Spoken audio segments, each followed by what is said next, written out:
संसारदा हिंगलिबा मियोइबना माना तौजरुबा कर्मगी फल सोइफदना लाए अफाबा धर्म लिसिंगना कर्मगी लंबी थत्पा ngamde करिगुम्बा मतमदा लिरी लिरी मालंगुम इंगना लाकपा कर्मना मियोइबाबु कफल्ले अदुगा करिगुम्बदा नोंगलेगुम लाकपा कर्मना मियोइबाबु लेखा ताहल्ले मिनुंगसिगी मिटिंग मखादा नुंगाइते खंदुना येंगलबसो खंथरुबा मिकुप्ता नंगना तौबना नंगना फंगी हाइबदो खक्तनी वाखलदा तरंग तरंग खलकपा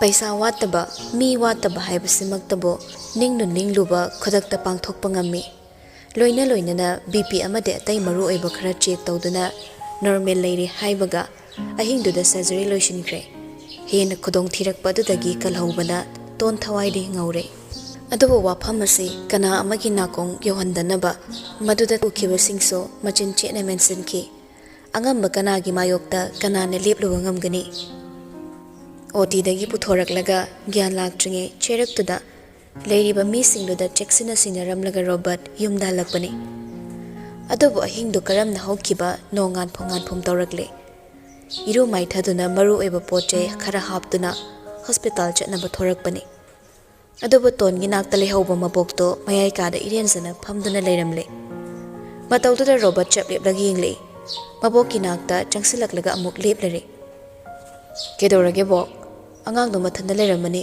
अई लाकपा गाइरमु याद्रो बानु लेमा मसुदा यिंगले माइथोंदो नुंगाइतबा नते साउनिंगबने रोबोटना पोटयोम तो पाइरिबदो ओबदा चटकदोरिबा मफमदो खंगबना हाइरे मी कोकथोंग अमा लेरे नंगसु चटख्रनु लेरिबसिंगदुनि येंगजनी सना कोनुंगदा चलो ngasiनि मपालदगी Lakpa निंगथौसे मणिपुरगी कोनुंग कोइरकनी हाइबदो मदु यावरसो robot इंगंगकले ngarang to operation to khiba anaba leina leina irai raina nganglibado mangakta bangamdre imungi mi naraga makhoi gi koiba lakpada yangminabuduna lubro imungda ana ya yaraklaga kaino natai sadabowa hawjakta banu do khanjal wangkhale imung kanagi imung no mabu imung si kanano kari kana dune imung sida leiribano maboki waduda robot ngakpa haibabo wangangba phawba thoktaduna yingduna talaikre Banu lemma तक्सी सोले हेना सावबना लाक्सिले लमलक्ता तारंबा अता तो खुंगतुना इमुंग पुनमक अहिना Coke यावरुदबगिनी माबो अइना पिसक पिकलिंगेदगी योक्लिबदो कोनुंगसिदा माना मपु ओइदुना इमुंग असिना तुंगदा लेपलगा पुमनम अखोइगी ओइबगी मंगलानदनी मदोगी मंगलान मंगदुना अइना माबो योकपने हौजिकना करिनो लेना लाइथोंग पगलक्तुना ngasidi imung sigi khoidigi masak thi handaba maram oire हजपु अहिना तौगदबसे करिनो ngarangda waroi pot pukhraga karino aina hojik tौगदबसे अदु कन्म वहाई सिंगदु ताबदा रोबोट मसाना मसागी ममांगदा इकाइबा फाउरे मबोकना तोनबोलुना तौरिबसिदि सुमना तंगी खुलाइ मखल अमा ओइरमले हजकता उरकलबदा मबोकी असेंगमा मचुदो निंगमदना येंगे रोबोट अदबो वाखलना ngawraba banu leima lepa leite हेना चाकना सोले करिनो अहिना हजक तौगदबसे सना ख्याइबे मना हाइदुनसु मनावै बुंग अपंग बनते सिंगबदगी सिंगलबा फत्तबदगी फटखिद्रबा महकना मोना मत्तदा हिमिनगा तौरिबा मागी लोइना बिगी फिबम करिगी खंगलोय मनावै बुंगना माबु पामदे हाइबा अहिना हाइद्रबसु हेना खंगनरबा वाफमनि इखुत्ता तारमलबा पोसक अमबो असुक लाइना मांगखिबा अय हॉस्पिटल चलगे अंगांग दो ग्यालागलमने ngawraba robert ki wahaini ma taba ngamruktre banu leima hande sauni yengduna makha tare aina satpa yaroi haredine yaroi laisanu magi thokpa nongmani ni sida yamna thukna kalhanduna ne mabu yumna putharakta yadabani ꯀꯔꯤꯒꯨꯝꯕ ꯋꯥꯐꯝꯁꯦ ꯁꯅꯥ ꯀꯣꯅꯨꯡꯇ ꯅꯠꯇꯅ ꯌꯦꯛꯅꯕ ꯀꯅꯥꯅ ꯈꯪꯈ꯭ꯔꯕꯗꯤ ꯅꯪ ꯑꯩꯗ ꯅꯠꯇꯅ ꯏꯃꯨꯡꯁꯦ ꯀꯔꯝ ꯇꯧꯒꯅꯤ? ꯁꯅꯥꯈ꯭ꯌꯥꯏꯕꯦꯝꯃ ꯊꯥꯖꯕ ꯌꯥꯕ ꯃꯤ ꯅꯠꯇꯦ. ꯃꯁꯥꯒꯤ ꯑꯣꯏꯖꯕꯅ ꯑꯩꯈꯣꯏꯕꯨ ꯀꯜꯂꯤꯕꯅꯤ.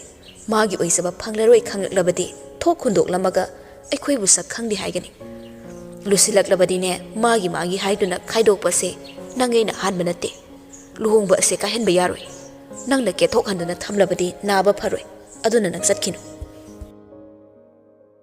ꯄꯤꯂꯕ ꯋꯥꯔꯤ ꯀꯌꯥ ꯑꯁꯤꯅ ꯃꯥꯕꯨ ꯍꯥꯏꯅꯤꯡꯉꯥꯏ ꯂꯩꯇꯅ ꯋꯥꯍꯟꯕ ꯍꯥꯏꯕꯗꯨ ꯑꯣꯏꯔꯛꯂꯦ.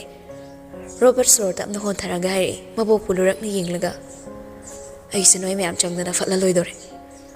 ꯍꯥꯏꯔꯝꯂꯒ ꯆꯠꯈ꯭ꯔꯦ. ꯈꯥꯝꯂꯤꯕꯗꯨ ꯇꯥꯗꯦ ꯔꯣꯕꯔꯠ. ꯍꯣꯁꯄꯤꯇꯥꯜ ꯌꯧꯅꯕ ꯑꯇꯣꯞꯄ ꯋꯥꯈꯜ ꯑꯃꯠꯇ ꯈꯜꯂꯝꯗ ꯂꯥꯛꯂꯦ.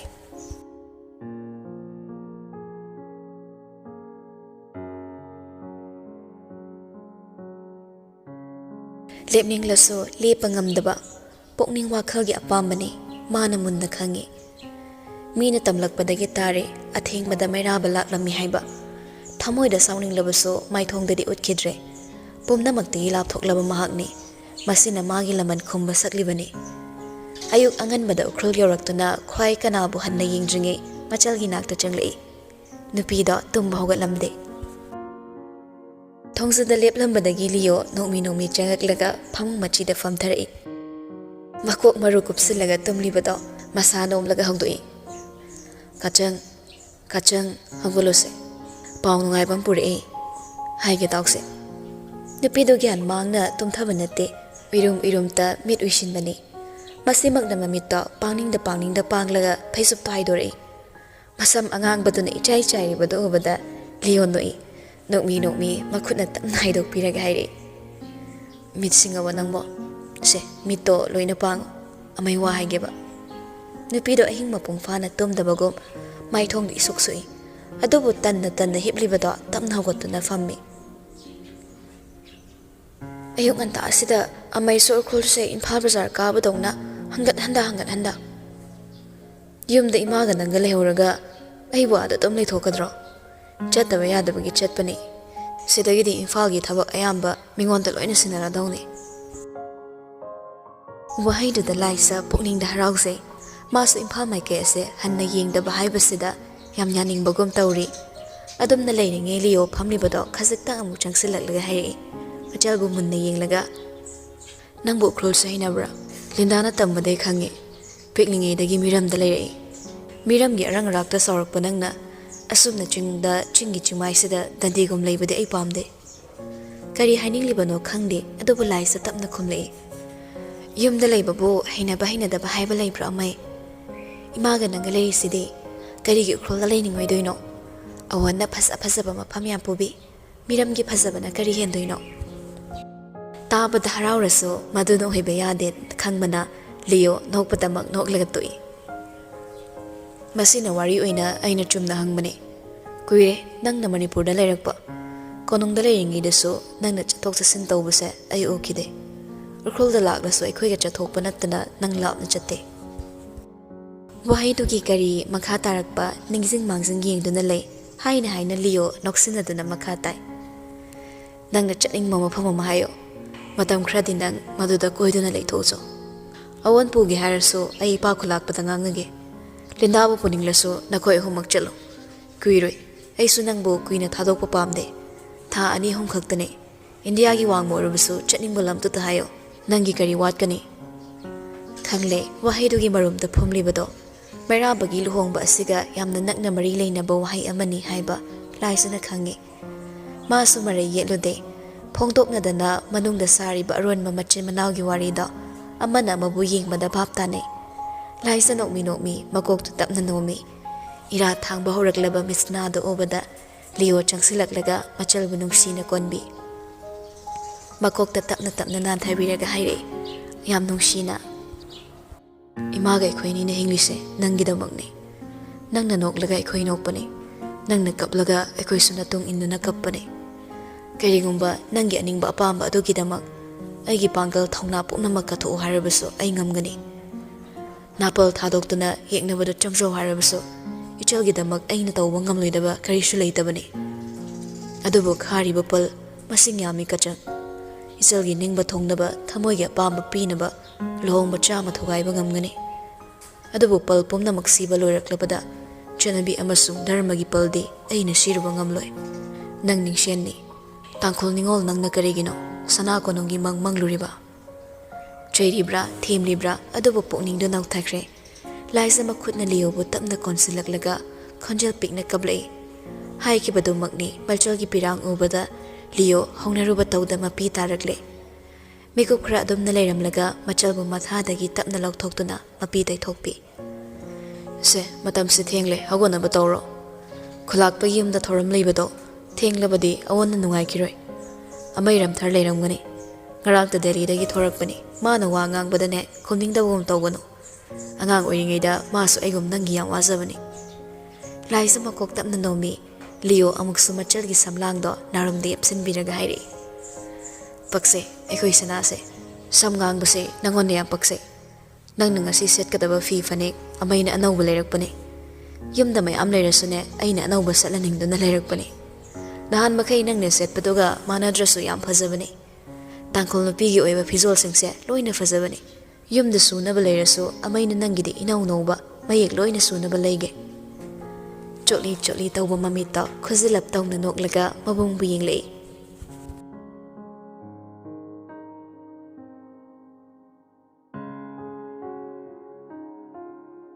ꯍꯣꯁꯄꯤꯇꯥꯜ ꯌꯧꯔꯛꯂꯦ ꯄꯥꯛ ꯍꯦꯛ ꯆꯪꯁꯤꯟꯕꯗꯤ ꯉꯝꯗꯦ ꯐꯅ ꯀꯨꯏꯅ ꯂꯣꯕꯤꯗ ꯐꯝꯂꯒ ꯂꯩꯔꯝꯃꯤ ꯔꯣꯕꯔꯠ ꯃꯅꯨꯡꯗ ꯆꯪꯂꯛꯏ ꯇꯣꯟ ꯋꯥꯔꯗꯇ ꯄꯨꯊꯔꯛꯂꯝꯂꯦ ꯒ꯭ꯌꯥꯁꯁꯨ ꯂꯥꯛꯂꯝꯂꯦ ꯃꯗꯨ ꯎꯕꯗ ꯔꯣꯕꯔꯠ ꯃꯥꯏꯊꯣꯡ ꯃꯀꯥ ꯂꯥꯝꯖꯩ ꯃꯁꯥꯗꯣ ꯃꯆꯤ-ꯂꯦꯡꯗ ꯍꯤꯞꯇꯨꯅ ꯂꯩꯔꯝꯃꯤ ꯔꯣꯕꯔꯠ ꯆꯪꯂꯛꯄ ꯎꯕꯗ ꯁꯦꯕꯥ ꯇꯧꯔꯝꯕ ꯃꯤꯁꯤꯡꯗꯣ ꯃꯔꯤ ꯃꯔꯤ ꯊꯣꯛꯈꯤ ꯇꯣꯟ ꯃꯃꯤꯠ ꯇꯞꯅ ꯄꯥꯡꯂꯛꯏ ꯔꯣꯕꯔꯠꯁꯨ ꯅꯣꯡꯃꯤ ꯅꯣꯡꯃꯤ ꯆꯪꯁꯤꯜꯂꯛꯂꯒ ꯐꯃꯨꯡ ꯅꯥꯀꯟꯗ ꯊꯥꯔꯤꯕ ꯆꯧꯀ꯭ꯔꯤꯗꯨꯗ ꯐꯝꯊꯩ ꯇꯥꯃꯣ ꯌꯥꯃꯨꯡ ꯂꯥꯛꯇꯕ꯭ꯔꯥ ꯁꯤꯊꯔꯞ ꯇꯧꯕ ꯈꯣꯟꯖꯦꯜꯗꯨꯅ ꯏꯍꯥꯟ ꯍꯥꯟꯅ ꯍꯪꯂꯛꯂꯤꯕ ꯋꯥꯍꯪꯗꯨꯒꯤ ꯄꯥꯎꯈꯨꯝ ꯔꯣꯕꯔꯠ ꯄꯤꯕ ꯄꯥꯝꯗꯦ ꯑꯗꯨꯕꯨ ꯄꯤꯗꯕꯗꯤ ꯌꯥꯗꯕꯅ ꯐꯅ ꯀꯨꯏꯅ ꯂꯩꯔꯒ ꯍꯥꯏꯔꯛꯏ ꯅꯪꯒꯤ ꯐꯤꯕꯝꯁꯦ ꯈꯪꯍꯟꯅꯤꯡꯗꯦ ꯍꯥꯏꯅ ꯁꯅꯥꯈ꯭ꯌꯥꯏꯕꯦꯝꯃꯅ ꯆꯠꯇꯅꯕ ꯈꯪꯍꯜꯂꯤ ꯍꯥꯏꯕꯅꯤ ꯃꯥꯁꯨ ꯁꯣꯏꯗꯅ ꯂꯥꯛꯅꯤꯡꯉꯝꯒꯅꯤ ꯅꯪ ꯅꯥꯏ ꯇꯥꯕꯗ ꯇꯨꯝꯐꯝ ꯆꯥꯐꯝ ꯈꯪꯂꯝꯃꯣꯏ ꯇꯣꯟ ꯅꯣꯛꯅꯤꯡꯗꯅ ꯅꯣꯛꯂꯛꯏ ꯌꯥꯝꯕꯨꯡꯅ ꯑꯩꯕꯨ ꯅꯨꯡꯁꯤꯗꯦ ꯍꯥꯏꯕ ꯑꯆꯨꯝꯕ ꯋꯥꯍꯩꯁꯦ ꯑꯩꯈꯣꯏ ꯀꯌꯥꯝ ꯀꯨꯏꯅ ꯅꯥꯊꯩꯗꯨꯅ ꯊꯝꯈꯤꯅꯤ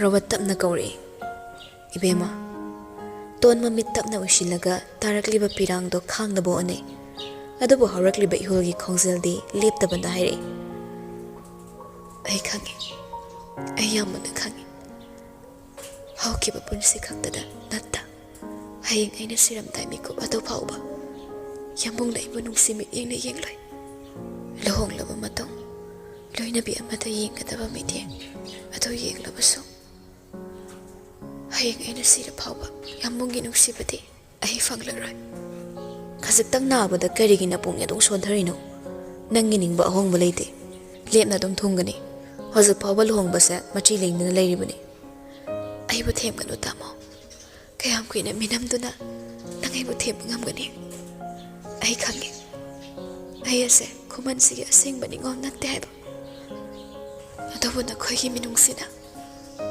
ꯑꯩꯁꯦ ꯑꯌꯣꯛꯄꯅꯤ ꯍꯥꯏꯕ ꯀꯥꯎꯊꯣꯛꯇꯨꯅ ꯉꯁꯤ ꯐꯥꯎꯕ ꯏꯅꯤꯡ ꯇꯧꯗꯨꯅ ꯂꯥꯛꯏ ꯑꯗꯨꯕꯨ ꯑꯅꯤꯡꯕ ꯄꯨꯝꯅꯃꯛ ꯃꯄꯨꯡ ꯐꯥꯔꯝꯗꯥꯏ ꯑꯩꯅ ꯂꯦꯞꯂꯤꯕ ꯈꯣꯡꯐꯝꯁꯤꯕꯨ ꯀꯗꯥꯏꯗꯅꯣ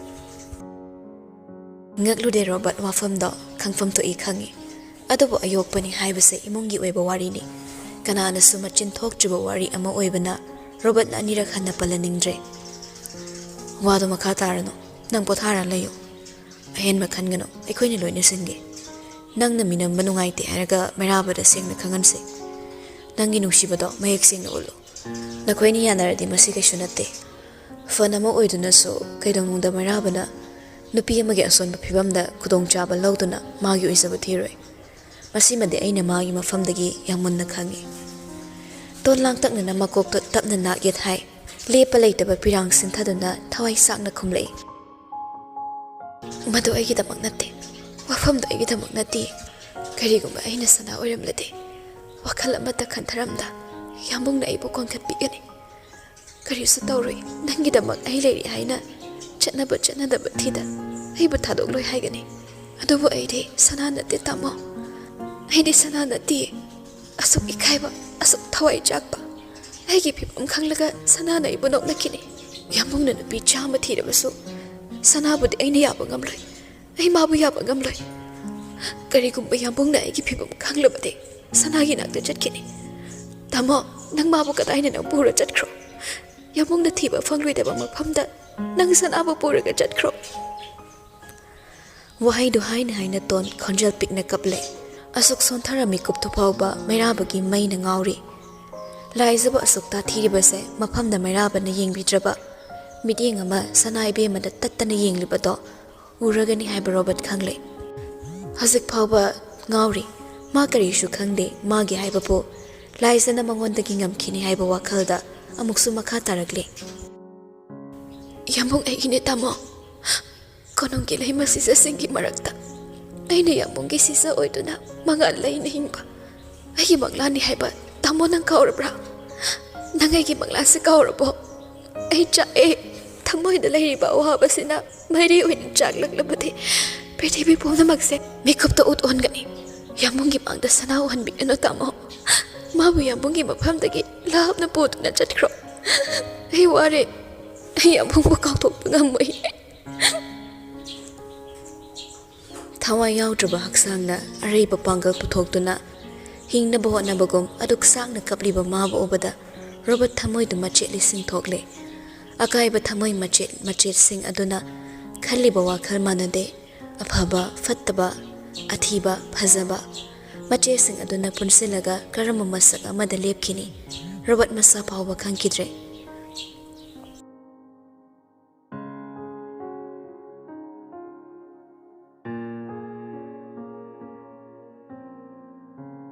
ꯈꯂꯥꯛꯄꯒꯤ ꯌꯨꯝꯗ ꯁꯤꯜꯂꯤꯕ ꯊꯧꯔꯝ ꯑꯗꯨꯒꯤꯗꯃꯛ ꯈꯜꯒꯤ ꯃꯤꯁꯤꯡꯗꯣ ꯇꯞꯅ ꯇꯞꯅ ꯆꯪꯁꯤꯟꯅꯔꯛꯂꯦ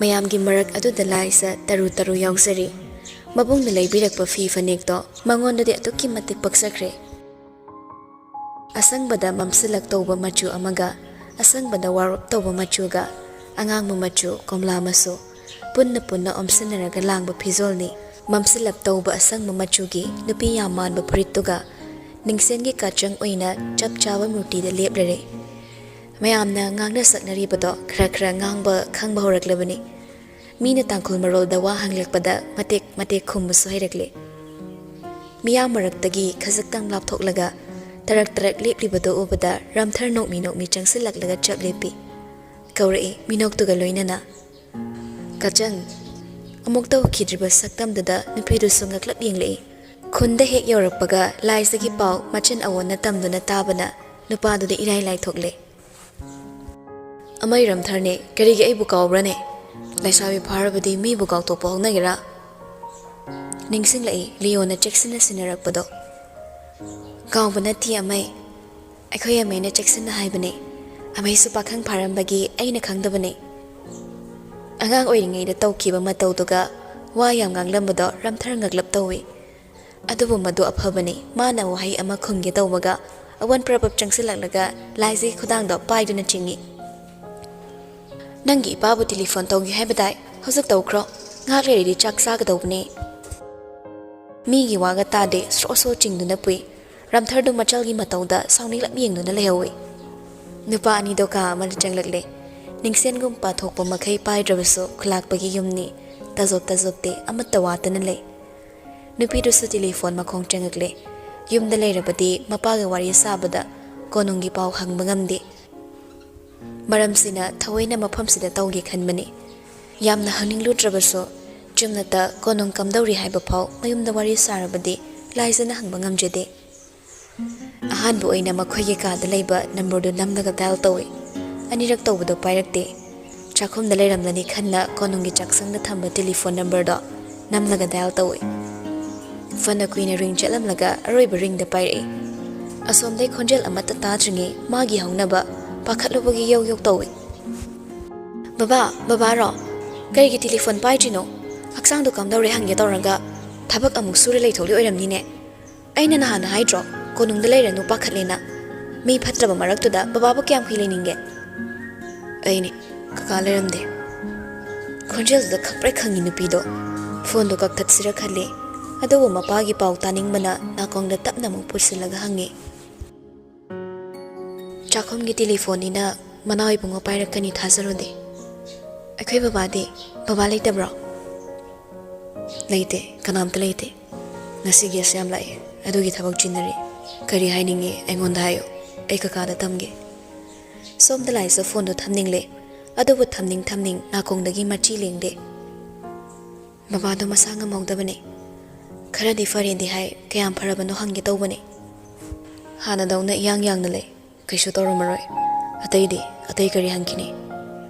Wahang tawba manba magi maongduda laisang hak tumile phone do makut ani changna paiduna wakhal kya khalamlaga sor tapna honthai aduga hanglai dandi gum khumani bema kaisu thoidok patawdra natra tawdra habane wahai da laisa ingangai kari watano adude chalaga paw hangbirudabra paw ina taris amhani aibu pangchat satpa thaba ire leitaba mi oina ubra isau tu da nupida khangai hangningle ukrulbu Imphal Bazar kabagum lakpa nangna swaina adabu loina toklaga hairi ana ayek yaurdi hangba satpa chatnei minungsiam chawrbagi wasunate aina nungsi pamthokte adabu manawai bungodi chatlaga hang pamthokpane manakta lengdana leibigadabane thamoi pandabana tawduna karamna punsi chupa raw leiminagani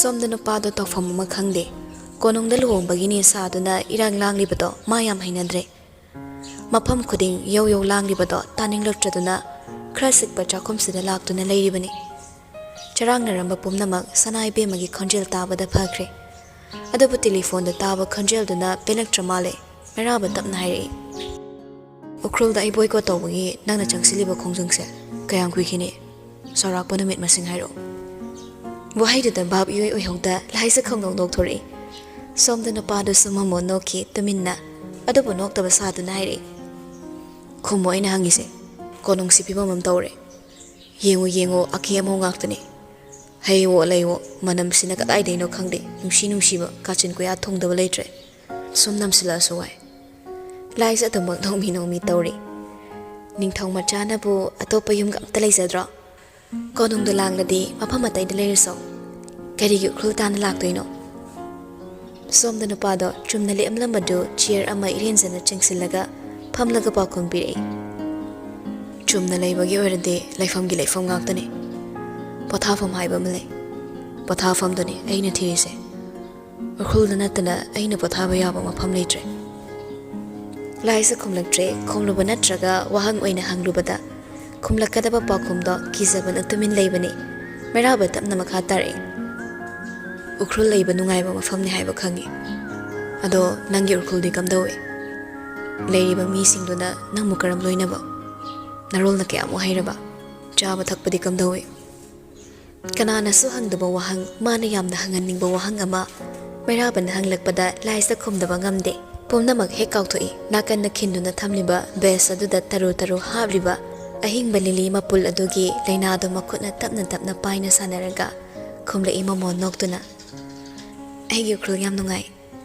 angang machadai horaga mapokna makok punghongauraba hanuba phau aibuluna tawi asomdai nupadu sonogle hairisindadi yam lun tawrene tawe ningsengi kachang halakle tabada khonhoplaga aibu yingmalai ai sokle tabada magi ngamsaba pamda thabe ensang puduna lai yumda saba phi aigini haina puraklaga anaba hangbalai lonso amaini am tambire loin haitrasu ayam haire imana wari yam libi napal na maram oidana thawai thakiba ngari khonge kapang amadi longpi maring thai anigi wari lidana napal haibase kari shunate nasana nasabu manghanjana ba khulai ni tae matang du yorakpada meraba makhut namana lukhamda tatli nale nupado gi tumin laikiba matauda khangladuna nupida wa thaidoi chabadi am hawe sansar sachai yansari nungti thonge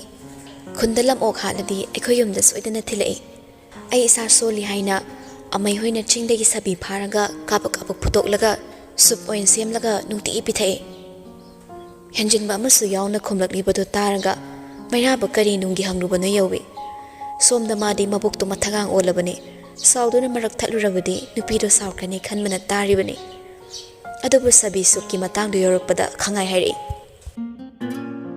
ꯌꯥꯔꯦ ꯆꯥꯕꯒꯤ ꯄꯥꯎꯗꯨ ꯇꯝꯂꯅꯨ ꯑꯇꯩ ꯍꯥꯏꯌꯣ ꯑꯇꯩ ꯅꯪꯅ ꯑꯩꯉꯣꯟꯗ ꯍꯥꯏꯗꯕ ꯀꯔꯤ ꯂꯩ ꯑꯗꯨ ꯑꯣꯏꯅ ꯍꯥꯏꯌꯣ ꯅꯣꯛꯃꯤ ꯇꯧꯔꯝꯕ ꯈꯣꯟꯖꯦꯜꯗꯣ ꯁꯞ ꯇꯤꯡꯈꯤꯗꯨꯅ ꯈꯨꯝꯂꯛꯏ ꯑꯩ ꯆꯠꯂꯅꯤ ꯃꯈꯣꯡ ꯑꯃꯅ ꯑꯃꯗ ꯂꯣꯟꯁꯤꯟꯅꯔꯒ ꯐꯝꯂꯝꯕ ꯅꯨꯄꯥꯗꯣ ꯆꯨꯝꯅ ꯐꯠ ꯊꯝꯃꯤ ꯍꯪꯂꯛꯏ ꯃꯥꯁꯨ ꯅꯣꯛꯂꯝꯕꯗꯨ ꯂꯦꯞꯂꯒ ꯀꯗꯥꯏꯗ ꯑꯩꯅ ꯆꯠꯅꯤꯡꯕ ꯃꯐꯝꯗ ꯈꯣꯡꯁꯤꯅ ꯄꯨꯕ ꯃꯥꯏꯀꯩꯗ ꯀꯗꯥꯏꯗꯅꯣ ꯈꯪꯗꯦ ꯃꯐꯝ ꯈꯪꯗꯅ ꯆꯠꯀꯗꯕꯅꯤ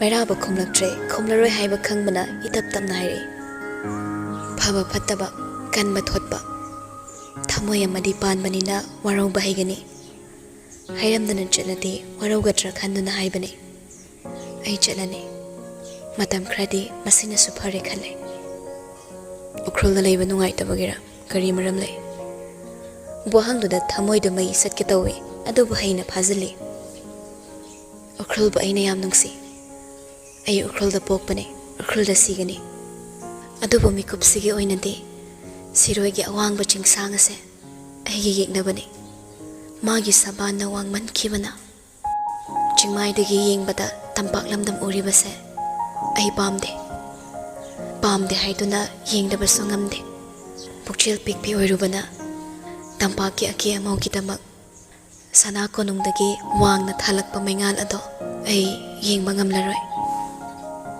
ꯑꯃꯨꯛꯁꯨ ꯈꯨꯝꯂꯛꯇꯦ ꯅꯨꯄꯥꯗꯣ ꯆꯤꯝꯕꯥꯜꯗ ꯃꯁꯤ ꯂꯦꯡꯗ꯭ꯔꯕꯁꯨ ꯋꯥꯈꯜꯗꯤ ꯏꯍꯥꯡ ꯍꯥꯡꯂꯦ ꯆꯠꯀꯅꯤ ꯇꯪ ꯇꯥꯕꯗ ꯃꯅꯥꯛꯇꯒꯤ ꯄꯨꯛꯂꯥꯞ ꯍꯦꯛ ꯂꯥꯞꯊꯣꯛꯈ꯭ꯔꯕꯩ ꯐꯥꯎꯍꯜꯂꯤ ꯃꯥꯅ ꯇꯨꯃꯤꯟ ꯂꯩꯔꯤꯉꯩ ꯆꯩꯔꯛꯇ ꯔꯥꯝꯊꯔ ꯄ꯭ꯔꯄꯞ ꯆꯪꯁꯤꯜꯂꯛꯂꯒ ꯂꯥꯏꯖꯒꯤ ꯈꯨꯗꯥꯡ ꯇꯥꯞ ꯄꯥꯏꯔꯛꯏ ꯑꯩꯅ ꯅꯪꯕꯨ ꯑꯁꯨꯛ ꯊꯤꯕꯁꯦ ꯀꯔꯤꯒꯤ ꯈꯪꯗꯕ꯭ꯔꯥ ꯂꯩꯁꯥ ꯐꯥꯔꯕꯗꯤ ꯃꯍꯧꯁꯥꯒꯨꯝ ꯅꯊꯟꯇ ꯂꯩꯕ ꯌꯥꯗꯦ ꯂꯝꯍꯦꯟꯕ ꯄꯥꯈꯪꯅ ꯐꯥꯈ꯭ꯔꯕꯗꯤ ꯑꯩꯗꯤ ꯀꯔꯝ ꯇꯧꯒꯦꯔꯥ ꯃꯍꯧꯁꯥꯅ ꯂꯥꯏꯁꯤꯕꯨ ꯑꯁꯨꯝꯅ ꯍꯦꯛ ꯂꯛꯅꯩ ꯔꯥꯝꯊꯔꯅ ꯅꯨꯄꯤꯗ ꯅꯣꯛꯂꯒ ꯈꯨꯝꯃꯤ ꯑꯃꯩ ꯔꯥꯝꯊꯔ ꯑꯋꯣꯟꯗꯣ ꯀꯧꯕꯤꯌꯣ ꯃꯥꯒ ꯂꯩꯒꯦ ꯑꯩ ꯃꯄꯥꯟꯗ ꯃꯤ ꯌꯥꯝ ꯂꯥꯡꯕꯗꯣ ꯇꯟꯕꯒꯤꯅꯤ ꯉꯥꯡꯂꯤꯕꯗꯨꯅ ꯁꯣꯝꯗꯅꯤ ꯐꯣꯟꯗꯨꯗꯒꯤ ꯅꯨꯄꯥꯗꯨꯅ ꯈꯨꯝꯂꯛꯏ ꯀꯗꯣꯝꯗꯩ ꯔꯥꯝꯊꯔꯅꯣ ꯑꯗꯨꯅ ꯔꯥꯁꯤ ꯌꯥꯎꯗ꯭ꯔꯕ ꯏꯀꯪ ꯀꯪꯂꯕ ꯈꯣꯟꯖꯦꯜꯗꯣ ꯔꯥꯝꯊꯔ ꯇꯥꯈ꯭ꯔꯅꯤ ꯈꯟꯅ ꯂꯥꯏꯖ ꯇꯦꯂꯤꯐꯣꯟꯗꯣ ꯄꯠ ꯃꯨꯊꯠꯂꯒ ꯀꯤꯠ ꯅꯝꯁꯤꯟꯗꯨꯅ ꯊꯝꯈ꯭ꯔꯦ ꯔꯥꯝꯊꯔꯗꯣ ꯈꯪꯖꯕ ꯅꯠꯇꯦ ꯋꯥ ꯑꯃ ꯍꯥꯏꯒꯦ ꯇꯧꯕꯒ ꯃꯆꯟꯅꯨꯄꯤ ꯇꯥ ꯆꯦꯟꯁꯤꯜꯂꯛꯏ ꯃꯕꯨꯡꯕꯨ ꯍꯥꯏꯐꯦꯠ ꯏꯟꯊꯣꯛꯂꯒ ꯂꯥꯏꯖꯒꯤ ꯅꯥꯛꯇ ꯄ꯭ꯔꯄꯞ ꯆꯦꯟꯁꯤꯜꯂꯛꯂꯒ ꯆꯤꯔꯣꯜ ꯇꯧꯏ ꯑꯗꯨꯕꯨ ꯅꯥꯀꯣꯡꯗ ꯂꯣꯟꯅ ꯍꯥꯏꯔꯛꯂꯤꯕ ꯋꯥꯍꯩꯗꯨ ꯇꯥꯔꯒ ꯅꯨꯄꯤꯗꯨ ꯏꯉꯛꯉꯛꯂꯦ ꯃꯇꯧ ꯀꯔꯝꯅꯅꯣ ꯈꯜꯂꯤ ꯍꯧꯖꯤꯛꯇ ꯋꯥꯔꯤ ꯁꯥꯟꯅꯔꯝꯕꯇ ꯉꯥꯏꯔꯤ ꯑꯗꯨꯕꯨ ꯂꯥꯛꯍꯧꯏ ꯍꯥꯏꯗꯨꯅ ꯑꯉꯥꯡꯅ ꯄꯥꯎ ꯇꯝꯂꯔꯦ ꯇꯥꯕꯗ ꯉꯛꯄꯅ ꯈꯝ ꯊꯦꯡꯂꯦ ꯃꯤꯀꯨꯞ ꯑꯃꯠꯇ ꯊꯤꯟꯊꯔꯝꯗ ꯄ꯭ꯔꯄꯞ ꯆꯦꯟꯊꯣꯔꯛꯏ ꯂꯩꯔꯤꯕ ꯀꯅꯥꯕꯨ ꯍꯟꯅ ꯌꯦꯡꯂꯝꯗꯦ ꯔꯥꯝꯊꯔꯅ ꯇꯥꯟꯅꯒꯦ ꯇꯧꯕꯗ ꯑꯋꯟꯅ ꯃꯕꯨꯡꯕꯨ ꯐꯥꯎꯏ ꯂꯦꯞꯇꯅ ꯆꯦꯜꯂꯛꯄꯅ ꯊꯣꯡꯒꯥꯜ ꯍꯦꯜꯂꯛꯂꯦ ꯆꯤꯡꯃꯥꯏꯗꯨꯗ ꯇꯥ ꯀꯨꯝꯊꯔꯛꯂꯒ ꯈꯨꯟꯒꯤ ꯀꯥꯠꯐꯝ ꯆꯤꯡꯃꯥꯏꯗꯨꯗ ꯂꯦꯞꯄꯤ ꯎꯔꯦ ꯂꯥꯞꯇꯛꯅ ꯇꯨꯡ ꯑꯣꯜꯂꯒ ꯂꯦꯞꯂꯤꯕ ꯅꯨꯄꯥꯗꯣ ꯅꯨꯄꯤꯗꯣ ꯏꯉꯛꯉꯛꯏ ꯀꯥ ꯍꯦꯟꯅ ꯅꯛꯁꯤꯟꯅꯕ ꯍꯣꯠꯅꯩ ꯈꯣꯡꯊꯥꯡꯗꯨ ꯇꯞꯅ ꯂꯥꯛꯇꯨꯅ ꯃꯅꯥꯛꯇ ꯂꯥꯛꯂꯦ ꯅꯛꯁꯤꯜꯂꯤ ꯃꯇꯤꯛ ꯅꯨꯄꯥꯗꯨꯒꯤ ꯁꯕꯥꯟ ꯃꯌꯦꯛ ꯁꯦꯡꯂꯛꯏ ꯅꯣꯛꯂꯝꯕ ꯃꯤꯅꯣꯛ ꯇꯞꯅ ꯃꯥꯡꯈꯤ ꯑꯁꯥꯅ ꯁꯥꯒꯠꯂꯨꯕ ꯑꯋꯥꯡꯕ ꯐꯨꯔꯥ ꯇꯞꯅ ꯀꯤꯟꯊꯔꯛꯂꯦ ꯑꯗꯨꯕꯨ ꯂꯥꯛꯂꯤꯕ ꯃꯤ ꯈꯨꯗꯤ ꯑꯗꯨꯒꯤꯗꯃꯛ ꯗꯟꯗꯤꯒꯤ ꯃꯤꯅꯣꯛ ꯑꯃ ꯅꯣꯛꯏ ꯗꯗꯥ ꯌꯥꯝ ꯊꯥꯖꯗꯅ ꯔꯣꯕꯔꯠ ꯅꯣꯛꯇꯨꯅ ꯂꯥꯏꯁꯤꯕꯨ ꯌꯦꯡꯂꯛꯏ ꯉꯥꯏꯍꯥꯛ ꯁꯨꯝ ꯌꯦꯡꯂꯝꯂꯒ ꯀꯣꯏꯗꯨꯅ ꯆꯠꯈ꯭ꯔꯒ ꯄꯦꯁꯦꯟꯖꯔ ꯁꯤꯠꯀꯤ ꯊꯣꯡꯗꯣ ꯇꯞꯅ ꯍꯥꯡꯗꯣꯛꯂꯒ ꯍꯥꯏꯔꯛꯏ ꯂꯥꯞꯅ ꯂꯥꯛꯄꯅꯦ ꯎꯈ꯭ꯔꯨꯜꯒꯤ ꯀꯣꯐꯤ ꯃꯍꯥꯎ ꯇꯪꯍꯜꯂꯨꯗꯅ ꯇꯧꯔꯛꯂꯤꯕ ꯃꯇꯧꯗꯣ ꯉꯛꯅꯤꯡꯉꯥꯏ ꯑꯣꯏꯔꯦ ꯑꯗꯨꯕꯨ ꯃꯥꯏꯊꯣꯡꯗ ꯇꯥꯔꯤꯕ ꯑꯋꯥꯕ ꯅꯨꯡꯉꯥꯏꯇꯕ ꯀꯌꯥꯅ ꯇꯝꯊꯣꯛꯄ ꯉꯝꯗꯕꯒꯤ ꯋꯥꯅ ꯈꯥꯡꯕꯒꯨꯝ ꯑꯣꯏꯔꯤꯕ ꯃꯃꯤ ꯑꯗꯣ ꯃꯗꯨ ꯎꯕꯗ ꯑꯣꯟꯈꯠꯂꯒ ꯃꯔꯩ ꯌꯦꯠꯅꯤꯡꯗ꯭ꯔꯦ ꯃꯀꯣꯛꯇꯨ ꯇꯞꯅ ꯅꯣꯝꯃꯤ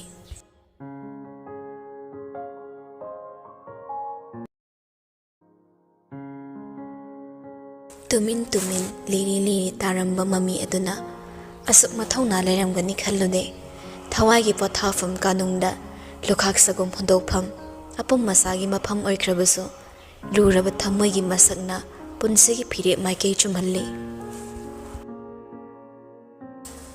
ꯉꯧ ꯂꯥꯎꯅ ꯉꯧꯗꯨꯅ ꯂꯩꯍꯧꯔꯤꯕ ꯈꯨꯃꯟ ꯏꯕꯦꯝꯃꯒꯤꯗꯃꯛ ꯈꯨꯗꯤꯡꯃꯛ ꯃꯥꯌꯣꯛꯅꯕ ꯉꯝꯂꯅꯤ ꯈꯟꯅ ꯂꯥꯡꯊꯦꯡꯅꯔꯒꯦ ꯂꯥꯛꯈꯤꯕ ꯈꯣꯡꯊꯥꯡ ꯑꯗꯣ ꯁꯅꯥ ꯏꯕꯦꯝꯃꯒꯤ ꯑꯆꯝꯕ ꯃꯥꯏꯊꯣꯡ ꯎꯕꯗ ꯈꯨꯠꯃꯛꯅ ꯐꯥꯎꯕ ꯁꯣꯛꯄ ꯉꯝꯈꯤꯗꯦ ꯐꯅ ꯁꯥꯡꯅ ꯊꯧꯔꯛꯇꯨꯅ ꯎꯈ꯭ꯔꯨꯜꯒꯤ ꯚ꯭ꯌꯨꯂꯦꯟꯗ ꯂꯩꯕ ꯀꯣꯐꯤ ꯁꯣꯞ ꯑꯃꯗ ꯆꯪꯂꯛꯏ ꯀꯥ ꯍꯦꯟꯅ ꯃꯌꯦꯛ ꯊꯣꯛꯄ ꯃꯐꯝ ꯅꯠꯇꯦ ꯃꯍꯧꯁꯥꯒꯤ ꯑꯣꯏꯕ ꯃꯁꯛꯅ ꯍꯦꯟꯅ ꯐꯖꯍꯟꯕ ꯃꯐꯝꯅꯤ ꯃꯄꯥꯟꯒꯤ ꯁꯔꯨꯛꯇ ꯐꯝꯃꯤ ꯌꯨꯝꯒꯤ ꯌꯥꯡꯂꯦꯟꯗꯩ makup makup tariba nong adugi nonghina tagup tagup sentherai. Mangda thamliba coffee do laisa sokte. Robert pu thagalli. Ma thakde phamba nang phaminabane. Coffee thakminnaba yaroi haiba. Kanagi akanba wahai laikibana no. Laisa coffee duda maminna phawa yengde. Mai thongda tariba mami do obada itap tap nangi. Dada khomani be mabu kari oina ngamdabano. Haiba yadaba naba oraso soidana farakadaba anaba oiba natrane. Robin noglei wakhal amada. Sana nang yam honglamme. Aigi wakhal narak khangde. Wa ngangbaso narol khoirap tawbra kainom tawri. Mayam siga leibada khra leiradi maitai lon nganglaroi haiba khangi. Adubo hongba sidi ai su khandokpai. Masa phawba khangzadaba matawda laisa ikaigum tawwi. Matawdu khangmana Robert makha tari. Madudi hauna sani. Miyoi bai khoina masagi horakfam kaidong nungda kaugdabani. Ai khoina nangbu sana haina kaurabaso. Mina naming hanglakpada kasang soidana haigani. Ai khoina nangbu maitegum khalabaso. Lamlalakpa kanana kari satino hanglabade. Soidana tangkhulni khumgani. Loshilakpa mikupta aigi haibasidagi henba karisu leite. Ai khoina oiningbu oiraso. Hanjilakpa mikupta aigi asingba saktamdo khaktani. Aiga sagona duna leigadaba. Waridu haipet samnaraktabada nupidu khanjanana yinglei. Wadu koitho koisin tawramda Robert su hanglei.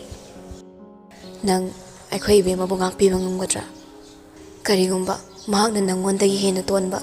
Minungshina yomlaga thamdaba yadaba thawai ama oiramlade. Nang mabu ngakpiba ngamgadra. Wahang dulude laibasu laide. Aduba walote mahak. Magi wahina kanagi thamoi kairabaso kaisa sanu khalle. Aduba chumbadudi khangalei.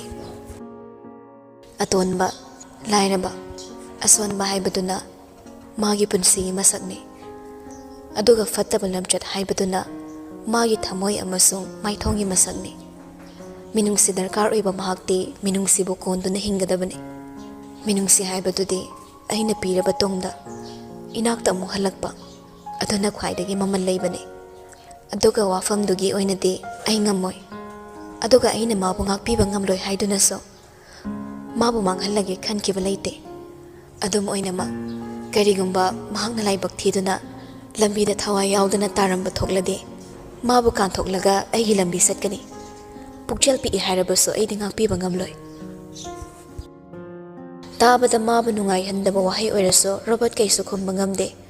Adubo tongi phibam simadi mipum khuding magdagi lo lagi haiba wakhalna chap yungna lepki isaw sawattana taplakna khumla imaso nangya pambane aina ngakpiyo hairabaso nangna ngakpiba ngamdrabadi aiyo pai leite adubo sana aidi mabungni nangna wana leiba uraga liwana hingfam khangdabagumna aisu ichalna waba uraga thamoyarse machet sagairakpagum phawlle aduga magi awabagi horakfam nangni Nangna karisu haidrabaso magi mi paiba khudingmak pumnamakki horakfam nangni. Merabana khoi anigi apunba saktamado mahakna sirabasu yaroidori. Nongninglai nupido adubu khumlai maithongdi iting tingna. Maduna magi wakhalna sagatpa warini. Ai kanagasu nungsi nungolgi oiba maramda mari leinakhide. Konungduda aina khongtakidaba numit masing yamle. Nungsibagi apunba saktamama sagatpagi asado aina tawkide. Aina kana amabo aigi oidaba yade haiba wakhaldoga loinana nungsikiba leite. Adubu mairabanadi nangma nungshiri. Nangi nakta lai. Nangma wakhalna khalle. Aina mabu munna khangi. Chume mairabana aikhoibe mabu nungshiba ngamde. Adubu imungsida leiriba magi apambasina mahusa oirabadi masa ngamde tabada thongzida leplagani. Adubu ngasidi luhongduna magi loinabi oigadawbagi ngaiduna leiriba nupi amabo Mana hanna yengkidre. Masibo apikpa warini khanbrane. Tapna sauning la ilaisa achumbane. Kanaga su unsinadana leiraba makhoida laktuna hansin tigang pokthoklaklibase mahak yamna pendre. Ma sauning le haiba khanglabaso Robert aroiba oina haire sordu tapna hondokladuna. Chume matangsida nang karisu lande. Aina munna khange. Adubo wakhal tadraba aigi saldugi aningbade. Mabung ama oina aina thongan batabane.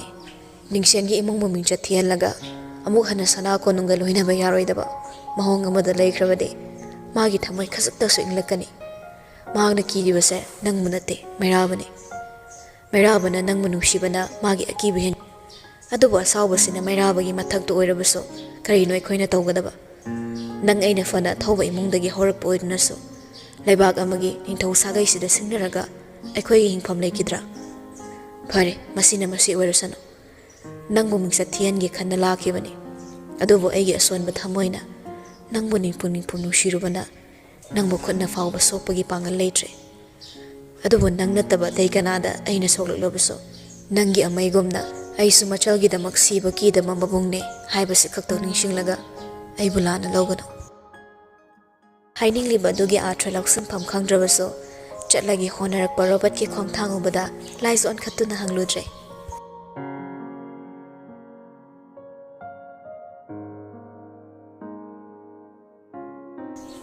ꯁꯛꯇꯤꯒꯤ ꯅꯤꯡꯉꯥꯏꯅ ꯁꯥꯊꯣꯛꯂꯕ ꯊꯋꯥꯏ, ꯐꯠꯇꯕ ꯊꯧꯁꯤꯟ ꯄꯥꯡꯂꯨꯕ ꯀꯅꯥꯅ ꯅꯣꯡꯃꯇꯁꯨ ꯋꯥꯈꯜ ꯄꯨꯛꯅꯤꯡ ꯄꯣꯊꯥꯅ ꯍꯤꯡꯕ ꯉꯝꯗꯦ. ꯃꯇꯥꯡ ꯆꯥꯅ ꯁꯦꯝꯗꯣꯛꯍꯧꯗꯕ ꯐꯠꯇꯕ ꯋꯥꯔꯤ ꯑꯃꯅ ꯇꯞꯅ ꯇꯞꯅ ꯃꯔꯥ ꯁꯟꯗꯣꯔꯛꯇꯨꯅ ꯄꯨꯟꯁꯤꯕꯨ ꯃꯥꯡꯍꯟꯅꯕ ꯃꯤꯡꯆꯠꯄꯨ ꯊꯤꯍꯟꯅꯕ ꯑꯆꯧꯕ ꯈꯨꯠꯂꯥꯏ ꯑꯃ ꯑꯣꯏꯔꯛꯏ. ꯋꯥꯈꯜꯅ ꯎꯡꯂꯤ ꯅꯨꯡꯁꯤ ꯃꯆꯤ ꯃꯆꯤ ꯐꯝꯂꯒ ꯋꯥꯈꯜ ꯀꯌꯥ ꯈꯜꯂꯤ. ꯑꯗꯨꯕꯨ ꯉꯁꯤ ꯐꯥꯎꯕ ꯃꯥꯅ ꯍꯣꯠꯅꯔꯤꯕ ꯄꯨꯝꯕ ꯀꯣꯅꯨꯡꯁꯤꯒꯤ ꯑꯣꯏꯔꯝꯗ꯭ꯔꯦ, ꯃꯁꯥ ꯈꯛꯇꯒꯤ ꯑꯣꯏꯔꯝꯂꯦ. ꯂꯣꯏꯁꯤꯜꯂꯛꯄꯗ ꯏꯁꯥ ꯍꯤꯡꯅꯕ ꯈꯟꯕꯒꯨꯝ ꯃꯥꯁꯨ ꯈꯜꯂꯤ. ꯇꯧꯖꯔꯨꯕ ꯄꯥꯞ ꯑꯗꯨꯒꯤ ꯐꯪꯒꯗꯕ ꯃꯍꯩ ꯑꯗꯣ ꯃꯥꯅ ꯀꯤꯖꯩ. ꯂꯣꯏꯅꯕꯒꯤ ꯃꯥ ꯌꯦꯡꯂꯒ ꯅꯤꯡꯁꯦꯟꯅ ꯇꯨꯃꯤꯟ ꯂꯩꯈ꯭ꯔꯕꯁꯨ ꯃꯤꯕꯨ ꯊꯥꯖꯕ ꯉꯝꯗꯕ ꯃꯆꯠꯇꯨꯅ ꯃꯥꯕꯨ ꯇꯠꯇꯅ ꯂꯩꯇꯥꯍꯟꯗꯦ. ꯑꯁꯨꯛ ꯋꯥꯅ ꯂꯩꯔꯤꯉꯩ ꯆꯩꯔꯛꯁꯤꯗ ꯃꯥꯒꯤ ꯁꯦꯟꯅꯕꯤ ꯑꯃ ꯄ꯭ꯔꯕꯞ ꯆꯪꯂꯛꯇꯨꯅ ꯄꯥꯎ ꯇꯝꯂꯔꯦ. ꯁꯅꯥꯈ꯭ꯌꯥ ꯏꯕꯦꯝꯃ, ꯀꯣꯅꯨꯡꯗ ꯅꯤꯡꯁꯦꯟ ꯏꯕꯨꯡꯉꯣ ꯂꯥꯛꯂꯝꯃꯤ.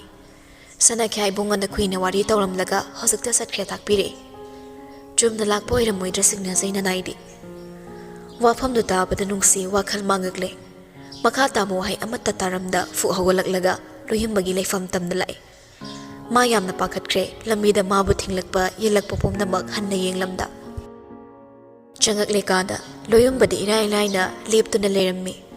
ꯃꯈꯨꯠꯇ ꯋꯥꯇꯔ ꯁ꯭ꯄ꯭ꯔꯦꯗꯨꯃ ꯄꯥꯏꯔꯒ ꯘꯦ ꯂꯥꯎꯅ ꯊꯝꯂꯤꯕ ꯃꯅꯥ ꯂꯩ ꯄꯥꯝꯕꯤ ꯑꯗꯨꯗ ꯏꯁꯤꯡꯗꯨ ꯀꯥꯞꯂꯤ. ꯅꯨꯡꯁꯤ ꯂꯥꯛꯄꯗꯣ ꯍꯥꯏꯐꯦꯠꯇꯪ ꯌꯦꯡꯂꯒ ꯃꯊꯧꯗ ꯃꯥꯏ ꯑꯣꯟꯁꯤꯟꯈꯤ. ꯑꯗꯨꯕꯨ ꯂꯩ ꯇꯥꯗ꯭ꯔꯕ ꯅꯨꯄꯤꯗꯨꯅ ꯍꯪꯂꯛꯏ, ꯅꯤꯡꯁꯦꯟ ꯀꯔꯤꯒꯤ ꯂꯥꯛꯂꯝꯕꯅꯣ? ꯂꯣꯏꯌꯨꯝꯕ ꯈꯨꯝꯗꯦ. ꯅꯨꯡꯁꯤꯒꯤ ꯈꯣꯡꯊꯥꯡ ꯈꯔ ꯌꯥꯝꯅ ꯊꯨꯅ ꯆꯪꯁꯤꯜꯂꯛꯂꯒ ꯆꯞ ꯂꯦꯞꯇꯨꯅ ꯃꯈꯥ ꯇꯥꯔꯛꯏ. ꯑꯩꯒꯤ ꯄꯥꯎꯈꯨꯝ ꯄꯤꯕꯤꯌꯨ. ꯂꯩꯕꯥꯛ ꯑꯁꯤꯒꯤ ꯂꯩꯃꯔꯦꯝꯕꯤ ꯑꯃꯒꯤ ꯐꯝꯕꯥꯜꯕꯨ ꯁꯤꯡꯅꯗꯨꯅ ꯉꯥꯡꯂꯝꯕ ꯅꯤꯡꯁꯦꯟꯕꯨ ꯀꯔꯤꯒꯤꯗꯃꯛ ꯍꯟꯖꯤꯟ ꯍꯟꯖꯤꯟ ꯀꯣꯅꯨꯡꯗ ꯈꯣꯡꯒꯣꯜ ꯇꯥꯍꯟꯕꯤꯕꯅꯣ? ꯃꯤꯅ ꯑꯩꯕꯨ ꯀꯔꯤꯁꯨ ꯂꯩꯇꯅ ꯈꯟꯈꯤꯕ ꯑꯗꯣ ꯌꯥꯝꯕꯨꯡꯒꯤ ꯑꯄꯥꯝꯕ꯭ꯔꯥ? ꯂꯣꯏꯌꯨꯝꯕ ꯑꯣꯟꯁꯤꯜꯂꯛꯇꯦ. ꯃꯊꯧ ꯇꯧꯅ ꯇꯧꯅ ꯍꯥꯏꯔꯛꯏ. ꯑꯩꯅ ꯀꯧꯅꯤꯡꯕꯒꯤ ꯀꯧꯕꯅꯤ. ꯑꯩꯅ ꯎꯅꯅꯤꯡꯕ ꯃꯤ ꯎꯅꯕꯗ ꯅꯪꯒ ꯃꯔꯤ ꯂꯩꯅꯍꯟꯒꯅꯨ. ꯑꯔꯣꯠꯄ ꯋꯥ ꯑꯃꯒꯨꯝ ꯂꯩꯕꯒꯨꯝ ꯀꯔꯤꯒꯤꯅꯣ ꯅꯪꯒꯤ ꯌꯦꯡꯅꯕꯗꯨ ꯎꯕꯗ ꯑꯗꯨꯛ ꯄꯥꯈꯠꯂꯤꯕ? ꯅꯪꯕꯨ ꯀꯔꯤ ꯇꯧꯔꯨꯔꯒꯦ? ꯑꯁꯤ ꯍꯥꯏꯗꯨꯅ ꯃꯁꯥꯗ ꯄꯨꯔꯥ ꯂꯩꯁꯤꯜꯂꯛꯂꯒ ꯌꯦꯡꯂꯛꯏ. ꯑꯣꯏꯗꯕ ꯑꯆꯧꯕ ꯑꯃ ꯀꯨꯞꯁꯤꯜꯂꯒ ꯂꯩꯔꯤꯕꯗꯨꯅ ꯅꯨꯡꯁꯤꯒꯤ ꯃꯥꯏꯊꯣꯡꯗ ꯍꯨꯔꯥꯟꯕꯅꯤ ꯍꯥꯏꯅ ꯏꯐꯣꯡ ꯐꯣꯡꯕ ꯁꯛꯇꯝ ꯑꯃ ꯂꯥꯛꯂꯦ. ꯃꯊꯣꯡ ꯈꯪꯗ ꯄꯥꯏꯁꯤꯜꯂꯛꯂꯤꯕ ꯋꯥꯈꯜꯅ ꯂꯤꯌꯣꯅ ꯈꯪꯈꯤꯗꯨꯅ ꯂꯣꯏꯌꯨꯝꯕꯗ ꯍꯥꯏꯔꯝꯂꯕ꯭ꯔꯥ ꯈꯜꯂꯛꯏ. ꯅꯤꯡꯁꯦꯟꯒ ꯀꯔꯤ ꯑꯣꯏꯗꯕ ꯇꯝꯁꯤꯜꯂꯝꯕꯒꯤꯅꯣ ꯃꯔꯤ ꯂꯩꯅꯗꯕ ꯋꯥꯍꯪ ꯍꯪꯕꯤꯔꯤꯕꯁꯦ? ꯂꯣꯏꯌꯨꯝꯕ ꯅꯣꯛꯅꯤꯡꯗꯅ ꯅꯣꯛꯂꯛꯏ. ꯅꯨꯡꯁꯤ, ꯑꯐꯕ ꯇꯧꯕꯁꯤ ꯋꯥꯈꯜ ꯅꯨꯡꯉꯥꯏꯕꯅꯤ. ꯐꯠꯇꯕ ꯊꯕꯛ ꯇꯧꯔꯗꯤ ꯋꯥꯈꯜꯕꯨ ꯃꯤꯀꯨꯞ ꯑꯃꯠꯇꯁꯨ ꯄꯣꯊꯥꯕ ꯐꯪꯍꯟꯗꯕꯅꯤ. ꯅꯪꯅ ꯚꯥꯞ ꯇꯥꯁꯤꯟꯕ ꯉꯝꯗꯕ ꯋꯥ ꯍꯥꯏꯒꯦ ꯑꯩꯁꯦ ꯅꯤꯡꯊꯧꯅꯤ. ꯀꯅꯥꯒꯤ ꯃꯥꯏꯊꯣꯡꯗ ꯀꯔꯝꯕ ꯁꯛꯇꯝ ꯄꯥꯜꯂꯤ ꯍꯥꯏꯕ ꯑꯩ ꯃꯨꯟꯅ ꯈꯪꯉꯤ. ꯃꯁꯤꯒꯤ ꯃꯊꯛꯇ ꯑꯩ ꯅꯪꯒꯤ ꯅꯄꯨꯔꯣꯏꯕꯅꯤ. ꯆꯨꯝꯅ ꯇꯥꯍꯪꯕꯅꯤ ꯀꯔꯤ ꯑꯔꯣꯟꯕ ꯂꯩꯔꯕꯒꯦ ꯍꯥꯏꯅ.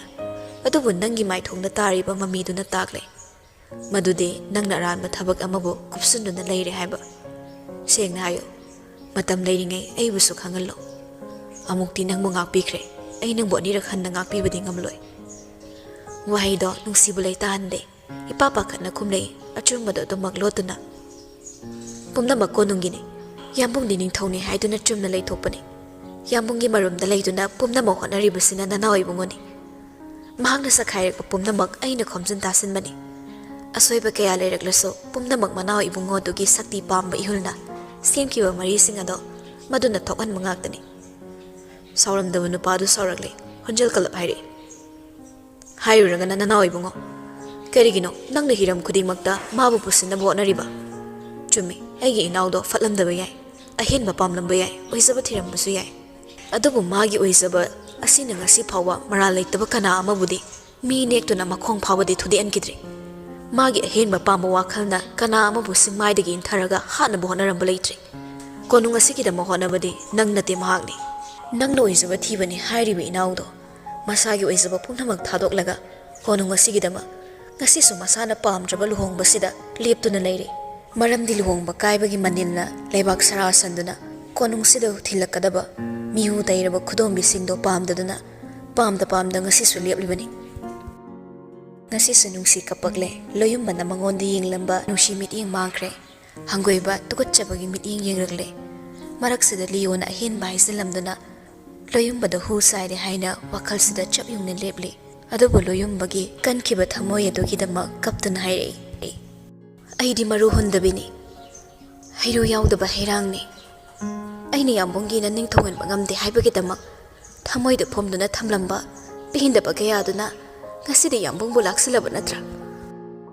ꯑꯗꯣ ꯒ꯭ꯌꯥꯟ ꯇꯥꯗꯕ ꯋꯥꯈꯜꯗꯨꯅ ꯂꯣꯌꯨꯝꯕ ꯁꯣꯔ ꯇꯞꯅ ꯍꯣꯟꯊꯔꯒ ꯑꯁꯥꯎꯕ ꯐꯥꯖꯤꯜꯂꯤ꯫ ꯅꯨꯡꯁꯤ, ꯅꯪ ꯑꯩ ꯌꯨꯝ ꯄꯥꯟꯃꯤꯟꯅꯔꯛꯄ ꯉꯁꯤ ꯉꯔꯥꯡꯒꯤ ꯅꯠꯇꯦ꯫ ꯅꯧꯅ ꯌꯨꯝꯕꯥꯜ ꯂꯝꯕꯤꯗ ꯈꯣꯡꯗꯥꯔꯛꯂꯕ ꯅꯪ ꯑꯩꯅꯤ꯫ ꯑꯗꯨꯕꯨ ꯅꯪꯒꯤ ꯑꯁꯣꯟꯕ ꯑꯗꯨꯕꯨ ꯍꯟꯊꯅ ꯌꯦꯡꯂꯒ ꯅꯪꯒꯤ ꯄꯨꯛꯅꯤꯡꯅ ꯅꯨꯡꯉꯥꯏꯔꯣꯏꯗꯕ ꯊꯕꯛ ꯑꯩꯕꯨ ꯀꯔꯤ ꯇꯧꯈ꯭ꯔꯕꯒꯦ? ꯁꯅꯥ ꯀꯣꯅꯨꯡꯒꯤ ꯑꯁꯦꯡꯕ ꯃꯄꯨ ꯑꯣꯏꯕ ꯑꯩ ꯄꯥꯝꯗꯦ꯫ ꯅꯪ ꯑꯩ ꯊꯦꯡꯅꯗ꯭ꯔꯤꯉꯩ ꯃꯇꯝꯗꯒꯤ ꯍꯧꯅ ꯑꯩꯅ ꯐꯝꯂꯤꯕ ꯐꯝꯕꯥꯜ ꯑꯁꯦ ꯏꯅꯥꯎꯒꯤꯗꯃꯛꯅꯤ, ꯃꯥꯒꯤꯗꯃꯛ ꯁꯦꯟꯅꯗꯨꯅ ꯐꯝꯂꯤꯕꯅꯤ꯫ ꯋꯥꯐꯝ ꯑꯁꯦ ꯃꯇꯝ ꯂꯩꯕ ꯈꯤꯕꯤꯛꯇ ꯑꯩꯅ ꯅꯪꯒꯤ ꯃꯐꯝꯗ ꯈꯪꯍꯜꯂꯤ꯫ ꯅꯤꯡꯊꯧ ꯑꯣꯏꯕ ꯑꯩꯒꯤ ꯑꯄꯥꯝꯕ ꯅꯠꯇꯦ꯫ ꯏꯁꯝ ꯁꯝꯅ ꯍꯤꯡꯕ ꯄꯨꯟꯁꯤ ꯑꯗꯣ ꯑꯩꯅ ꯄꯥꯝꯃꯤ꯫ ꯄꯨꯝꯅꯃꯛ ꯑꯩꯒꯤ ꯏꯅꯥꯎꯒꯤꯅꯤ꯫ ꯂꯟ ꯊꯨꯝ ꯃꯤꯍꯧꯗꯕ ꯑꯩꯅ ꯅꯪꯕꯨ ꯏꯟꯊꯣꯛꯀꯦ ꯈꯟꯈꯤꯕ ꯂꯩꯇꯦ, ꯏꯟꯊꯣꯛꯇꯨꯅ ꯊꯝꯈꯤꯕꯁꯨ ꯂꯩꯇꯦ꯫ ꯄꯨꯛꯅꯤꯡ ꯐꯥꯊꯅꯕ ꯆꯤꯔꯣꯜ ꯑꯗꯣ ꯅꯨꯡꯁꯤꯒꯤ ꯃꯐꯝꯗ ꯆꯪꯈꯤꯗ꯭ꯔꯦ꯫ ꯃꯤꯀꯨꯞꯁꯤꯗ ꯃꯍꯥꯛꯀꯤ ꯃꯃꯤ ꯂꯩꯇ꯭ꯔꯦ ꯍꯥꯏꯕ ꯃꯥꯅ ꯃꯨꯟꯅ ꯈꯪꯂꯦ꯫ ꯐꯅꯃꯛ ꯑꯣꯏꯗꯨꯅꯁꯨ ꯆꯨꯝꯅꯇ ꯂꯣꯌꯨꯝꯕꯅ ꯂꯨꯍꯣꯡꯕꯒꯤ ꯃꯇꯥꯡꯗ ꯋꯥꯔꯤ ꯁꯥꯕꯒꯤ ꯀꯧꯗꯨꯅ ꯂꯥꯛꯄ ꯂꯤꯌꯣꯕꯨ ꯃꯥꯅ ꯐꯅ ꯎꯕ ꯉꯝꯗꯦ꯫ ꯃꯄꯨꯔꯣꯏꯕꯅ ꯅꯤꯡꯁꯦꯟꯒꯤ ꯂꯩꯅꯔꯤꯕ ꯑꯅꯛꯄ ꯃꯔꯤꯁꯤꯅ ꯑꯁꯨꯃꯛ ꯂꯦꯡꯗꯅ ꯂꯩꯔꯕꯗꯤ ꯈꯪꯂꯝꯗꯕ ꯀꯌꯥ ꯈꯪꯂꯛꯇꯨꯅ ꯑꯣꯏꯍꯟꯅꯤꯡꯗꯕ ꯀꯌꯥ ꯑꯣꯏꯔꯛꯀꯅꯤ ꯍꯥꯏꯕ ꯋꯥꯍꯩ ꯑꯁꯤꯇ ꯈꯟꯗꯨꯅ ꯅꯨꯡꯁꯤ ꯑꯍꯦꯟꯕ ꯋꯥꯈꯜ ꯈꯜꯂꯛꯂꯦ꯫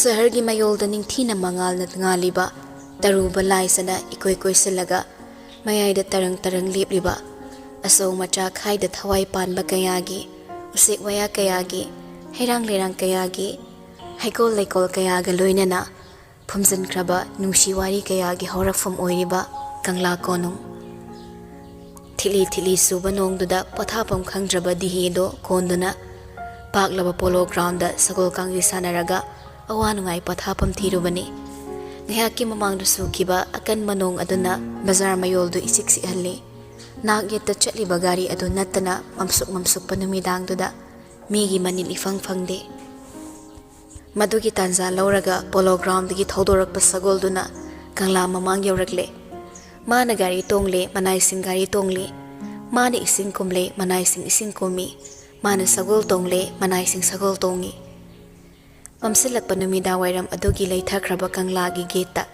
ꯊꯥꯜꯂꯤꯕ ꯃꯩꯉꯥꯜ ꯑꯗꯨꯒꯤ ꯃꯨꯁꯤ ꯃꯨꯁꯤ ꯃꯃꯤꯗ ꯁꯒꯣꯜ ꯊꯧꯖꯤꯜꯂꯛꯄꯗꯨ ꯎꯕꯗ ꯒꯦꯠꯇ ꯂꯦꯞꯂꯝꯕ ꯅꯨꯄꯥꯁꯤꯡꯗꯣ ꯇꯥ ꯇꯥ ꯆꯪꯁꯤꯜꯂꯒ ꯂꯝꯕꯤ ꯊꯠꯂꯤ꯫ ꯅꯨꯃꯤꯠ ꯇꯥꯔꯕꯗꯤ ꯀꯪꯂꯥ ꯆꯪꯕ ꯌꯥꯗꯦ ꯈꯪꯗꯕ꯭ꯔꯥ?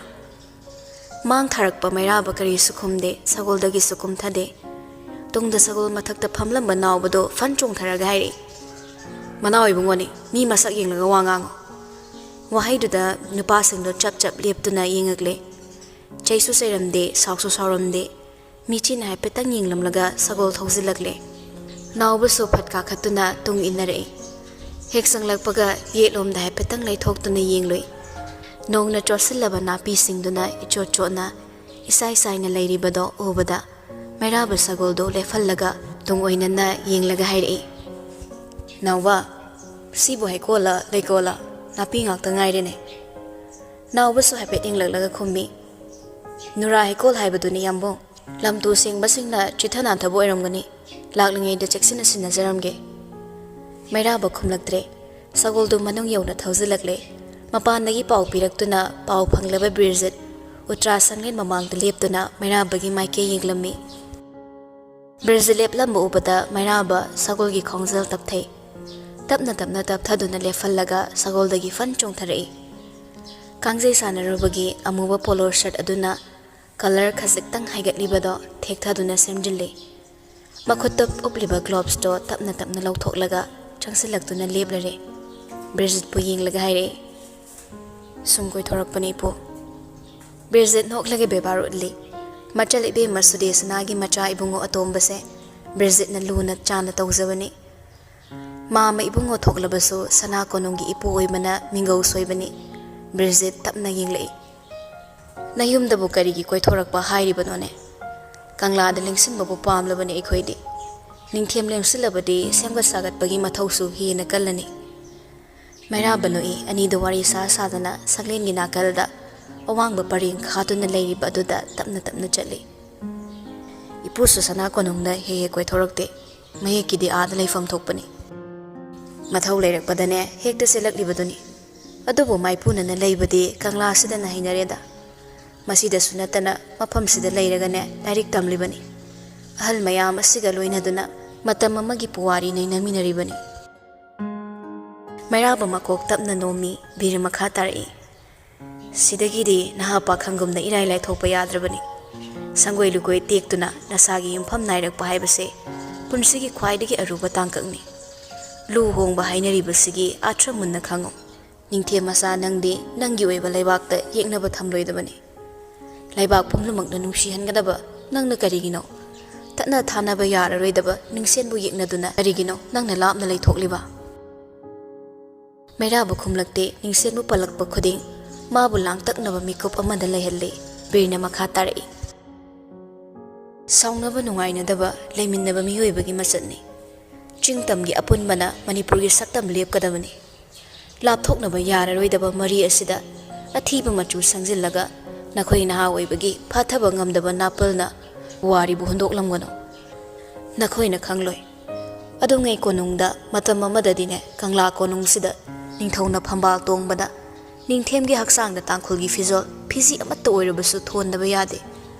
Ngasi makso ukhrolgi hondungda hondung khulakpagi yumgi sumang machida Manipurgi ningthemsing iningthosurasandagi horaga mahaki suthang ningthemsingi khonggi khongulgi mami yumbi singda leiri. Nakhoigi olakpa thamoina itihas po kauduna nangi oiba aningba thonglaktabana maram oiraga tatna thanaba yadaba mari asibo thadatnabu honagano.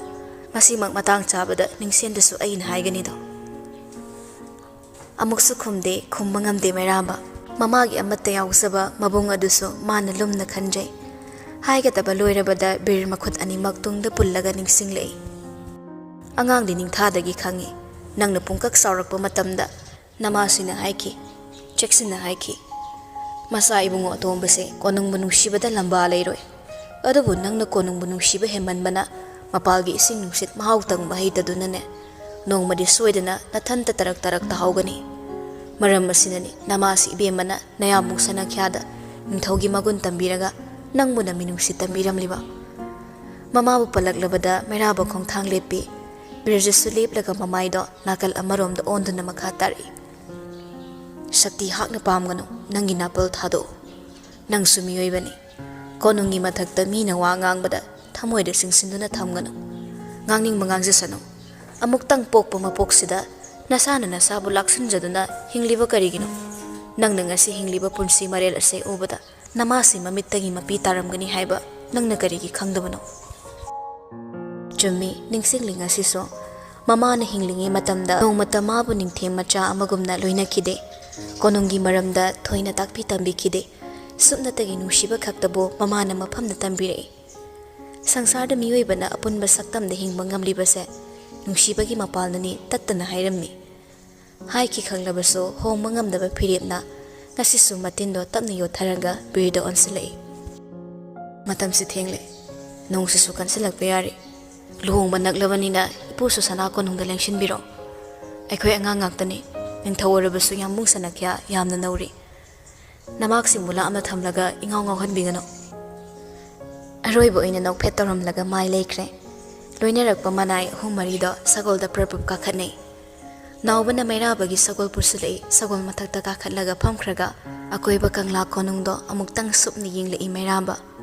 Mahakumba ningthem kaya leirambana mafam ase leirambani. Ningthem kaya aduna masagi oisabana magi aningba apamba lambida chattuna konungbu mirairamlabadi ngasi Manipurgi itihasda ningthem sagegi magun adukki matik nemlamgani haina wakhalda chak yungna khalle. Lapna lepliba Birjitpo amuktang sana yenglamlaga ngangli tauba magi sagoldugi liri chinglaga kangla get tamna sumdring khudup yangna thaukhre. Yaurakpa manai singso tung oinana thauduna tanakhi. Mangal naina satkriba mama ibungobu munna yenglaga lefhawi. Masu tai nakong panbana aku pawari khangdrabasu luhongba se merabana pamda leplaba khongphamni haiba khangle. Naha pakhang mana luhongba pamdabagi maram kaya ama leirabasu maithongna takiba mami adu yengduna hairadi apam nungsi ihul yauri haiba birni irailaina khanghaure. Adubu napal di handre ningthau sagai sida kanana su hanthana ngangbana natraga yengba yaroi. Lebak asigi phamnaiba amatana sagai asibu khongnet ba yaroi haiba magi napal mangdri. Napal asina leiriba makai meraba masana pamdaba thabakaya konungi yaifagani hairabadi tawkigani. Adubu karamba mikupta lepkini haibagi paukhumsu Birjitki mafamda lei. Madudi thamoina khwaidaba kanana mahaki napal asibu huna saba murti gumna uraktuna hangoi tukutsaba mitengna mahabu yengba horakpa mikuf adu khaktada merabagi napal ningkhairakani haiba Birjitna yamna munna khangle. Adubu kamdawna mikuf adu lakadauri. Lakhiba yai lakhidaba yai adumakpu tamma ngamdaba punsigi khongchatta matam ado ikui kuidana laklani haibagi ihul amana Birjitki thamoida nungsa thibagi mihul chonglei.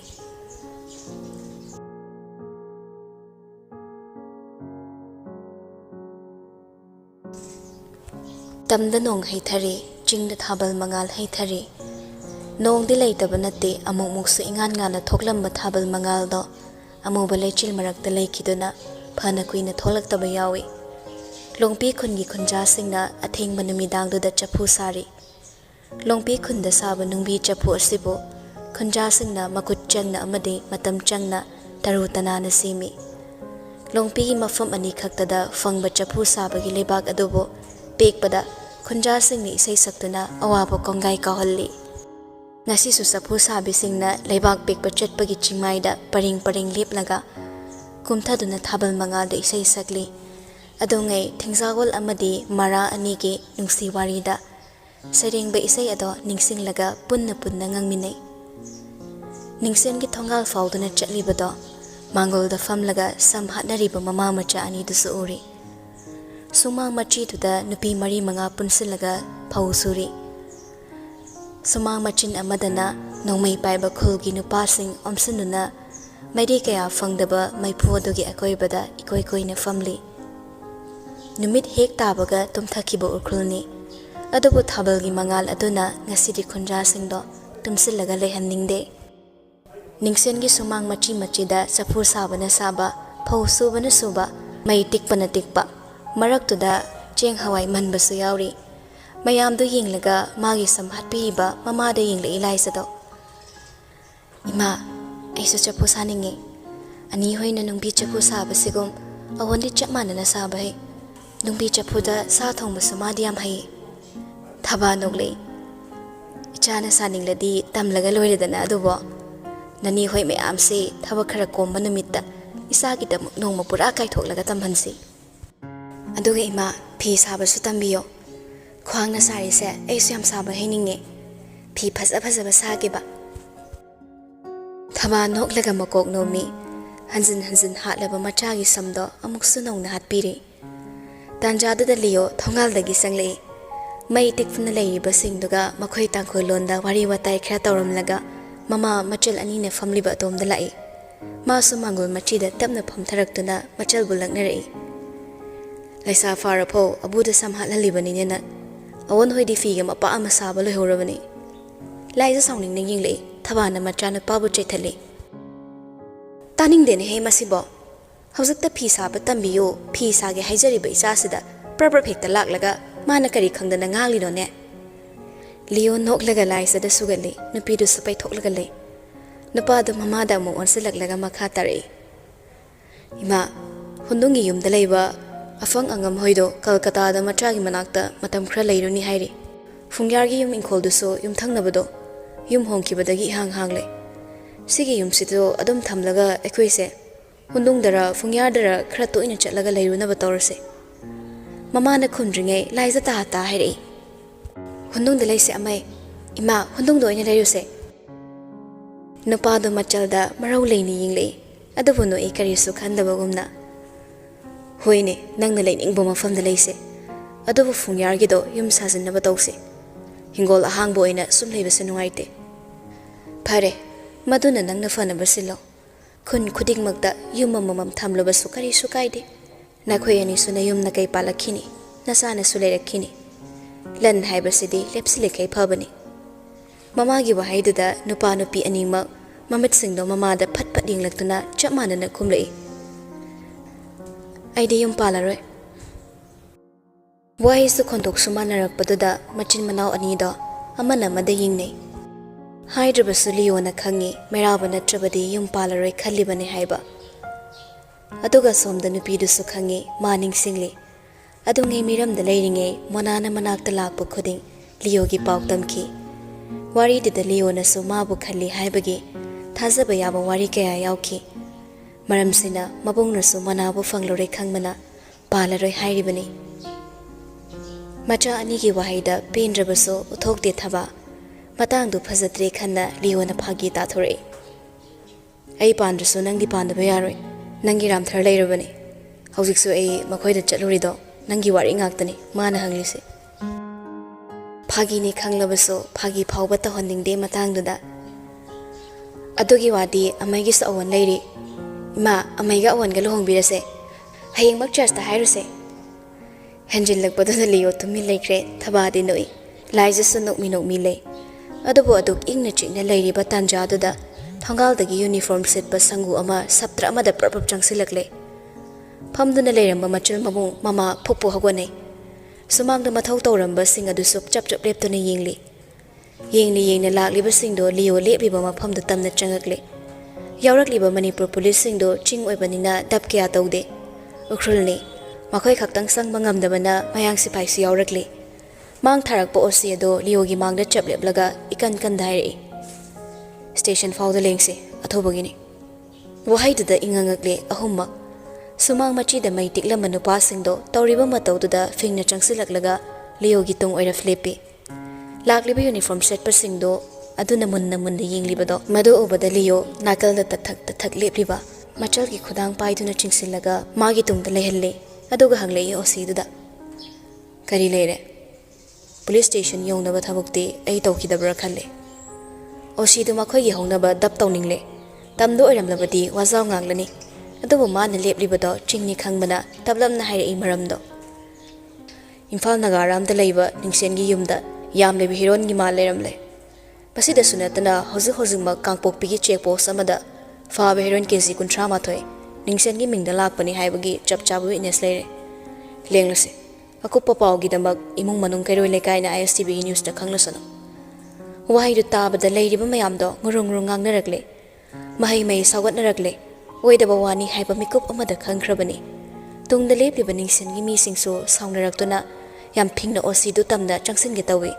Adubu liwana makhutto haife thatle. Pakhatna lepliba mamabu yingla iliyo. Asawana wa ngangi hotnariba mamabu munna yinglaga makokto hairei. Wa ngangano haibagumna. Makhutta chena paisilakliba machalda mo onsilai.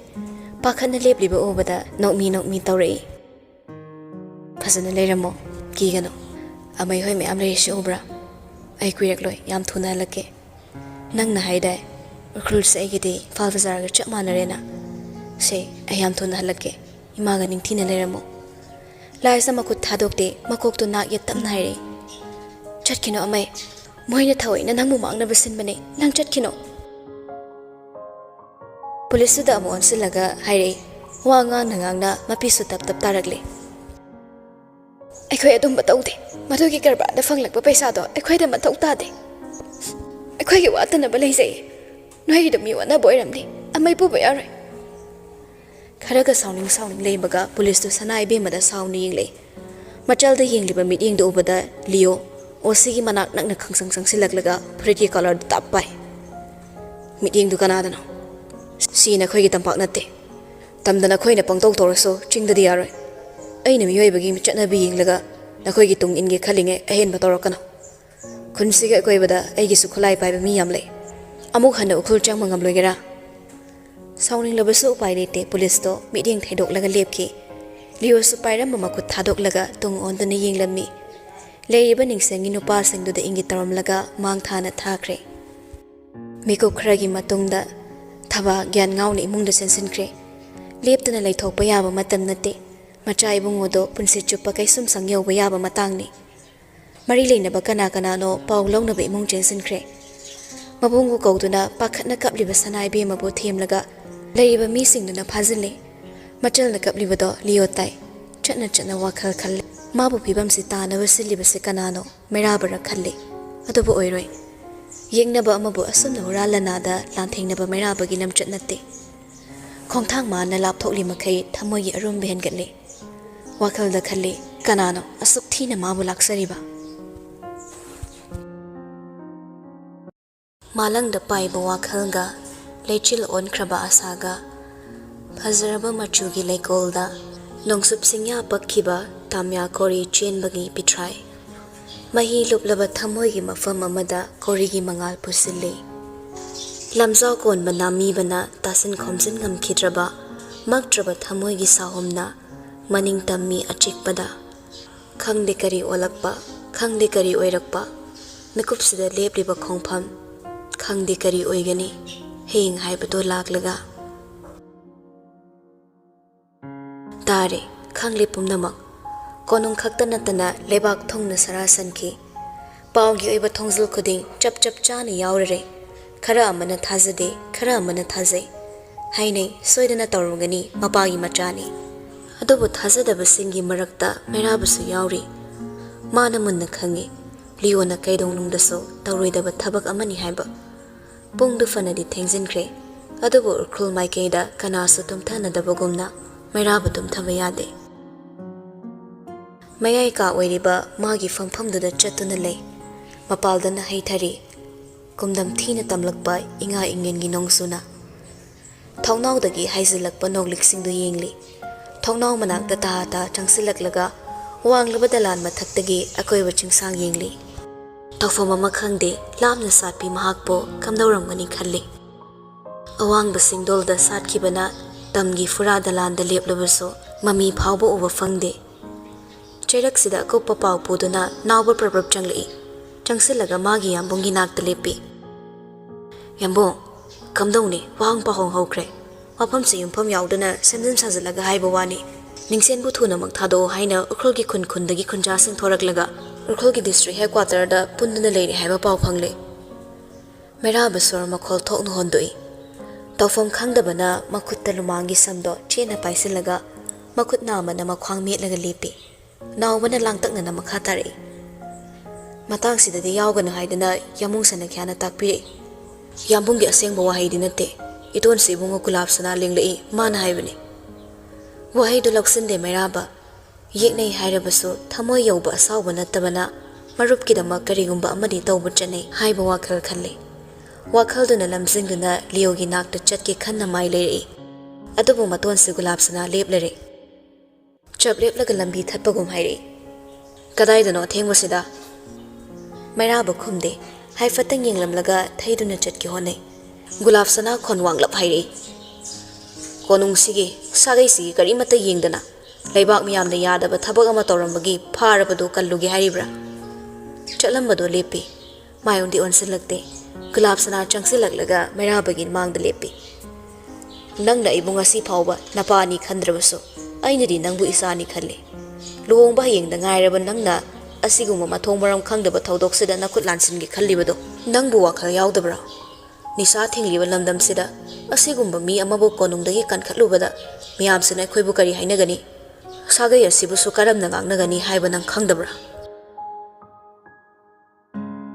hojiksu khumlakte mairaba haidrabasu mani henanga matangsida khangi ngahaki pakhatpaduna khandahauda khongthangi onarubani khantaruba mikuptadi karigumba mana songthoklubada tawrakkadoriba phibamdu khanlubada mairaba maya karakak siksinaraga mamitu takna ushinkre Gulabsna makha tari khonjel kitang taptharaga.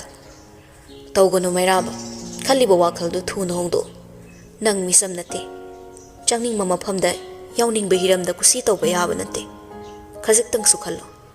Nanggi aningba ado pangthoklubada konunggi phibam kari oirakani. Aikhoina lekha tarakpa ngairiba rajniti wala singna khongnetna duna chatkibado nang pamlabra. Satkiba yaroi lengdana leyo. Thaudok ase apikpa nate munna wakhal khallo. Luhongbagi marumda nanggi natungda laktuna leplaraba miyamsina nangbo kauthoklamdaba lambi nasani atchagano.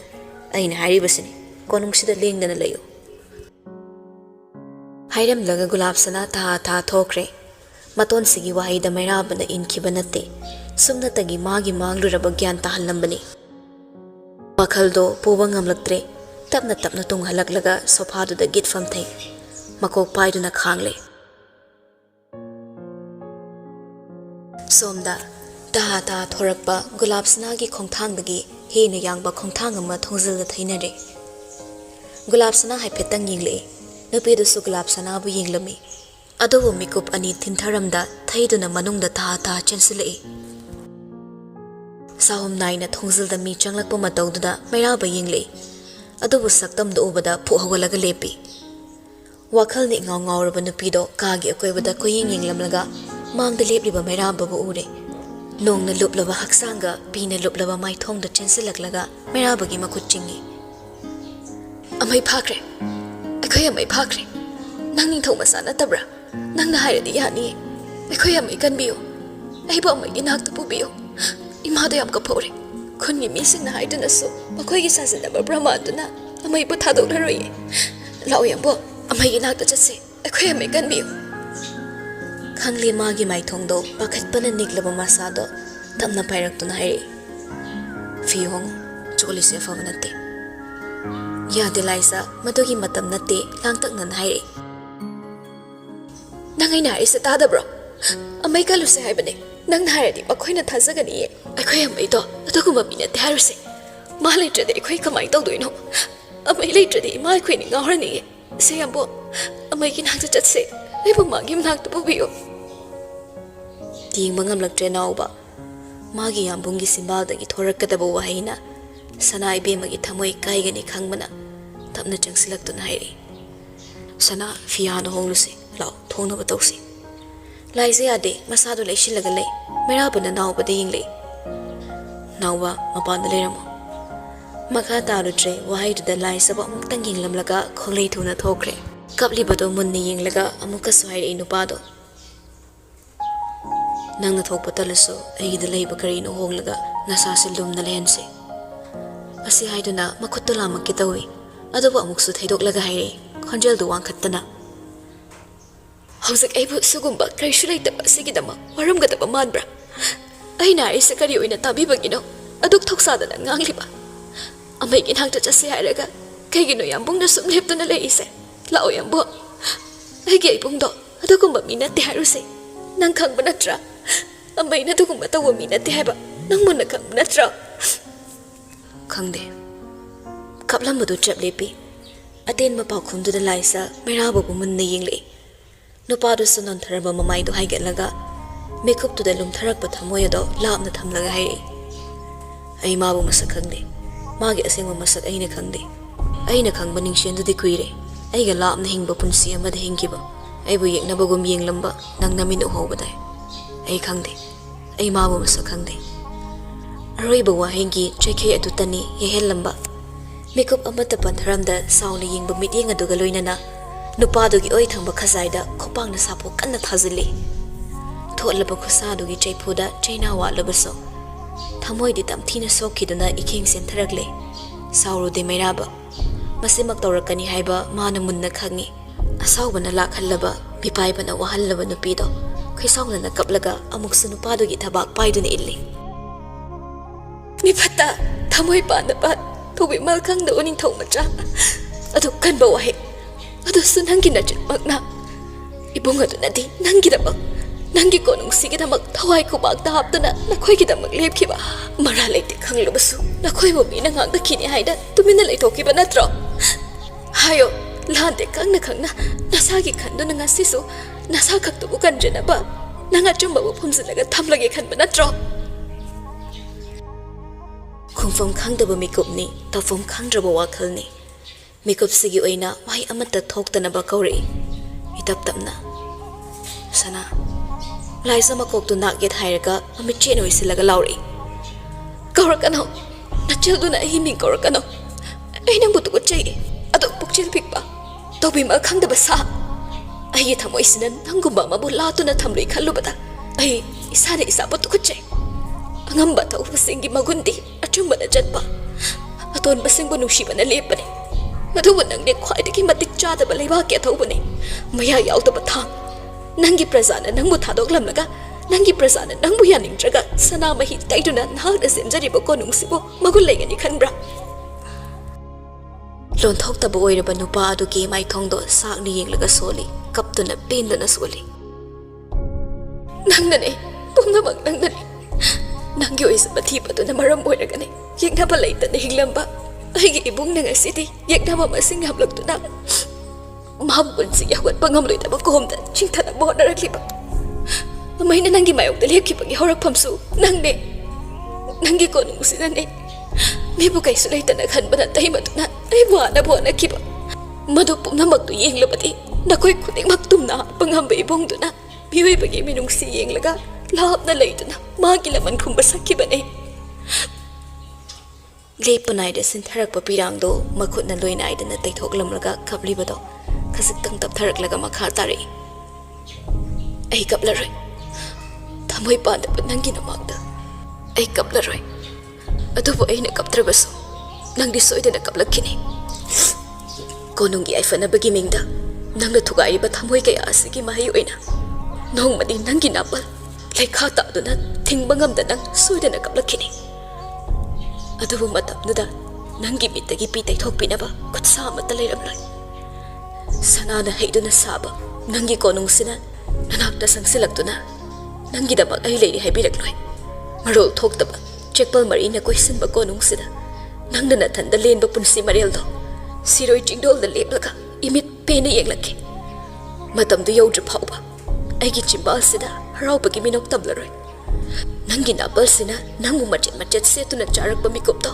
ai imit pena yengkini lehoro nangi konungsida nangi wakhalgi awangba sana konungsida mikup ama leigadabagi saru thamoi pena noklaga norokki thong tinjarugi sonthangna lakhiba mahakto maithong amada jatki tapna lakhi manaktagi lapki punsi halakloreidaba meeting amana yenglammi mana jatkhiba mikuptuda humkhiba malangduna haksang adudagi thawai thokrabagumna thongna pangan mangakle lepliba khongpham sumkidre pumnamak maseng marang oirakle chumna lepangamlakta hanagum sofa da famtharai kagi akoibada yenglei thiliba yekpalai singdugi mamiduna tariba mikup ado hauzik sumit mangda thoklabagumna khonjalga loinana tari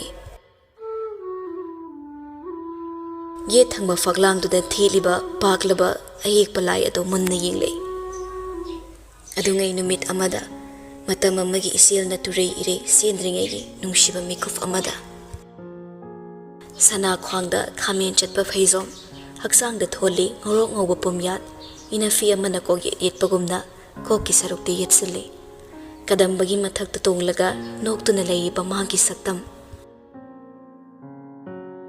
magi yeta tariba mami adubo munna yingsilubada urei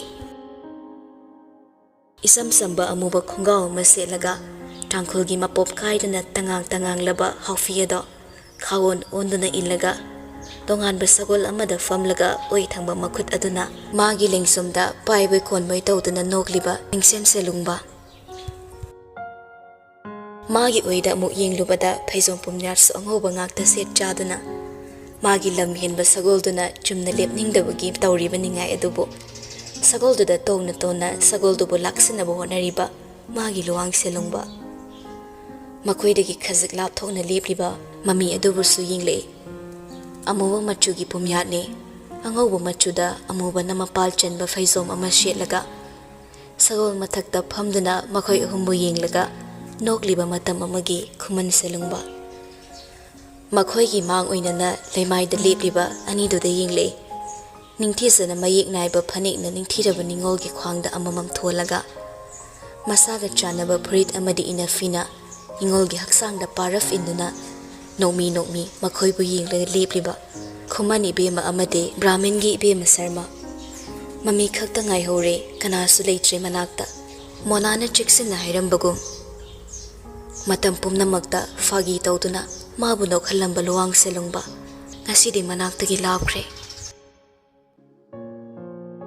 ꯃꯥꯅ ꯄꯥꯝꯕ ꯍꯤꯔꯝ ꯈꯨꯗꯤꯡꯃꯛꯇ ꯅꯇꯨꯡꯗ ꯑꯩ ꯂꯦꯞꯂꯤ ꯇꯠꯇꯅ ꯍꯥꯏꯔꯝꯕ ꯈꯨꯃꯟ ꯏꯕꯨꯡꯉꯣ ꯇꯞꯅ ꯇꯞꯅ ꯃꯥꯒꯤ ꯄꯨꯟꯁꯤꯗꯒꯤ ꯃꯃꯤ ꯁꯥꯝꯈ꯭ꯔꯦ ꯅꯨꯡꯄꯥꯜ ꯈꯥꯏꯗꯅ ꯑꯊꯤꯕ ꯐꯖꯕ ꯅꯥꯏꯗꯅ ꯑꯋꯥ ꯅꯨꯡꯉꯥꯏ ꯄꯨꯝꯅꯃꯛ ꯄꯨꯛꯃꯦꯟ ꯄꯥꯎꯃꯤꯟꯅꯗꯨꯅ ꯈꯨꯗꯤꯡꯃꯛ ꯃꯥꯌꯣꯛꯃꯤꯟꯅꯔꯝꯕ ꯊꯋꯥꯏꯒꯤ ꯑꯁꯥꯟꯕ ꯃꯔꯨꯞ ꯄꯨꯟꯁꯤꯒꯤ ꯌꯦꯛꯅꯕ ꯑꯣꯏꯔꯛꯂꯦ ꯑꯍꯥꯟꯕ ꯎꯈꯤꯕ ꯃꯤꯀꯨꯞꯇꯒꯤ ꯃꯆꯜꯒꯨꯝ ꯈꯟꯗꯨꯅ ꯂꯨꯅ ꯇꯧꯖꯈꯤꯕ ꯈꯨꯃꯟ ꯏꯕꯦꯝꯃ ꯉꯁꯤꯗꯤ ꯑꯣꯟꯅ ꯇꯩꯅꯕꯗ ꯃꯣꯃꯣ ꯃꯤꯅꯣꯛ ꯇꯝꯍꯟꯕ ꯉꯝꯂꯔꯣꯏꯗꯕ ꯐꯤꯕꯝ ꯑꯃꯗ ꯂꯦꯞꯈ꯭ꯔꯦ ꯃꯌꯥꯝ ꯆꯪꯗꯨꯅ ꯂꯛꯅꯕꯗ ꯑꯋꯥꯏ ꯑꯈꯨꯝ ꯇꯧꯗꯨꯅ ꯃꯥꯒꯤ ꯋꯥꯍꯩꯅ ꯃꯌꯥꯝꯒꯤ ꯃꯥꯏꯊꯣꯡꯗ ꯍꯔꯥꯎ ꯃꯤꯅꯣꯛ ꯇꯝꯍꯜꯂꯝꯕ ꯃꯆꯜ ꯁꯛꯄꯤ ꯏꯕꯦꯝꯃ ꯁꯔꯃ ꯀꯣꯅꯨꯡꯗ ꯈꯣꯡꯒꯨꯜ ꯇꯥꯈꯤꯗ꯭ꯔꯦ ꯃꯌꯥꯝꯁꯤꯒꯤ ꯑꯋꯥꯠꯄꯗꯒꯤ ꯁꯔꯨꯛ ꯂꯤꯁꯤꯡ ꯂꯤꯁꯤꯡ ꯍꯦꯟꯗꯨꯅ ꯋꯥꯠꯂꯕ ꯑꯋꯥꯠꯄ ꯑꯃꯅ ꯊꯋꯥꯏ ꯃꯥꯒꯤ ꯈꯣꯏꯗꯥꯖꯕꯤ ꯌꯦꯡꯂꯣꯏ ꯈꯟꯅ ꯈꯟꯅ ꯌꯦꯡꯂꯨꯕꯗ ꯄꯨꯛꯅꯤꯡ ꯃꯥꯕꯨ ꯍꯨꯍꯟꯈꯤꯕꯤ ꯊꯃꯣꯏꯒꯤ ꯂꯩꯔꯥꯡ ꯑꯊꯣꯏꯕꯤ ꯑꯋꯥꯡꯕ ꯆꯤꯡꯗ ꯁꯥꯠꯄꯤꯗꯣ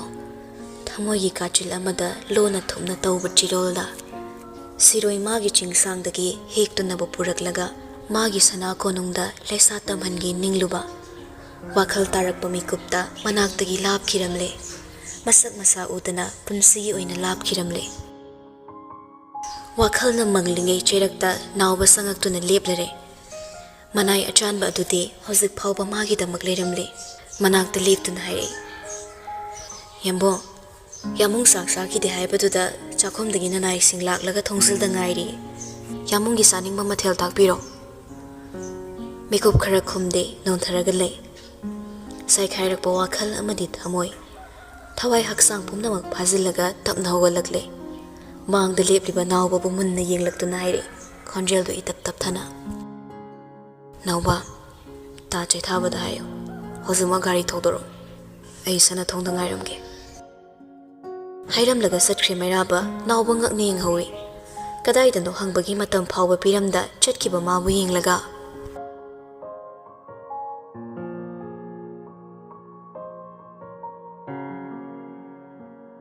ꯇꯨꯝꯊꯕ ꯌꯥꯗ꯭ꯔꯕ ꯑꯍꯤꯡꯅꯤ ꯃꯅꯤꯄꯨꯔ ꯏꯔꯥꯡ ꯂꯥꯡꯉꯤ ꯁꯤꯐꯥꯏꯁꯤꯡ ꯀꯣꯏꯆꯦꯟ ꯆꯦꯟꯅꯩ ꯃꯐꯝ ꯃꯔꯥꯡ ꯈꯪꯗꯅ ꯕ꯭ꯔꯪ ꯍꯧꯔꯛꯄ ꯃꯩꯔꯤꯅ ꯃꯅꯤꯄꯨꯔ ꯇꯨꯝꯅ ꯁꯥꯛꯂꯗ꯭ꯔꯥ ꯈꯟꯕꯗ ꯃꯤꯄꯨꯝ ꯈꯨꯗꯤꯡ ꯃꯤꯄꯥꯏꯅꯩ ꯄꯨꯂꯤꯁ ꯁ꯭ꯇꯦꯁꯟꯗꯒꯤ ꯂꯤꯌꯣꯒꯤ ꯄꯥꯎ ꯇꯥꯗꯦ ꯃꯥꯕꯨ ꯊꯥꯗꯣꯛꯄꯒꯤ ꯃꯃꯤꯁꯨ ꯎꯗꯦ ꯑꯁꯨꯛ ꯃꯔꯥꯡ ꯃꯔꯥꯡ ꯇꯧꯕ ꯃꯤꯀꯨꯞꯁꯤꯗ ꯌꯨꯝꯗꯒꯤ ꯂꯥꯞꯅ ꯂꯩꯊꯣꯛꯄ ꯉꯝꯗ꯭ꯔꯦ ꯃꯤ ꯋꯥꯠꯇꯕꯅ ꯑꯍꯩꯕ ꯗꯣꯛꯇꯔ ꯑꯃꯗꯤ ꯈꯨꯠꯁꯨ ꯈꯨꯠꯂꯥꯏ ꯃꯆꯤꯟ ꯃꯇꯤꯛ ꯆꯥꯅ ꯊꯝꯗꯨꯅ ꯇꯣꯟ ꯃꯌꯨꯝꯗ ꯄꯨꯊꯔꯛꯂꯦ ꯃꯅꯥꯛꯇ ꯐꯝꯃꯤꯕ ꯔꯣꯕꯔꯠꯀꯤ ꯃꯥꯏꯊꯣꯡ ꯎꯕꯗ ꯆꯤꯡꯅꯗꯕ ꯉꯝꯗꯦ ꯃꯥꯁꯨ ꯍꯨꯞꯊꯗꯨꯅ ꯂꯩꯕ ꯉꯝꯗꯗꯨꯅ ꯍꯧꯒꯠꯇꯨꯅ ꯐꯝꯃꯤ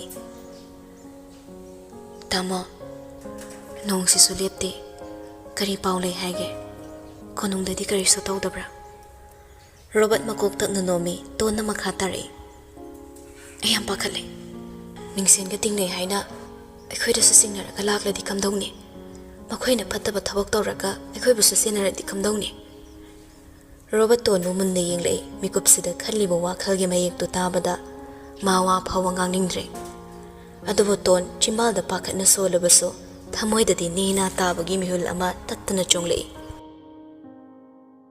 ꯃꯤꯃꯥꯡ ꯊꯣꯛꯂꯕ ꯅꯤꯡꯁꯦꯟꯒꯤ ꯏꯃꯨꯡꯅꯤ ꯊꯧꯗꯣꯛꯁꯤꯒꯤ ꯃꯇꯨꯡꯗꯒꯤꯗꯤ ꯍꯧꯒꯠꯄ ꯉꯝꯂꯔꯣꯏ ꯍꯥꯏꯕ ꯈꯪꯉꯤ ꯃꯩꯔꯥꯕꯅ ꯂꯥꯏꯁꯤꯕꯨ ꯆꯥꯝꯃꯔꯛ ꯊꯣꯛꯅ ꯅꯨꯡꯁꯤꯔꯕꯁꯨ ꯃꯩꯔꯥꯕꯒꯤ ꯅꯥꯄꯜ ꯑꯃꯗꯤ ꯀꯣꯅꯨꯡꯕꯨ ꯃꯤꯅ ꯋꯥ ꯃꯊꯛ ꯊꯪꯗꯨꯅ ꯉꯥꯡꯕ ꯌꯥꯗꯕ ꯃꯩꯔꯥꯕꯒꯤ ꯃꯇꯧ ꯑꯗꯨꯅ ꯃꯈꯣꯏ ꯑꯅꯤꯒꯤ ꯑꯄꯨꯟꯕ ꯁꯛꯇꯝ ꯑꯗꯣ ꯑꯣꯏꯊꯣꯛꯂꯔꯣꯏ ꯈꯟꯗꯅ ꯆꯤꯝꯕꯥꯜꯗ ꯅꯣꯛꯇ꯭ꯔꯕꯁꯨ ꯊꯃꯣꯏꯒꯤ ꯀꯥꯆꯤꯜ ꯀꯣꯌꯥ ꯈꯨꯗꯤꯡꯗꯤ ꯍꯔꯥꯎ ꯅꯨꯡꯉꯥꯏ ꯖꯒꯣꯏ ꯈꯨꯊꯦꯛ ꯇꯝꯅꯤꯡꯂꯛꯂꯦ ꯆꯤꯟꯗꯣꯜ ꯂꯩꯇꯣꯜ ꯐꯥꯖꯤꯟꯈ꯭ꯔꯕ ꯋꯥꯈꯜꯒꯤ ꯑꯇꯤꯌꯥꯗ ꯅꯣꯡꯃꯨꯅ ꯀꯨꯞꯁꯤꯟꯈ꯭ꯔꯕ ꯃꯕꯨꯡꯕꯨ ꯌꯦꯡꯂꯒ ꯇꯣꯟ ꯈꯟꯖꯥꯅꯩ ꯆꯤꯡꯅꯕꯅ ꯍꯦꯜꯂꯤ ꯅꯤꯡꯁꯤꯡ ꯃꯥꯡꯁꯤꯡ ꯇꯧꯔꯝꯂꯒ ꯋꯥ ꯍꯥꯏꯒꯦ ꯈꯟꯅ ꯆꯤꯝꯕꯥꯟ ꯀꯥꯡꯂꯛꯄꯅꯤ ꯑꯗꯨꯕꯨ ꯃꯤꯀꯨꯞ ꯑꯗꯨꯃꯛꯇꯗꯅꯤ ꯀꯥꯒꯤ ꯊꯣꯡ ꯊꯤꯜꯂꯛꯄ ꯋꯥꯈꯜ ꯑꯃꯗ ꯎꯡꯂꯝꯕ ꯔꯣꯕꯔꯠ ꯒ꯭ꯌꯥꯟ ꯂꯥꯛꯏ ꯇꯥꯔꯤꯕ ꯈꯣꯟꯖꯦꯜꯗꯨꯗ ꯐꯝꯂꯝꯕꯗꯒꯤ ꯍꯧꯒꯠꯂꯒ ꯇꯞꯅ ꯂꯥꯛꯇꯨꯅ ꯂꯦꯞꯂꯔꯦ ꯄꯨꯔꯣꯟ ꯑꯗꯨ ꯈꯨꯠꯅ ꯄꯥꯏꯗꯨꯅ ꯂꯩꯊꯣꯛꯂꯒ ꯊꯣꯡ ꯑꯗꯨ ꯈꯪꯍꯥꯡ ꯍꯥꯡꯗꯣꯛꯏ Adubu thongzildada leplangba athengba ahingi ati thidoobada Robert mamit mana lauthoktu na yingle. Phamung mayaida famlaga sani yinglakpa miting aduda thongzinda lepariba nupa adugi saktamdu mayek sengna urakle. Ton angakpa kayaga loinana chimalda tapna soli. Manaw ibungo.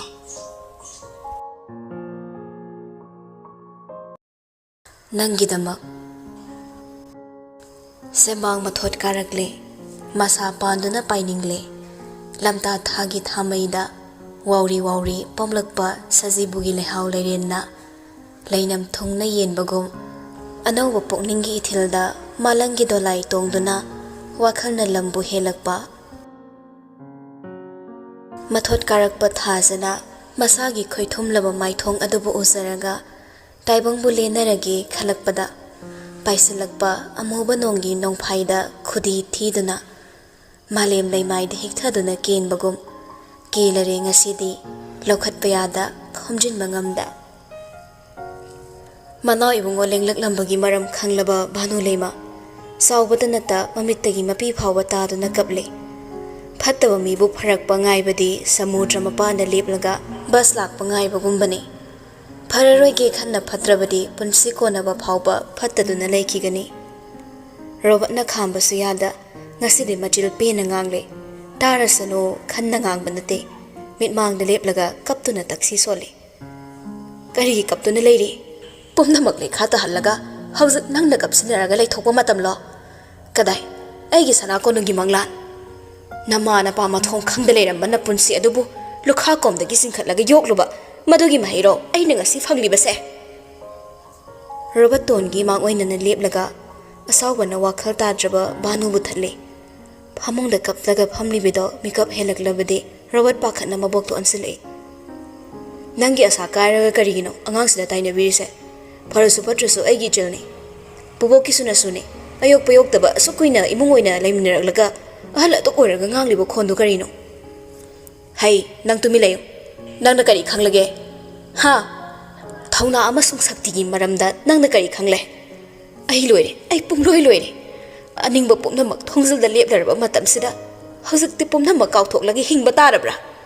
Angam setuna chanaraba leibaksida atonba singi himpham leite haiba nang khangdabra. Hingi hairabadi sakti leiba changi. Sakti adugidamak natro. Ngasi aina sagatjarpa manglan khuding lemna mangledana. Pumnamak mana manaw ibungobu matam chana matang sana laksinba ngamdabadagi thokpani. Pumnamak mana thokhanbani. Mabu nalaga thamlamba mabokna ngasi mafamda thariba khona do tabada ton hingna asibagum khalakle. Tumina kaplambadagi hairi khonjila to nikladuna. Ai themge bok. Ai ambu themge. Magi pira bhongange. Mabu soinana luhongbasida amuk halakna bai honage. Ai mabu them ngamgani. Banu sauna laure. Kapsinaga no taningde. Nangna sagai aduda tinnaba thorang tawba ngamlibase. Subnatagi manaw ibungona magi sakti yenaba. Konungi magun wangnaba anghamba imungsingbu magi tungna thamba yanaba. Nangbu loinabi oige lepkibani.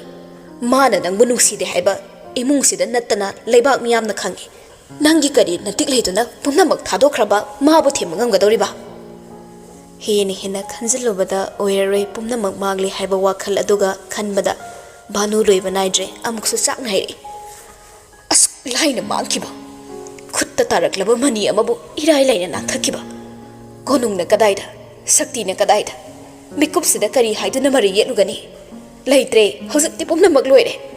Matam sangna sagalakpa konung amadi khuman anigi ngaisen oibagi mari samjinaba yadana tatkre. Karino aina hawjik tawgadabasibo. Wahaidu solamlaga bano makhol thokna kaple. Tonso adu mangai kaptuna Robert tatahata yingli. Yamung khamatamo. Yamung binakta pubiro. Ai mabu themge. Ai bunung sibita bahaisage. Magi khongpam hongan biyo. Ai mayawdana hingba ngamloi. Ai maga luongduna konungda magi lei masisa oina leigani. Aigi sumang lan leise. Karigino nangna leptuna leise. Yamung khamatamo. Yamung binakta pubiro. Robert changsilaklaga tonbu konsinbi. Nupido kaple. Thamoy sokna kaple. Miku khuding ningsinghangadaba mairabagi wahaisingdo nakongda hanjin tari खोंथांग येना निल्ले खांग मंगमलकता Robert की मथादा थवाई सांगना कबली मागी खोपम होगलो मागी अनौब सक्तमदो अयिंग मंगमलोई मागी अनौब माइथोंदो अय पामदिए नापल नमको लेप शक्ति न माइथोंग ओइबा यामुंग द करी किदमक पुंगनमक पोतोंग ओइनरमलगा अयगी थमोइबा थुगाइबिरमबनो यामुंग खामतामो अयबु नुंसियो आइजके अयबु नुंसिबियो आइजके लई मसिसो होइदुना मा अय कोनुंगदा नुंगाइदे पानकिसे हाइना तुमिना मुक्ता आइजके बा यामुंग मुंगता खामबियो बतामो मतौ खंगी मरुपकी थांदोख्रब खोंफम तुंग हल्लगा थांजिलकपा मेराबगी मसत नत्ते हाइख्रबदी लोइख्रे लेपख्रबदी लेपख्रे थैदोख्रब मिटिंग अमुक हंदुना येंगकलरोय चिंबालदगी थोख्रब वहाई हंदोक्तुना अमुक सेमदोक्लरोय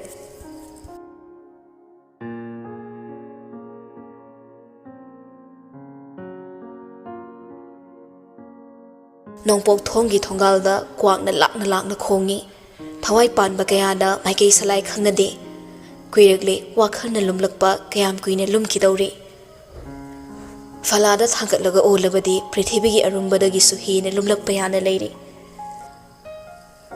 नुंसी मांख्रे मसी पाउसना कोनुंगदा चिबोन गांगनरगले करमना कमदोंना सटकी हाइबदी मिना उहोबा मखोय अमानिगी चिंदगी तारिबदु मंगाइरे कोइना थोंगना सतुना खोंगुल लिरुबा लोयुंबा उपाय लेता हलकले फनमक फत्ते हाइदुनसु लोइनबीना मफम खंखिदबदा ममो नोकपा ngamba मपुरोइबदुदि अतांगबनी मागी कादा मथा साना फमलिंगे नावबा संगकलगा लेपलरे मागी खंगजबा खरा पाउदम लई सनख्याइ बुंगो चटखिबा मतमसी नोंगालमदाय लैसिलकपा मतमदने हाइनरी कोनुंगना इरांग लांगलिंगे उखुलदा मियाम हौरकपगी पाउ अदुना मफम खंगनद्रिंगैदा चेरक्तगी कोनुंगदगी थोखिबनी माइथोंग लांगसना फमलमलबा लयुमदो ममाई तपना लैथोरकलगा हंगलै निंगशन कमदौख्रे मागी नाकलदगी सिरिबा मरालदुना करी पाखुमलै ngahaki matungda kari oirakani khanglaba loyumbagi nakonda kari pau tarakani khanglaba nawbo hai amatta khomningde adubu tapna hairi pakhum leiti sana khai bungo ruhulgi khunja singna thadoraknabagi matam piraga ngairi adubu thariba pungdo taraklabadi ahin bathabak paikhatkani hairi adubu police station gi maikaidagi di yummaktadagi fangkiba posak oibana thadopagi waleite khunja singna sawi haidunasu matang sidadi ningshenbu kanba ngamnaroidore loyumba mamai tapna nonthakre ma ningsingli nungshina yengkiba miting leo bulana lawkiba nungshigi wakhal mathana lakhatlaba loyumba bu yenglaga nawba tapna haire kumna thizilabadi ningshelande haibagi praman puthokpa ngamgani yumduda leirami hairibado mafamduda hanadagi leiraba kana amaga punna sinba khusin tharang oigani aina haijaribase atai nachade ningsengi yumda tangkhul khakta leite atopa jati sule haijabani loyumba nawba bu munna yengle nangna hairibase konungdagi miga sinabani sira oithokpa ya yamung sanakya konungdagi khakta natana migi mi ngaktane ningseni bongoga yeknaba mina tawbani haibasimadi mayek sengna taaduna leiraba warini loyumba ngawre tasingna wari mayam se mahak ngawrakle mafam khangkidraba nungshigi wakhal kaning kanba ngamdraba manaw sakpa ningsen asukluba tanja sida konungda magi manaw ode thongna faba ningkiba thabakta tapthadaba safam lanfam lepa ngamba manaw odraba hangle nangi ambung dinawba ai mabu ode asuklu khraba tanja sida mabu kadai chatlibano wafamdagi matangda nawbada pakhum leikidre walan gangda purit khawdagi thuplabasi ama puthoraklaga table da tapna thamlammi masado mumchumna leplaga hairi yambungna sinarambane sanakhai bungogi makhut yohallo takpirami yambung halakpaga sanakhai bungona hangki tamjage asi hairaga nawba bebar lamlaga kadagi thokre piramnibase do thabai ingkhangi oiramgani khangbana mafamduda adumak thamlamlaga loyumba wakhal khanduna leikre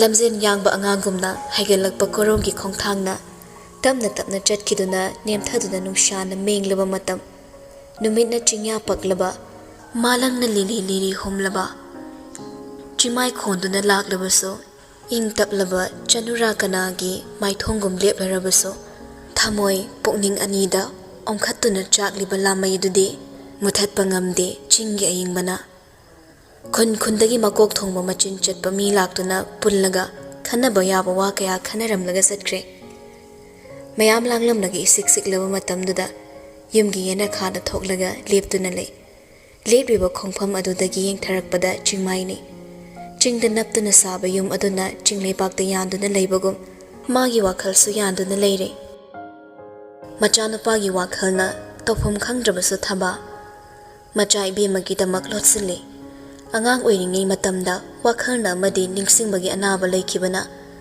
kariguma matamda thorakpa thamoi sokpa thaudok thengnaduna amu hauna hanagi punsida hanjinkidra khanbada thaba pakhattaba ngamde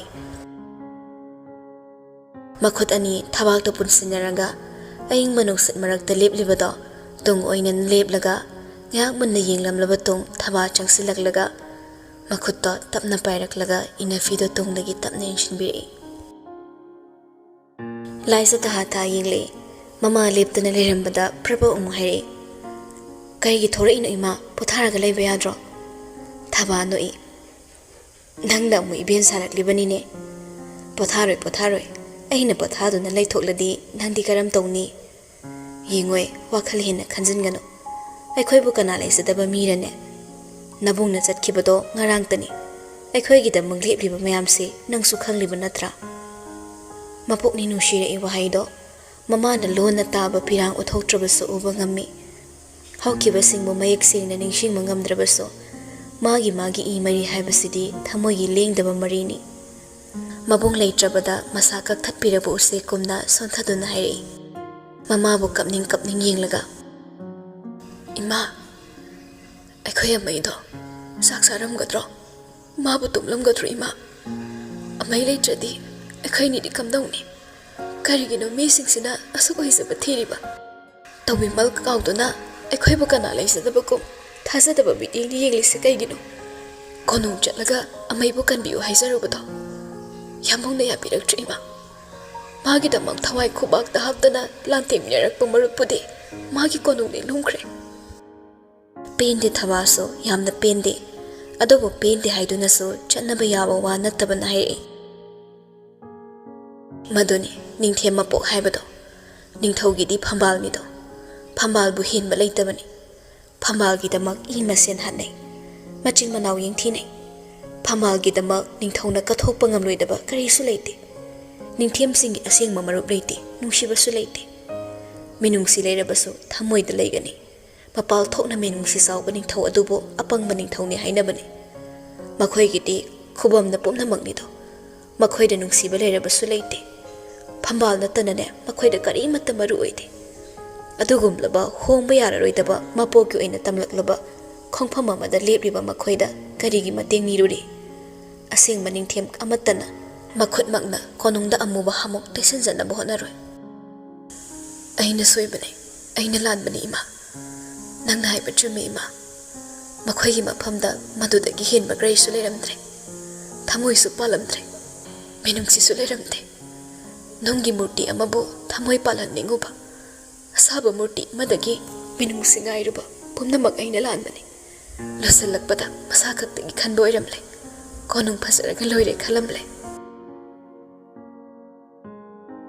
sontharakpa machagi maithong yengba ngamjade thaba changsilaklaga pambo machida haithariba figi fijido tapna samjinbiraga hairammi aigi aningbanane punsigi harawba lepa ngamdabani asa haibase khwaidigi phajaba wahai ama oirabasu ka hena tawruba asana aikhoibu tattana wahalli karigi wari wagano nakhoigi damak nama ai leiribasini nabungbune soidana lokthokani ima leiri kasang nakhoigi damak ima leiri ne laisa mama wingle thaba nokfet tawraga machagi mamaida tapna nanbiramlaga imung jangre loiroi aron marol naiduna lepliba chingdol sing aduda mikop khra yenglamlaga sor tapna hondoi siliba aying manungsit aduda ingsilakpana changlagi khanna khongkap khra thangakle tanjadudani thongal dagi yamna thuna chelakpa angang amana प्रभव चंगसिलगलगा पाउ तमलरे हाइदरे मयेक सेंगना सना कोनुंगदगी मी लाखहवे ngaklude laisa ta ta su tawride robot lakpada sana konungdagi mi laki haina paw tamlakpa lekhibana robot lakle khanna tabli tabli thorai thongal wang malan baga chapli pinupi do unaba lakpa numit kumna khungi chingmai machinda leiram gatra khanbane adubu thongal he kan thokpaga sorokum leiba ching lambi duda tung olaga leplammi lambi mayai da natte chingmai da naptuna पाक्सना सेमलिबा लंबीदुगी चिंगमाई ताथरकपा सरुकता उचान परिंग हौरिबा मखोंगदुदा लेपलम्मी इहोंग होंगबा रोबोट की मतौदा ngahakti chap leplagi yengi yamna munna yengli seliba phiroldo icham chammi angauba machugi sitnalaba mensat ado khudang machi khra thekalaga seliba denim jeans tugi mathakta icham chamna thadai kot su tawbata uba robot na loose khazik tang oiba jeans ama shelaga yamna ingna leplibado tungdagi yengbada ingangakle na yetta yengli midin sana amu yengli kanasu yarapode kanasu tung ilakte khun ka khatpam chingmai duda tarak tarak khamliba gari do obada pathanta lakpani khangle chingnaba amadi pendaba kaya leraso itap tapna kauri lepliba mabu yenglaga nada khonjil dune mingau dune nupadu saton dune yengle अदुबु सक्तम द उबदा मांग द लेबलिबा नुपीदो कई अमोंगुमना सावबगी सक्तम अमदा लागले वाखल दु लैता दबना महाक मी मसक फाव खंगलुद्रे अदुबु लागलिबदो कनानो खंगलबदा वाखल अमदा खंथरमदा प्रभव चेंसिलगलगा नुपादुगी थवाक्ता मखुत अनि चंगना साफु कन्ना इल्ले चिंगशेप तु द लेबलम नुपादो उसार मरक त हाइथगे खसक्तंगाय अदुबु हैना ngakलगा चपलेपि माबु सावनि येंगलिबदो माना समुन्ना येंगसिलगाय करीनो ने अंगाउबी अने लेबलिसे चिंगचेप्तने सिदगी तारद अइबु हिंखिद्रो इंथु येमेक्ता वाहाई दुलाई सतादे अमुसु साउन हाइरे नंग करीगी लाक्लिनो करी वाखल खल्लगा मफम सिदा लाक्पनो चलो अइना कई हाइखिबगे नंगे कोनुंगदा अखोइगी मफम लेतबगुम उखुलदना अखोइगी मफम लेते चटख्रो चलो अमुक हना उखुल माइकेदा मिटिंगना फाउ गेलकनो मैराम सावरक्ते खजक्ता नोम नोक्सिलई नंगी कुचू से मखल मखलने कोनुंग लेंगेदना अमा सिदा लेरगना इंगांगांगबा खंगदे निमितारमदागी सिथरकपा मचू सिनरा नमाइदो इंगांगांगे नत्रगना कप्तना तलेरबो नंगबो मागी हौनबा मरी मकोंग सन्नदबा पाखुम पीबदो लेप्तबा अदुदा नुपीदो असावबगी इहुल तपना तपना हेनगले अमुक स्वाइरे असावबा फाथनबो अनदुना फजना हाइंगिसदा याम थुना लेंबिक्रो कनाना करीगिदमक असि यौने खैबो मांगनबो हनरमबनो हाइबो खंगदे अदुबो सना कोनुंगदा लेबा मबु फत्तबा निंगथेम सागैगा अमुक हना अनसनबा पामदे अखैबो क्यामो अटकिने कदाय फाउ यौना वारगा नखोइगे अपेनबो ओइगने असु इंख्रबा नुंगसेन मरक्सिदा सौलांगिदुबो नते नबुंग अंगावबतुना केथोखनबदा नंग नाव याम सावरे वा ngangnaba yam nungai dore nangi na childuna amai palakano tawima khangdaba sa nanguma nai khoya mai panbe yaroi sa amu walhalla boise pharene kari sano nongsa gum boige khrama ong manaba sauni yele imit yengdo pirang su chele mikuptuda themlurage khanna laklaba nupa dudi khongkap ama tapna changsilaklaga lepi mamangda cha imphal dagi noi khon bol lakpase chawrakna pung ahum changi tapna thoraklagana hina changi aduga sirasu yare haibagi khutau thoraklagana pung ani khak changan basungami ado aiba nungtigi khul up down chatpada taraba aina naksilakpra nangna naksilakpra matause laisa khongkap tungda han nairi padugi chiroldo tasande chalo ai khaktana haingeda yam thuna hallo nangi konungda nangna sawbugumda mafam se aigini ai bo sita dona khongpham lengrabaso manawi bunga da lengbirakli se nathandani kaupigano khogi bungsing yamle atai kauthorak traso ramthar do kauthoro wari sanage arwa wa khara swairamge aduk lai thokli ba matau do mafam da karen da bo oina thokle tapthagi onari ba sawdo brang ka khatuna khonjel wang lap lawre ai kem da taningdi mafam sida laklaga akhoi bu kana le tre khanna karem ka thainari bado ai khanglam loi khanbra akhoi mai pulo pumna mak nang na tho anmane ngasi phau bai bung dun na khoi da khai amuk kai kiduna asuk wa ba mi jet thiba kai ba nang ba awa ba bibi bano nasagi kana bagi dama namak na theram banang de Udabagi udaba karisu udana leibiro. Mit punsilaga na mensiluna nangi sana ko nung daleng shinduna leibiro. Karigi lakto na ikoy bu kariyam narino. Nang karigi laklino. Nang karigi krunda laklino. Mapam se tangi mapam nate. Nang lakano nang nalaki sa karigi no. Wahay singdo hain haina kappada sok tharaba mitludagi taru anawba pirang sintaragli. Saktam do ngayhak yenglamlaga taplam ng pakong pirei. Nang jen ginalakpo. Wahay do dalay sa gimiting do pibam amani. Tauraba amagong ngaksang patat kadaba pibam ni. Adubo tawsadaba nupa do di makatari. Fiyong gudra. Natraga nungsiyanimada haram gudra. Atay da haidraso ramtharda de hairamo. Ay gasiyan daw hairaso. Ay swayda sungayramge. Mabu sauning bana marol fawa thokidre. Asok usitta bahaina wakhalda taksi soli. Taramday numitki mangam sadraba nungsa na may thongda yeibada. Chingi chanuragi haunasa ngangtak pakhazay anida. Taru chenthariba ising chaybigi isingum. Lik na chenthariba pirang do yengi. Kaplabaso asuk phazabra khali adubu pirang bu phazai haiduna asum tahalaga leirabadi hauna de khanna khongkap amamuk thangsilaklaga ye thangma makuto tapna thangatlaga tariba pido taithongpi tathotpa mai thongduda khikthariba sai maru kharando narumda tapna mugepsin biraga haire lakpagi maram hangkibadai haige munna taw ai la avani nangi nakta lakpani Chumna lakpa nate. Pumna mo khundok lamaga nangi nakta lakpa ni. Nangidama. Nangkaktagidama. Asawbagi ihuldo tapna sitharakduna ingaw wa meeting na yinglei. Chorol loliba nupa adugi matawda sawnilap amo hangi. Maphamsibo manaw ipungogi chorolan phamni khanra.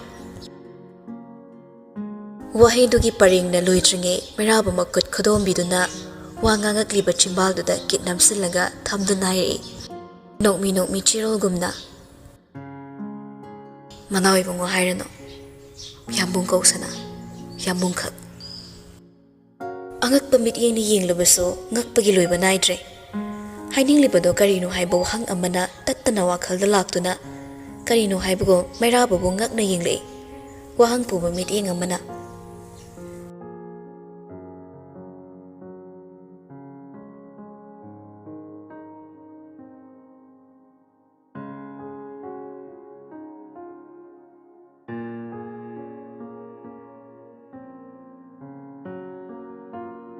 Chingda humba malang na tamda humba malang ga masak machu tongalabaso hakchang amato oibana chingda hangba wahang na khongthang yeiduna malang bagi tung ina kiduna tampak yong dum tharaktuna pakhumado fonglere mangduna fanglam baloyum bagi nakongda tabli tarakliba duda manaw ibungogi maming tattana palibado karino khanna yinglei adobo mangda khiliba tv da lakniba Doordarshan Kendra Imphal gi paw eramle Loyum masada pinga pai oina table dagi remote tap lamlaga bolum doyam thuna lekhali mayek singna tarakle nakong singza yerekle kiduna pau pari binu piduso mayek singna khonthok leina makha tarakle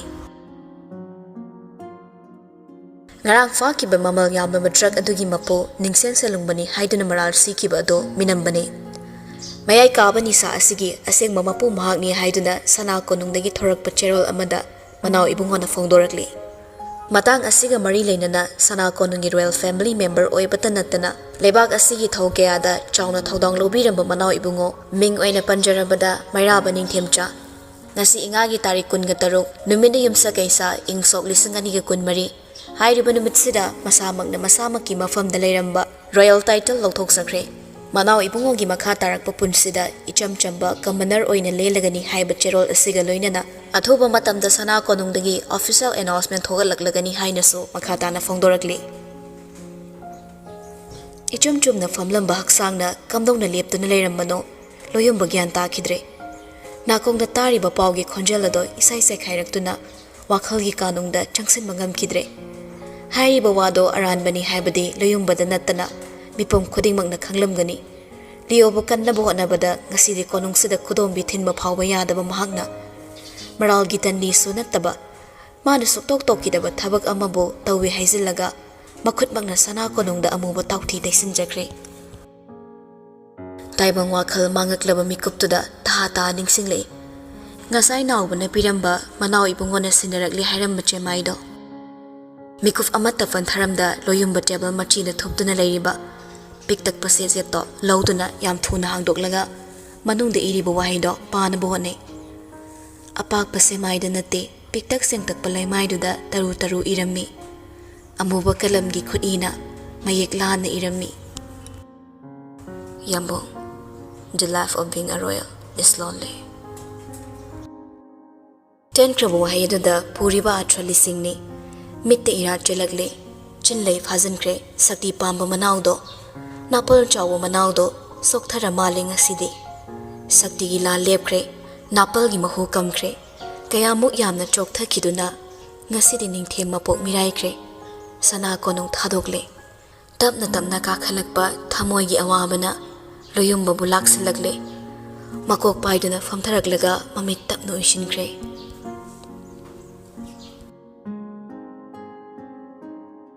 Jingi leirang o nungsibi, maithong na sauri mapalda silok sakdam changbini, kusum leido kelhawi, kombi leido lothawi.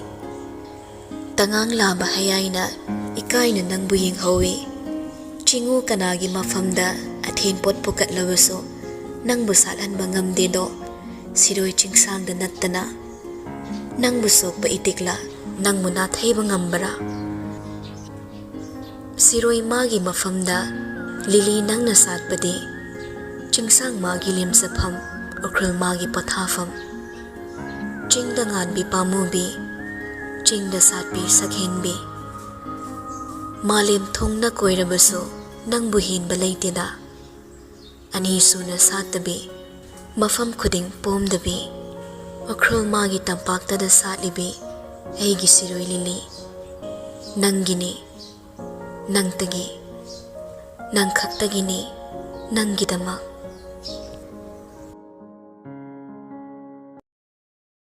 Ling dabo upal na ling krabadi, pumnamag aryamba tahawi. Thamoy gi apamba na kadayda, ningsaba na karida. Pumnamag sibungak tu na thamliba, khuding mag na pong na hinglambadi, mayrabagi napal gi marumdani. Sana konong gi thogal, mayrabagi makhadani. Ningthawai zarabaso loyumba, manawgi mapal na nganbani. Adubo phatte hairiba mahakna napal kaba haksang aduna pumnamapo konsinba oiramle. Itha thazadana khangtha thadorakpa khutsaduna pumnamakpo ahingbani haiba kauna hankre. Aduk pukchel pikpa oizaba thiba kononggidamak hingba mahakna ngasidi konongbu thadoklaga napal ka zaramba masagi maming manghankre. Khudingmak asi thamkraga khwaidagi thamoy kairibadi sana konongdagi merabana thorakpa cherolduda miya mamangda haikiba. Khomangi imong amadi sana konong anigi marakta sinkiba luhongba adugi bor oigadaba misakto manaw ibungoni adubo aidi merabani. Tari hanjin wahai singdo masida natte manakta lepdari khanna harau nokluba minokpo irai laina mami saman kibado ton tapna ningsinglei mitmangda tarang urei haukiba hingi warido. Robert na thongdu tapna hanglaga masado nakanda thaidoklaga lepi mayrabagi sangpham pibagumna. Nupadu su hoi mai hairamda haipet tamag yenglamlaga manungda sumdring sangakle. Hainaruba tawda Robert kadagi tapna thokhi. Ton wakhala tay khalunda nomi yenglaga hairei. Yambo athengba kari aruba wari lebibage. Maraba khumde tonbo haifetang yenglei. Soliba masado ui, khilliba machindu ui. Adubo ahenba hanglude tapna changsilaklaga pamungdagi ka hena laptana thariba sobhaduda gitfam thai. Matauda koitantana yengli. Mana yenglabasu nupaduna di yenglakte. Mingselgi thoknaududa onthoklaga tariba nong ado yenglamni. Mekuf ani kuplaga fat on silaktuna hairi. Luhong bai dok palakune. Kontharap tawna famlamba masado chumna leikiduna meraba bungak ni yinglei. Nupado isulude magi thokpa masado khasaktang kontharaklaga ꯈꯨꯅꯤꯡꯅ ꯐꯩꯒꯟꯗ ꯁꯧꯔꯒ ꯃꯈꯨꯠ ꯈꯨꯠꯁꯥ ꯄꯨꯟꯅꯗꯨꯅ ꯇꯣꯟꯕꯨ ꯃꯨꯟꯅ ꯌꯦꯡꯂꯤ ꯍꯥꯏꯔꯒ ꯍꯥꯏꯅꯤꯡꯂꯤꯕꯗꯣ ꯍꯥꯏꯔꯛꯏ ꯀꯣꯏꯊꯣꯛ ꯀꯣꯏꯁꯤꯟ ꯇꯧꯗꯨꯅ ꯑꯩ ꯅꯪꯕꯨ ꯄꯥꯝꯗꯦ ꯅꯨꯡꯁꯤꯕꯁꯨ ꯉꯝꯗꯦ ꯑꯁꯤ ꯍꯥꯏꯅ ꯅꯪꯅ ꯋꯥꯔꯧꯕ ꯅꯠꯇ꯭ꯔꯒ ꯋꯥꯔꯧꯗꯕ ꯃꯗꯨꯁꯨ ꯑꯩꯅ ꯋꯥ ꯑꯣꯏꯅ ꯈꯜꯂꯣꯏ ꯍꯧꯈꯤꯕ ꯃꯇꯝ ꯀꯌꯥꯗ ꯅꯪꯕꯨ ꯅꯨꯡꯁꯤꯅꯕ ꯍꯣꯠꯅꯈꯤ ꯑꯗꯨꯕꯨ ꯑꯩ ꯅꯪꯕꯨ ꯅꯨꯡꯁꯤꯕ ꯉꯝꯗꯦ ꯑꯩ ꯅꯪꯕꯨ ꯄꯥꯝꯗꯦ ꯅꯪꯕꯨ ꯑꯩꯒꯤ ꯂꯣꯏꯅꯕꯤ ꯑꯣꯏꯕꯁꯨ ꯉꯝꯂꯣꯏ ꯄꯨꯟꯁꯤ ꯆꯨꯞꯄ ꯅꯪꯒꯤ ꯍꯤꯡꯃꯤꯟꯅꯕ ꯑꯩ ꯄꯥꯝꯗꯦ ꯃꯉꯥꯜ ꯅꯥꯏꯔꯝꯕ ꯈꯨꯃꯟ ꯏꯕꯦꯝꯃ ꯋꯥ ꯐꯥꯎ ꯉꯥꯡꯕ ꯊꯣꯛꯈꯤꯗ ꯑꯉꯛꯄ ꯂꯥꯡꯒꯣꯏ ꯁꯟꯁꯤꯟꯈꯤꯗꯨꯅ ꯌꯦꯡꯂꯤ ꯃꯩꯔꯥꯕꯅ ꯇꯞꯅ ꯃꯈꯥ ꯇꯥꯔꯛꯏ ꯋꯥꯍꯩꯁꯤꯡꯁꯦ ꯍꯥꯏꯅꯕ ꯍꯣꯠꯅꯕꯗ ꯂꯥꯟꯒꯗꯕ ꯄꯜꯗꯨ ꯑꯩ ꯂꯥꯟꯊꯣꯛꯂꯦ ꯑꯩꯅ ꯅꯪꯕꯨ ꯅꯨꯡꯁꯤꯗꯦ ꯍꯥꯏꯗꯨꯅ ꯑꯩꯕꯨ ꯊꯃꯣꯏ ꯄꯥꯟꯗꯕꯅꯤ ꯈꯟꯒꯅꯨ ꯑꯩ ꯊꯃꯣꯏ ꯄꯥꯜꯂꯦ ꯅꯨꯡꯁꯤꯕꯁꯨ ꯍꯩ ꯁꯨꯝꯅꯇꯒꯤ ꯑꯩꯅ ꯊꯃꯣꯏꯁꯦ ꯁꯤꯖꯤꯟꯅꯗꯅ ꯊꯝꯂꯨꯕꯅꯤ ꯑꯗꯨꯕꯨ ꯉꯁꯤꯗꯤ ꯊꯃꯣꯏꯁꯤꯒꯤ ꯁꯤꯖꯤꯟꯅꯐꯝ ꯂꯥꯛꯂꯦ ꯃꯥꯒꯤ ꯃꯊꯧ ꯂꯩꯔꯛꯂꯦ ꯃꯥꯕꯨ ꯅꯝꯁꯤꯜꯂꯒ ꯊꯝꯕꯒꯤ ꯍꯛꯆꯥꯡꯗꯒꯤ ꯊꯣꯛꯂꯒꯤ ꯅꯤꯡꯉꯥꯏ ꯇꯧꯔꯛꯂꯦ ꯊꯃꯣꯏ ꯑꯁꯦ ꯁꯥꯎꯗꯨꯅ ꯍꯛꯆꯥꯡꯁꯤꯗꯒꯤ ꯊꯣꯛꯂꯛꯈ꯭ꯔꯕꯗꯤ ꯑꯩ ꯁꯣꯏꯗꯅ ꯁꯤꯒꯅꯤ ꯃꯤꯀꯨꯞ ꯑꯃ ꯐꯥꯎꯕ ꯑꯩ ꯍꯤꯡꯗꯨꯅ ꯂꯩꯕ ꯉꯝꯂꯣꯏ ꯃꯥꯕꯨ ꯅꯨꯡꯁꯤꯗꯦ ꯍꯥꯏꯔꯛꯄ ꯃꯤꯀꯨꯞ ꯑꯗꯨꯗꯒꯤ ꯇꯣꯟ ꯄꯤꯔꯥꯡ ꯏꯍꯧꯔꯛꯄ ꯍꯧꯈ꯭ꯔꯕꯅꯤ ꯍꯥꯏꯅ ꯁꯤꯟꯊꯔꯛꯂꯦ ꯃꯅꯤꯡ ꯇꯥꯅ ꯁꯤꯟꯊꯗꯨꯅ ꯈꯣꯟꯖꯦꯜ ꯅꯤꯛꯅ ꯍꯥꯏꯔꯛꯏ ꯌꯥꯝꯕꯨꯡꯅ ꯄꯉꯥꯡꯗ ꯉꯥꯡꯕ ꯋꯥꯗꯣ ꯑꯩ ꯇꯥꯁꯤꯟꯖꯔꯣꯏ ꯆꯍꯤ ꯀꯌꯥ ꯆꯪꯅ ꯁꯥꯒꯠꯆꯔꯛꯄ ꯑꯩ ꯃꯪꯂꯥꯟ ꯀꯥꯏꯍꯟꯕꯤꯒꯦ ꯈꯟꯕꯤꯒꯅꯨ ꯍꯧꯖꯤꯛꯇ ꯅꯨꯄꯥꯗꯣ ꯅꯣꯛꯅꯤꯡꯗꯅ ꯅꯣꯛꯂꯛꯏ ꯐꯝꯂꯤꯕ ꯃꯁꯥꯗꯣ ꯑꯃꯨꯛ ꯆꯨꯝꯅ ꯐꯝꯂꯒ ꯍꯪꯉꯤ ꯀꯔꯤꯅꯣ ꯅꯪꯒꯤ ꯃꯪꯂꯥꯟꯁꯦ ꯀꯣꯅꯨꯡꯗ ꯂꯩꯔꯒ ꯂꯩ ꯃꯁꯤꯖ ꯑꯣꯏꯕ ꯑꯩꯒꯤ ꯂꯣꯏꯅꯕꯤ ꯑꯣꯏꯗꯨꯅ ꯃꯅꯥꯎ ꯏꯕꯦꯝꯃꯒꯤ ꯃꯤꯡꯊꯣꯜ ꯐꯪꯕ ꯌꯥꯝꯕꯨꯡꯒꯤ ꯃꯆꯥ ꯏꯕꯨꯡꯉꯣ ꯂꯩꯇꯕꯅ ꯍꯌꯦꯡ ꯅꯪꯅ ꯃꯆꯥ ꯏꯕꯨꯡꯉꯣ ꯂꯩꯔꯛꯂꯒ ꯂꯩꯃꯔꯦꯝꯕꯤ ꯑꯣꯏꯕ ꯀꯣꯅꯨꯡꯗ ꯅꯪꯅ ꯄꯥꯟꯕ ꯃꯗꯨ ꯅꯠꯇ꯭ꯔ ꯅꯪꯒꯤ ꯃꯪꯂꯥꯟꯁꯦ ꯈꯨꯝꯕ ꯉꯝꯗꯦ ꯅꯨꯄꯤꯗꯣ ꯑꯆꯨꯝꯕꯗꯣ ꯍꯥꯏꯔꯛꯄꯅ ꯀꯨꯏꯅ ꯂꯩꯅꯤꯡꯉꯛꯇ꯭ꯔ ꯃꯥꯜꯂꯤ ꯅꯨꯄꯥꯗꯣ ꯐꯝꯂꯝꯕꯗꯒꯤ ꯐꯨꯛ ꯍꯧꯒꯠꯂꯛꯏ ꯅꯪꯒꯤ ꯅꯅꯥꯛꯇ ꯂꯥꯛꯇ꯭ꯔꯕꯁꯨ ꯂꯨꯍꯣꯡꯕ ꯍꯥꯏꯗꯣꯛꯄꯒꯤ ꯂꯝꯕꯤ ꯂꯤꯁꯤꯡꯗꯤ ꯑꯩꯒꯤ ꯈꯨꯠꯇ ꯂꯩ ꯑꯗꯨꯕꯨ ꯅꯨꯄꯤ ꯑꯃ ꯑꯣꯏꯅ ꯅꯪꯕꯨ ꯏꯀꯥꯏ ꯈꯨꯝꯅꯗꯨꯅ ꯑꯊꯦꯡꯕ ꯑꯍꯤꯡꯁꯤꯗ ꯏꯈꯣꯡꯅ ꯊꯣꯡꯅ ꯂꯥꯛꯇꯨꯅ ꯂꯨꯍꯣꯡꯕꯁꯦ ꯍꯥꯏꯗꯣꯛꯄꯅꯤ ꯑꯩꯒꯤ ꯊꯃꯣꯏ ꯑꯃꯗꯤ ꯋꯥꯈꯜꯒꯤ ꯃꯔꯣꯜ ꯅꯪꯅ ꯈꯪꯅꯤꯡꯂꯝꯒꯅꯤ ꯑꯗꯨꯕꯨ ꯑꯩꯗꯤ ꯏꯐꯝꯗ ꯃꯔꯨ ꯑꯣꯏꯗꯕ ꯀꯅꯥꯗ ꯊꯃꯣꯏꯒꯤ ꯋꯥꯔꯣꯜ ꯇꯝꯂꯣꯏ ꯑꯩꯒꯤ ꯄꯨꯟꯁꯤꯅ ꯀꯔꯤ ꯄꯥꯝꯂꯤ ꯃꯤꯠꯁꯤꯅ ꯀꯅꯥꯕꯨ ꯌꯦꯡꯅꯤꯡꯂꯤ ꯍꯥꯏꯕ ꯑꯩꯒꯤ ꯑꯣꯏꯕ ꯏꯍꯨꯜꯗꯣ ꯀꯅꯥ ꯑꯃꯗ ꯇꯝꯊꯣꯛꯂꯒ ꯈꯪꯍꯟꯕꯒꯤ ꯃꯊꯧ ꯇꯥꯗꯦ ꯅꯪꯅ ꯄꯥꯝꯃꯤ ꯂꯩ ꯃꯁꯤꯖ ꯑꯣꯏꯕ ꯅꯪꯒꯤ ꯑꯄꯥꯝꯕ ꯑꯩꯅ ꯄꯤꯕ ꯉꯝꯂꯣꯏ ꯑꯩꯒꯤ ꯄꯨꯟꯁꯤꯗ ꯅꯪꯒꯤ ꯃꯐꯝ ꯂꯩꯇꯦ ꯑꯩ ꯅꯪꯕꯨ ꯅꯨꯡꯁꯤꯕ ꯉꯝꯗꯦ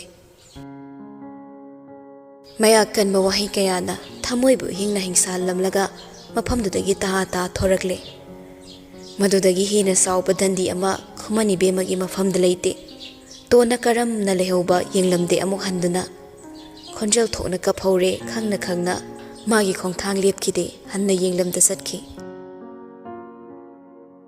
ꯃꯆꯜꯅ ꯀꯞꯄꯒꯤ ꯈꯣꯟꯖꯦꯜ ꯇꯥꯕꯗ ꯆꯪꯁꯤꯜꯂꯛꯄ ꯔꯣꯕꯔꯠ ꯊꯣꯡꯖꯤꯟꯗ ꯃꯩꯔꯥꯕꯒ ꯊꯩꯅꯩ ꯅꯨꯄꯥꯗꯨ ꯆꯞ ꯂꯦꯞꯂꯒ ꯔꯣꯕꯔꯠꯇ ꯆꯦꯞꯂꯞ ꯌꯦꯡꯂꯛꯏ ꯍꯥꯏꯔꯛꯏ ꯃꯃꯣꯟ ꯅꯣꯛꯇꯨꯅ ꯀꯞꯍꯟꯅꯤꯡꯗ꯭ꯔꯕꯗꯤ ꯄꯤꯔꯥꯡꯒꯤ ꯀꯣꯝꯗ ꯂꯪꯊꯒꯅꯨ ꯑꯐꯕ ꯑꯣꯏꯍꯟꯅꯤꯡꯂꯕꯗꯤ ꯑꯐꯕ ꯎꯍꯜꯂꯣ ꯑꯩ ꯐꯠꯇꯦ ꯃꯔꯝꯁꯤꯅ ꯑꯩꯅ ꯅꯈꯣꯏꯗ ꯂꯃꯟ ꯈꯨꯝꯂꯕꯗꯤ ꯏꯁꯥꯅ ꯏꯁꯥꯕꯨ ꯀꯥꯎꯊꯣꯛꯆꯕꯅꯤ ꯂꯥꯜ ꯂꯣꯏꯔꯦ ꯔꯣꯕꯔꯠ ꯂꯥꯜ ꯂꯣꯏꯔꯦ ꯑꯩ ꯈꯨꯠꯂꯥꯏ ꯊꯥꯗꯣꯛꯂꯦ ꯎꯈ꯭ꯔꯨꯜꯅ ꯑꯩꯕꯨ ꯀꯧꯔꯦ ꯍꯥꯏꯔꯝꯂꯒ ꯌꯦꯡꯂꯝꯃꯤ ꯃꯤꯠꯌꯦꯡ ꯑꯃ ꯉꯁꯤꯗꯒꯤꯗꯤ ꯄꯨꯝꯅꯃꯛ ꯂꯦꯞꯂꯁꯤ ꯍꯧꯈꯤꯕ ꯅꯪ ꯑꯗꯣ ꯐꯤꯖꯣꯜ ꯍꯣꯡꯗꯨꯅ ꯍꯌꯦꯡꯗꯤ ꯑꯅꯧꯕ ꯃꯁꯛ ꯑꯃꯗ ꯂꯦꯞꯂꯣ ꯍꯥꯏꯕꯒꯨꯝꯅ ꯌꯦꯡꯂꯝꯃꯤ ꯃꯔꯧ ꯂꯩꯅ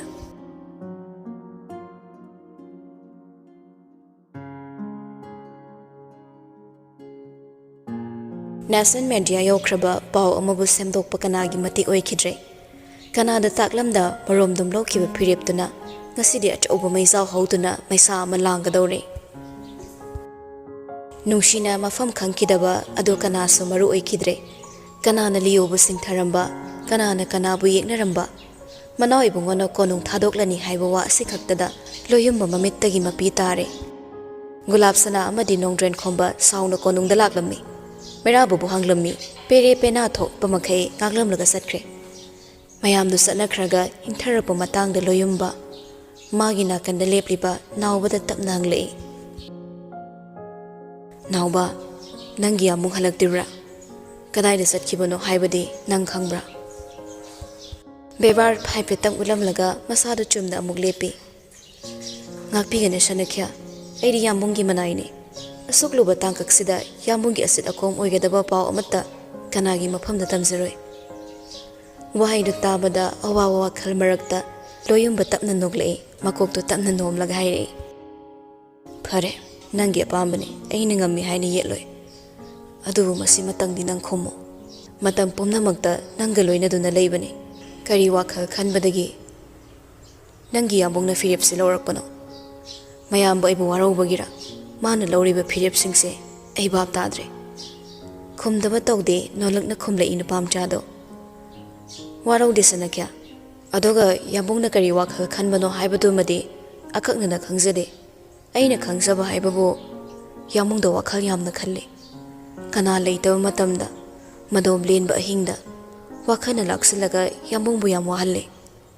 Nonganbadagi konung amadi leibaksiga mari leinaba thau kaya cheluraga athengba numidangda halakpa charaga chaba chadraga tokpa charabasu mathanta tumrabasu mathanta athengba ahing khuding kagi thoknaw makhongda leplaga konunggi akoiba yengi ihang hangba atiyada phajinba punsinba yaudana paiba uchek sung uraga yambungna tattana yenglaga aingonda tattana ya thangtowi nawba usek phajingano tenawa oisano khwaidigi tangbo usek soisano makhoibu ponungda phajilaga thamgano koina paibana chekla makhoigi mathongni konunggi akoibada makhoibu thadoklaga maning tamna paihallo masa yaudaba paiba ngamdaba aigumba kanana makhoibu lapni yengsano uchek phajingano loyumba mamaido tamna non thakre nawba nungaitabana mamai mamit ingang nganglabani karamna su nungaigani mana khangbani ma khaktana khangbani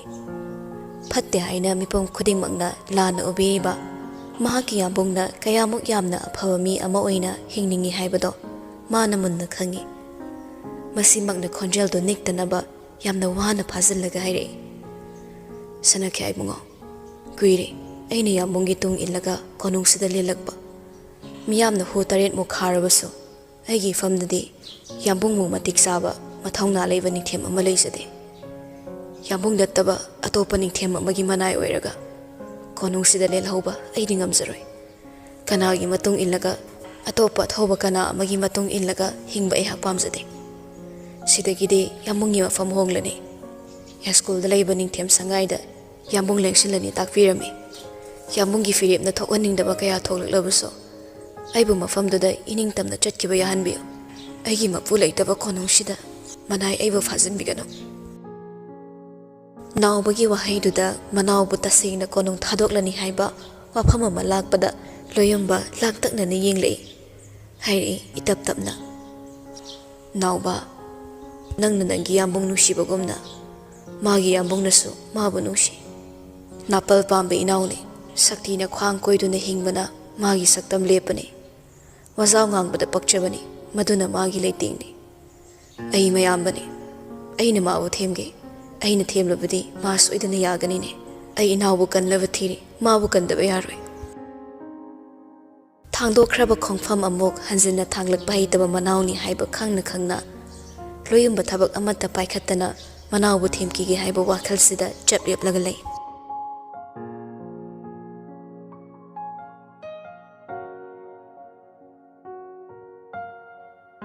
mamsilakli numidangdo numit hek tabaga chikthakhiba khuladusu tumin tumi leinakhi loki isingna jri chenthabagi khonjelama inak nangna tarakpada khangle matamdo angang oidre choiro loli haina thaidoklamlaga chelakpado karemnabani haina magi wai amata tasinda thaiduna hundoklambado yum manung changlakpa mikupta mafam kuding sandokpa manipurgi paw khathangda khangle pumnamak tare lon kibado chorol oiramdre karemnaba lakpas oiramdre hundok lagamlaga changlakpani adubu kachin amada tumina famduna khalibu wakhalsing aduna mahakhaktabu khalai ningthe mapokta poklubana yoling thangba oiramle misam pakhang amagom madi nungsiba yaramdre napal chawba nungsiba pukchel tappa nungsiba sakti pamba pamuba thamoi thotpa lamhenba nungshibana mai wairaklaba matamsida thamoida sawbagi ihulso leibana tawpham khangda chimbalda tapna solei aiba sawgadra mabu nungsigadra ai kisibo mang oirebra wakhal khanbe henban bana ai mit pangna mang manglabra ꯊꯥꯖꯗꯦ ꯑꯇꯣꯞꯄ ꯑꯣꯏꯖꯕ ꯊꯤꯕ ꯃꯍꯥꯛꯅ ꯑꯩꯒꯤ ꯃꯥꯡꯗ ꯂꯦꯞꯂꯤꯁꯦ ꯑꯗꯨꯁꯨ ꯄꯨꯝꯅꯃꯛ ꯊꯥꯗꯣꯛꯂꯝꯂꯒ ꯑꯩꯕꯨ ꯊꯥꯖꯒꯗ꯭ꯔꯥ ꯅꯪꯒꯤꯗꯃꯛꯅꯤ ꯍꯥꯏꯈꯤꯕ ꯃꯍꯥꯛꯀꯤ ꯋꯥꯍꯩꯗꯣ ꯑꯩꯕꯨ ꯊꯥꯖꯒꯗ꯭ꯔꯥ ꯇꯁꯦꯡꯅ ꯑꯩꯒꯤꯗꯃꯛ ꯑꯣꯏꯔꯝꯂꯗꯤ ꯑꯩ ꯀꯔꯤ ꯇꯧꯒꯅꯤ ꯍꯧꯖꯤꯛ ꯑꯩꯅ ꯇꯧꯒꯗꯕꯁꯤꯕꯨ ꯀꯔꯤꯅꯣ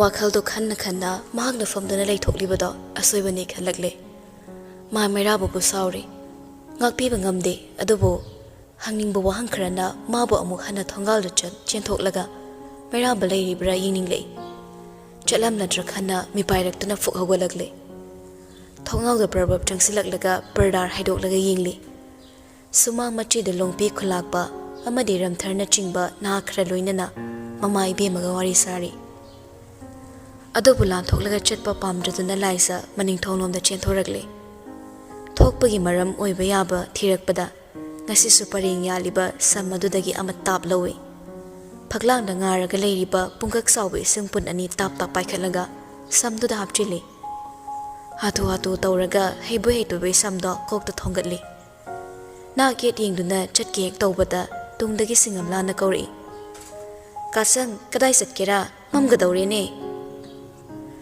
ꯅꯨꯄꯤꯗꯣ ꯏꯄꯥ ꯄꯥꯈꯠꯂꯤ ꯑꯗꯨꯕꯨ ꯎꯠꯇꯅꯕ ꯍꯣꯠꯅꯩ ꯑꯅꯤ ꯈꯨꯟꯊꯛꯀꯤ ꯂꯣꯛ ꯃꯅꯥꯛꯇ ꯏꯐꯨꯠ ꯐꯥꯎꯒꯠꯂꯤ ꯍꯥꯏꯌꯦ ꯏꯁꯤꯡꯗꯣ ꯌꯥꯝꯅ ꯍꯥꯎꯏ ꯑꯋꯟꯅ ꯁꯣꯛꯂꯨꯁꯦ ꯍꯥꯏꯔꯝꯕꯅꯦ ꯑꯩꯗꯤ ꯀꯥꯎꯔꯨꯔꯦ ꯀꯨꯏꯔꯛꯑꯣꯏꯒꯦ ꯌꯥꯝ ꯊꯨꯅ ꯍꯜꯂꯛꯀꯦ ꯁꯤꯡꯉꯝꯂꯥ ꯀꯔꯤꯁꯨ ꯍꯥꯏꯔꯨꯗ꯭ꯔꯦ ꯃꯀꯣꯛꯇꯨ ꯇꯞꯅ ꯅꯣꯝꯃꯤ ꯍꯦꯟꯅ ꯊꯥꯖꯔꯨꯗꯕ ꯇꯧꯗꯦ ꯁꯤꯡꯉꯝꯂꯥꯅ ꯃꯥꯕꯨ ꯆꯤꯡꯅꯕ ꯃꯤꯠꯌꯦꯡꯅ ꯌꯦꯡꯗ꯭ꯔꯦ ꯈꯪꯂꯕꯗ ꯅꯨꯄꯤꯗꯣ ꯑꯁꯤꯠ ꯑꯀꯣꯝ ꯌꯦꯡꯂꯒ ꯌꯨꯝꯒꯤ ꯃꯅꯤꯡꯂꯣꯝ ꯊꯪꯕ ꯁꯔꯨꯛꯇ ꯂꯩꯕ ꯂꯝꯕꯤ ꯑꯗꯣꯝꯗ ꯄ꯭ꯔꯕ ꯀꯨꯝꯊꯔꯛꯂꯦ ꯊꯥꯛ ꯊꯥꯛ ꯂꯩꯔꯕꯁꯨ ꯆꯤꯡꯃꯥꯏꯅꯤ ꯅꯥꯄꯤꯗꯤ ꯀꯥ ꯍꯦꯟꯅ ꯁꯣꯡꯂꯦ ꯂꯩ ꯃꯆꯥ ꯃꯆꯥꯁꯤꯡ ꯇꯞꯅ ꯇꯞꯅ ꯂꯤꯠꯈꯠꯔꯛꯄꯗꯣ ꯁꯣꯛꯇꯅꯕ ꯌꯥꯝ ꯍꯩꯅ ꯁꯤꯡꯗ ꯀꯨꯝꯊꯔꯛꯂꯦ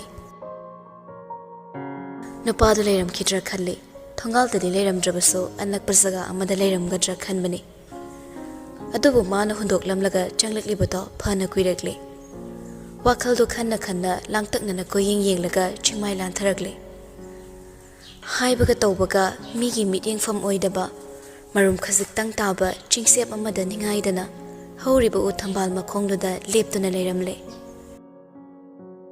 ꯂꯥꯡꯇꯛꯅꯅ ꯂꯩꯔꯝꯗꯦ ꯏꯔꯦꯟꯖꯅ ꯂꯦꯞꯂꯒ ꯃꯍꯧꯁꯥꯒꯨꯝꯕ ꯈꯨꯠ ꯑꯅꯤꯃꯛ ꯄꯣꯀꯦꯠꯇ ꯍꯨꯝꯖꯤꯜꯂꯒ ꯃꯗꯣꯝ ꯇꯔꯛ ꯇꯔꯛ ꯄꯥꯜꯂꯤꯕ ꯎ ꯊꯝꯕꯥꯜꯗꯨꯗ ꯑꯣꯟꯈꯠꯂꯒ ꯌꯦꯡꯂꯝꯃꯤ ꯈꯣꯡꯊꯥꯡ ꯀꯥꯏꯅ ꯂꯥꯛꯄ ꯅꯨꯄꯤꯗꯣ ꯇꯞꯅ ꯇꯞꯅ ꯇꯞꯊꯔꯛꯇꯨꯅ ꯇꯞꯂꯤ ꯇꯞꯂꯤ ꯆꯪꯁꯤꯜꯂꯛꯂꯒ ꯃꯅꯥꯛꯇ ꯂꯦꯞꯂꯔꯦ ꯇꯨꯡꯗ ꯃꯤ ꯂꯦꯞꯄꯒꯤ ꯁꯥꯎꯝꯗꯨꯗ ꯃꯩꯔꯥꯕ ꯂꯩꯗꯨꯅ ꯌꯦꯡꯂꯛꯏ ꯀꯔꯤꯒꯤꯅꯣ ꯍꯧꯖꯤꯛꯐꯥꯎ ꯆꯠꯂꯝꯗ꯭ꯔꯤꯁꯦ ꯅꯨꯄꯥꯗꯨ ꯅꯣꯛꯐꯦꯠꯇ ꯇꯧꯔꯛꯏ ꯑꯩ ꯍꯜꯂꯔꯣꯏ ꯎꯈ꯭ꯔꯨꯜ ꯂꯩꯔꯅꯤ ꯅꯨꯡꯇꯤꯒꯤ ꯂꯥꯛꯇꯧ ꯂꯩꯔꯁꯤꯕꯨ ꯆꯞ ꯃꯥꯟꯅꯔꯦꯅ ꯍꯜꯂꯔꯣꯏꯒꯦ ꯈꯜꯂꯝꯕꯅꯤ ꯉꯥꯏꯈꯣ ꯏꯕꯦꯝꯃ ꯅꯣꯏ ꯈꯨꯟꯁꯤꯕꯨ ꯀꯔꯝꯕ ꯖꯒꯥꯅ ꯏꯅꯨꯡ ꯅꯨꯡꯉꯥꯏꯒꯦ ꯆꯤꯡꯃꯥꯏꯁꯤꯅ ꯅꯨꯡꯉꯥꯏꯕ꯭ꯔꯣ ꯆꯤꯡꯗꯣꯜꯁꯤꯅ ꯅꯨꯡꯉꯥꯏꯕ꯭ꯔꯥ ꯃꯥꯅ ꯍꯣꯏ ꯃꯥꯏꯍꯥꯏꯗ ꯍꯨꯟꯗꯣꯛꯂꯒ ꯆꯪꯂꯨꯔꯐꯥꯎ ꯑꯗꯣꯛꯅꯤꯡꯉꯥꯏꯗ ꯂꯩꯔꯝꯕ ꯅꯨꯄꯥꯗꯨꯒꯤ ꯃꯇꯧꯗꯣ ꯂꯥꯏꯁꯦ ꯌꯥꯝ ꯁꯥꯎꯅꯤꯡꯉꯤ ꯁꯥꯎꯅꯤꯡꯂꯕꯁꯨ ꯅꯨꯡꯁꯤꯗꯕꯗꯤ ꯉꯝꯂꯤꯕ꯭ꯔꯥ ꯍꯥꯏꯔꯛꯏ ꯁꯥꯎꯔꯥꯡ ꯁꯥꯎꯔꯥꯡ ꯇꯧꯗꯨꯅ ꯀꯣꯅꯨꯡꯗ ꯀꯔꯤ ꯇꯧꯔꯝꯒꯅꯤ ꯍꯥꯏꯕ ꯈꯪꯗꯃꯈꯩ ꯑꯁꯨꯛ ꯂꯥꯞꯅ ꯂꯥꯛꯂꯒ ꯅꯤꯡꯉꯥꯏꯗꯅ ꯂꯩꯊꯣꯛꯄ ꯑꯗꯨꯁꯨ ꯅꯊꯟꯇ ꯑꯗꯨꯛ ꯆꯥꯎꯕ ꯃꯤꯅꯝꯕ ꯑꯃ ꯃꯤꯌꯥꯝ ꯃꯃꯥꯡꯗ ꯉꯥꯡꯂꯝꯂꯒ ꯃꯃꯣꯟꯅꯣꯛꯅ ꯂꯩꯊꯣꯛꯄ ꯉꯝꯕ ꯑꯩꯕꯨꯗꯤ ꯊꯥꯖꯕ ꯑꯣꯏꯔꯦ ꯐꯔꯦ ꯐꯔꯦ ꯀꯣꯅꯨꯡꯅ ꯀꯣꯅꯨꯡꯒꯤ ꯊꯣꯛꯄ ꯑꯗꯨꯕꯨ ꯅꯪꯅ ꯈꯟꯖꯤꯟꯕꯤꯌꯨ ꯍꯥꯏꯕ꯭ꯔꯣ ꯅꯨꯄꯤꯗꯣ ꯃꯊꯥ ꯁꯥꯔꯛꯂꯦ ꯃꯕꯨꯡꯕꯨ ꯅꯤꯡꯁꯤꯡꯂꯨꯔꯒ ꯍꯔꯥꯎꯕꯅ ꯆꯤꯡꯗꯣꯜ ꯌꯧꯔꯕꯁꯨ ꯃꯥ ꯅꯨꯄꯥꯁꯤꯒꯤ ꯃꯇꯧꯁꯦ ꯈꯜꯂꯨꯕꯗ ꯌꯥꯝ ꯁꯥꯎꯅꯤꯡꯂꯦ ꯍꯪꯂꯛꯏ ꯑꯃꯨꯛꯁꯨ ꯂꯥꯡꯇꯛꯅꯅ ꯌꯥꯝꯕꯣ ꯅꯪꯅ ꯇꯧꯔꯤꯁꯤꯕꯨ ꯀꯩꯅꯣ ꯑꯩꯕꯨ ꯀꯩꯗꯧꯔꯒꯦ ꯆꯨꯝꯅ ꯇꯎ ꯊꯝꯕꯥꯜ ꯁꯥꯠꯂꯤꯁꯦ ꯌꯦꯡꯂꯝꯕꯅꯤ ꯃꯈꯣꯡꯗ ꯂꯦꯞꯄꯗꯤ ꯃꯅꯝꯁꯨ ꯂꯥꯛꯑꯦ ꯑꯩꯗꯤ ꯅꯍꯥꯟꯈꯩ ꯈꯪꯂꯨꯗꯦ ꯎ ꯊꯝꯕꯥꯜ ꯃꯅꯝꯁꯤꯗꯤ ꯌꯥꯝ ꯅꯨꯡꯁꯤꯅꯦ ꯆꯣꯏꯔꯣꯜ ꯂꯣꯜꯂꯒ ꯂꯩꯒꯗꯕꯒꯤ ꯁꯔꯨꯛ ꯀꯣꯅꯨꯡꯗ ꯍꯜꯂꯒ ꯆꯩꯈꯥꯏꯔꯝꯕꯁꯤꯡꯗꯣ ꯇꯥꯁꯟꯕꯤꯔꯨꯆꯣ ꯍꯟꯗꯛꯃꯨꯛꯇꯤ ꯅꯨꯄꯥ ꯑꯗꯨꯒꯤ ꯅꯣꯛꯃꯤ ꯅꯣꯛꯃꯤ ꯇꯧꯔꯝꯕ ꯃꯥꯏꯊꯣꯡꯗꯣ ꯁꯠ ꯇꯤꯡꯈꯤ ꯃꯇꯥꯡꯁꯤꯗ ꯋꯥ ꯉꯥꯡꯅꯤꯡꯗꯗꯨꯅ ꯊꯩꯗꯣꯛꯂꯒ ꯂꯩꯔꯝꯕꯅꯤ ꯑꯗꯨꯕꯨ ꯍꯥꯏꯔꯛꯏ ꯃꯥꯏꯊꯣꯡꯗꯣ ꯏꯇꯤꯡ ꯇꯤꯡꯅ ꯂꯦꯞꯂꯝꯕ ꯈꯣꯡꯐꯝ ꯑꯃꯗꯩ ꯃꯆꯤ ꯂꯦꯡꯕ ꯑꯩ ꯍꯩꯅꯩ ꯑꯗꯨꯕꯨ ꯊꯥꯡꯗꯣꯔꯛꯂꯕ ꯈꯣꯡꯐꯝ ꯑꯃꯗ ꯑꯃꯨꯛ ꯍꯟꯖꯤꯜꯂꯒ ꯂꯦꯞꯄ ꯑꯩ ꯍꯩꯅꯗꯦ ꯃꯗꯨ ꯑꯩꯒꯤ ꯆꯠꯅ ꯄꯊꯥꯞꯇ ꯌꯥꯎꯗꯦ ꯑꯩꯅ ꯂꯥꯛꯂꯤꯁꯦ ꯅꯉꯣꯟꯗꯒꯤ ꯃꯗꯨꯒꯤ ꯋꯥꯍꯩꯗꯣ ꯇꯥꯒꯦ ꯂꯥꯛꯄ ꯅꯠꯇꯦ ꯍꯥꯏꯔꯝꯒꯦ ꯈꯟꯅ ꯂꯥꯛꯄꯅꯤ ꯅꯈꯣꯏꯁꯨ ꯇꯥꯔꯝꯂꯅꯤ ꯑꯗꯨꯕꯨ ꯆꯤꯟꯅ ꯍꯥꯏꯒꯦ ꯂꯥꯛꯄꯅꯤ ꯅꯪꯒꯤ ꯅꯕꯨꯡꯗꯣ ꯍꯌꯦꯡ ꯌꯨꯝꯗ ꯌꯧꯔꯛꯂꯅꯤ ꯑꯗꯨꯁꯨ ꯇꯦꯛꯇ ꯀꯥꯏꯗꯅ ꯌꯧꯔꯛꯄ ꯇꯥꯕꯅꯤ ꯃꯔꯥꯜ ꯄꯨꯝꯅꯃꯛ ꯃꯩꯔꯥꯕꯒꯤ ꯁꯔꯨꯛ ꯑꯣꯏꯈ꯭ꯔꯦ ꯑꯁꯨꯛ ꯆꯥꯎꯕ ꯁ꯭ꯇꯦꯞ ꯑꯃ ꯃꯁꯥꯅ ꯌꯥꯅ ꯂꯧꯈꯠꯆꯈ꯭ꯔꯕ ꯅꯨꯄꯥ ꯑꯁꯤꯕꯨ ꯐꯥꯔꯨꯕ ꯄꯨꯜꯂꯨꯕ ꯉꯝꯗꯕꯅ ꯍꯧꯖꯤꯛ ꯐꯥꯎꯕ ꯃꯩꯔꯥꯕꯒꯤ ꯃꯇꯨ ꯅꯥꯝꯃ ꯇꯦꯛꯇ꯭ꯔꯤꯕꯅꯤ ꯑꯗꯨꯕꯨ ꯃꯤꯀꯨꯞꯁꯤ ꯀꯌꯥꯝ ꯀꯨꯏꯅ ꯆꯠꯊꯍꯟꯕ ꯌꯥꯈꯤꯒꯅꯤ ꯋꯥꯔꯕ ꯂꯥꯟꯐꯝ ꯀꯌꯥꯗꯒꯤ ꯁꯤꯅꯤꯡ ꯆꯤꯠꯇ ꯍꯤꯡꯂꯛꯂꯕꯤ ꯃꯥꯗꯤ ꯋꯥꯔꯧꯈꯤꯅꯤ ꯍꯥꯏꯔꯤ ꯃꯥꯜꯂꯦ ꯁꯥꯎꯅ ꯑꯗꯨꯝ ꯈꯨꯝꯂꯛꯏ ꯃꯗꯨ ꯇꯧꯔꯒ ꯅꯈꯣꯏꯅ ꯇꯧꯈꯤꯕꯁꯤꯡꯗꯣ ꯑꯩꯈꯣꯏꯅ ꯀꯥꯎꯊꯣꯛꯂꯅꯤ ꯁꯤꯔꯣ ꯑꯃꯩꯕꯨ ꯀꯟꯅꯕꯒꯤꯗꯃꯛ ꯌꯥꯝꯕꯨꯡꯅ ꯄꯨꯝꯅꯃꯛ ꯊꯥꯗꯣꯛꯂꯤꯕꯗꯨ ꯎꯔꯒ ꯑꯃꯩꯅ ꯅꯪꯕꯨ ꯌꯥꯔꯒꯅꯤ ꯁꯤꯔꯥ ꯍꯟꯇꯛꯃꯨꯛꯇꯤ ꯅꯨꯄꯥꯗꯣ ꯄꯤꯁꯨꯝ ꯈꯪꯁꯨꯛ ꯁꯨꯛꯂꯛꯏ ꯀꯔꯤꯅꯣꯅꯦ ꯁꯤꯕꯣ ꯋꯥ ꯉꯥꯡꯂꯤꯅꯦꯅ ꯆꯥꯖꯠ ꯇꯥꯕꯗ ꯀꯩꯅꯣꯝꯃ ꯆꯠꯈꯤꯗꯕ ꯋꯥꯗꯣ ꯉꯥꯡꯒꯅꯣ ꯅꯪꯒꯤ ꯅꯕꯨꯡ ꯂꯨꯋꯥꯎꯕꯗꯨꯒꯤꯗꯃꯛꯇ ꯑꯩꯕꯨ ꯍꯦꯔꯣ ꯁꯥꯕ ꯃꯥꯟꯕ꯭ꯔꯣ ꯍꯥꯏꯒꯦ ꯍꯥꯏꯔꯒꯅ ꯃꯆꯟꯅꯨꯄꯤꯒꯤꯅꯤ ꯍꯥꯏꯌꯨ ꯈꯔ ꯄꯛꯆꯅꯤ ꯀꯣꯅꯨꯡꯗ ꯍꯟꯕꯤꯔꯣ ꯑꯃꯨꯛꯀꯁꯨ ꯍꯟꯅ ꯍꯥꯏꯖꯔꯤ ꯀꯣꯅꯨꯡꯗ ꯍꯟꯕꯤꯔꯣ ꯀꯣꯏꯇꯥꯟ ꯇꯥꯟꯕꯁꯤꯗꯅꯦ ꯂꯩꯐꯝꯒ ꯈꯪꯗꯦ ꯍꯜꯂꯣꯏꯒꯦꯅ ꯍꯟꯗꯕꯅꯤ ꯍꯧꯖꯤꯛ ꯏꯝꯐꯥꯜꯗ ꯂꯥꯡꯅꯔꯝꯒꯗꯕ ꯃꯌꯥꯝꯗꯣ ꯑꯩ ꯌꯥꯎꯅꯤꯡꯉꯝꯒꯅꯤ ꯈꯟꯕ꯭ꯔꯥ ꯀꯗꯥꯏ ꯑꯣꯖꯥꯒꯤ ꯀ꯭ꯋꯥꯇꯔ ꯃꯌꯥꯝ ꯂꯩꯕꯗꯣ ꯀꯗꯣꯝꯗꯅꯣ ꯍꯟꯗꯛ ꯑꯣꯖꯥ ꯃꯌꯥꯝ ꯀꯧꯕꯗꯣ ꯅꯝꯗꯅ ꯑꯃ ꯑꯣꯏꯍꯧꯔꯒ ꯎꯈ꯭ꯔꯨꯜꯗ ꯄꯣꯁꯇꯤꯡ ꯂꯥꯛꯑꯒꯦ ꯑꯩ ꯏꯝꯐꯥꯜꯗ ꯂꯩꯅꯤꯡꯗ꯭ꯔꯦ ꯀꯔꯤꯁꯨ ꯍꯣꯡꯗꯦ ꯑꯍꯣꯡꯕ ꯀꯩꯁꯨ ꯂꯩꯇꯦ ꯃꯥꯏꯊꯣꯡ ꯑꯃꯗꯤ ꯃꯨꯔꯇꯤ ꯋꯥꯉꯥꯡ ꯑꯃꯗꯤ ꯃꯇꯧ ꯀꯔꯤꯁꯨ ꯑꯍꯣꯡꯕ ꯂꯩꯇꯦ ꯁꯨꯝꯅꯇꯒꯤ ꯉꯥꯡꯊꯣꯔꯛꯄ ꯋꯥꯉꯥꯡꯗ ꯊꯃꯣꯏꯗ ꯑꯋꯥꯕ ꯄꯤꯗꯕꯗꯣ ꯈꯛꯇ ꯉꯥꯏꯔꯛꯂꯦ ꯑꯗꯨꯕꯨ ꯍꯟꯗꯦ ꯂꯥꯏꯁ ꯁꯥꯎꯕ ꯍꯟꯗꯦ ꯃꯩꯔꯥꯕꯕꯨ ꯁꯥꯎꯅꯤꯡꯅ ꯌꯦꯡꯂꯤ ꯅꯨꯄꯥꯗꯨꯁꯨ ꯁꯨꯝ ꯂꯦꯞꯂꯝꯕꯗꯩ ꯋꯥꯔꯛꯂ ꯃꯥꯜꯂꯤ ꯀꯥ ꯍꯦꯟꯅ ꯉꯝꯗꯕꯁꯤꯡ ꯃꯥꯏ ꯑꯗꯨꯒꯤ ꯐꯤꯕꯝ ꯆꯥꯕ ꯌꯦꯡꯂꯒ ꯈꯥꯝꯂꯤꯕ ꯒꯥꯔꯤꯗꯨꯗ ꯇꯞꯅ ꯆꯪꯁꯤꯜꯂꯒ ꯃꯃꯥꯡꯗꯨꯗ ꯉꯥꯕꯣꯏ ꯂꯦꯞꯄꯣꯏ ꯇꯧꯔꯒ ꯂꯩ ꯑꯗꯨꯒ ꯍꯥꯏꯔꯛꯏ ꯃꯉꯛꯇꯣ ꯍꯥꯏꯐꯦꯠꯀ ꯏꯜꯂꯒ ꯅꯪꯒꯤ ꯁꯝꯗꯨꯕꯨ ꯀꯔꯤ ꯀꯔꯤ ꯌꯥꯎꯖꯒꯦ ꯍꯥꯊꯨ ꯍꯥꯊꯨ ꯂꯥꯛꯄꯗ ꯄꯩꯁꯥꯒ ꯍꯥꯞꯄ ꯕꯦꯛꯇꯤ ꯀꯥꯎꯔꯝꯃꯦ ꯍꯌꯦꯡ ꯂꯥꯛꯄꯗ ꯄꯨꯔꯛꯀꯦ ꯉꯁꯤꯒꯤꯗꯤ ꯁꯣꯠꯈ꯭ꯔꯒꯦ ꯂꯥꯏꯁ ꯈꯣꯡꯀꯥꯞ ꯑꯃꯅꯤ ꯌꯥꯡ ꯌꯥꯡ ꯊꯥꯡꯖꯤꯜꯂꯛꯂꯒ ꯍꯥꯏꯔꯛꯏ ꯆꯠꯂꯣ ꯌꯥꯝꯕꯣ ꯌꯥꯝꯕꯨꯡꯅ ꯁꯤꯗ ꯂꯩꯔꯒ ꯀꯔꯤ ꯑꯐꯕ ꯑꯣꯏꯒꯅꯤ ꯈꯟꯒꯦ ꯈꯨꯟꯖꯥꯁꯤꯡꯁꯤꯅ ꯅꯈꯣꯏꯕꯨ ꯎꯕꯗ ꯍꯔꯥꯎꯔꯣꯏ ꯀꯔꯤꯒꯤ ꯍꯌꯦꯡꯅꯣ ꯍꯌꯦꯡꯁꯨ ꯂꯥꯛꯄ ꯌꯥꯔꯣꯏ ꯆꯠꯂꯣ ꯀꯨꯏꯅ ꯂꯩꯒꯅꯣ ꯑꯣꯏꯔꯤꯕ ꯃꯤꯀꯨꯞꯁꯤꯗ ꯌꯥꯝꯕꯨꯡꯅ ꯑꯁꯨꯝꯅ ꯂꯩꯊꯣꯛꯄꯁꯦ ꯌꯥꯝ ꯆꯨꯝꯗꯦ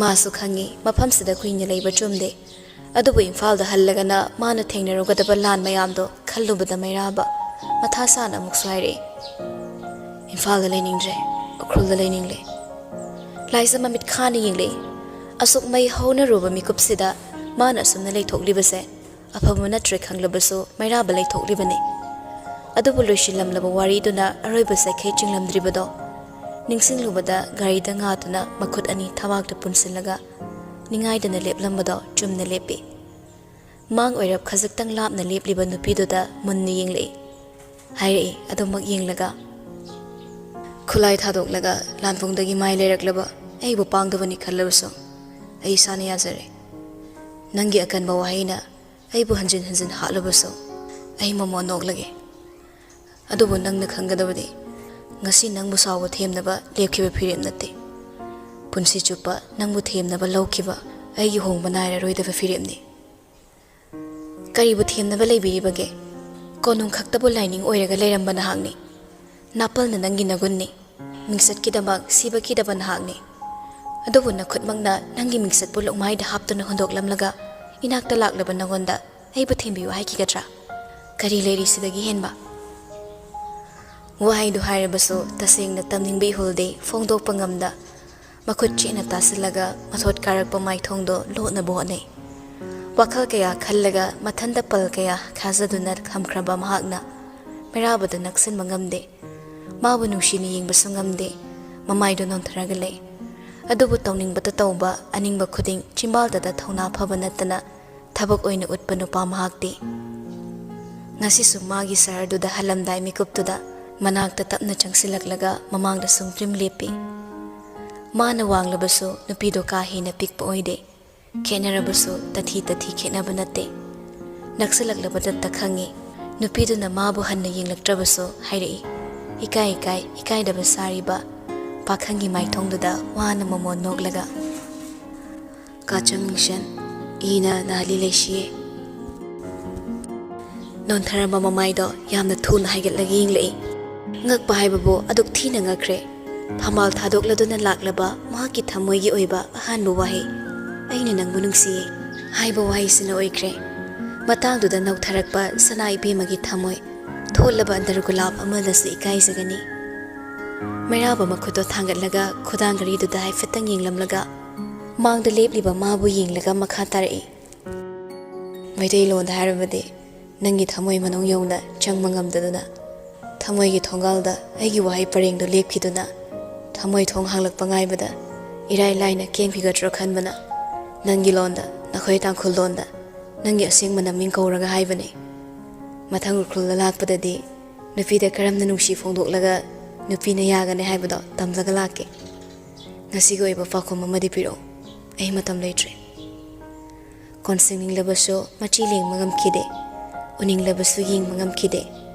taning bawadi hairare mikup khoding tazaning bawa haina na kong singza ye henbire tholaba magi thamoina karamna bo khanglasiba chingda tongbi mahakna longnamba tampak pudi kizare mikup sida pakhumdo loselaga thamlaga haire hainingda Impal da hanbiro yambo urkhulda lakpa ngasin aroiba oibiyo phirep ado chumthokpiyo komda putharaba kanabo khutpairaga chingkhatpiyo yamung masamak chongtharaga makhoibu khungatpige khanbigano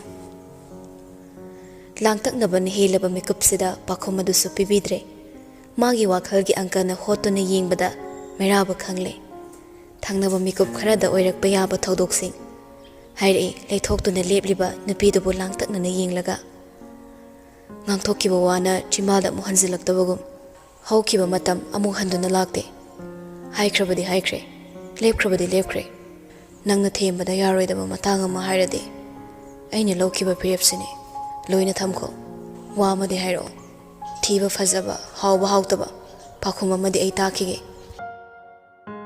magi anam kanba ado horaklabada laisa kapningbai sawningbai yenglamlaga wahai ama haige haina chimbaldo khangkanglakpani adubu sapu kalab sahum naina thaujalakpa gari paring adugi maingalna nupa nupi anima maikeidada yengle gari singdugi maongdo chawrakna urabada gyan taraba mairaba masadu ta laisilaklaga laisada onsilai hairo ai madumadi takhige hangkiba wahangduga chamanaba pakhum ai pami kanana laklise ai ma hoi kauruge asi hairaga laisa pakhatna hut laithoklaga chatkigi honai mairaba amukso ta khudangdu pharaga haire ngaiko chatkino kaurisu kanaroi nang kaisu tawroi aina tawhalloi aigi pakhumdu khakpiramo laisa tade makutu sulakthokte tungda pareng lakliba mi singduda amuk yengli mairabada amuk yeng tawraga le ngasigi phibam sigi yenglurabadi liobo phaba lakkiba dudi karisu natte icham chamba police natte yengbada duma khangle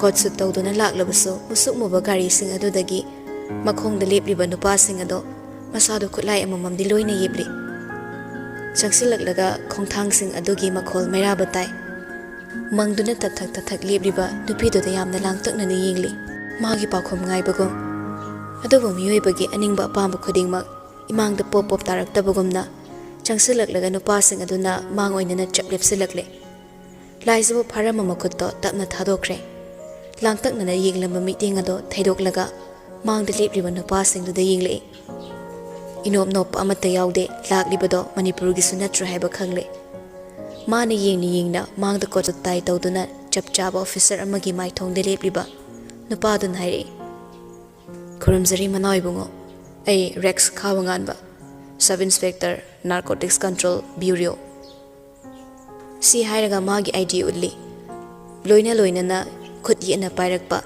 Ministry of Home Affairs Government of India dagi tarang sil phuduna isu tawrakpa house arrest ki warrant paper do fathangalaga ullaga wahaidu makha tarai national media la thambirakpa serol tugi matung ina choyena makya sigi mathakta investigation haujaragani langla langsing puthoktriba phawba manaibungo bu ningthem sangaida security akan mamit makhada matam kaktana house arrest tawduna thamjagani lengbirase aikhoigi mang thabiro asi hairaga masadu khajaktang leithoklaga mairabagi satpham pirakle wahaidu natana henba force tawde mina pungmumui gari ni longpi khul koiselabaso mairabagi matu nama sokte adubu masimak oigani khangna changsiluraba mahakna khongpom handokpagi wakhal leitabana sordo amuktang tapna honthai akoibada lepliba mising aduna khulgi akoibada koiro koina lusina yenglibado ubada mairaba haire makoktu tapna nomlaga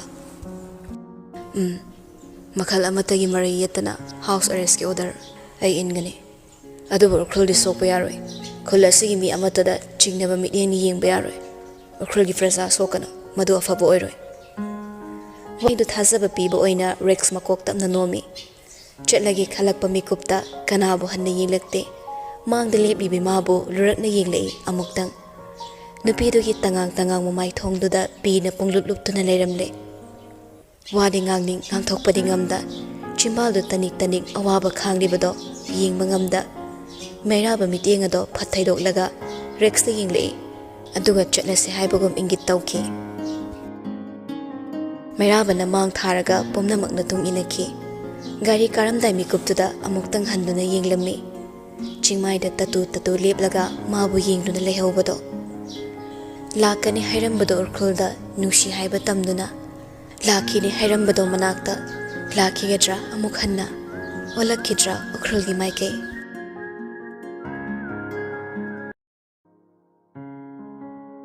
ꯃꯥꯂꯪꯒꯨꯝꯅꯗꯤ ꯍꯨꯝꯅꯤꯡ ꯄꯣꯝꯕꯤꯒꯨꯝꯅꯁꯨ ꯄꯥꯏꯅꯤꯡ ꯅꯨꯡꯁꯤ ꯐꯗꯦꯛ ꯈꯜꯂꯤꯕ꯭ꯔꯥ ꯍꯥꯛꯅ ꯃꯔꯥꯜꯁꯨ ꯂꯩꯇꯕ ꯄꯨꯛꯆꯦꯜ ꯆꯥꯎꯕ ꯊꯋꯥꯏꯗꯣ ꯑꯣꯟꯊꯣꯛꯅꯁꯨ ꯅꯥꯊꯩꯔꯨꯏ ꯃꯤꯠꯌꯦꯡ ꯊꯤꯅꯁꯨ ꯌꯦꯡꯂꯨꯏꯗꯣ ꯅꯤꯡꯊꯦꯝ ꯃꯥꯒꯤ ꯃꯄꯣꯛꯇ ꯄꯨꯛꯅꯤꯡꯒꯤ ꯑꯅꯤꯡꯕ ꯅꯥꯊꯩꯔꯝ ꯂꯦꯜꯂꯛꯄ ꯄꯨꯟꯁꯤ ꯃꯔꯦꯜꯗ ꯉꯁꯤꯁꯨ ꯑꯃꯨꯛ ꯄꯣꯅꯨꯡꯗ ꯈꯥꯗ ꯆꯠꯂꯦ ꯇꯥꯊꯤꯔꯦ ꯋꯥꯡꯗ ꯆꯠꯂꯦ ꯃꯤꯄꯥꯏꯔꯦ ꯇꯣꯜꯂꯤꯗ ꯅꯤꯡꯊꯦꯝ ꯅꯪꯒꯤ ꯃꯄꯣꯛ ꯁꯦꯠꯅꯤꯡꯕꯇ ꯁꯦꯠꯄ ꯆꯥꯅꯤꯡꯕꯇ ꯆꯥꯕ ꯄꯨꯟꯁꯤ ꯑꯗꯨꯕꯨ ꯅꯨꯡꯉꯥꯏꯕ ꯀꯧꯕ ꯌꯥꯔꯝꯗ꯭ꯔꯦ ꯊꯃꯣꯏ ꯃꯥꯒꯤ ꯅꯤꯡꯇꯝꯕ ꯄꯨꯛꯅꯤꯡ ꯃꯥꯒꯤ ꯑꯄꯦꯟꯕꯅ ꯃꯁꯛ ꯊꯣꯛꯄ ꯄꯨꯟꯁꯤꯒꯤ ꯃꯒꯨꯟ ꯂꯦꯞꯄ ꯑꯣꯏꯔꯝꯂꯦ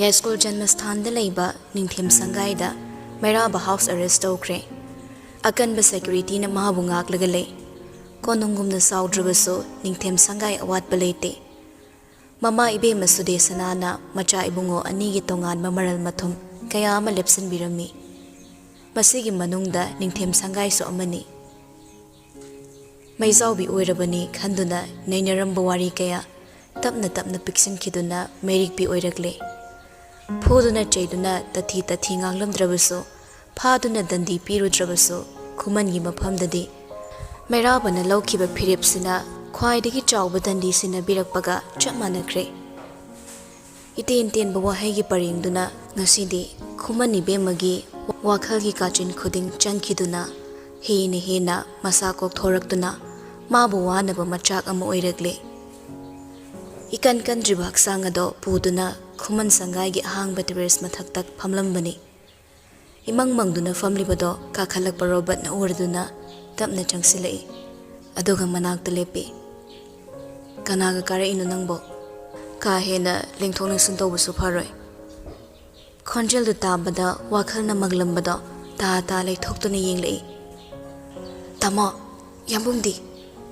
ꯌꯥꯝꯕꯨꯡꯗꯣ ꯀꯣꯅꯨꯡꯗ ꯍꯜꯂꯛꯂꯔꯣꯏꯗ꯭ꯔꯣ ꯃꯥ ꯀꯣꯅꯨꯡꯗ ꯂꯥꯛꯂꯔꯣꯏꯗ꯭ꯔꯥ ꯔꯣꯕꯔꯠꯁꯨ ꯅꯥꯀꯟꯗ ꯊꯥꯔꯤꯕ ꯂꯤꯒꯤ ꯆꯧꯀ꯭ꯔꯤꯗꯨꯗ ꯇꯞꯅ ꯐꯝꯊꯔꯛꯂꯒ ꯄꯥꯎꯈꯨꯝ ꯄꯤꯔꯛꯏ ꯂꯥꯛꯑꯔꯣꯏ ꯍꯣꯔꯦꯟ ꯑꯊꯦꯡꯕꯒꯤ ꯄꯥꯎꯗ ꯃꯅꯥꯎ ꯏꯕꯨꯡꯉꯣꯟꯗ ꯂꯩꯔꯝꯕ ꯔꯣꯌꯦꯜ ꯇꯥꯏꯇꯜ ꯂꯧꯊꯣꯛꯂꯦ ꯍꯥꯏꯅ ꯁꯅꯥ ꯀꯣꯅꯨꯡꯗꯒꯤ ꯑꯣꯐꯤꯁꯤꯌꯦꯜ ꯑꯦꯅꯥꯎꯟꯁꯃꯦꯟ ꯊꯣꯛꯂꯅꯤ ꯃꯗꯨꯒꯤꯅꯤ ꯑꯩꯅ ꯆꯠꯂꯨꯔꯤꯁꯦ ꯑꯁꯨꯛ ꯊꯨꯅ ꯁꯅꯥꯈ꯭ꯌꯥ ꯏꯕꯨꯡꯉꯣꯗꯣ ꯃꯥꯕꯨ ꯈꯥꯝꯕ ꯉꯝꯃꯔꯣꯏ ꯍꯥꯏꯔꯤꯔꯥ ꯃꯁꯥꯃꯛꯅ ꯑꯏꯕ ꯆꯦꯔꯣꯜ ꯊꯣꯛꯂꯝꯂꯒ ꯀꯅꯥꯅ ꯃꯥꯕꯨ ꯀꯟꯒꯗꯧꯔꯤ ꯁꯣꯝꯗꯇ ꯔꯣꯌꯦꯜ ꯇꯥꯏꯇꯜ ꯂꯧꯊꯣꯛꯄ ꯅꯠꯇꯦ ꯂꯤꯑꯣꯕꯨ ꯀꯜꯂꯝꯂꯤꯕꯁꯤꯅꯤ ꯃꯥꯅ ꯑꯗꯨꯝꯅ ꯐꯣꯡꯗꯣꯔꯛꯂꯕꯅꯤꯅ ꯂꯤꯑꯣꯁꯨ ꯊꯥꯗꯣꯛꯂꯦ ꯑꯗꯨꯕꯨ ꯈꯪꯗꯦ ꯃꯩꯔꯥꯕꯒꯤ ꯑꯣꯏꯅꯗꯤ ꯋꯥꯔꯤ ꯂꯨꯗꯧꯔꯤ ꯃꯔꯝ ꯀꯔꯤꯒꯤꯅꯣ ꯈꯪꯂꯕ ꯃꯍꯥꯛꯇꯤ ꯄꯦꯟꯃꯟꯗ꯭ꯔꯗꯨꯅ ꯊꯃꯣꯏ ꯄꯤꯛꯁꯤꯜꯂꯛꯏ ꯂꯨꯁꯅꯨ ꯃꯥꯕꯨ ꯆꯦꯛꯄꯜ ꯃꯔꯤꯅ ꯋꯥꯡꯅ ꯀꯣꯏꯁꯤꯟꯕ ꯂꯩꯕ ꯌꯨꯝꯗꯨꯗ ꯐꯥꯗꯨꯅ ꯑꯗꯨꯃꯛ ꯊꯝꯁꯅꯨ ꯑꯩ ꯈꯪꯉꯤ ꯏꯕꯦꯝꯃ ꯁꯅꯥꯒꯤꯗꯃꯛꯅ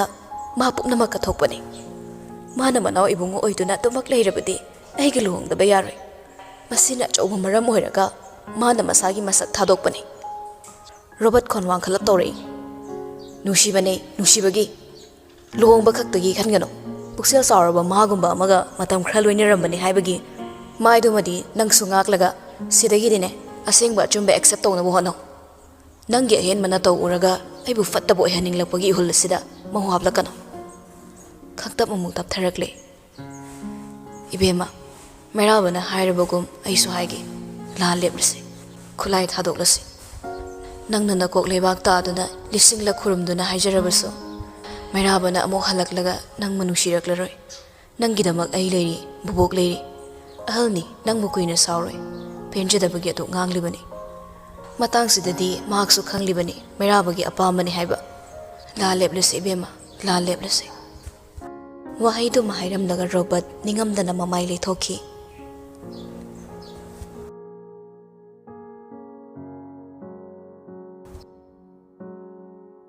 ꯉꯔꯥꯡꯗꯒꯤ ꯃꯤꯀꯞ ꯑꯃ ꯐꯥꯎꯕ ꯄꯣꯊꯥꯔꯝꯗ ꯂꯩꯔꯤꯕ ꯅꯨꯄꯤꯗꯣ ꯃꯁꯥ ꯏꯇꯤꯡ ꯇꯤꯡꯉꯤ, ꯏꯉꯥꯎ ꯉꯥꯎꯏ.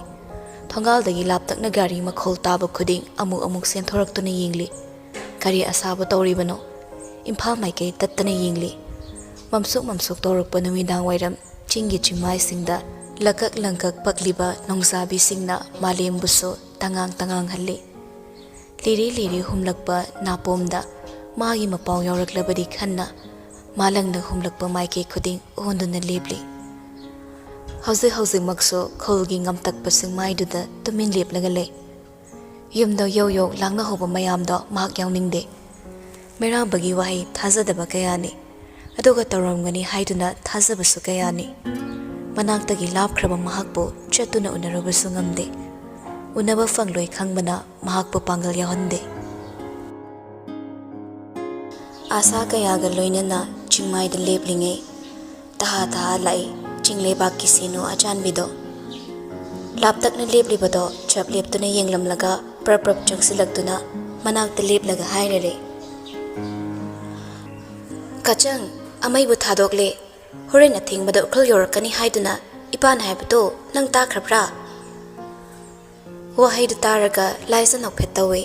ꯃꯥꯏꯊꯣꯡꯗ ꯅꯣꯛꯐꯦꯠ ꯇꯧꯔꯕꯁꯨ ꯊꯃꯣꯏꯅ ꯏꯔꯨꯝ ꯂꯨꯝꯅ ꯃꯤꯂꯨ ꯏꯔꯥꯠ ꯆꯦꯜꯂꯤꯕꯗꯨ ꯎꯕꯗ ꯑꯣꯟ ꯇꯞꯅ ꯆꯪꯁꯤꯜꯂꯛꯂꯒ ꯂꯥꯏꯖꯅ ꯌꯦꯡꯂꯤꯕꯗꯣ ꯃꯥꯁꯨ ꯌꯥꯎꯔꯛꯏ. ꯍꯥꯎꯁ ꯑꯦꯔꯦꯁ ꯇꯧꯈ꯭ꯔꯕ ꯅꯤꯡꯊꯦꯝꯕꯨ ꯀꯔꯤꯒꯤ ꯉꯥꯏꯕ꯭ꯔꯥ ꯀꯆꯪ? ꯉꯥꯏꯒꯅꯨꯅꯦ, ꯂꯥꯛꯂꯣꯏ. ꯀꯔꯝꯅ ꯂꯥꯛꯀꯦꯔꯥ? ꯑꯃꯩ ꯔꯝꯊꯔꯅ ꯇꯝꯕꯗ ꯀꯅꯥꯁꯨ ꯆꯪꯍꯟꯗꯕꯅꯤ ꯍꯥꯏꯌꯦꯅꯦ. ꯋꯥꯍꯩꯗꯨꯅ ꯃꯥꯕꯨ ꯍꯦꯟꯅ ꯋꯥꯍꯜꯂꯦ. ꯀꯞꯇꯅꯕ ꯋꯥꯅ ꯈꯥꯡꯖꯤꯜꯂꯒ ꯈꯨꯝꯂꯛꯏ. ꯑꯗꯨꯕꯨꯅꯦ ꯑꯩꯅ ꯆꯥꯛꯂꯤꯁꯦ, ꯃꯗꯨꯅꯦ ꯑꯩꯅ ꯋꯥꯔꯤꯁꯦ. ꯑꯋꯥꯠꯄ ꯑꯃꯠꯇ ꯂꯩꯇꯅ ꯍꯤꯡꯂꯛꯄ ꯁꯅꯥ ꯏꯕꯨꯡꯉꯣ ꯃꯍꯥꯛꯅ ꯃꯊꯟꯇ ꯇꯔꯛ ꯇꯔꯛ ꯀꯅꯥꯁꯨ ꯂꯩꯖꯗꯕꯀꯣ. ꯃꯅꯥꯏ ꯃꯁꯦꯅ ꯏꯀꯨꯏ ꯀꯨꯏꯅ ꯁꯦꯕꯥ ꯇꯧꯔꯒ ꯂꯦꯜꯂꯛꯄ ꯃꯍꯥꯛꯅ ꯃꯤ ꯑꯅꯤ ꯁꯨꯅ ꯂꯩꯇꯕ ꯌꯨꯝꯖꯥꯎꯗꯨꯗ ꯃꯍꯥꯛ ꯀꯔꯝ ꯂꯩꯔꯝꯒꯅꯤ? ꯑꯩꯕꯨꯁꯨ ꯅꯤꯡꯁꯤꯡꯂꯝꯒꯅꯤ. ꯌꯥꯝꯕꯨꯡꯗꯣ, ꯃꯥ ꯑꯩꯕꯨ ꯅꯨꯡꯁꯤ ꯍꯥꯏꯔꯝꯕꯅꯤ. ꯑꯩꯅ ꯆꯤꯜꯂꯨꯝꯕꯤ ꯁꯥꯗꯨꯅ ꯃꯥꯒꯤ ꯄꯥꯎꯈꯨꯝ ꯄꯤꯈꯤꯗ꯭ꯔꯦ. ꯎꯈ꯭ꯔꯨꯜꯗ ꯂꯥꯛꯀꯅꯤꯁꯨ ꯍꯥꯏꯔꯝꯕꯅꯤ. ꯑꯩ ꯃꯥꯕꯨ ꯉꯥꯏꯕꯅꯤ ꯑꯋꯣꯟ, ꯑꯩ ꯌꯥꯝꯕꯨꯡꯕꯨ ꯉꯥꯏꯕꯅꯤ. ꯅꯨꯡꯉꯥꯏꯇꯅ ꯌꯦꯡꯂꯤꯕ ꯃꯤꯠꯌꯦꯡ ꯑꯗꯨꯇꯅ ꯊꯦꯝꯖꯤꯟꯕ ꯉꯝꯂꯛꯇ꯭ꯔꯗꯨꯅ ꯑꯋꯣꯟ ꯇꯞꯅ ꯆꯪꯁꯤꯜꯂꯛꯂꯒ ꯂꯥꯏꯖꯒꯤ ꯄꯥꯝꯕꯣꯝ ꯑꯗꯨꯗ ꯃꯈꯨꯠꯅ ꯇꯞꯅ ꯅꯥꯟꯊꯕꯤ.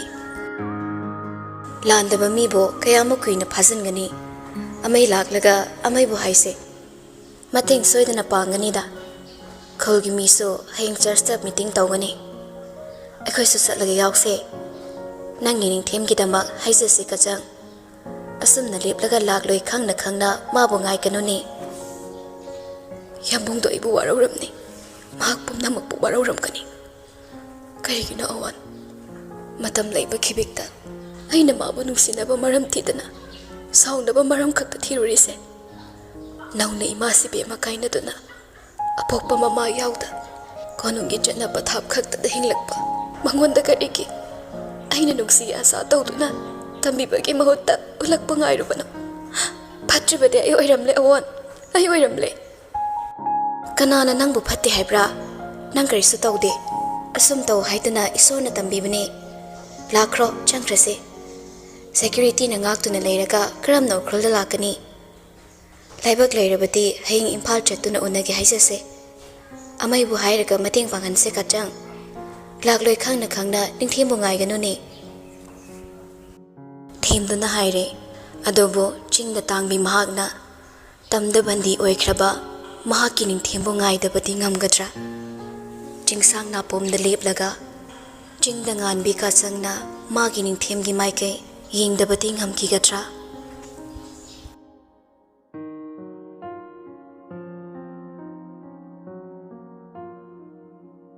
ihang hanglaba thamoi adugum lengli palibasu ihang hangli manakta kana leite yumgi akoibada security khara leiribato mangaire house arrest matamda akhanaba mi sangthok saksin yarabasu mairabagi matang simadi lios involved tobana marum mapangsingdagi ka hena cheksile loyumba manaw manakta chetningbana khotuna khaglabasu matang sida mana pangal thokna leplebasu chanapam leite maramdi mairaba masani yazakibana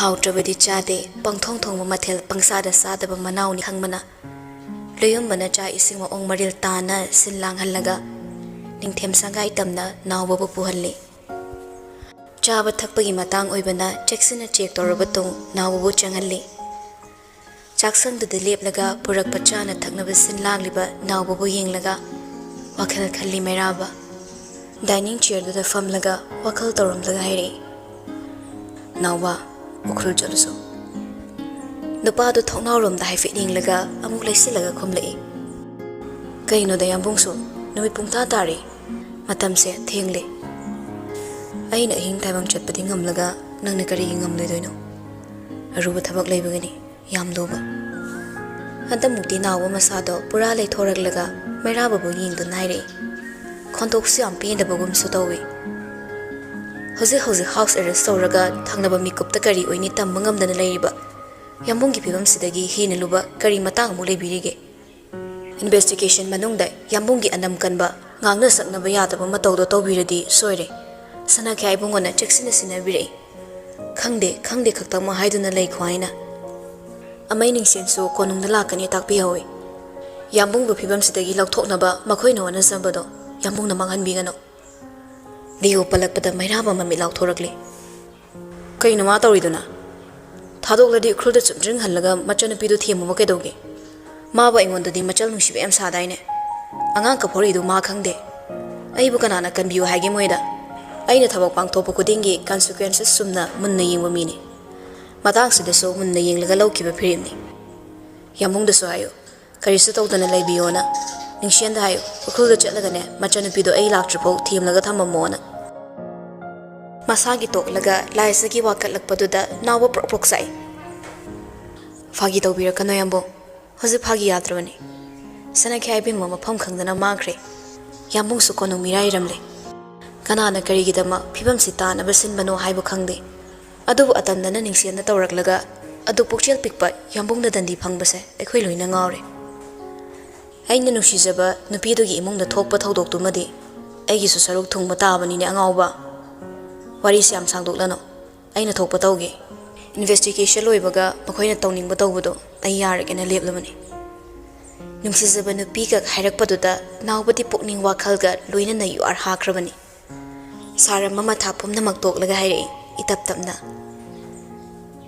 ai hayengdo anganbado khul chalurage bayambo sanai bemada kari hairamgadabano do takpiro irai lai thokpa saraga leiramba mai thongdo hazaktada amuba nongho paislaktuna mangal pumna makupsinkhre kana tahanda pukningda horakpa akiba ihuldo phatharaga haire aina ningsingi tamo yamno uningi hairamo ai lakini hayo mikup khudingi urkhulgi maike yengduna aina mabu ningsingli tamo bohai ama hangatna hairuba hangluba ngamda nawba tumin nontharaga mathau tawkhre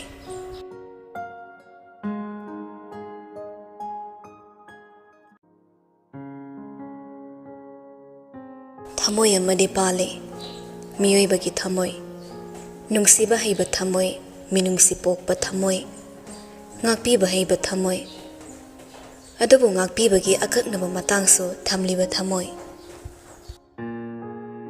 tariba paw aduna mahak ukhulda sundring hankiba ngamde mayumda telephone tawraga mahak tekta kaidana leire khangankhraga konungda sundring lakpani nahan makai konungda sanglakpa mikup khuding thamoida omkhallaga asawbana phumbado ngasidi hang hagle maphamsida magi asawbu utnaba kana leramdre asawbagi mahutta haukiba nungairaba matam kaya mitta tarang urei loyamba makhoi ani tarak sariba warido maithongsingdo maka lamnadi mathana lakhatlaba ningthaudo itap tapna makha tari ꯍꯧꯈꯤꯕ ꯃꯇꯝꯗ ꯅꯪꯅ ꯅꯨꯡꯉꯥꯏꯇꯕ ꯀꯌꯥ ꯂꯩꯈ꯭ꯔꯁꯨ ꯆꯤꯔꯕ ꯃꯇꯝꯁꯤꯗ ꯑꯩꯅ ꯀꯧꯕꯗ ꯂꯥꯛꯄꯁꯦ ꯑꯩꯒꯤ ꯋꯥꯈꯜꯅ ꯀꯌꯥꯃꯨꯛ ꯆꯥꯎꯊꯣꯛꯄ ꯋꯥꯍꯩ ꯑꯣꯏꯅ ꯍꯥꯏꯕ ꯉꯝꯗ꯭ꯔꯦ ꯑꯗꯣꯝꯅ ꯇꯥꯛꯄꯤꯒꯅꯨꯗ ꯌꯥꯝꯕꯨ ꯃꯥꯒꯤ ꯋꯥꯈꯜꯗ ꯀꯔꯤ ꯈꯟꯗꯨꯅ ꯑꯁꯨꯝꯅ ꯇꯧꯔꯛꯄꯅꯣ ꯍꯥꯏꯕ ꯑꯩ ꯈꯪꯗꯦ ꯑꯗꯨꯕꯨ ꯃꯇꯥꯡꯁꯤꯗ ꯑꯩꯅ ꯃꯤꯠ ꯎꯏꯁꯤꯜꯂꯒ ꯅꯥ ꯃꯦꯟꯗꯨꯅ ꯌꯨꯝꯗ ꯅꯨꯡꯉꯥꯏꯅ ꯂꯩꯊꯣꯛꯂꯨꯕꯗꯤ ꯍꯧꯅꯗꯦ ꯃꯇꯥꯡꯗꯨꯗ ꯂꯣꯌꯨꯝꯕ ꯇꯞꯅ ꯍꯥꯏꯔꯛꯏ ꯅꯪꯁꯨ ꯈꯔ ꯃꯈꯩꯗꯤ ꯈꯪꯂꯝꯒꯅꯤ ꯑꯩꯁꯨ ꯃꯨꯟꯅ ꯈꯪꯉꯤ ꯑꯩꯒꯤ ꯏꯅꯥꯎ ꯑꯉꯥꯎꯕꯗꯨꯅ ꯅꯪꯒꯤ ꯅꯁꯜꯕꯨ ꯑꯄꯥꯝ ꯅꯨꯡꯁꯤꯒꯤ ꯑꯣꯏꯕ ꯂꯝꯕꯤꯗ ꯀꯥ ꯍꯦꯟꯅ ꯈꯟꯖꯤꯟꯈ꯭ꯔꯦ ꯎꯠꯊꯣꯛꯄ ꯍꯩꯇꯕꯒꯤ ꯋꯥꯍꯩ ꯑꯣꯏꯅ ꯇꯥꯗ꯭ꯔꯕꯁꯨ ꯎꯠꯂꯝꯂꯤꯕ ꯊꯕꯛꯁꯤꯅ ꯁꯥꯈꯤꯅꯤ ꯑꯩꯅ ꯍꯥꯏꯈꯤ ꯀꯣꯅꯨꯡꯁꯤꯒꯤꯗꯃꯛ ꯑꯣꯏꯁꯅꯨ ꯑꯗꯨꯒ ꯅꯁꯥ ꯈꯛꯇꯒꯤ ꯑꯣꯏꯁꯅꯨ ꯅꯪꯅꯕꯨ ꯂꯦꯞꯂꯛꯄ ꯐꯤꯔꯦꯞ ꯈꯨꯗꯤꯡꯃꯛꯇ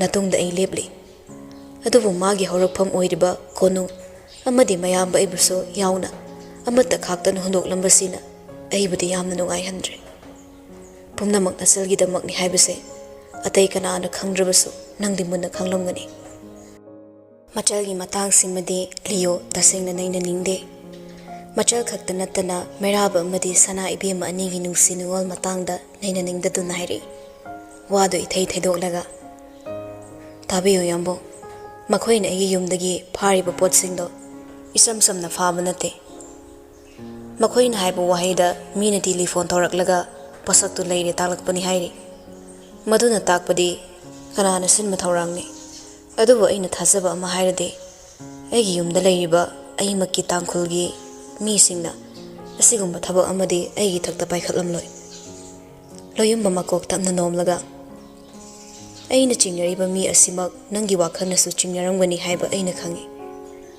ꯃꯇꯥꯡꯁꯤꯃꯗꯤ ꯅꯪꯒꯤ ꯅꯊꯛꯇ ꯑꯇꯝꯅꯅ ꯇꯧꯔꯛꯄꯅꯤ ꯃꯤꯀꯨꯞꯁꯤꯗ ꯆꯦꯟꯅꯕ ꯃꯤꯕꯨ ꯐꯪꯂꯕꯗꯤ ꯑꯩꯒꯤ ꯑꯣꯏꯅꯤꯡꯕ ꯑꯣꯏꯁꯅꯨ ꯅꯤꯡꯁꯦꯟ ꯏꯈꯨꯠꯃꯛꯅ ꯃꯔꯥꯜꯒꯤ ꯗꯟꯗꯤ ꯄꯤꯒꯅꯤ ꯑꯗꯨꯕꯨ ꯌꯥꯝꯕꯨ ꯂꯨꯔꯤꯕꯗꯤ ꯃꯅꯥꯎ ꯏꯕꯨꯡꯉꯣꯒꯤ ꯄꯥꯎꯈꯨꯝꯅꯤ ꯃꯥꯒꯤ ꯁ꯭ꯇꯦꯠꯃꯦꯟ ꯑꯗꯨ ꯄꯕ꯭ꯂꯤꯛꯅ ꯊꯥꯖꯗꯕꯒꯤ ꯑꯌꯦꯠꯄ ꯀꯌꯥ ꯂꯩꯕꯅ ꯍꯥꯎꯁ ꯑꯦꯔꯦꯁ ꯇꯧꯗꯨꯅ ꯊꯝꯂꯤ ꯑꯗꯨꯕꯨ ꯑꯁꯨꯝꯅ ꯑꯗꯨꯃꯛ ꯊꯝꯕꯗꯤ ꯌꯥꯗꯕꯅ ꯋꯥꯔꯤꯁꯤꯒꯤ ꯂꯣꯏꯁꯤꯟꯐꯝ ꯑꯃꯗꯤ ꯂꯥꯛꯈꯤꯅꯤ ꯃꯥꯒꯤ ꯄꯥꯎꯈꯨꯝꯅꯤ ꯑꯩꯅ ꯇꯥꯔꯦ ꯏꯟꯆꯥꯔꯖ ꯑꯣꯏꯔꯤꯕ ꯏꯟꯁꯄꯦꯛꯇꯔ ꯑꯗꯨꯒꯤ ꯆꯤꯟꯗꯒꯤ ꯇꯥꯔꯦ ꯏꯟꯚꯦꯁꯇꯤꯒꯦꯁꯟ ꯃꯅꯨꯡꯗ ꯃꯅꯥꯎ ꯏꯕꯨꯡꯉꯣꯅ ꯃꯈꯣꯏꯗ ꯀꯣꯔꯄꯣꯔꯦꯁꯟ ꯄꯤꯗꯦ ꯇꯧꯅꯤꯡꯕ ꯇꯧꯔꯣ ꯍꯥꯏꯅ ꯃꯨꯛꯂꯤ ꯍꯥꯏꯔꯤ ꯃꯍꯥꯛꯁꯨ ꯈꯪꯂꯝꯒꯅꯤ ꯃꯇꯥꯡꯁꯤꯗ ꯆꯦꯟꯅꯔꯤꯕꯁꯤ ꯀꯅꯥꯅꯣ ꯃꯁꯤꯅꯁꯨ ꯃꯍꯥꯛꯅ ꯂꯧꯁꯤꯟꯕ ꯄꯥꯝꯂꯤ ꯑꯅꯝ ꯀꯟꯕ ꯃꯅꯥꯎꯒꯤ ꯃꯇꯧ ꯈꯪꯕ ꯂꯣꯌꯨꯝꯕꯅꯤ ꯊꯣꯏꯅ ꯉꯛꯂꯨꯗꯦ ꯑꯗꯨꯕꯨ ꯂꯤꯌꯣꯅ ꯂꯥꯟꯅ ꯈꯟꯈꯤꯗꯅꯕ ꯁꯦꯡꯗꯣꯔꯛꯏ ꯅꯤꯡꯁꯦꯟ ꯊꯃꯣꯏꯅ ꯈꯣꯏꯗꯥꯖꯕ ꯑꯄꯥꯝ ꯅꯨꯡꯁꯤ ꯄꯣꯛꯂꯨꯕ ꯀꯅꯥ ꯑꯃꯅ ꯑꯩꯈꯣꯏꯒꯤ ꯊꯃꯣꯏꯕꯨ ꯍꯟꯖꯤꯟ ꯍꯟꯖꯤꯟ ꯊꯨꯒꯥꯏꯔꯝꯂꯕꯁꯨ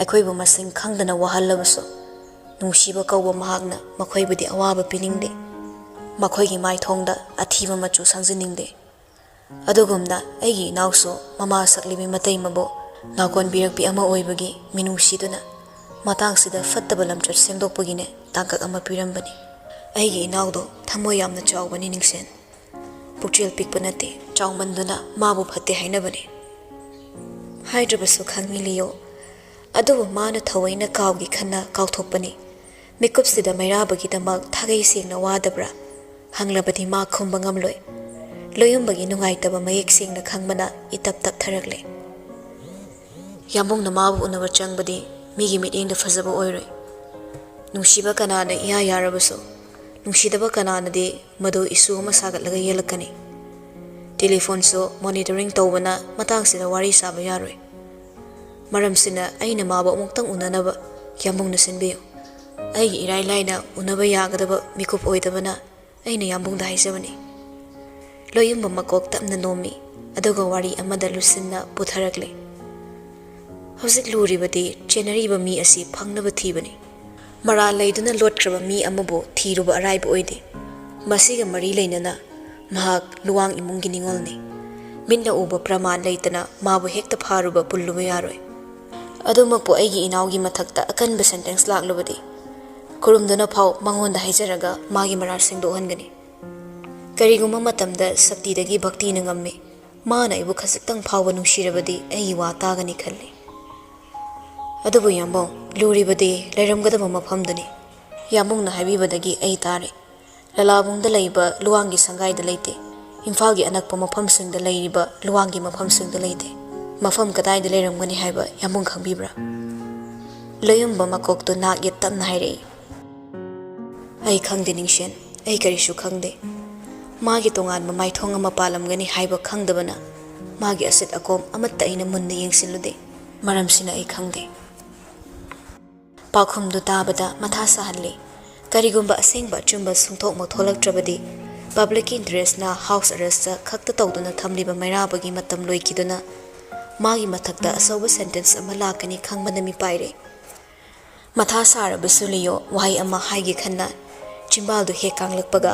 Thongzildagi khonjel amana taptharak haire nolukna. Ai khangi. Isegi leifam ai munna khangi.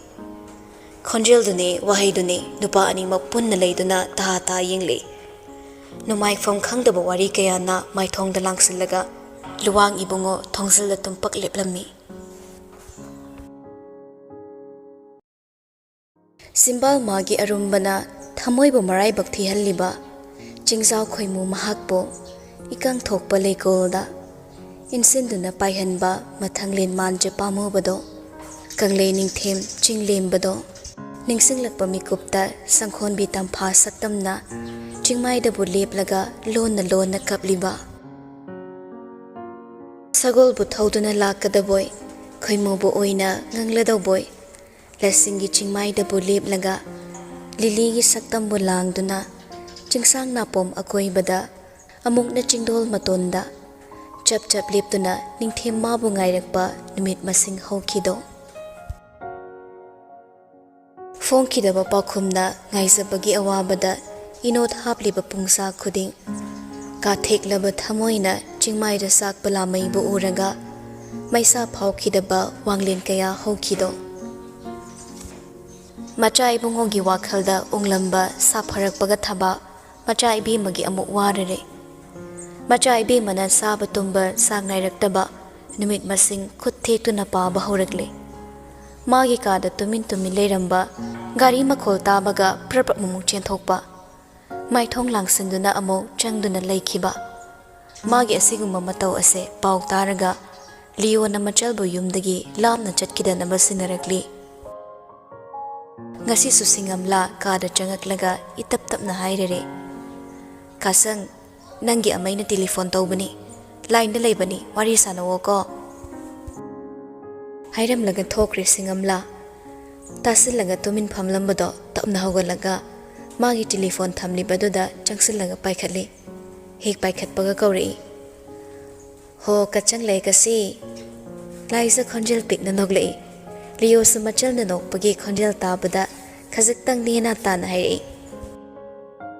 karigino chak sa de hari se laisa faraga ningai torido chei saning bagira laisa khumde tumin na lei Imphal da thadokpa yadaba thabak leibagi ai lakpa yadabani sidagidi mayam se loina loshilamaga ukrulda laani ukrulda leirani Imphal se pumtha thadoklaga ukrulda imaga khoi hum nungaina leiradawni hawjakta da nupi do khangma ngamdaba wakhal kaya na lakhatle telephone da makhut animak paisilaga hairei amai ai Imphal da lake ai bu yambunga unahanbiyo nangna makhoida hayo amai Mikop ama khatang oiraso ai maga unasake ai yambung uninge amai udaba yamna kuire asi hairaga khonjel pikna kapakle liyo su khanglibani machal na wabagi maram adubu ka hena matang sidi wangang ningdabana amarom dairi kapkanu se aina kari hai nang kaplade ai su kapningi adubu amai di hoje thamoi son thaba yaba matam natte ka chang Aina wasaklibasini merabu kannaba upai tawduna aigi punsi pigani harabaso ai mabu kangani ma karisu tawroi haibagi thajabado aina piri adubu magi damak henba wakhal khallaga nangna wabade ai pamde kachang amuksu khumde nupido khumloba ngamdre liyo tapna makha tarakle chingme bakto nungsidra ima ai awon khulgi misingdo nangbu nungsidra kasang Nangi wakhal langpai chatuna imabu lei tahandaba tawbano nangidama pumnamak ka thoklaba amai aningba apamagi wangmada nang chatkiba ipamde asukuiba chahi kaya se ima aikhoi ani nangi wakhal khaktani leiriba nangna angakpa punsi marel amada hinglambagi chaina duna nangna mitmangda leiribaso Imana ningsing ahing khuding kapli. Ai su wana leli. Khong thangdoraklaba mafam amada handuna amuk lepsinba. Thawna faba tangkhulgi ida anirak haiba wahaido yaude. Nangbu ifamdagi amukti manglure. Aduba anirak hanna nangbu mangankibadi amaina pamde kasang. Nang tangkhulni tangkhul oina leyo. Asi hairaga sor amuktang tapna hontharaga nokmi hairei. Saksaw. Aigi chaldi mabungna haiba inbi maramokpi ama oyo. Nasana nasaw hingba ngamlaroi khalakpa mikupta nangkidamok hingliba ima akhoi anibu ningsingu. Aigi wasa kawgano meraba kaisu tawroi aina tawhaloi. Wahaidasu hairamlaga phone tapna thamkre. Mabungna haininglibado karino khanglabasu laisa lawshinpham khangdaba wari oihallaga wakhalgi machi amada thaijallaga thamkre. Adubu chada thaktana solabadi mabu ngaiba ngamlaroi khangmana wakhal kaya khalai. Somdana laisigi manang chatki khanna yumdagi thorakpa awondo chingmaidagi tapli kumtharai. Sapsana lepliba uchansingna nong puba nungsit puhum tharakpada rukrulbu isuk-sukna fazahali. Numitki masak ude sumnatagi malangbani.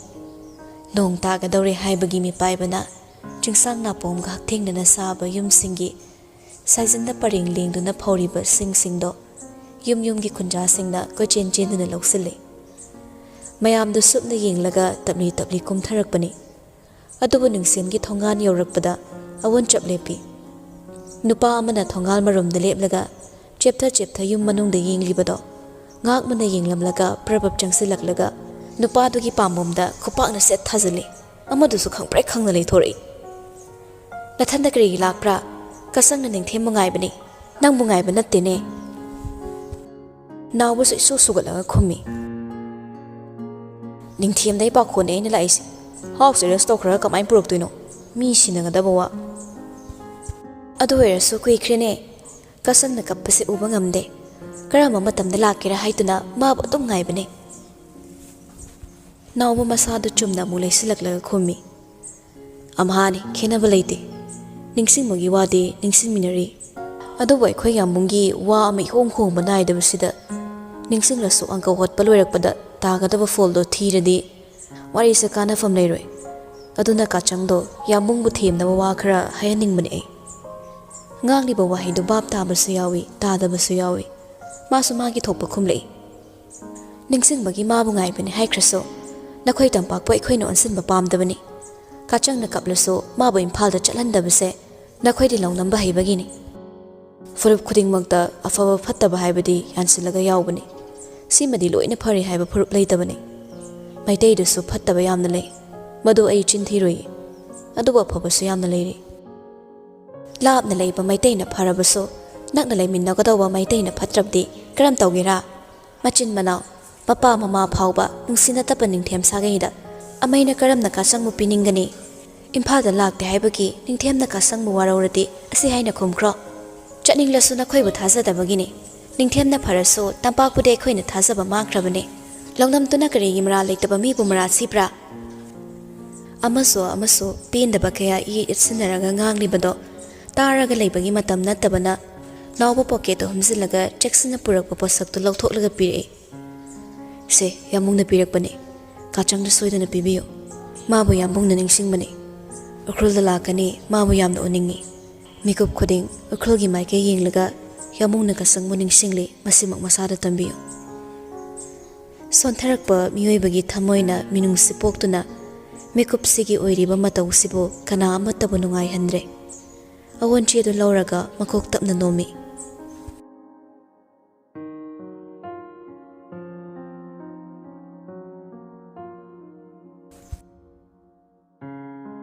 Nungsibagi maphamda athotpa maithong langlabaso lanbungda leplabadi anam kanbagi hanmanaidaba matawna piklaba thawai macha adubo hanjin lakna kigadawri.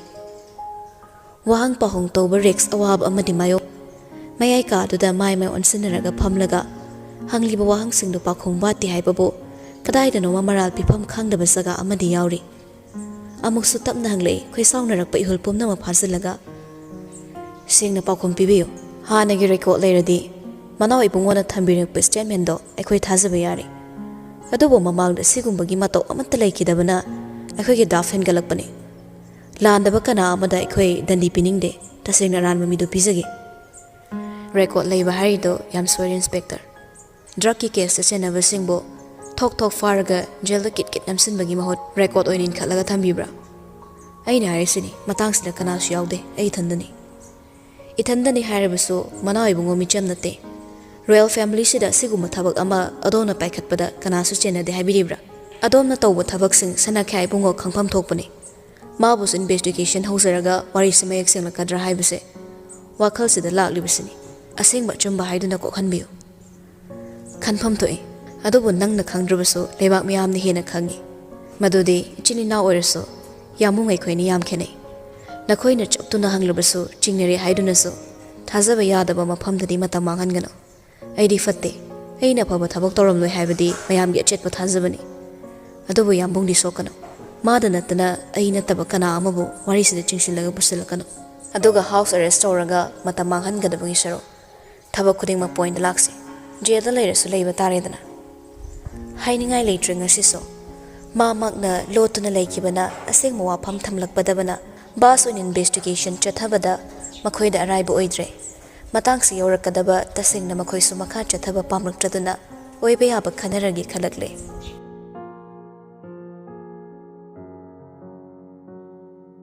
Awona harau harau tinsilaklaga purakpa pauduna wakhalda manglamba nongi mapaidi homdokre. Atiyada ninphom pairiba makhoi khakta ngairakle warogadra khanbani sauningadra khanbani mabu themba pambani adubu manakta leitrabada mangonda oinabagi matam watli male. Awon buling sum paiduna ka dagin thoklaga thongdulon sinduna ka chilamada prabab changsilaga phamthai. Makutta pairakpa chedo ta hangdoklaga irakliba mayeksingdo pana bonai. Wahi singdugi horakpada jatra oina kaurammi. Asu khwaidajarakani khangludaba minglendo. Kachang Chimbada momon tawi miloda ira chele. Nokmi makhado tapna pathai. Chingmaida leptaga aibu lakpa ngairibra. Ingangang bukhasaiduda pirang hina sintahanduna asisu nang kaplibra. Nangna maram oiraga nungsihalaba ukhroldo. Aigi thawai manga asigi manungda ama oiri. Asumna nongna ningphum haithaba mikup khuding. Hundunggi nungsiraba ahingdo aina tattana ningsingi. Paba ngamluktaduna makhut chena paisalaga kappi. Mafamdagi tagani khaludaba wahi kya asina mabu olare. Adubu taningluba mapau oibana amuk tapna phatharaga makha sathai. Nungsiba ahingduda nangni inakta laikiba. Nongna ngalhaningda ngankraba ahingadubu aina mikup khuding ningsingki. Tanthok haudaba uthok haudaba aigi tausingdo ningsingluraga ai ningamaktre. Chekpal marina question ba aigi ningthem sangaida thawai haksang punsilaga thamlaba mikup sikhaktada nang aigi mikup singdo pamuba khanglei. Ningsinglibra church sangabagi damak aina fungyarda lakhiba numitto. Tangkhol ningolni haina nangna khungi na taroi singi marakta leplamba nangi saktam aina karamna kaugani. Nangna tangkhol fizol setpada akhoi yambongna lona yenglaga nokpani haikibado. Asawa maithong khaktabo mana yengsiloi. Mabu lona yengba mairapagi mamon nokpa maithongdo mana karigi yengsilodabano khallubada laisa thamoidu hena waragle. Pirang maru ama sinthaduna awabado komhallaga lapna purakpa sithigi mapaudo makha chathai. Kawa ngamdaba wari kayasina aigi wakhalgi mafam khuding chaikhairuktuna aibu asumda olakkani khanglamlabadi nafamda anam kalammoidabani. Karigino aina nungsibada napal tawruriba aigi mirol tadaba itauduna ngasidi nanakta lakpa ngamdabagi asawa maram amasa oirare. Nongalamdai asikpa ukhrolgi ingmana chingsilaba ayuktuda ai lakle tabada namda sampoduna ta chenthorakpa. Nangina tawduda aina ngauramloi khallibado nangbu thajaba ngamlibra. Numit aduda karigumba aina isamsamba pakhang ama oiramladi Nangi khudang paiduna chinglaga singnaba leita yumda puduna lakani.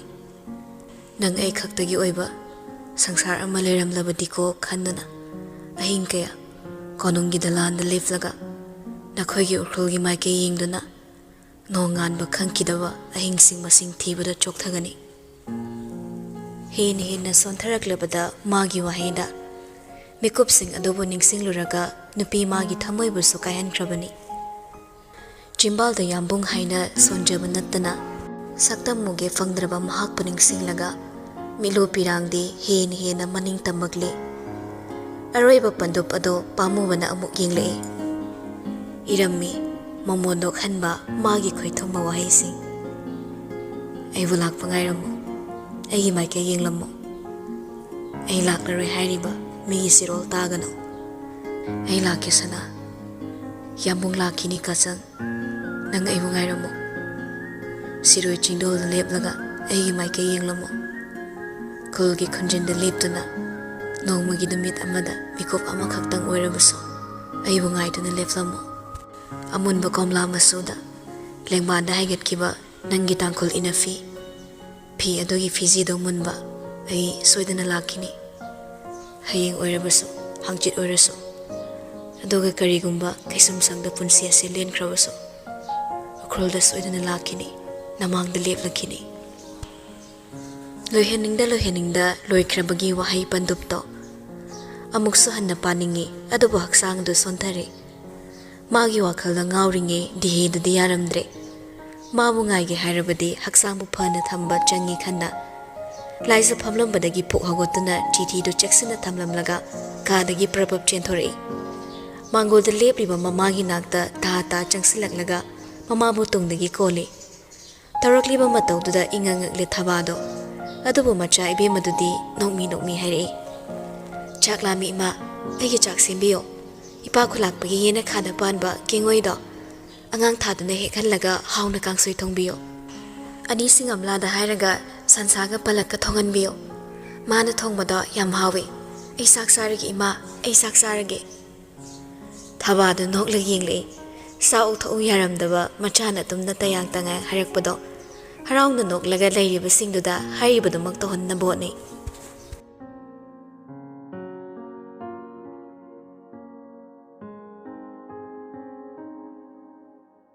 Punsigi achingba tanzada asingba marup khangi haibaduni makhurani haiduna sugulapsana nongdren khomba karisu tawba ngamde makhoi gi thokpa tumin tasilaga leinaki adubu chamarak minamdunasu pokpadagi yawsaraklaba ningthem amabu phanamak title lawthoktunasu ningthogi manaw ibungoni haiba achumba asingba wadudi kanana suna theiba ngamde hundokpa yadaba loyumba mapal thokna songthoktrabasu manawgidamak nungsibu thibadi leptri thinaba upaisu leiri ningthoni haidunasu prama leitana mibu hekta koithi thiba sanade lali haidunasu tap hekta pharaga pining badandi piba madu atai maphamda chatnarabasu sana konung amadi naknaba imungsingi maphamda chatnade thabak khudingmaki karma lei fattaba tawruba kanana fattaba karma phanglaga thamoi khutum sudana lehoribasidagi ahenba kan badandi amamuk leite kaduda makhoi ohum kupna wari sanakibado tongana thamlaga wafam amada yanakre oiba yaba yadaba kaya putholaga leinaraga luwang amadi ningsengi ibungo ani du thongala amada leplare yum maduda changlamdaida leo khoktaksai adubo boina namdana pusilaga changakle yumzautuda leiramba nupi mi singna makhoi bu ningthina khuda tharaga famalle thabak aruba amadagi makhoi lakle tabada leithoktuna changlakpa Krishna Kesor famlamliba anidugi maithong ubada khoktaksai adubu tapna changsilaga masu mayoknana phamdada famtharagle isasa thazadana aigida lenglakpadi kari aruba leire Leo boyde yingle nupadu keke da onsilaga kwaithau koisin tawda hairi thokliba thodok pumnamak pau tabiramlagani matangsiga mari leinana chenaribasi kanano khanglabuso aikhoi khara manungda naisilaga khangnaba ngaktani aikhoi gi oiba mafamsingda ichebu thiba fangde adubu aina thazaba mafam amadi leiri thazaba khakta nattana mafamsida leiri haiba chapchabado ai munna khangi maramsina pabung sharma amadi luwang imu ꯑꯅꯤꯒꯤ ꯑꯄꯨꯟꯕ ꯃꯤꯡꯗ ꯂꯩꯔꯤꯕ ꯄꯥꯟꯊꯣꯏꯕꯤ ꯁꯪꯒꯥꯏꯗ ꯑꯩꯅ ꯁꯪꯕꯒꯤ ꯑꯌꯥꯕ ꯄꯤꯕꯤꯌꯨ꯫ ꯑꯩꯒꯤ ꯃꯤꯡ ꯌꯥꯎꯔꯤ ꯍꯥꯏꯗꯨꯅꯁꯨ ꯑꯩꯅ ꯀꯨꯁꯤ ꯇꯧꯔꯒ ꯊꯣꯛꯍꯟꯅꯤꯡꯗꯕ ꯊꯧꯗꯣꯛ ꯊꯣꯛꯄ ꯑꯩ ꯄꯥꯝꯗꯦ꯫ ꯑꯗꯨꯅ ꯋꯥꯐꯝꯁꯦ ꯄꯥꯕꯨꯡꯗ ꯃꯥꯡꯖꯧꯅꯅ ꯍꯥꯏꯖꯒꯦ ꯂꯥꯛꯄꯅꯤ꯫ ꯀꯦꯀꯦ ꯃꯀꯣꯛ ꯇꯞꯅ ꯅꯣꯝꯃꯤ, ꯑꯗꯨꯕꯨ ꯌꯥꯅꯤꯡꯗꯅ ꯈꯨꯝꯂꯛꯏ꯫ ꯃꯗꯨꯅ ꯅꯣꯏꯒꯤ ꯋꯥꯔꯤꯅꯤ, ꯀꯣꯅꯨꯡ ꯑꯃꯗꯤ ꯅꯈꯣꯏꯒꯤ ꯋꯥꯅꯤ꯫ ꯃꯇꯥꯡꯁꯤꯗ ꯅꯆꯦꯗꯣ ꯀꯌꯥꯃꯨꯛ ꯌꯥꯝꯅ ꯃꯔꯥꯜ ꯂꯩꯔꯦ ꯍꯥꯏꯕ ꯅꯪꯕꯨ ꯈꯪꯂꯕ꯭ꯔꯥ? ꯈꯪꯂꯕꯁꯨ ꯅꯆꯦꯅꯤ, ꯅꯪꯅ ꯃꯥꯕꯨ ꯀꯟꯁꯤꯟꯗꯨꯅ ꯊꯝꯐꯝ ꯊꯣꯛꯄꯅꯤ ꯂꯨꯋꯥꯡ꯫ ꯅꯄꯥꯅ ꯂꯥꯞꯅ ꯂꯩꯔꯤꯉꯩ ꯃꯔꯨꯞꯅ ꯅꯈꯣꯏꯕꯨ ꯌꯦꯡꯁꯤꯜꯂꯝꯃꯨ ꯍꯥꯏꯕ ꯋꯥꯍꯩ ꯑꯃ ꯊꯝꯂꯝꯕꯅ ꯃꯗꯨꯒꯤ ꯇꯧꯐꯝ ꯊꯣꯛꯄꯗꯣ ꯑꯩꯅ ꯇꯧꯕꯅꯤ꯫ ꯑꯗꯨꯒ ꯃꯐꯝꯗꯨꯗ ꯅꯆꯦ ꯂꯩ ꯍꯥꯏꯕꯁꯨ ꯀꯥ ꯍꯦꯟꯅ ꯑꯆꯨꯝꯕꯅꯤ ꯈꯟꯒꯅꯨ꯫ ꯂꯨꯁꯤꯜꯂꯛꯄꯗ ꯑꯇꯣꯟꯕꯁꯤꯡꯗꯨ ꯍꯨꯟꯗꯣꯛꯂꯝꯂꯒ ꯃꯥꯒꯤ ꯏꯃꯨꯡꯅ ꯍꯦꯜꯂꯤ ꯍꯥꯏꯅ ꯃꯔꯥꯜ ꯂꯩꯕ ꯑꯩꯒꯤ ꯏ ꯃꯔꯤꯗꯣ ꯀꯟꯗꯨꯅ ꯊꯝꯕ ꯑꯩꯗꯤ ꯉꯝꯂꯣꯏ꯫ ꯑꯩꯒꯤ ꯃꯤꯅ ꯁꯣꯛꯍꯜꯂꯝꯂꯕ ꯃꯤ ꯑꯗꯨꯒꯤꯁꯨ ꯏꯃꯨꯡ ꯃꯅꯨꯡ ꯂꯩꯔꯤꯕꯅꯤ꯫ ꯀꯅꯥꯒꯤ ꯃꯅꯥꯎ ꯀꯅꯥꯒꯤꯅ ꯃꯆꯥꯅꯤ꯫ ꯉꯝꯃꯤ ꯍꯥꯏꯗꯨꯅ ꯑꯇꯣꯟꯕ ꯃꯤꯁꯤꯡꯕꯨ ꯅꯝꯊꯕꯒꯤ ꯊꯕꯛꯁꯦ ꯇꯧꯗꯕꯅ ꯐꯩ꯫ ꯃꯁꯤꯅꯤ ꯂꯩꯕꯥꯛꯁꯤꯒꯤ ꯆꯠꯅꯕꯤ꯫ ꯅꯪ ꯑꯩꯅ ꯐꯥꯗꯣꯛꯂꯒ ꯄꯨꯝꯅꯃꯛ ꯁꯦꯝꯗꯣꯛꯄ ꯉꯝꯂꯣꯏ ꯂꯨꯋꯥꯡ꯫ ꯅꯪꯁꯨ ꯇꯥꯎꯅꯤꯡꯁꯦꯟ, ꯑꯩꯈꯣꯏꯒꯤ ꯂꯩꯕꯥꯛꯁꯤꯗꯤ ꯑꯉꯝꯕꯅ ꯇꯧꯕ ꯑꯁꯣꯏꯕ ꯑꯗꯨꯒꯤ ꯗꯟꯗꯤ ꯃꯇꯨ ꯁꯣꯟꯕ ꯑꯃꯗ ꯄꯤꯒꯅꯤ꯫ ꯆꯨꯝꯃꯤ ꯂꯥꯜꯂꯤ ꯈꯪꯗꯅ ꯃꯤꯕꯨ ꯅꯝꯊꯕꯅ ꯑꯩꯈꯣꯏꯒꯤ ꯐꯖꯕ ꯂꯝꯆꯠ ꯑꯣꯏꯔꯛꯂꯤ꯫ ꯅꯨꯄꯤ ꯑꯉꯥꯡꯁꯤꯡꯅ ꯃꯤꯃꯥꯡ ꯊꯣꯛꯅ ꯆꯤꯟ ꯊꯤꯗꯨꯅ ꯋꯥꯔꯦꯝ ꯊꯧꯔꯦꯝ ꯌꯥꯎꯁꯜꯂꯤ꯫ ꯅꯨꯄꯤꯅ ꯅꯨꯄꯤꯕꯨ ꯅꯨꯡꯁꯤꯗꯦ꯫ ꯏ ꯃꯁꯦꯜ ꯌꯦꯡꯊꯤꯅꯩ꯫ ꯑꯉꯝꯕꯅ ꯉꯝꯕ ꯆꯠꯂꯤ, ꯑꯇꯣꯟꯕꯅ ꯇꯣꯟꯅ ꯆꯠꯂꯤ꯫ ꯅꯈꯣꯏ ꯇꯦꯛꯇ ꯀꯥꯏꯗ꯭ꯔꯒ ꯂꯣꯏꯔꯦ꯫ ꯁꯅꯥ ꯀꯣꯅꯨꯡꯗꯤ ꯀꯣꯅꯨꯡꯅꯤ, ꯃꯈꯣꯏꯁꯨ ꯃꯈꯣꯏꯒꯤ ꯊꯣꯛꯄꯅꯤ꯫ ꯑꯉꯝꯕ ꯃꯈꯣꯏꯒꯤ ꯂꯥꯟꯗ ꯅꯈꯣꯏ ꯌꯥꯎꯒꯅꯨ꯫ ꯃꯅꯥꯎ ꯏꯕꯨꯡꯉꯣꯒꯤ ꯑꯣꯏꯅꯗꯤ ꯑꯗꯨꯛ ꯄꯥꯝꯅ ꯂꯧꯖꯈ꯭ꯔꯕ ꯗꯟꯗꯤ ꯑꯗꯨꯗꯒꯤ ꯃꯥꯕꯨ ꯃꯈꯨꯠ ꯄꯥꯏꯗꯨꯅ ꯆꯤꯡꯊꯣꯛꯄꯗꯤ ꯄꯥꯞ ꯑꯣꯏꯗꯨꯅ ꯇꯣꯛꯀꯅꯤꯀꯣ꯫ ꯐꯪꯂꯁꯅꯨ ꯗꯟꯗꯤꯗꯣ꯫ ꯍꯥꯏꯗꯣꯔꯛꯂꯤꯕ ꯋꯥꯍꯩꯗꯨꯗ ꯕꯣꯏ ꯁꯥꯎꯅꯤꯡꯕꯅ ꯂꯣꯏꯔꯦ꯫ ꯃꯥꯅ ꯈꯥꯡꯕ ꯉꯝꯂꯕꯁꯨ ꯈꯔ ꯐꯤꯡꯕ ꯂꯤꯑꯣꯗꯤ ꯐꯨꯛ ꯍꯧꯒꯠꯂꯒ ꯆꯞ ꯂꯦꯞꯂꯒ ꯕꯣꯏ ꯇꯥꯅꯕ ꯍꯥꯏꯔꯛꯏ꯫ ꯆꯠꯁꯤ, ꯅꯪꯒꯤ ꯁꯔꯨꯛ ꯌꯥꯎꯔꯤꯕ ꯅꯠꯇ꯭ꯔꯣ? ꯍꯥꯏꯐꯝ ꯊꯣꯛꯄ ꯍꯥꯏꯔꯦ, ꯌꯥꯗ꯭ꯔꯕꯅꯤꯅ ꯇꯧꯐꯝ ꯊꯣꯛꯄ ꯇꯧꯕ ꯇꯥꯕꯅꯤ꯫ ꯕꯣꯏ ꯂꯤꯑꯣꯗ ꯌꯦꯡꯂꯛꯏ, ꯆꯞ ꯃꯥꯟꯅꯅ ꯀꯦꯀꯦꯁꯨ ꯌꯦꯡꯂꯛꯏ꯫ ꯇꯞꯊꯧ ꯅꯤꯡꯁꯦꯟ, ꯑꯩꯅ ꯍꯥꯏꯔꯤꯕꯁꯤꯅꯤ, ꯂꯨꯁꯤꯜꯂꯛꯄꯗꯅꯦ ꯅꯪꯒꯤ ꯍꯥꯏꯕꯗꯒꯤ ꯍꯦꯟꯕ ꯂꯩꯇꯕꯅꯤ꯫ ꯎꯔꯈꯨꯜꯗ ꯍꯜꯂꯒ ꯅꯆꯜꯒ ꯅꯃꯥꯒꯒꯤ ꯅꯥꯛꯇ ꯒ꯭ꯌꯥꯟ ꯇꯥꯅ ꯂꯩꯔꯨꯔꯣ꯫ ꯅꯪꯁꯨ ꯅꯆꯦꯕꯨ ꯊꯤꯕ ꯂꯦꯞꯂꯒ ꯃꯥꯒꯤ ꯑꯣꯏꯕ ꯃꯇꯝ ꯈꯔ ꯄꯤꯕꯤꯌꯨ꯫ ꯍꯥꯎꯁ ꯑꯦꯔꯦꯁ ꯇꯧꯔꯤꯕ ꯃꯅꯥꯎ ꯏꯕꯨꯡꯒꯤ ꯃꯅꯥꯛꯇ ꯏꯀꯨꯏ ꯀꯨꯏꯗꯅ ꯁꯔꯀꯥꯔꯒꯤ ꯃꯥꯏꯀꯩꯗꯒꯤ ꯁꯦꯟꯇꯦꯟꯁ ꯑꯃꯗꯤ ꯂꯥꯛꯂꯅꯤ꯫ ꯀꯩꯁꯨꯝꯁꯪ ꯌꯧꯒꯗꯧꯔꯕ ꯃꯤ ꯑꯃꯕꯨ ꯅꯈꯣꯏꯅ ꯐꯤꯖꯤ ꯄꯥꯏꯗꯨꯅ ꯌꯥꯅꯕ ꯍꯣꯠꯅꯒꯅꯨ꯫ ꯋꯥꯍꯩꯗꯨꯗ ꯂꯤꯑꯣ ꯅꯣꯛꯅꯤꯡꯗꯅ ꯅꯣꯛꯂꯒ ꯀꯦꯀꯦꯗ ꯁꯥꯎꯅ ꯑꯣꯟꯁꯤꯜꯂꯛꯏ꯫ ꯃꯗꯨꯅꯤ ꯅꯈꯣꯏꯒꯤ ꯑꯁꯣꯏꯕ, ꯅꯈꯣꯏꯒꯤ ꯂꯤꯡꯖꯦꯜ ꯃꯥꯟꯅꯗꯕ ꯅꯇꯧꯗꯨꯅꯅꯤ ꯉꯁꯤ ꯃꯅꯤꯄꯨꯔꯅ ꯇꯞꯅ ꯇꯞꯅ ꯂꯩꯈꯥ ꯇꯥꯔꯛꯂꯤꯕ꯫ ꯅꯪꯒꯤ ꯏꯃꯨꯡ ꯃꯅꯨꯡ ꯈꯛꯇꯅ ꯅꯪꯒꯤ ꯏ ꯃꯔꯤꯅꯤ꯫ ꯂꯝꯗꯝ ꯑꯃꯠꯇꯗ ꯍꯤꯡꯃꯤꯟꯅꯔꯤꯕꯁꯤꯡꯕꯨ ꯏꯆꯤꯜ ꯏꯅꯥꯎꯅꯤ ꯈꯟꯕ ꯉꯝꯗꯕ ꯅꯈꯣꯏꯅꯤ꯫ ꯏ ꯃꯁꯦꯜ ꯐꯥꯎꯕ ꯂꯤꯡꯖꯦꯜ ꯃꯥꯟꯅꯗꯕ ꯃꯩꯇꯩꯅꯤ ꯍꯥꯏꯕ ꯐꯨꯔꯨꯞ ꯅꯈꯣꯏꯗ ꯑꯩꯅ ꯇꯧꯔꯨꯕ ꯑꯁꯥꯁꯤ ꯀꯔꯤꯅꯣ? ꯅꯈꯣꯏꯅ ꯉꯁꯤ ꯃꯉꯥꯜ ꯅꯥꯏꯅ ꯍꯤꯡꯕ ꯉꯝꯂꯤꯕꯗꯣ ꯀꯣꯅꯨꯡꯒꯤ ꯃꯄꯥꯜꯅꯅꯤ꯫ ꯃꯗꯨꯒꯤ ꯇꯧꯕꯤꯃꯜ ꯀꯥꯎꯊꯣꯛꯂꯒ ꯅꯁꯥ ꯍꯤꯡꯅꯕ ꯆꯦꯜꯂꯕꯁꯨ ꯑꯩꯗꯤ ꯃꯤꯒꯤ ꯇꯧꯕꯤꯃꯜ ꯀꯥꯎꯕ ꯉꯝꯂꯣꯏ꯫ ꯐꯠꯇꯕ ꯆꯥꯝꯃ ꯇꯧꯈꯤ ꯍꯥꯏꯗꯨꯅꯕꯨ ꯑꯐꯕ ꯃꯊꯧ ꯑꯃꯕꯨ ꯃꯤꯔꯥꯏꯔꯝꯕ ꯑꯩꯗꯤ ꯉꯝꯂꯣꯏ꯫ ꯑꯩꯅ ꯍꯥꯏꯈꯤꯕꯗꯨꯅꯤ, ꯅꯈꯣꯏ ꯂꯧꯅꯝꯕ ꯇꯝꯄꯥꯛꯀꯤ ꯁꯥꯖꯠꯀ ꯑꯩꯒ ꯃꯥꯟꯅꯗꯨꯅ ꯆꯠꯄ ꯉꯝꯂꯣꯏ꯫ ꯑꯁꯤ ꯍꯥꯏꯔꯒ ꯂꯤꯑꯣ ꯐꯤꯡꯅ ꯊꯣꯛꯈ꯭ꯔꯦ꯫ ꯕꯣꯏ ꯀꯦꯀꯦꯗ ꯑꯣꯟꯁꯤꯜꯂꯛꯂꯒ ꯁꯣꯔ ꯇꯞꯅ ꯍꯣꯟꯊꯩ꯫ ꯏꯆꯦꯅꯤ, ꯑꯐꯕ ꯐꯠꯇꯕ ꯀꯌꯥ ꯑꯗꯨꯕꯨ ꯇꯨꯡ ꯑꯣꯏꯅꯔꯝꯂꯒ ꯑꯩꯁꯨ ꯏꯆꯦꯕꯨ ꯅꯨꯡꯁꯤ꯫ ꯅꯨꯡꯁꯤ ꯍꯥꯏꯗꯨꯅꯕꯨ ꯃꯥꯅ ꯆꯈꯥꯏꯔꯝꯕ ꯀꯌꯥ ꯑꯁꯤꯅ ꯂꯥꯟꯗꯕ ꯀꯅꯥꯗ ꯈꯣꯝꯖꯤꯜꯍꯜꯂꯒ ꯗꯟꯗꯤ ꯐꯪꯈꯤꯕꯗꯤ ꯑꯩ ꯌꯦꯡꯕ ꯉꯝꯂꯣꯏ꯫ ꯅꯤꯡꯁꯦꯟꯅ ꯍꯥꯏꯔꯝꯕꯗꯨꯃꯛꯅꯤ꯫ ꯍꯥꯏꯐꯝ ꯊꯣꯛꯄꯒꯤ ꯑꯩ ꯍꯥꯏꯔꯦ, ꯑꯩꯒꯤ ꯁꯔꯨꯛꯁꯤ ꯌꯥꯎꯔꯤꯕ ꯃꯐꯝꯅꯤ꯫ ꯑꯩꯅ ꯏꯅꯤꯡ ꯇꯧꯗꯨꯅ ꯆꯪꯕꯗ ꯄꯥꯕꯨꯡꯒꯤ ꯃꯥꯏꯀꯩꯗꯒꯤ ꯑꯌꯦꯠꯄ ꯂꯩꯔꯕꯁꯨ ꯃꯗꯨ ꯆꯞ ꯆꯥꯅ ꯊꯦꯡꯅꯃꯤꯟꯅꯔꯁꯤ꯫ ꯋꯥꯍꯩꯗꯨ ꯍꯥꯏꯔꯝꯂꯒ ꯕꯣꯏ ꯄꯨꯛ ꯍꯧꯒꯠꯇꯨꯅ ꯊꯣꯛꯈꯤꯕ ꯂꯤꯑꯣꯒꯤ ꯃꯥꯏꯀꯩ ꯌꯦꯡꯂꯛꯏ꯫ ꯂꯩꯔꯤꯕ ꯏꯃꯨꯡꯁꯤꯡꯒꯤ ꯄꯨꯛꯆꯦꯜ ꯄꯤꯛꯄ ꯋꯥꯈꯜꯁꯤ ꯑꯗꯨꯛ ꯍꯥꯛꯅ ꯇꯨꯀꯠꯆꯔꯛꯂꯤ ꯂꯤꯑꯣ꯫ ꯃꯩꯔꯥꯕꯕꯨ ꯈꯪꯅ ꯅꯨꯡꯁꯤꯔꯛꯄ ꯅꯠꯇꯦ, ꯁꯨꯝꯅꯇꯒꯤ ꯇꯧꯐꯝ ꯊꯣꯛꯄ ꯑꯃꯗꯤ ꯉꯁꯤꯃꯛꯁꯨ ꯊꯃꯣꯏꯗ ꯂꯣꯟꯅ ꯃꯥꯕꯨ ꯃꯔꯨꯞꯃꯛꯅꯤ ꯈꯟꯕꯅ ꯍꯣꯠꯅꯔꯤꯕꯅꯤ꯫ ꯑꯁꯥꯎꯕ ꯏꯍꯨꯜ ꯀꯌꯥ ꯑꯗꯨꯒ ꯂꯣꯏꯅꯅ ꯁꯔꯃꯒꯤ ꯌꯨꯝ ꯀꯥꯁꯤꯡꯗꯨ ꯂꯥꯜꯂꯒ ꯐꯤꯡꯅ ꯊꯣꯔꯛꯄꯅꯤ꯫ ꯃꯌꯥꯏꯒꯤ ꯐ꯭ꯂꯣꯔꯗꯨꯃ ꯂꯥꯟꯊꯣꯔꯛꯂꯒ ꯌꯨꯝꯒꯤ ꯈ꯭ꯋꯥꯏꯒꯤ ꯃꯈꯥ ꯁꯔꯨꯛ ꯑꯗꯨ ꯌꯧꯔꯛꯂꯦ꯫ ꯄꯔꯦꯡ ꯂꯩꯔꯤꯕ ꯀꯥꯁꯤꯡꯗꯨ ꯀꯥꯟꯗꯨꯅ ꯂꯥꯛꯄꯗ ꯊꯣꯡ ꯏꯍꯥꯡ ꯍꯥꯡꯗꯣꯛꯂꯤꯕ ꯀꯥꯒꯤ ꯊꯣꯡꯖꯤꯜꯗꯨꯗ ꯆꯞ ꯂꯦꯞꯄꯤ꯫ ꯋꯥ ꯂꯥꯟ ꯉꯥꯡꯗ ꯐꯅ ꯀꯨꯏꯅ ꯌꯦꯡꯗꯨꯅ ꯂꯦꯞꯄꯤ꯫ ꯃꯤꯠꯇ ꯎꯔꯤꯕ ꯁꯛꯇꯝ ꯑꯗꯣ ꯀꯔꯤꯅꯣ ꯈꯟꯅ ꯑꯣꯏꯕ ꯌꯥꯕ ꯀꯌꯥ ꯋꯥꯈꯜꯗ ꯄꯨꯁꯤꯟꯗꯨꯅ ꯌꯦꯡꯂꯤ꯫ ꯃꯥꯅ ꯑꯗꯨꯝꯅ ꯂꯦꯞꯃꯤꯉꯩ ꯇꯨꯡꯗ ꯂꯥꯛꯄ ꯕꯣꯏ ꯌꯧꯁꯤꯜꯂꯛꯂꯦ꯫ ꯂꯤꯑꯣꯒꯤ ꯈꯣꯡꯊꯥꯡ ꯂꯦꯞꯇꯅ ꯃꯤꯠꯌꯦꯡꯗ ꯑꯗꯨꯛ ꯂꯨꯅ ꯌꯦꯡꯂꯤꯕꯗꯣ ꯀꯔꯤꯅꯣ ꯈꯟꯅ ꯕꯣꯏꯁꯨ ꯌꯦꯡꯂꯛꯄꯅꯤ꯫ ꯑꯗꯨꯕꯨ ꯃꯇꯧꯗꯨ ꯎꯕꯗ ꯋꯥꯈꯜꯗ ꯈꯪꯄꯥꯏ ꯄꯥꯏꯁꯤꯜꯂꯛꯄ ꯑꯣꯏꯕ ꯌꯥꯕ ꯆꯤꯡꯅꯕ ꯑꯗꯨꯅ ꯇꯨ ꯈ꯭ꯌꯥꯎ ꯆꯣꯡꯉꯤ꯫ ꯂꯤꯑꯣꯗ ꯃꯨꯟꯅ ꯌꯦꯡꯂꯝꯂꯒ ꯇꯥ ꯅꯥꯀꯟꯗ ꯅꯤꯡꯊꯤꯅ ꯈꯥꯏꯗꯣꯛꯂꯕ ꯍꯩ ꯃꯁꯨꯡ ꯈꯔ ꯄꯨꯗꯨꯅ ꯂꯥꯛꯂꯤꯕ ꯅꯨꯄꯤꯗꯨꯗ ꯄꯠ ꯊꯠꯂꯒ ꯍꯪꯉꯤ꯫ ꯀꯔꯤ ꯂꯩꯌꯦ ꯉꯁꯤꯁꯤꯕꯣ? ꯅꯨꯄꯤꯗꯨ ꯀꯥ ꯑꯗꯣꯝꯗ ꯌꯦꯡꯂꯒ ꯇꯞꯂꯝꯅ ꯈꯨꯝꯃꯤ꯫ ꯏꯕꯦꯝꯃ ꯁꯔꯃꯒꯤ ꯋꯥ ꯂꯦꯞꯅꯕ ꯂꯥꯛꯄꯅꯤ꯫ ꯂꯨꯍꯣꯡꯕꯒꯤ ꯃꯇꯝ ꯂꯦꯞꯂꯅꯤ꯫ ꯅꯨꯄꯥꯅ ꯒꯨꯔꯨ ꯑꯔꯤꯕꯝꯅꯤ ꯍꯥꯏꯔꯝꯂꯒ ꯃꯊꯧꯒꯤꯗꯃꯛ ꯅꯤꯡꯉꯥꯏꯗꯅ ꯆꯠꯈ꯭ꯔꯤ ꯅꯨꯄꯤꯗꯣ ꯑꯗꯨꯕꯨ ꯕꯣꯏꯗꯤ ꯉꯥꯏꯍꯥꯛ ꯇꯨꯃꯤꯟ ꯂꯩꯔꯝꯂꯒ ꯂꯤꯑꯣꯗ ꯂꯨꯔꯛꯅ ꯌꯦꯡꯂꯛꯏ ꯈꯜꯂꯨꯗ꯭ꯔꯦ ꯅꯨꯡꯁꯤꯕ ꯑꯃꯒꯤ ꯀꯥꯎꯊꯣꯛꯂꯨꯔꯦ ꯊꯃꯣꯏ ꯑꯃ ꯄꯥꯜꯂꯤ ꯃꯆꯜꯒꯤ ꯃꯤꯅꯣꯛꯅ ꯑꯣꯏꯔꯨꯏ ꯃꯥꯒꯤ ꯃꯤꯅꯣꯛ ꯃꯆꯜꯒꯤ ꯃꯤꯀꯞꯅ ꯑꯣꯏꯈꯤ ꯃꯥꯒꯤ ꯆꯩꯅꯥ ꯂꯧꯅꯝꯕ ꯇꯝꯄꯥꯛꯄꯨ ꯅꯥꯊꯩꯅꯤꯡꯂꯕ ꯃꯍꯥꯛꯅ ꯇꯝꯗ ꯁꯥꯠꯄꯤ ꯃꯍꯥꯛꯄꯨꯁꯨ ꯏꯟꯊꯣꯛꯇꯨꯅ ꯊꯝꯂꯨꯔꯦ ꯑꯗꯨꯕꯨ ꯃꯤꯀꯨꯞꯁꯤꯗꯤ ꯀꯔꯤꯅꯣ ꯊꯃꯣꯏ ꯑꯗꯨ ꯀꯝꯗꯧꯔꯝꯒꯅꯤ ꯕꯣꯏꯅ ꯌꯦꯡꯂꯤꯕꯗꯣ ꯑꯣꯟꯁꯤꯜꯂꯒ ꯌꯦꯡꯂꯛꯇꯦ ꯈꯣꯡ ꯊꯥꯡꯗꯨꯅꯁꯨ ꯆꯠꯈꯤꯗꯦ ꯆꯞ ꯂꯦꯞꯇꯨꯅ ꯌꯦꯡꯂꯤ ꯑꯄꯥꯕ ꯏꯅꯐꯤ ꯑꯃꯅ ꯃꯀꯣꯛ ꯈꯖꯤꯛꯇꯪ ꯀꯨꯞꯂꯒ ꯃꯅꯦꯝ ꯑꯣꯏꯒꯗꯧꯔꯤꯕꯤꯗꯨꯗ ꯅꯣꯟꯊꯔꯒ ꯈꯨꯔꯨꯝꯂꯤꯕꯤ ꯃꯣꯅꯥꯕꯨ ꯃꯇꯤꯛ ꯃꯉꯝ ꯂꯩꯇ꯭ꯔꯕ ꯐꯖꯕ ꯄꯨꯝꯕ ꯃꯥꯡꯂꯕꯁꯨ ꯄꯨꯛꯅꯤꯡ ꯂꯩꯀꯣꯜ ꯑꯃꯗ ꯁꯥꯖꯈꯤꯕ ꯙꯔꯃꯒꯤ ꯐꯨꯔꯥ ꯃꯈꯣꯡꯗ ꯏꯔꯥꯠꯇꯨꯅꯕꯨ ꯊꯧꯅꯤꯒꯗ꯭ꯔꯥ ꯄꯥꯞꯅ ꯌꯣꯝꯂꯕ ꯃꯤꯑꯣꯏ ꯃꯄꯣꯛꯇ ꯄꯨꯟꯁꯤꯒꯤ ꯇꯦꯟꯖꯩ ꯂꯤꯁꯤꯡꯅ ꯃꯥꯏꯀꯩ ꯊꯨꯡꯅ ꯀꯣꯏꯁꯤꯜꯂꯛꯄ ꯃꯉꯝ ꯁꯥꯟꯗ꯭ꯔꯕ ꯈꯣꯡꯊꯥꯡꯅ ꯀꯅꯥꯕꯨ ꯂꯝꯖꯦꯜ ꯇꯥꯟꯅꯅꯤꯡꯂꯁꯨ ꯃꯐꯝ ꯑꯃꯁꯨꯡ ꯃꯇꯝꯅ ꯂꯥꯞꯅ ꯏꯟꯊꯣꯛꯄꯤꯔꯛꯇꯨꯅ ꯄꯥꯝꯗ ꯈꯨꯟꯈꯤꯕ ꯀꯣꯔꯤꯒꯤ ꯑꯃꯣꯠꯄ ꯄꯨꯈꯝꯗꯣ ꯁꯦꯡꯗꯣꯛꯄꯕꯨ ꯉꯝꯈꯤꯗ꯭ꯔꯥ ꯆꯥꯝꯗꯨꯅꯕꯨ ꯀꯣꯛꯈꯤꯗ꯭ꯔꯥ ꯋꯥꯍꯪ ꯑꯣꯏꯅꯗꯤ ꯂꯩꯍꯧꯔꯒꯅꯤ ꯅꯣꯡꯊꯤ ꯅꯣꯡꯃꯪꯕ ꯅꯨꯃꯤꯗꯥꯡ ꯃꯥꯂꯦꯝ ꯇꯥꯏꯕꯪꯄꯥꯜ ꯑꯁꯤꯅ ꯃꯥꯏꯀꯩꯅꯕꯨ ꯐꯤꯖꯦꯠ ꯑꯣꯏꯔꯛꯄ ꯅꯣꯡꯃꯨꯅ ꯃꯅꯤꯡ ꯇꯝꯂꯛꯄ ꯁꯅꯥ ꯂꯩꯕꯥꯛꯀꯤ ꯀꯣꯅꯨꯡꯅꯤ ꯍꯥꯏꯅ ꯁꯅꯥ ꯀꯣꯅꯨꯡꯕꯨ ꯀꯧꯕꯅꯤ ꯀꯣꯅꯨꯡꯒꯤ ꯂꯦꯡꯗꯕ ꯃꯅꯤ ꯃꯨꯛꯇꯥ ꯑꯣꯏꯅ ꯉꯥꯜꯂꯝꯕ ꯃꯥꯒꯤ ꯃꯥꯏꯊꯣꯡꯅ ꯃꯤ ꯋꯥꯠꯂꯕ ꯅꯤꯡꯊꯦꯝ ꯁꯪꯒꯥꯏꯗꯨꯗ ꯃꯗꯣꯝ ꯇꯔꯛ ꯇꯔꯛ ꯉꯥꯟꯕꯗꯤ ꯊꯛꯇ ꯊꯣꯛꯂꯤꯕ ꯃꯊꯣꯠ ꯀꯥꯔꯛꯄ ꯊꯥꯖꯅ ꯂꯩꯃꯥꯏꯗ ꯍꯤꯛꯊꯗꯨꯅ ꯉꯥꯟꯕꯒꯨꯝ ꯑꯗꯨꯛ ꯇꯔꯨ ꯇꯔꯨꯕ ꯄꯨꯟꯁꯤ ꯃꯍꯤꯡ ꯑꯃꯗꯒꯤ ꯃꯗꯣꯝ ꯂꯦꯜꯂꯛꯄ ꯑꯗꯨꯁꯨ ꯃꯈꯣꯡ ꯃꯈꯨꯠ ꯊꯋꯥꯏ ꯍꯛꯆꯥꯡ ꯄꯨꯟꯁꯤꯜꯂꯒ ꯀꯔꯝꯅꯕꯨ ꯍꯩꯅꯒꯅꯤ ꯑꯗꯨꯃꯛꯄꯨ ꯃꯅꯨꯡ ꯀꯟꯕ ꯃꯥꯒꯤ ꯃꯁꯠꯅ ꯉꯁꯤꯁꯨ ꯅꯤꯡꯊꯦꯝ ꯁꯪꯒꯥꯏꯗ ꯃꯗꯣꯝ ꯑꯅꯝ ꯀꯜꯂꯒ ꯈꯥꯡꯂꯤ ꯃꯥꯒꯤ ꯑꯣꯏꯕ ꯑꯅꯤꯡꯕꯅ ꯀꯅꯥ ꯑꯃꯕꯨ ꯃꯥꯒꯤ ꯑꯋꯥꯕꯗ ꯆꯤꯡꯁꯤꯟꯗꯦ ꯃꯥꯒꯤ ꯑꯣꯏꯕ ꯑꯄꯥꯝꯕꯅ ꯀꯅꯥꯕꯨ ꯁꯔꯨꯛ ꯌꯥꯍꯟꯗꯦ ꯄꯨꯝꯅꯃꯛ ꯈꯥꯡꯕ ꯉꯝꯂꯕꯁꯨ ꯂꯥꯞꯅ ꯂꯩꯍꯧꯕꯤ ꯁꯤꯔꯣꯏ ꯆꯤꯡꯗꯣꯜꯗ ꯃꯗꯣꯝ ꯂꯩꯁꯥ ꯇꯝꯗꯨꯅ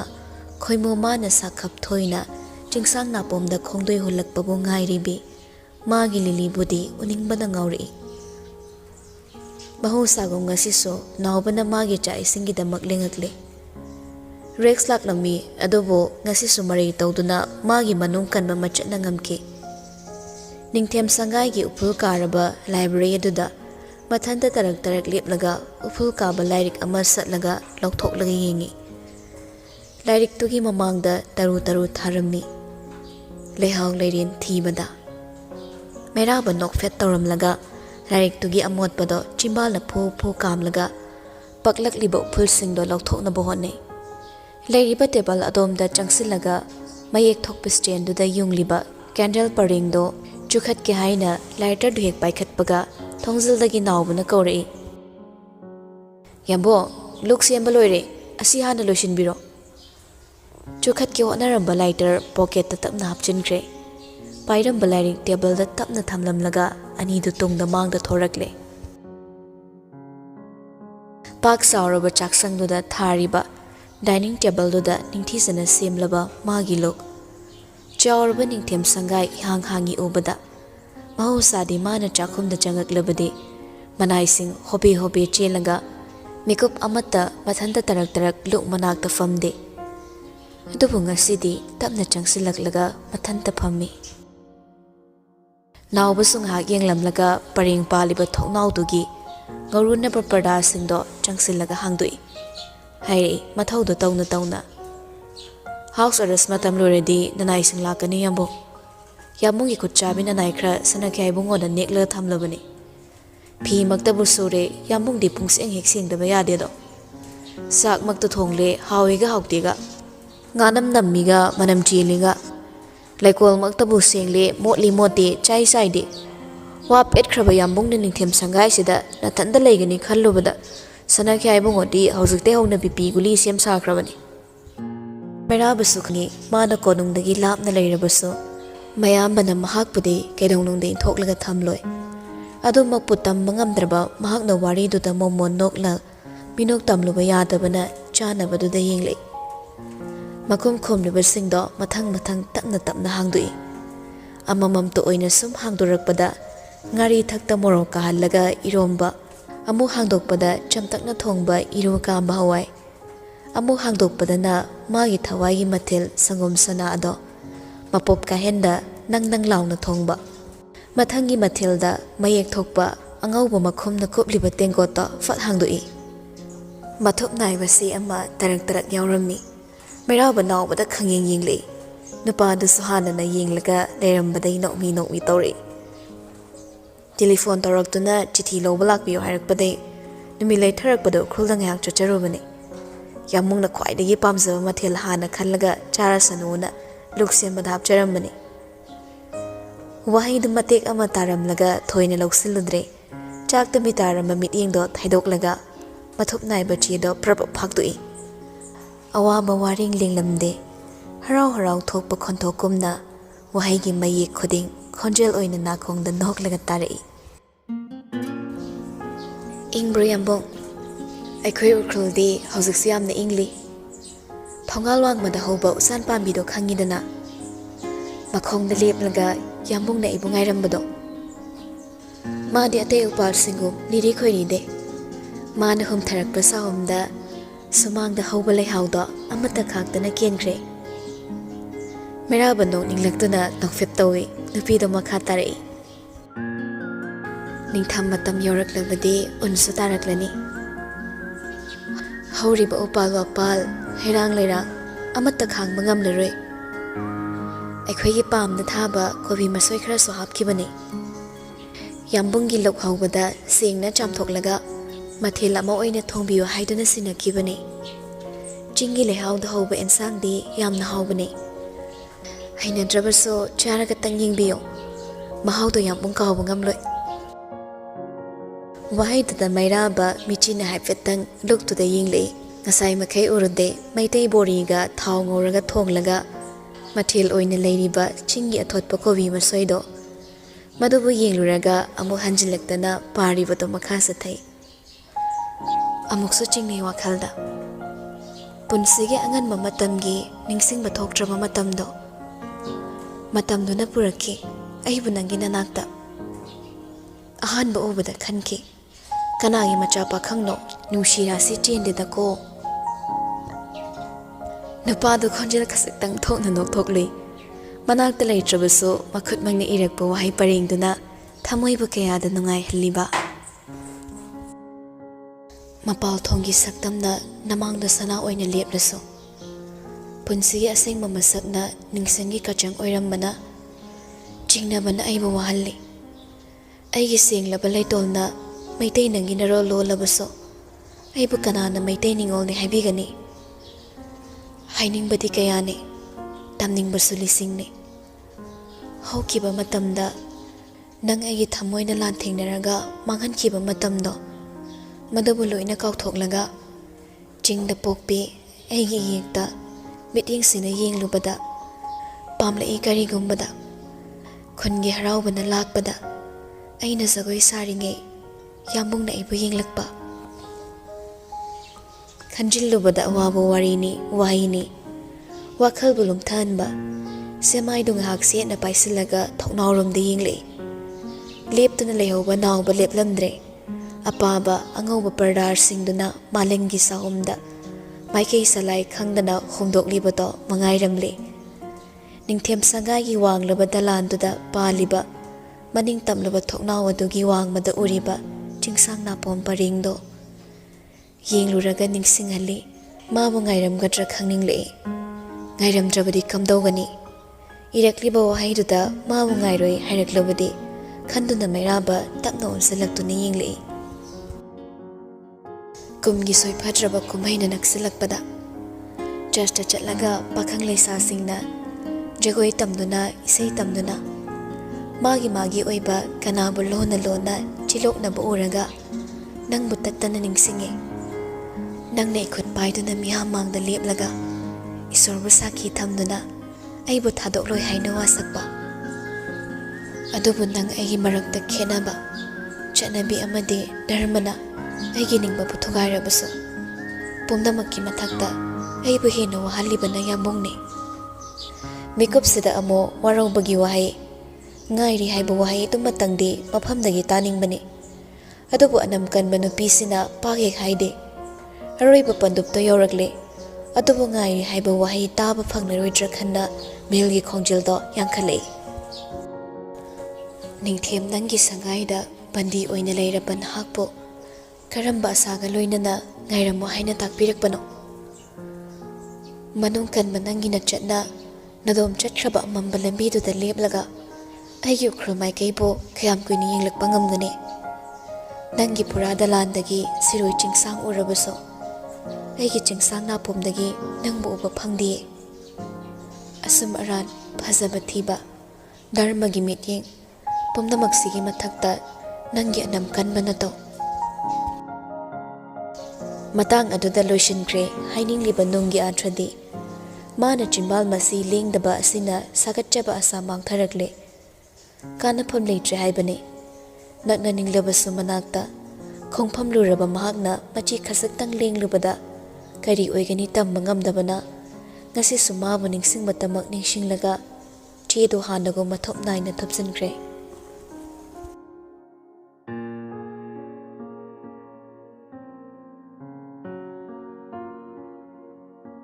Punsigi achin bathogayina dihi mabu mathaudagi pothandrabaso mushi mushi paluba thamoi mane yakairakpada achikpa matam khuding nungsibabu ningsinglaktabadi ngamlibra.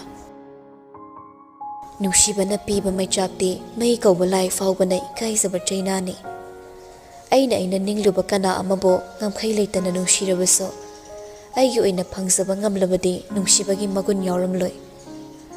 Thauna fana leplamba khongphamsu ngasidi chetchetlaktre mitmangna tarang tarung uri makokta ina fi kuplaga punsilai pul amagi thongzana leplaga lehaurabi mahakto. Chingtam amattani haidunasu sangsada leiriba dharma amattana miyoibagi akanba lamsatpu yaningde. Miyoibana semba chatnabisida miyoibana miyoibabu yaningde. Maiwairakpa maichangna asikpa thirakpada ngasidi ukrulda leplare. Ma lakpagi haraubana mama machelda nattana khulgi mi kaya wari watai tauramlaga pumnamak magi mafamda sangnakhraba tamda madom tarak tarak sumang machina chatli. Chingmaidagi humtharakpa ayingbado ngakthoknaba ngangli tauba athaba haupi amasu tasilaga illi. Wayam nganglingai maning khomoba awondo chatlagi khanna thorakpada ure sumang machida makhut ani tungda pullaga wakhal munna khallaga tapli chatlibado matawda nakfet yenglamlaga manakta prapap changsilaga kawi. Ho amai yengle I taha khonjelduda kaino awon asuk thenglapong nangdi halamdrina kachangbu wari satuna leibane thengle kanabu thinglangi haina yumda chatke thokpani ne. Thengna leigano laoi thinbige nakhoi amaidi yumda leibro ai sumase unaningbani. Thabak leiri haina Delhi da chatkrabani da akhoi amaina kachangbu yam pamsapani ko amai Delhi dagi lakraka kachangbu piyo harabasu amaina yaganu ko. Wahaiduda no iliyodo awon sunghak nokli adubu thangnaba mikupta minoktu sat hanjinlaga taplap nairi. Kari taubra amai kari wakhan khanbra liyo nokpado khangin hanjili adubu lai thori. Kaisu tawdese sum impalgi irang mayam sida mathas khara saba oidaba nganganoda ipana konung chatpada pau puraktuna aibu tambane aibu apangmini ukhruldagi hende karisu khanglam loi khanbrane aibu dang pangi haikhribane awon nungaiti liyogi maithongdo mayamna nungaitre pisak piklingaidagi matung koin inaraga lelakpani.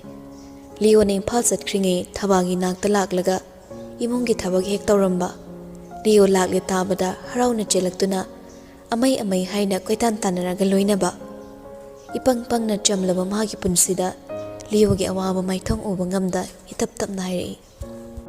Nang waganu ko amai nangna ibu nungsidraso aidi nangbu yam nungsibane. Nangna nungsiba kanaga harauna laikhrabadi nangidamak ai karigi wagera. Liyo yenglakte mamaidunda kalamada onthui masu kari khangdani agongi pokningi wa ma munna khangi adubu wadu thaidorei. Laone matam si thengre ipana halakte haramani Nakhoi da laikhrapadi ipana karisu haide haibado krigi kaupra. Aina amaiba nungsiba kholki mi singna loina khangkhrabani. Aiba nungsiyu haibasu natte. Nungaina layu hairaga amaina karigi aduk wana lenbra. Kachangi dama waba loikri haina noklaga. Karigi ngasina amok luhongani haibrane. Nungsirati karigi nupa aduk thoktabano. Managda chatlaga nangi damak leibiyo hayone. Hazukta nupa do marol lolai. Bahaiduna mabu lamale. Aina nungsiba khudingmak thungani haiba leibrane. Karigumba kanda aina piba ngamloidaba minok ama. Atopa kana amana piba ngamgane hairadi. Nungsiruba makhoigi haraubada penthokpa swaigadabane.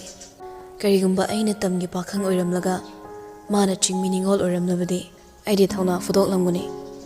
Aduba on chingmi aikhoigi chaksayu thakpo tamgi mina karamba mitengdi yengi khanbage.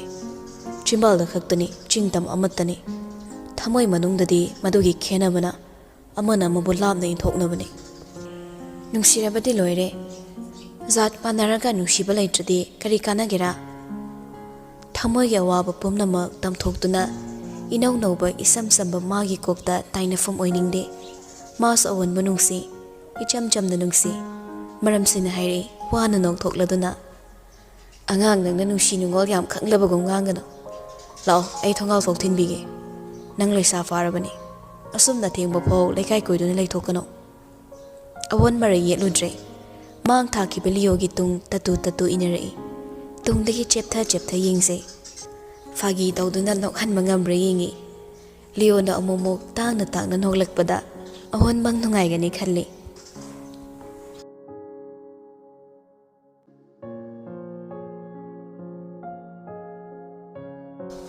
Ahing magi khongthangna tapna chatkibana. Mayek thoktraba ahing ado mari kaya puduna chatli.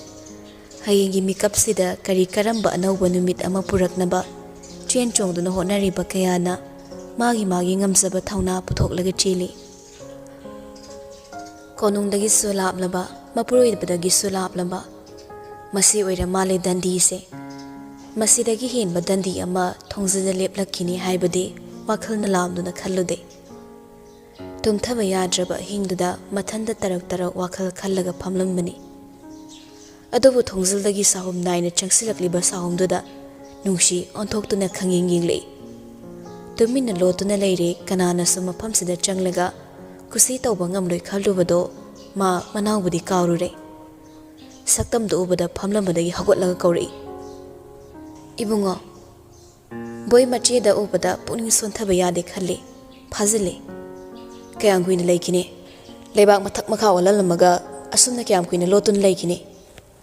Ngayaki oiba awabado lotsili nungsi amuk hanna phamtharaga hairi. Aibu mirot kumna khangano. Konungi loiba naidaba lando ay yawba pamdabagi laibani. Loiba naidaba lando gi mai chukhalambasi isena tabra. Kayam kuina victim saraga laikine. Isena maram oiraga ngasi sakhairiba mayamse ichedi yengba nungaibra. Nungsi boibu sawni inglei. Nangi thokpa koiduna langduna leigi haidana karigino matangsida thawna phana asiguma mafamsida yawsilise. Nangbu thabak leitabra. Nangna mateng pangliba makhoibu nangi punsida kari oire. Aina haribasini tumina layu. Pharabasu phatrabasu aigase nangi na cheni.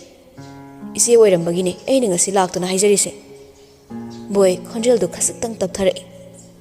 Kidawgi che nangbu miyoibagi minungsi khasaktasu layuba. Nangi lilasa kayam kuina sanaraga landaba kayagi punsibo mafam marang khangdana asum aklehanbase nangbu yengba ngamlibra. Sanana kari lan kiduna aduk thina lakna duna hatki phawbo naramba. Pamdrabadi pamdre singna haidoklaga nakhut chabe ma yenglaga loiraba khuman simu kari ge duk tathina. Nang naiba tana yaduna leiraba nangbu mama makum yengliba mehrababu kari ge hanjinna waba pibano. Tokla siba iche ai sokthare. Asiguma punsi amada hingba ai chokthare. Mase aigi warini. Aigi apambagi matung ina aina hingliba punsini. Masida nangbo singsinkiba leite. Nangi hingpham thokpa hingo. Thaktuna chaduna ngawduna leiba nangi punsi mahingduna asigumba aruba tangkakta masong phangano pakchade. Hek pokminaba machi makna phaw mabu yengluba mitengado boy khallubada thamoi kairaso haipham thokpadudi hairi. Aigi nungai thokpa punsi asinadi kana amabu hanabu honakide aigi henba lamchetna kana amabu manghannabu sinkide aigi mathong maram khangdabe asine ichegum huralana da migi mayum changlaga henba nisa thamjilaga mibul ekhata na sinkide aroiba wahai paringduda nungsi onthoklaga yingli ingangangna karino nangi wahai do wafamduga aigi kari mari leine yumpham leitaba wa ingonda ngangano boysu machede yingli mana khangi machena phattaba tawrabaso kaidongda tawde haiduna chenkiba leite magi meetingduda nungsi saunina makha tari aina tawdaba thabakso irani khallusiro tawne bungo adugumba yumpham leitaba wado aigi imangda ngangano aibu aduk pangba mi oina su ugano ai khaktara ningsengi yeknababo wahaiduda boy thazaba anigi marakta wakhaldu ingawngawna masedi yingi ningsengi yeknabado aidara haiba wahaiduda tholakliba machegi khontoktuna thawdokse machegi khut yaudre haiba mayek sengna khangali oiba yaba kanano khallinge ahingda handuna lakpa ISTV radio pauda hairibado mayek sengna tari drug ka mari leinaba case masamakna media gi thongda maral yasaraba manaw ibungo ming oina panjarabada mairabaning them chabo public ki hewdagi hozik phawba dandi pidana house arrest tawduna thamliba si mahaki pakhum amadi movement da ahomba kari shuleitabana hayeng court puthoklaga magi mathakta henba sentence pirugani hairi loina na lebaki maming leiraba masak thoklaba sana konongi miyoi amana asigumba ayan thinglaba nisha asibo loina duna miyamgi mayokta maru oina inkhalakliban harol singi mayokta lebliba si laibak thibani hainaso NCB official Rex Khabangan mana makhata na fongdorakle nakong da taribo wahaiduna mikap to pungchik chi anle boy khutum chi na taduna upai leta mamit ushilaga lepi asimak yorakani khaludaba nungsi ikhang khangawdaba tariba pawduda machi lengamdaba thamoyado machi khasatang lenglaklaga macha sakna yokcherakpa manawgi damak awaba mihulla machonglei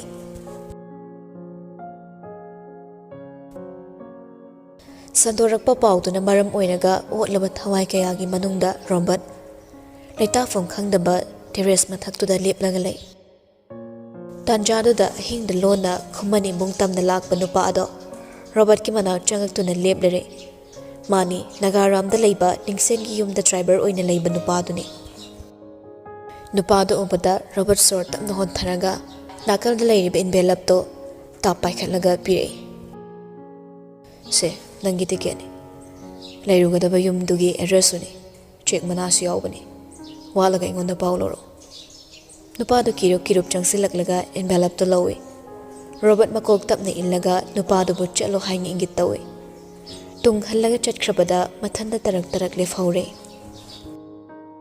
mabo ki chirolda machalgi ningaida lokha ki komsida kakhat pangamda putharaba mahakna pumnamak puning singluraga pirang ihorei angam tanba matawduda sthazadana soikiba khongthangda shathina sokhallaba maruf adubu ningsinglaga chimbalda tapna soli nang aibunga ukomeraba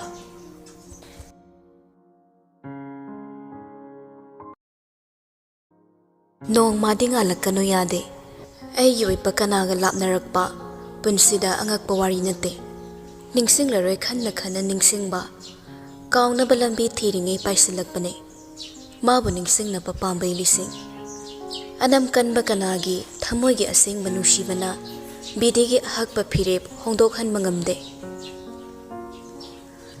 magi manung kanbana ngasidi dandi thongjilda leplare matau asimak yorakpada leo mairababu aduki matik sauningkre mana machin lenglabadi mara leiba mibu puthokpa aruba natte asawbana mang oibana ningthem sangai da leplare mari leinaba singda haizaduna mairababu unanaba semsare leo na mabu unaba lakli tabada maraba khara dingai adubu yadaba tawde tholaktuna unai mahosagu mai onsinaraga phammi adubu mahosagi ichamchamba mai thongdudi natte wangang pham khangnadana tumin leiramlaga leo tapnaire nangise midu kanano khangna ngasi sumara leba mibu namsilaga thamgisira meraba nokningdana noi pakhuma madi pirakte matawduda leo khoisaungna na makha tare madunatana maram kari leire aina khangi sanakha ibe mabu kayagi matik luna khalle haba nangna ꯑꯗꯨꯒ ꯂꯣꯏꯅꯅ ꯑꯩꯅꯁꯨ ꯈꯪꯉꯤ ꯃꯗꯨꯗꯤ ꯃꯍꯥꯛ ꯅꯠꯇꯅ ꯑꯩꯕꯨ ꯑꯁꯨꯝꯅ ꯃꯥꯡꯍꯟꯅꯤꯡꯕ ꯀꯅꯥ ꯑꯃ ꯂꯩꯇꯦ ꯍꯧꯖꯤꯛ ꯃꯗꯨꯒꯤ ꯃꯇꯝ ꯅꯠꯇꯦ ꯅꯤꯡꯁꯦꯟ ꯃꯤꯀꯨꯞꯁꯤ ꯀꯅꯥꯅ ꯀꯔꯤꯒꯤꯗꯃꯛ ꯍꯥꯏꯕ ꯋꯥꯍꯪꯗꯨꯒꯤ ꯃꯤꯀꯨꯞ ꯅꯠꯇꯦ ꯐꯤꯕꯝꯁꯤꯗꯤ ꯀꯅꯥꯅ ꯗꯟꯗꯤ ꯐꯪꯕ ꯍꯥꯏꯕ ꯃꯇꯥꯡ ꯑꯃ ꯌꯧꯔꯛꯂꯕꯅꯤ ꯑꯩꯅ ꯀꯅꯥꯕꯨꯁꯨ ꯃꯔꯨ ꯑꯣꯏꯅ ꯈꯟꯗꯦ ꯇꯧꯐꯝ ꯊꯣꯛꯄ ꯏꯊꯧ ꯇꯧꯕ ꯑꯩꯕු ꯃꯤꯅꯨꯡꯁꯤꯅ ꯌꯣꯝꯂꯕ ꯃꯤ ꯑꯃꯒꯨꯝ ꯎꯒꯅꯨ ꯉꯁꯤꯁꯨ ꯑꯩ ꯃꯇꯝ ꯑꯃꯒꯤ ꯃꯩꯔꯥꯕ ꯑꯣꯏꯔꯤ ꯋꯥꯡꯈꯠꯂꯛꯂꯤꯕ ꯃꯩꯔꯤ ꯑꯗꯨꯕꯨ ꯃꯨꯠꯊꯠꯅꯕ ꯁꯨꯝꯅꯇꯒꯤ ꯆꯣꯡꯊꯣꯛꯂꯒ ꯂꯦꯞꯄꯅꯤ ꯅꯪꯅ ꯀꯅꯥꯒꯤꯗꯃꯛ ꯐꯤꯕꯝꯁꯤ ꯌꯧꯈꯤꯕꯅꯣ ꯍꯥꯏꯕ ꯑꯩ ꯃꯨꯟꯅ ꯈꯪꯉꯤ ꯑꯗꯨꯕꯨ ꯅꯪꯅ ꯈꯪꯒꯗꯕꯗꯤ ꯑꯩꯕꯨ ꯃꯥꯡꯗ ꯊꯝꯂꯒ ꯑꯩꯕꯨ ꯀꯟꯈꯤꯕ ꯑꯣꯏꯗ꯭ꯔꯕꯁꯨ ꯅꯪꯅ ꯃꯔꯝ ꯑꯣꯏꯔꯒ ꯑꯩꯒꯤ ꯃꯤꯡꯆꯠ ꯃꯥꯡꯈꯤꯗꯦ ꯑꯗꯨꯃꯛꯄꯨ ꯅꯪꯅ ꯑꯃꯨꯛꯁꯨ ꯈꯪꯒꯗꯕꯗꯤ ꯑꯩꯒꯤ ꯊꯋꯥꯏ ꯑꯁꯦ ꯅꯉꯣꯟꯗ ꯀꯠꯂꯨ ꯍꯥꯏꯔꯕꯁꯨ ꯑꯩ ꯆꯤꯡꯅꯕ ꯂꯩꯇꯅ ꯀꯠꯀꯅꯤ ꯅꯪꯅ ꯈ꯭ꯋꯥꯏꯗꯒꯤ ꯑꯁꯣꯟꯕ ꯂꯥꯜ ꯑꯃ ꯆꯪꯂꯁꯨ ꯅꯪꯒꯤ ꯅꯃꯥꯡ ꯊꯥꯔꯒ ꯑꯩ ꯅꯪꯒꯤꯗꯃꯛ ꯁꯤꯒꯅꯤ ꯑꯗꯨꯕꯨ ꯃꯩꯔꯥꯕ ꯑꯩꯒꯤ ꯏꯆꯜ ꯀꯥꯁꯪꯗꯤ ꯑꯩꯒꯤ ꯁꯣꯔꯁꯤꯅ ꯂꯩꯔꯤ ꯃꯈꯩ ꯅꯪꯒꯤ ꯅꯐꯝꯗ ꯁꯤꯟꯅꯔꯣꯏ ꯍꯧꯖꯤꯛꯇ ꯅꯨꯄꯥꯗꯣ ꯈꯪꯌꯦꯡ ꯌꯦꯡꯂꯛꯏ ꯊꯃꯣꯏꯗ ꯆꯨꯈꯤꯕ ꯃꯩꯁꯥꯛ ꯃꯇꯧ ꯑꯃꯅ ꯃꯤꯠꯌꯦꯡ ꯑꯃꯗ ꯍꯣꯡꯗꯣꯛꯄ ꯉꯝꯕ ꯍꯧꯅꯗꯦ ꯃꯁꯤꯃꯛꯅ ꯂꯤꯌꯣ ꯇꯞꯅ ꯃꯈꯥ ꯇꯥꯔꯛꯏ ꯅꯪꯅ ꯃꯥꯒꯤꯗꯃꯛ ꯄꯨꯝꯅꯃꯛ ꯀꯠꯊꯣꯛꯂꯕꯁꯨ ꯑꯩꯒꯤ ꯑꯄꯦꯟꯕ ꯂꯩꯇꯦ ꯍꯣꯡꯕ ꯅꯥꯏꯕ ꯅꯈꯣꯏꯒꯤ ꯁꯛꯇꯝ ꯑꯩꯅ ꯊꯥꯖꯕ ꯉꯝꯗꯦ ꯅꯈꯣꯏꯒꯤ ꯂꯧꯅꯝꯕ ꯁꯥꯖꯠ ꯑꯩꯅ ꯀꯥꯎꯕ ꯉꯝꯗꯦ ꯃꯔꯝꯁꯤꯅ ꯅꯪꯅ ꯃꯥꯒꯤꯗꯃꯛ ꯀꯠꯊꯣꯛꯈꯤꯕ ꯈꯣꯡꯐꯝꯗꯣ ꯍꯟꯗꯣꯛꯂꯒ ꯑꯁꯦꯡꯕ ꯄꯥꯎꯈꯨꯝ ꯄꯤꯌꯨ ꯍꯧꯖꯤꯛꯁꯨ ꯃꯇꯝ ꯂꯩꯔꯤ ꯍꯤꯔꯝꯁꯤꯗ ꯅꯍꯥꯛ ꯆꯦꯟꯅꯗꯦ ꯍꯥꯏꯅ ꯃꯦꯗꯤꯌꯥꯒꯤ ꯊꯣꯡꯗ ꯈꯪꯍꯜꯂꯨ ꯃꯗꯨꯅ ꯅꯪꯒꯤ ꯋꯥꯈꯜꯅꯤ ꯑꯍꯣꯡꯕ ꯅꯥꯏꯕ ꯃꯤꯑꯣꯏꯕꯅꯤ ꯑꯗꯨꯕꯨ ꯑꯩꯒꯤ ꯁꯥꯖꯠꯄꯨ ꯑꯍꯣꯡꯕ ꯅꯥꯏꯕ ꯍꯥꯏꯒꯅꯨ ꯑꯩ ꯍꯣꯡꯈꯤꯗꯦ ꯅꯤꯡꯁꯦꯟ ꯑꯩꯒꯤ ꯃꯄꯥꯜ ꯊꯣꯡꯒꯤ ꯍꯣꯡꯂꯁꯨ ꯑꯩꯒꯤ ꯊꯃꯣꯏ ꯑꯍꯣꯡꯕ ꯂꯩꯈꯤꯗꯦ ꯃꯥꯕꯨ ꯅꯨꯡꯁꯤꯈꯤ ꯉꯁꯤꯁꯨ ꯅꯨꯡꯁꯤꯔꯤ ꯍꯌꯦꯡꯁꯨ ꯅꯨꯡꯁꯤꯈꯤꯅꯤ ꯑꯗꯨꯒ ꯐꯛꯂꯥꯡ ꯃꯔꯤꯅ ꯀꯣꯏꯁꯤꯟꯕ ꯑꯃꯝꯕ ꯀꯥꯗꯨꯗ ꯏꯗꯣꯝ ꯏꯊꯟꯇ ꯂꯦꯜꯂꯨꯔꯕꯁꯨ ꯑꯩ ꯃꯥꯕꯨ ꯅꯨꯡꯁꯤꯈꯤꯅꯤ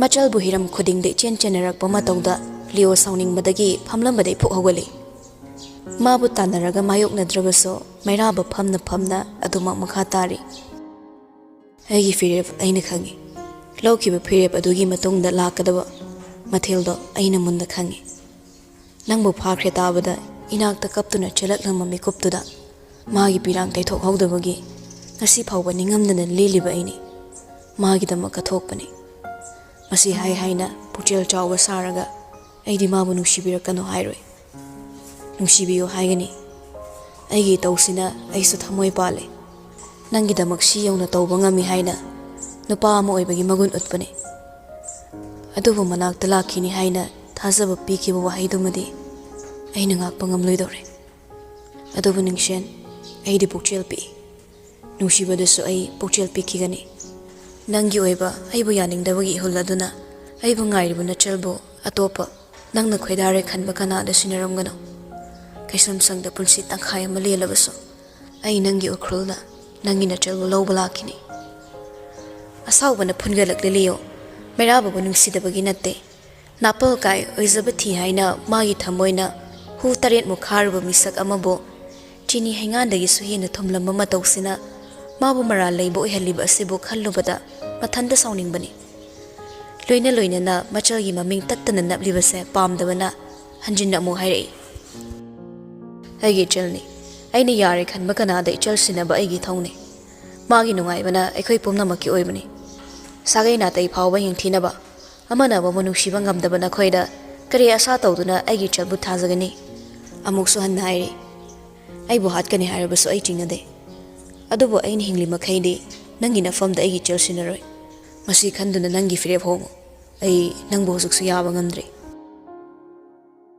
ꯑꯁꯤ ꯍꯥꯏꯔꯒ ꯂꯤꯌꯣ ꯀꯥꯗꯨꯗꯒꯤ ꯊꯣꯛꯀꯦ ꯈꯟꯅ ꯈꯣꯡ ꯊꯥꯡꯒꯦ ꯍꯣꯠꯅꯩ ꯑꯗꯨꯕꯨ ꯃꯄꯥꯜꯗꯒꯤ ꯁꯦꯀ꯭ꯌꯨꯔꯤꯇꯤ 2-3 ꯄ꯭ꯔꯄꯞ ꯆꯪꯁꯤꯜꯂꯛꯂꯒ ꯂꯦꯞꯄꯔꯦ ꯅꯟ ꯃꯅꯤꯄꯨꯔꯤꯅꯤ ꯂꯣꯟ ꯈꯣꯏꯔꯞ ꯍꯥꯏꯔꯛꯏ ꯌꯔ ꯍꯥꯏꯅꯦꯁ ꯄꯨꯡ ꯇꯥꯔꯦ ꯀꯣꯠ ꯆꯠꯁꯦ ꯂꯤꯌꯣ ꯈꯣꯡꯊꯥꯡ ꯂꯦꯞꯂꯒ ꯇꯨꯡ ꯑꯣꯟꯗꯨꯅ ꯌꯦꯡꯂꯛꯏ ꯍꯧꯖꯤꯛꯁꯨ ꯆꯤꯝꯕꯥꯜꯗꯒꯤ ꯑꯆꯨꯝ ꯑꯔꯥꯟꯒꯤ ꯋꯥꯐꯝ ꯊꯝꯅꯤꯡꯕꯒꯤ ꯃꯥꯏꯊꯣꯡ ꯎꯗꯦ ꯃꯩꯔꯥꯕ ꯃꯇꯧꯗꯨꯗ ꯂꯤꯌꯣꯕꯨ ꯃꯄꯨꯝ ꯊꯤꯠꯅ ꯁꯥꯎꯍꯜꯂꯕꯁꯨ ꯀꯔꯤꯗꯤ ꯎꯄꯥꯏ ꯂꯩꯔꯤ ꯃꯁꯥꯃꯛꯅ ꯂꯦꯞꯈꯤꯕꯅ ꯃꯈꯣꯏꯗꯤ ꯍꯣꯠꯅꯖꯃꯟ ꯂꯦꯝꯅ ꯃꯥꯡꯕꯅꯤ ꯃꯩꯔꯥꯕꯁꯨ ꯐꯝꯂꯝꯕꯗꯒꯤ ꯍꯧꯒꯠꯂꯒ ꯂꯤꯌꯣꯗ ꯌꯦꯡꯂꯛꯏ ꯋꯥꯍꯩ ꯀꯌꯥ ꯍꯥꯏꯅꯤꯡꯕꯒꯨꯝꯅ ꯑꯗꯨꯕꯨ ꯋꯥꯍꯩ ꯑꯃꯈꯛ ꯍꯥꯏꯔꯝꯃꯤ ꯈꯣꯟꯖꯦꯜꯗꯨ ꯏꯀꯟ ꯀꯟꯗ ꯁꯣꯏꯗꯅ ꯂꯥꯛꯈꯤꯅꯤ ꯇꯥꯃꯣ ꯑꯁꯤ ꯍꯥꯏꯔꯒ ꯅꯨꯄꯥꯗꯨ ꯈꯣꯡ ꯊꯥꯡꯒꯛꯂꯦ ꯃꯩꯔꯥꯕꯅ ꯃꯥꯒꯤ ꯃꯄꯥ ꯂꯥꯟꯈꯤꯕꯗꯨꯗ ꯑꯁꯥꯎꯕꯅ ꯂꯥꯛꯍꯜꯂꯕ ꯂꯤꯌꯣꯁꯨ Khonjel wangkhat tai itap tapna luhongbagi pau faudi khangalake nupa du chaplep lagi yenglamni wai amat tairamda mikop khra yenglamlaga nupa singdugi mang thaduna chatkhre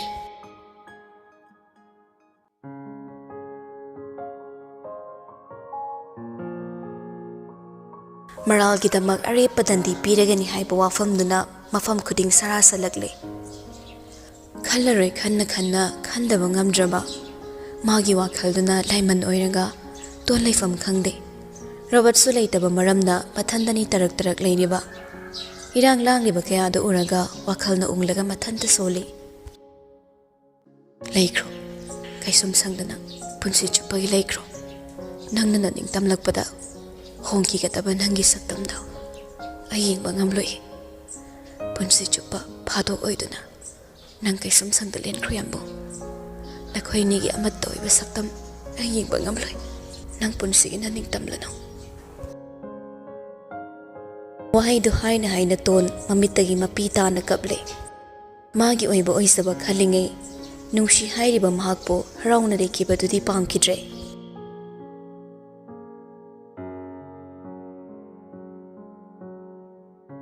tamda humba humaina chingna manil fangbagumna chafu saba tamdana isoi soiba chafuda noktun hiyinglaga leiriba mani mandol singduda no kheduna leiramba nupido khallude thangnaba makeup takari oigani machana samlakpo wari hairamduna pau khanglaba thaba masadu langtaknai adubu mairabana tarai dandi du lauroi achumba sengba thamlakani khalluba do tayonaraklabada manungda tumin phamlambadagi prapap chenthораklaga thongzilda chaplepi sumangda chapu saribani haina nokliba machani pibo ngayak munna yenglamlaga khonjel nikna kawi sana imagi kachang nupido hut leituna yengle mamana nughiknana leplambu ubada kari tawrabano khalle mamado imungda paw yenghobani haiba ningsinglakpada laisa phamlambadagi phu hogolaga lepi ngayak sum yenglamlaga oiba yaba wakhal kya paisilaklaga nupido ta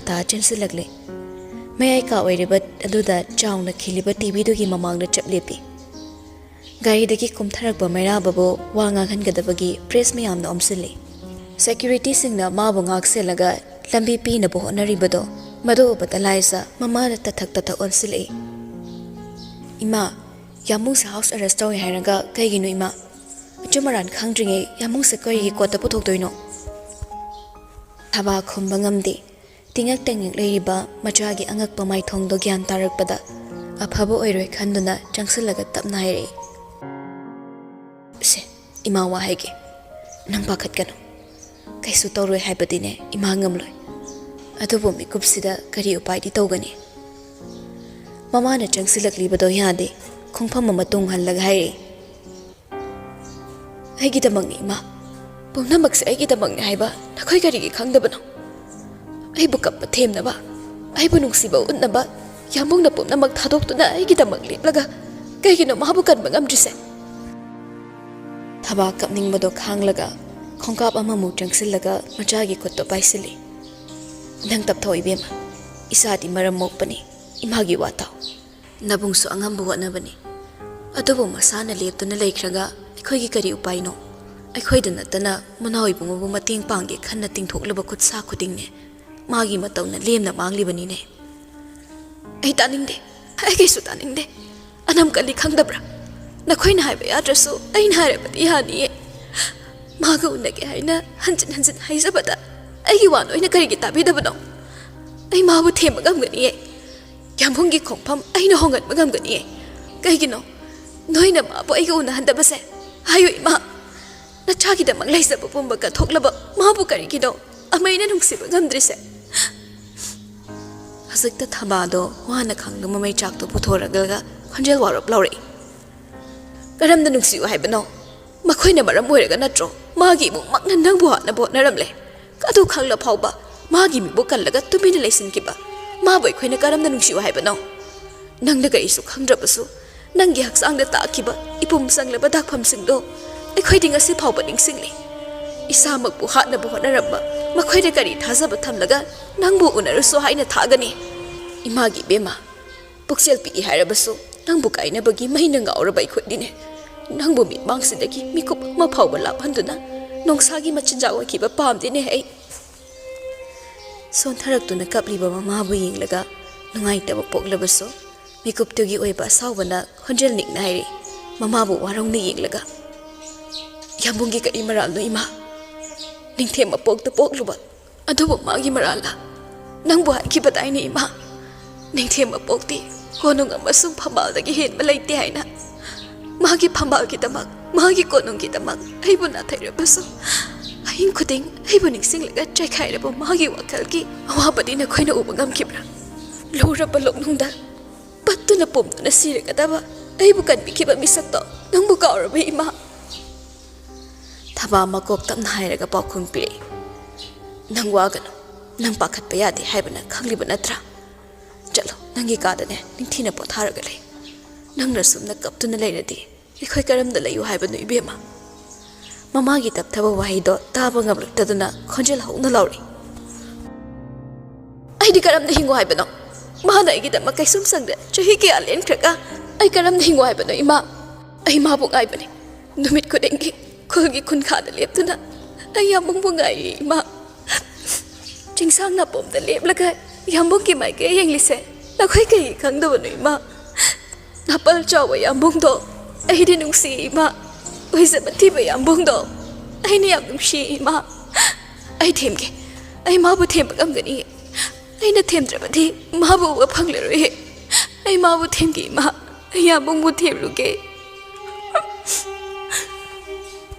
wahai singdo haina haina matau to yingna thabagi mitmangdagi tapna tapna lapkhiduna ta senthokre matau to thaba khamba yaroi khanna mami chena wisilaga lehore kaptuna lehore adubu thangnaba mikupta khonjelamaga loinana mayam lagdarakpagi khon makhol tabada thaba prabab chenuna thongjala lepi adubu hojikta kaptuna chenkiba masado churi thapam dai tharaga asibagum gyan mangna tatuna leiramle leiriba mayamno chensilaga laisabo konkatli tawriba matawduda thaba gyan mangkhre tarang amada leplaga leiringe nakongda ninpum tarai tungda thariba tv da lakliba paugi marak thana tharakpa khonjelduna malimbu saple phalaga madugi khonjel khaktamak tarai ningthi saba sofa duda irenjana family ka hena ningthi saba mayek naibi ama selaga fanek tu thabak phawba chingkhatle madugi mathakta mapal kabok saibi ngaruna bawang khaifi ama makok kublap illaga laibak tamalin resha nga thoyhallaga phamliba nungsi ing taplaba maithong adugum wahaigi pareng kaya ama chimbaldagi ingna tapna thadori aigi mingnungsi ningthem sangai da onglaga leimarimbi mithol phanglambi miyamna matam amagi leimarimbi kaungna horaga daba luwang ningolni saktam do ubada kana ama yaukidre manung kanba manawgi matawna makok pairiga leiramba loyumbaso TV da tariba khonjel amadi saktam do da munna yingle nungsi itap tamna noklaga makha tari miyoiba ama oina poklaga mi oina hingba ngamdaba nupi ama oina poklaga mama oibadi ngamdaba khonjel niktanaba tamna tinyo tharaga amu makha tari ipagi luwang sangaida awat palai te hinglakpa ihakna sana konungda ningthem sagai da onglaga leikiba mikoptuda aina kayad haraukiba thamoi gi lamlan boirabasu aigi magun wanglaba ipuroibagi minungsina awat palai traba aibo amoki hena awat palaita lei masisa oina kayada nungaina hinglakpa adubo yumbal sagai onglabi ihakna awat palai te haidunasu imit icha uroi khanglakpa mikupta aigi mitna uriba pumnama arimbani khalaki kaya wana hotnaduna thinglamba pirang tamna sintharakle adubu chimbalda nokmi tawraga adumak makha tana chathari nupi hoibigi mapokta poklaga mahi yandraba heiru tandraba ihakpo ipuroibana minungsigi ipakta luphandunasu aigi apikpa thamoina minungsiduna apenbu oikide shiraga loiba mihoibagi mapokta ꯑꯩꯒꯤꯅꯦ ꯍꯥꯏꯕ ꯀꯅꯥ ꯑꯃꯠꯇ ꯁꯪꯁꯥꯔꯁꯤꯗ ꯂꯩꯔꯔꯣꯏ ꯍꯌꯦꯡ ꯑꯩꯅ ꯁꯤꯕꯗ ꯑꯩꯒꯤꯗꯃꯛ ꯂꯩ ꯃꯅꯥ ꯑꯃꯠꯇ ꯑꯣꯏꯔꯁꯨ ꯀꯠꯇꯨꯅ ꯑꯩꯕꯨ ꯅꯤꯡꯁꯤꯡꯕꯤꯅꯕ ꯀꯅꯥꯁꯨ ꯂꯩꯔꯔꯣꯏ ꯍꯥꯏꯕ ꯋꯥꯈꯜꯁꯤꯅ ꯑꯩꯕꯨ ꯑꯍꯤꯡ ꯇꯥꯏꯕꯪ ꯄꯣꯊꯥꯍꯟꯈꯤꯗꯦ ꯑꯩꯒꯤ ꯏꯃꯤꯡ ꯑꯁꯦ ꯃꯨꯠꯈ꯭ꯔꯒꯅꯤ ꯈꯜꯂꯨꯕꯗ ꯑꯩ ꯏꯁꯥ ꯐꯥꯎꯕ ꯈꯪꯗ ꯑꯩꯒꯤ ꯈꯣꯡꯊꯥꯡ ꯑꯃꯝꯕ ꯂꯝꯕꯤꯗ ꯇꯞꯅ ꯇꯞꯅ ꯆꯤꯡꯁꯤꯜꯂꯛꯈꯤ ꯅꯨꯡꯁꯤꯕꯅꯤ ꯃꯍꯥꯛꯄꯨ ꯑꯗꯨꯕꯨ ꯑꯁꯦꯡꯕ ꯃꯆꯨ ꯈꯪꯂꯕꯗ ꯍꯩꯊꯔꯨꯕ ꯃꯤꯅꯨꯡꯁꯤ ꯑꯗꯨꯒꯤ ꯃꯒꯨꯟ ꯑꯃꯗꯤ ꯃꯌꯦꯛ ꯃꯥꯡꯈ꯭ꯔꯕꯁꯨ ꯂꯣꯌꯨꯝꯕ ꯅꯨꯡꯁꯤꯒꯤꯗꯃꯛ ꯀꯞꯇꯕ ꯉꯝꯗꯦ ꯌꯦꯡꯅ ꯌꯦꯡꯅ ꯅꯨꯡꯁꯤ ꯇꯥꯔꯤꯕ ꯃꯄꯤꯗꯣ ꯇꯞꯅ ꯇꯩꯊꯣꯛꯂꯒ ꯈꯣꯟꯖꯦꯜꯗꯣ ꯈꯖꯤꯛꯇꯪ ꯁꯦꯝꯂꯒ ꯍꯥꯏꯔꯛꯏ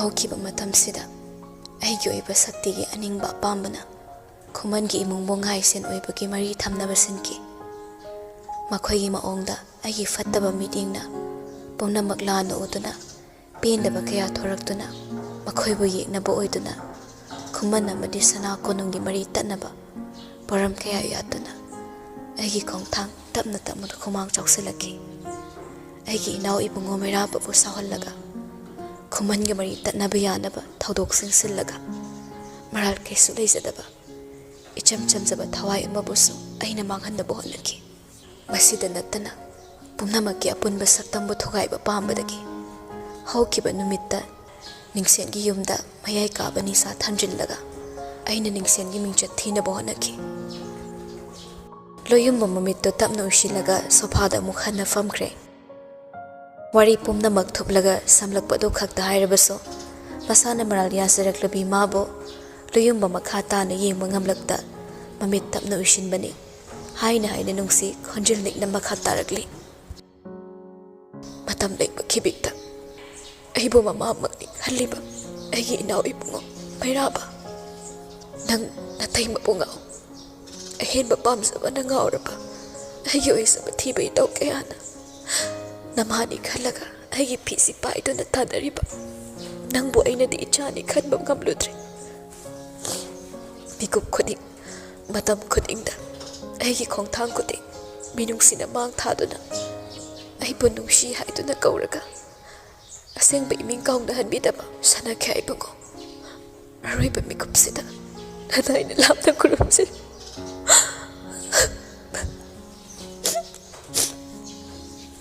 ꯑꯁꯤ ꯍꯥꯏꯔꯒ ꯅꯨꯡꯁꯤ ꯈꯣꯟꯖꯦꯜ ꯊꯣꯛꯅ ꯀꯞꯂꯦ ꯄꯨꯝꯅꯃꯛꯀꯤ ꯃꯔꯥꯜ ꯌꯥꯗꯨꯅ ꯗꯟꯗꯤꯒꯤ ꯊꯣꯡꯖꯗ ꯂꯦꯞꯂꯕꯤꯅꯤ ꯋꯥꯍꯩ ꯈꯛꯇ ꯅꯠꯇꯦ ꯃꯁꯥꯅ ꯁꯦꯝꯖꯕ ꯄ꯭ꯔꯃꯥꯟ ꯄꯨꯊꯣꯛꯂꯒ ꯃꯍꯥꯛꯁꯤ ꯃꯔꯥꯜ ꯂꯩꯔꯦ ꯇꯥꯛꯂꯤ ꯃꯇꯥꯡꯅ ꯃꯇꯝꯅ ꯄꯨꯔꯛꯄ ꯑꯑꯣꯟꯕ ꯅꯥꯏꯕ ꯃꯤꯑꯣꯏꯕꯒꯤ ꯂꯤꯆꯠꯄꯨ ꯍꯣꯡꯕ ꯅꯥꯏꯍꯟꯕꯒꯨꯝ ꯏꯆꯝ ꯆꯝꯅ ꯍꯤꯡꯂꯝꯕ ꯃꯥꯒꯤ ꯄꯨꯟꯁꯤꯗ ꯃꯃꯤꯠꯇ ꯃꯆꯥ ꯎꯔꯔꯣꯏ ꯈꯪꯂꯛꯄ ꯃꯤꯀꯨꯞꯇ ꯃꯤꯑꯣꯏꯕ ꯀꯧꯕ ꯖꯤꯕꯁꯤꯡꯒꯤ ꯅꯨꯡꯗ ꯂꯩꯔꯤꯕ ꯍꯨ ꯑꯗꯨꯅ ꯑꯁꯨꯝ ꯆꯥꯎꯊꯣꯔꯛꯇꯨꯅ ꯍꯛꯆꯥꯡ ꯀꯌꯥꯠ ꯄꯨꯝꯅꯃꯛ ꯁꯤꯊꯍꯜꯂꯛꯇꯨꯅ ꯑꯍꯣꯡꯕ ꯁꯛꯇꯝ ꯍꯥꯏꯕ ꯑꯗꯨ ꯑꯣꯏꯍꯟꯈꯤ ꯃꯌꯥꯝꯒꯤ ꯃꯃꯥꯡꯗ ꯃꯁꯪ ꯑꯣꯏꯕꯗꯣ ꯈꯛꯇ ꯍꯥꯏꯔꯕꯁꯨ ꯃꯤꯀꯨꯞ ꯑꯗꯨꯗ ꯊꯣꯝꯖꯤꯜꯂꯛꯄ ꯃꯔꯤ ꯂꯩꯅꯕꯁꯤꯡ ꯑꯗꯨꯒꯤ ꯋꯥꯍꯪꯒꯤ ꯄꯥꯎꯈꯨꯝ ꯅꯨꯡꯁꯤꯅ ꯃꯔꯤꯛ ꯆꯨꯝꯅ ꯄꯤ ꯃꯍꯧꯁꯥꯅ ꯃꯥꯏꯊꯣꯡ ꯑꯅꯤ ꯂꯣꯡꯕꯒꯤ ꯍꯩꯅꯕꯤ ꯂꯩꯈꯤꯕꯅ ꯅꯤꯡꯁꯦꯟꯒꯤ ꯌꯨꯝꯗ ꯊꯝꯂꯝꯕ ꯇ꯭ꯔꯛ ꯑꯗꯣ ꯃꯥꯅꯅꯤ ꯍꯥꯏꯅ ꯄ꯭ꯔꯃꯥꯟ ꯄꯨꯊꯣꯛꯂꯒ ꯑꯣꯏꯗꯕ ꯉꯥꯡꯕꯗ ꯊꯣꯏꯅ ꯑꯋꯥꯕ ꯑꯣꯏꯈꯤꯗꯦ ꯃꯥꯒꯤ ꯃꯊꯛꯇ ꯁꯤꯔꯤꯕ ꯃꯔꯥꯜ ꯑꯗꯣ ꯑꯗꯨꯛꯀꯤ ꯃꯇꯤꯛ ꯆꯥꯎꯈ꯭ꯔꯦ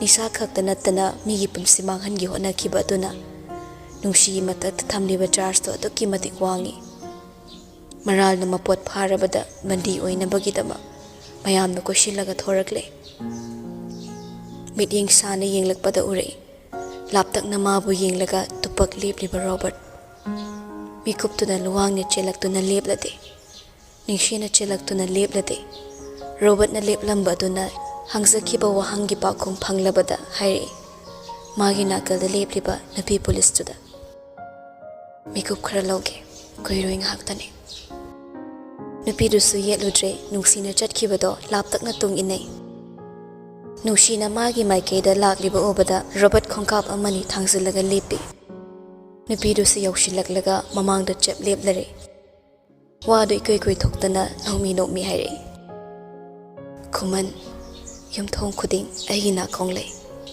ꯃꯅꯤꯄꯨꯔꯒꯤ ꯃꯐꯝ ꯈꯨꯗꯤꯡꯗ ꯑꯩꯒꯤ ꯃꯤꯠ ꯂꯩ ꯃꯤꯀꯨꯞ ꯈꯨꯗꯤꯡ ꯃꯇꯝ ꯈꯨꯗꯤꯡ ꯑꯐꯕ ꯂꯝꯕꯤꯗ ꯆꯠꯀꯦ ꯅꯤꯡꯂꯕꯁꯨ ꯃꯇꯥꯡꯅ ꯃꯇꯝꯅ ꯑꯩꯈꯣꯏꯒꯤ ꯁꯥꯖꯠꯄꯨ ꯏꯁꯥ ꯈꯪꯗ ꯁꯣꯏꯈꯤꯕ ꯌꯥꯎꯗꯕ ꯅꯠꯇꯦ Robert tuminna lepi nungsibu yengbasu ngamde. Aina nangbu kalamle haina aibu ningano. Aina lauriba phiripsidi shanakya aibongo amadi pumnamakdagi nungsibana lumi khankraba aigi inawgi nungshiba adobu ikai khumnaba oina inawbu kallaga magi maning thunganbani. Shanakya aibema ai shana pamna chatkiba lambidi nate. Nungsi makha taraklanu haibogo makhutna fat haigali. Leplo khuman miyoiba kanaso phattaba oigi haibagi asa tawduna hingdabani. Matang matamna aikhoibu phattaba ohenbani haibase atai kanana khangdrabasu aina munna khangi. Adubu nangdi ai natte. Nangi nagun aina munna khangi. Maramsina nangi khanthawdaba mikupta lawkiba phirep adubu chumthoksanaba aina nangi matam pibani. Wafamase pumnamakdagi lotpana nangi afaba oigani. Miyam khangna nangbu dandi pidrabasu nangi athotpa thamoiduna nangna tawsaruba paptugi ningamdabana makha tarakpa punsida maglaknaduna lengani aina khangi. Maduna nangi dandi orasanu haukiba kauthoklaga matam pumnamakta mahusagi khumani pongogi saklol lauduna sana konumgi tungda leblo nachalbu sana khai bimana ningsingla itammo. Matamdu yaraktabana kuina sangna wari tawraga leiba yadabana nungsi Robert po amuktang yenglamlaga mai leiduna chatkre. Ningsinglei ningsengida leiba magi chanaba mi singa sinaraga mari leinaba singdagi mayai kabani sha khutsinna halaktuna shinaduna thamkiba. Chaningda charuba chakhomaduna hu olaktuna masana masabu kawrabaso nungsina hairambaga loinana ningamdabagi mai chukhattuna ningamda leihori.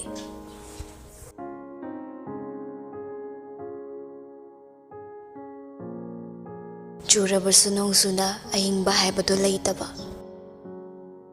Humlabasu malangna apenba kauba leitaba. Ningshingluraga mabo madom tumin kapchaba. Yengninglakpa mabo ugi kauba fangdaba. Maisa laglaba achikpa. Maru hundraba male nungshiba leitraba thamoi yening hundraba haksang. Mit aduna uirum panglakpada nakongda tabli tarai yumgi yanglenda tap tariba nonglikki atappa khonjel ka hena kande itap tapnani tariba. Khonjel duga loina nakanda phamliba singre ngamgi khonjel su tari nungsa thina phamlama mamada onsilaga hairami. Angang oiringegom amuk halaklaroi karisu pakhatkano magi angang oiringegi matawdi mahusana phakrabani. Adubu yamna pakhatpa matamda asumna hek tawbasidi kupna yenglaga khangani. Adubu yengdrabasu ai haiba ngame karisu tawroi yamna pakhatpagini. Thaba kapluba mali madi pada pakhatchabani. Phana sawi haidunaso apokpi mamagi thamoida haukiba thawdok kayana mikup puding mipairamgadabado khallubada mamabu ngahak yenglamlaga itap tapna kauri. Abu khonjelduda animakto taha yenglei sinrengamdi gyan lakpaduda harauduna yenglamlaga hagotlaga thokre. Imphalgi pawsu nungairabada sumangda leplaga leiriba singduda sansa chasi haiduna lauri. Thabasu machagi manakta taha changlaklaga makokta tapna paibirei. Isa tumbi, isa kedawiye, kok nungai tabro, abu kok namura. Lai sama kok tu nakit tapna hairamlaga hiblibado hagot na bohone. Masadu sonthade tumlubagi kok khasik tanglumlibado mangaire. Adubu thaba changsilaklaga machabu hogatpi. Nakanda thuplaga thamlamba ngangba amuba yanaba ina phido. Haidoklaga machada tapna yansinbirei. Kari saninge isa saklalamani ima kari sema uge.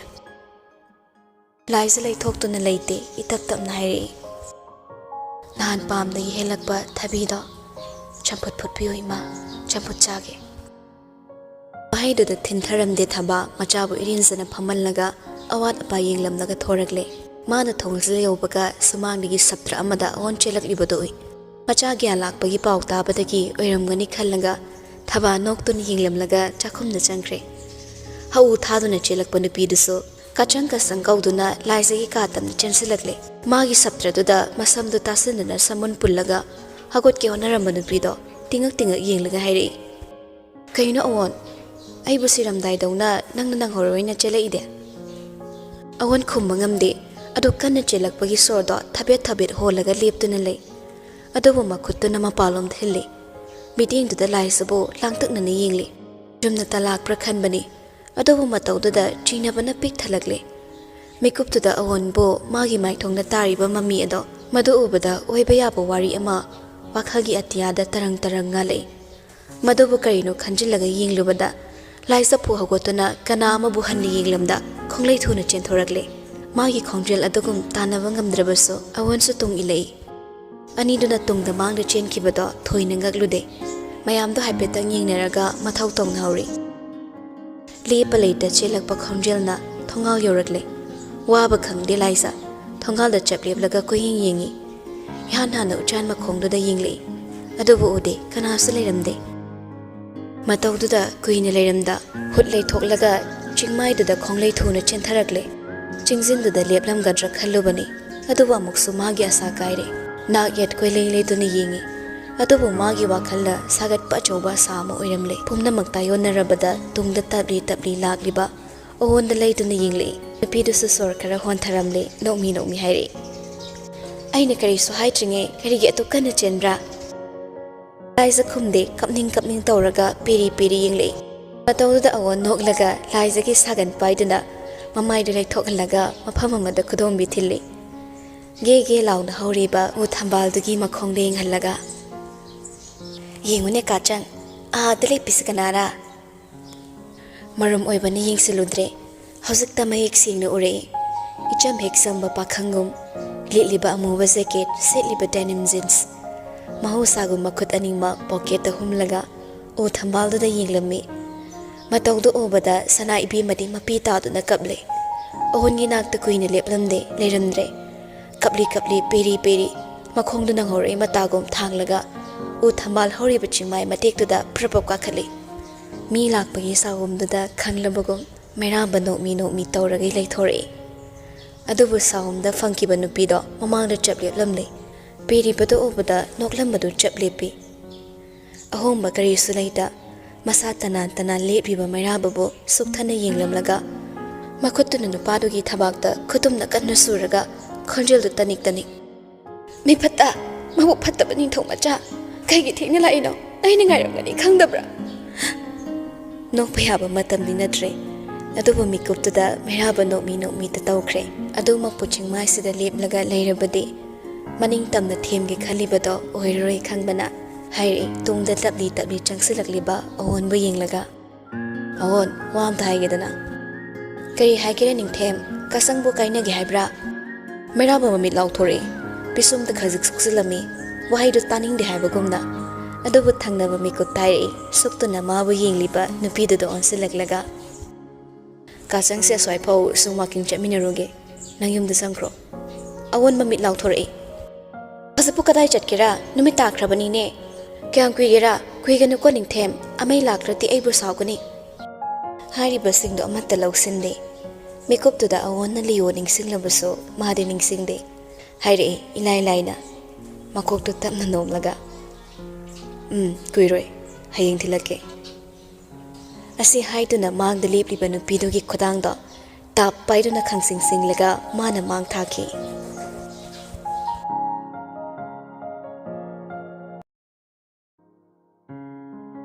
ꯇꯉꯥꯡ ꯌꯥꯎꯁꯪꯒꯤ ꯑꯌꯨꯛꯇ ꯊꯣꯔꯛꯄ ꯉꯥꯡꯂꯩꯅꯕ ꯀꯣꯔꯧꯒꯨꯝ, ꯅꯤꯡꯊꯝꯒꯤ ꯎꯂꯦꯟ ꯃꯔꯛꯇ ꯁꯤꯐꯥꯏꯒꯤ ꯂꯥꯜꯍꯧ ꯂꯥꯛꯄꯒꯨꯝ, ꯎꯔꯤꯅ ꯎꯄꯥꯜꯂ, ꯎꯅꯥꯅ ꯍꯩꯔꯥꯡꯂ, ꯍꯔꯥꯎ ꯃꯊꯣꯏ ꯀꯥꯔꯕ ꯄꯣꯟꯒꯤ ꯁꯦꯛꯂꯥꯅ ꯄꯥꯏꯔꯛꯄꯗꯣ ꯄꯣꯅꯨꯡꯗꯒꯤ, ꯁꯅꯥ ꯀꯣꯔꯤ ꯆꯐꯨꯗ ꯂꯥꯏꯖ ꯁꯣꯟꯅ ꯅꯤꯛꯄꯒꯨꯝ, ꯃꯈꯣꯡ ꯁꯨꯅ ꯅꯦꯠꯂꯤꯕ ꯁꯟꯒꯤ ꯒꯥꯔꯤ ꯆꯀꯥꯒꯨꯝ, ꯏꯉꯥ ꯏꯉꯦꯟꯒꯤ ꯃꯇꯝꯗ ꯂꯦꯞꯇꯅ ꯍꯩꯊꯕ ꯅꯣꯡꯖꯨꯒꯨꯝ, ꯀꯨꯝꯒꯤ ꯅꯣꯡꯗꯝ ꯇꯝꯕꯗ ꯂꯣꯌꯥꯜ ꯂꯥꯛꯄꯅ ꯇꯝꯕ ꯀꯨꯝꯗꯝꯒꯨꯝ, ꯑꯈꯥ ꯑꯔꯥꯎꯅ ꯃꯥꯂꯦꯝ ꯄ꯭ꯔꯤꯊꯤꯕꯤꯕꯨ ꯅꯤꯛꯄ ꯃꯈꯩ꯫ ꯅꯣꯡꯄꯣꯛ ꯊꯪꯕ ꯆꯤꯡꯁꯥꯡꯗ ꯆꯥꯛꯂꯤꯕ ꯆꯤꯡꯒꯤ ꯂꯥꯃꯩꯅ ꯍꯦꯜꯂꯣꯏ ꯃꯩꯆꯥꯛ ꯂꯤꯌꯣꯒꯤ ꯑꯁꯥꯎꯕꯗꯒꯤ꯫ ꯄꯨꯛꯅꯤꯡ ꯅꯨꯡꯁꯤꯕ ꯊꯃꯣꯏꯕꯨ ꯅꯨꯡꯉꯥꯏꯍꯟꯗꯕ ꯊꯧꯗꯣꯛ ꯑꯃ ꯑꯣꯏꯈ꯭ꯔꯕꯁꯨ ꯏꯝꯐꯥꯜꯒꯤ ꯆꯔꯥꯡꯅꯕ ꯂꯣꯏꯔꯦ ꯈꯟꯅ ꯋꯥꯏ ꯁꯪꯅ ꯃꯌꯨꯝ ꯂꯝꯗꯝ ꯄꯥꯡꯂꯛꯄꯗ ꯑꯣꯏꯔꯝꯂꯤꯕ ꯐꯤꯕꯝꯗꯨꯗ ꯃꯥꯕꯨ ꯃꯊꯣꯡ ꯈꯪꯍꯟꯗ꯭ꯔꯦ꯫ ꯅꯤꯡꯁꯦꯟꯒꯤ ꯏꯃꯨꯡꯗ ꯅꯠꯇꯅ ꯂꯣꯡꯄꯤ ꯈꯨꯟꯖꯥ ꯄꯣꯊꯥꯅꯗ꯭ꯔꯦ꯫ ꯁꯒꯣꯜ ꯇꯣꯡꯗꯨꯅ ꯂꯥꯛꯄ ꯅꯤꯡꯊꯧ ꯃꯆꯥ ꯀꯅꯥꯅ ꯃꯕꯨꯡ ꯂꯩꯇ꯭ꯔꯤꯉꯩ ꯍꯨꯗꯨꯅ ꯄꯨꯈꯤꯕ ꯀꯥꯆꯪꯒꯨꯝ, ꯍꯨꯔꯥꯟꯗꯨꯅ ꯄꯨꯈꯤꯕꯒꯨꯝ ꯑꯗꯨꯛ ꯊꯤꯅ ꯁꯥꯎꯕꯅꯤ꯫ ꯈꯨꯜꯒꯤ ꯃꯤꯁꯤꯡ ꯌꯥꯅꯤꯡꯗ꯭ꯔꯕꯁꯨ ꯍꯣꯏ ꯃꯥꯏ ꯍꯥꯏꯔꯨꯗꯦ꯫ ꯃꯔꯝꯗꯤ ꯇꯥꯔꯤꯕ ꯋꯥꯔꯤ ꯑꯗꯨꯗ ꯃꯈꯣꯏꯒꯤ ꯀꯥꯆꯪꯅ ꯌꯥꯅ ꯇꯨꯡ ꯏꯟꯈꯤꯕꯒꯤ ꯋꯥꯍꯩ ꯑꯃ ꯌꯥꯎꯕꯅ꯫ ꯑꯗꯨꯕꯨ ꯂꯤꯌꯣ ꯍꯟꯗꯦ ꯏꯃꯨꯡꯗ ꯄ꯭ꯔꯄꯞ ꯆꯪꯂꯨꯔꯒ ꯊꯣꯔꯛꯏ꯫ ꯃꯥꯒ ꯐꯤꯡꯕ ꯃꯥꯟꯅꯕ ꯅꯨꯄꯥ ꯈꯔꯁꯨ ꯇꯨꯡꯗ ꯌꯥꯎꯔꯛꯂꯤ꯫ ꯈꯨꯠꯂꯥꯏꯋꯣ ꯀꯔꯤꯋꯣ ꯊꯣꯔꯛꯄꯗꯨꯗ ꯃꯪꯗꯨꯅ ꯐꯝꯂꯝꯕ ꯊꯥꯕꯥꯗꯣ ꯄ꯭ꯔꯄꯞ ꯆꯤꯟꯁꯤꯜꯂꯛꯂꯒ ꯃꯆꯥꯕꯨ ꯊꯠꯂꯤ꯫ ꯏꯕꯨꯡꯉꯣ, ꯅꯪꯕꯨ ꯑꯃꯨꯛꯇ ꯇꯞꯊꯣꯛꯀꯦꯗꯧꯒꯦ? ꯀꯗꯥꯏ ꯆꯠꯀꯦ ꯍꯥꯏꯔꯤꯕꯅꯣ? ꯅꯣꯡꯉꯥꯜꯂꯛꯄꯁꯤꯃꯇꯪꯗꯤ ꯋꯥꯔꯕꯁꯨ ꯉꯥꯏꯈꯤꯁꯤ ꯍꯥꯏꯔꯦꯗꯅ꯫ ꯉꯁꯤꯗꯤ ꯂꯤꯌꯣ ꯇꯞꯊꯕ ꯀꯧꯕ ꯂꯩꯈꯤꯗ꯭ꯔꯦ꯫ ꯃꯃꯥꯗ ꯁꯥꯎꯅ ꯑꯣꯟꯁꯤꯜꯂꯛꯏ꯫ ꯀꯔꯤ ꯅꯣꯡꯉꯥꯟꯕ ꯉꯥꯏꯕ? ꯅꯣꯡꯉꯥꯜꯂꯕꯗꯤ ꯆꯦꯜꯂꯦ ꯍꯥꯏꯒꯅꯤ꯫ ꯑꯩꯅ ꯍꯟꯖꯤꯟ ꯍꯟꯖꯤꯟ ꯍꯥꯏꯕ ꯋꯥꯗ ꯑꯩꯕꯨ ꯑꯁꯨꯛ ꯎꯁꯤꯠꯇꯕ? ꯑꯩ ꯁꯤꯔꯕꯁꯨ ꯁꯤꯅꯤ, ꯑꯗꯨꯕꯨ ꯅꯤꯡꯊꯦꯝ ꯁꯥꯒꯩꯗ ꯑꯩꯈꯣꯏ ꯀꯆꯪꯕꯨ ꯁꯨꯛꯊꯥ ꯊꯥꯖꯔꯣꯏ꯫ ꯑꯩꯁꯨ ꯁꯥꯎꯅꯤꯡꯂꯕꯅꯤ, ꯑꯗꯨꯕꯨ ꯅꯆꯜꯅ ꯌꯥꯅ ꯇꯨꯡ ꯏꯟꯅꯈꯤꯕꯅꯤ꯫ ꯅꯪꯕꯨ ꯑꯃꯨꯛꯇ ꯇꯞꯊꯣꯛꯀꯩꯗꯧꯔꯒꯦ? ꯅꯪꯅ ꯑꯗꯨꯝꯅ ꯇꯧꯔꯒ ꯏꯃꯥꯕꯨ ꯀꯅꯥꯒ ꯋꯥ ꯇꯥꯅꯧ ꯍꯥꯏꯕꯅꯣ? ꯃꯁꯤꯗ ꯋꯥ ꯇꯥꯅꯕꯒꯤ ꯃꯔꯝ ꯂꯩꯇꯦ꯫ ꯑꯩꯕꯨ ꯈꯥꯝꯒꯅꯣ ꯑꯕꯨ꯫ ꯍꯧꯖꯤꯛꯃꯛ ꯃꯈꯣꯏꯕꯨ ꯀꯣꯏꯊꯤ ꯊꯤꯔꯒ ꯑꯩ ꯀꯆꯪꯕꯨ ꯄꯨꯗꯨꯅ ꯂꯥꯛꯀꯦ꯫ ꯑꯩꯅ ꯍꯥꯏꯈꯤꯕ ꯋꯥ ꯃꯩꯔꯥꯕꯅ ꯀꯔꯤꯒꯤ ꯇꯥꯗꯦ?